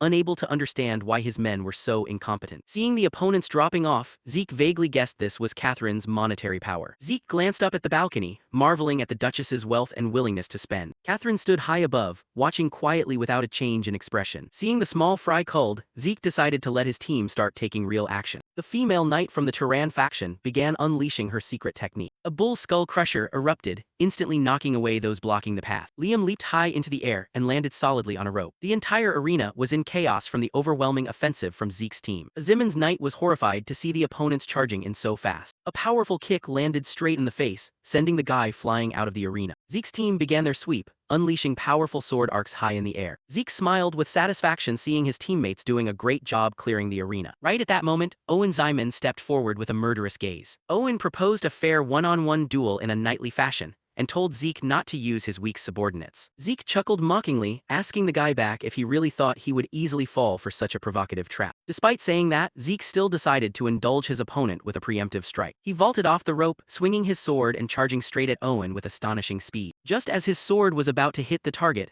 a silver lightning bolt suddenly cut across the attack trajectory. The harsh sound of clashing metal echoed midair, completely blocking Zeke's attack. The person who had just interfered in the match was none other than Helen Draker. Even Owen was dazed because Helen wasn't part of his faction at all. Zeke stepped back to land on the rope, his eyes full of vigilance as he looked at the newly appeared female knight. He lowered his voice and asked if she intended to side with the Zymans family. Helen nonchalantly replied that she simply wanted to test Zeke Draker's strength. Zeke felt a terrifying pressure radiating from Helen, thinking to himself that if not for the Bahamut sword, his weapon probably would have been cut in half by her. An excited smile gradually appeared on Zeke's face. He realized this was the test Helen had mentioned last time. "In that case, I'll indulge you to the fullest." Zeke channeled power into his sword, causing it to burst with a brilliant blue aura, ready for a real battle. Zeke and Alin both swung their swords with all their might. The moment their blades collided, sparks flew wildly, scattering like thousands of fireflies across the arena. A powerful shockwave swept across the battlefield, making the rope beneath their feet vibrate slightly. The audience held their breath as the clash echoed throughout the arena. Among the crowd, a figure was observing the match extremely intently. His eyes did not leave the two duelists, following every movement with high concentration. Deep down, he thought that Zeke Darker truly lived up to his name. He deserved to be called the continent's #1 genius. Every movement, every step, and every sword strike exuded superior, masterful skill. At the same time, he was also impressed by Helen's performance. As he watched her clash with Zeke, he tried to recall her fake name, Erin Sabrina. The name surfaced in his memory, making him narrow his eyes in thought. He told himself that besides Renee Draker, he had never known such a talented female knight. Yet Helen was holding her own against Zeke on a narrow rope suspended high in the air. It was a sight that far exceeded his expectations. On the rope, Zeke was also lost in thought. Helen's skills were truly astounding. Every attack was precise and every defense was flawless. He realized that she was not just talking big when she told him to try his best against her. His face gradually turned serious. Seeing as it had come to this, he would respond seriously as well. His determination grew even stronger. Without hesitation, Zeke channeled mana into his sword. The blade began to hum as mana gathered around it. He activated dragon-slaying art, preparing to unleash a powerful attack. However, before he could execute the technique, the coach suddenly stepped forward and loudly announced that the second round of the competition had ended. The announcement instantly brought the match to a halt. Both Zeke and Helen stopped and stood silently for a moment. The tension blanketing the arena slowly dissipated as the two combatants lowered their weapons. The coach then announced that the third round of the competition would continue with the remaining participants. Zeke sighed and looked at Helen. "Since this round is over, we'll see each other in the next round," he said calmly. Helen stood silently, listening to Zeke. For a moment, she just stared at him. Then Zeke abruptly called Helen by her real name, Helen Darker. The moment those words left his mouth, Helen's expression changed instantly. Her eyes widened in shock. She realized Zeke had known her true identity from the start. Seeing her reaction, Zeke casually waved his hand and said they were still family, so at least he should recognize her face. However, he thought differently in his mind. Normally, just like everyone else, he wouldn't have known her face either. The only reason he recognized her was because he had seen her portrait in his past life. Helen remained silent. Having her disguise exposed by Zeke left her momentarily speechless. She lowered her gaze and slowly turned around. Then Helen softly told Zeke she would see him in the next round. Without saying another word, she left the arena. After the second round ended, Zeke, Lord Farrell, and Miss Catherine sat around a table to discuss the next round. Meanwhile, Felix and Liam stood nearby in silence, attentively listening to the conversation without interrupting. After discussing for a while, Zeke finally summarized that the third round would take place in a single elimination tournament format. Miss Catherine smiled and nodded in agreement. "Since the public will start watching from the third round," she said, "increasing the number of matches in a tournament format will be great for promotion." Lord Farrell nodded and added his own thoughts. "And I will directly decide the final champion, so it's perfect," he said with confidence. Then he laughed heartily. "Anyway, no one can defeat Zeke in a one-on-one match. Victory basically belongs to him." However, hearing these words, Miss Catherine immediately warned him not to be complacent.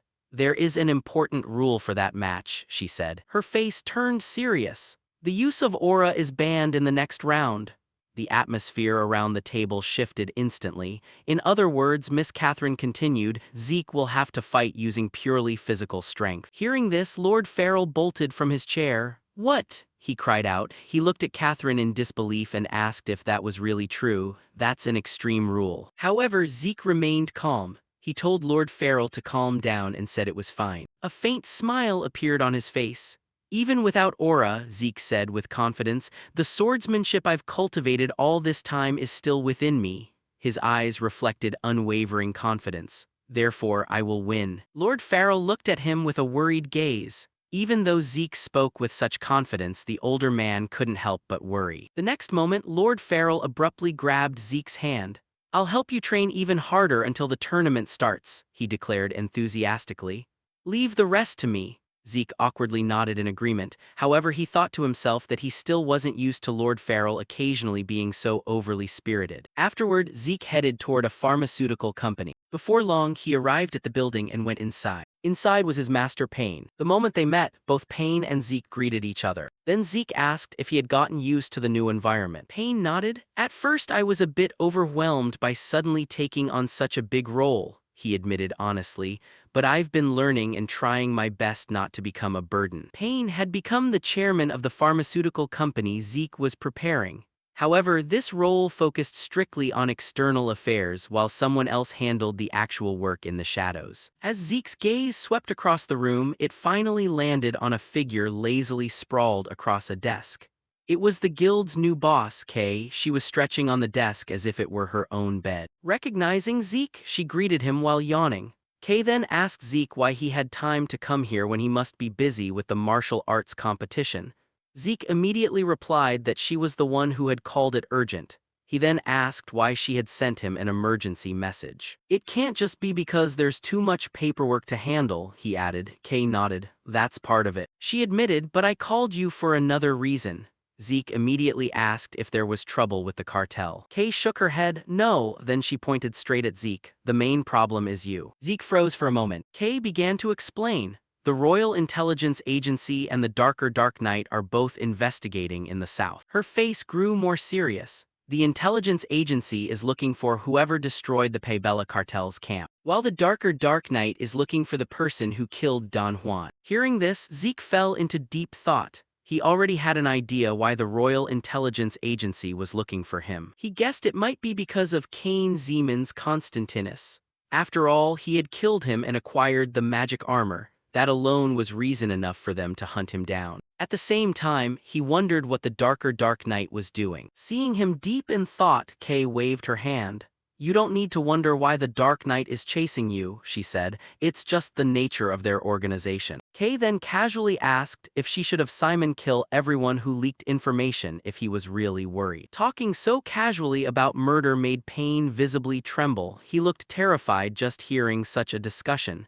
Zeke shook his head immediately. "We are not a cartel," he said. "We don't need to kill everyone investigating us." Kay shrugged. Then Zeke changed the subject. "What about the Dark Knight Yaksha?" he asked. "Is he adapting well to the south?" Kay nodded.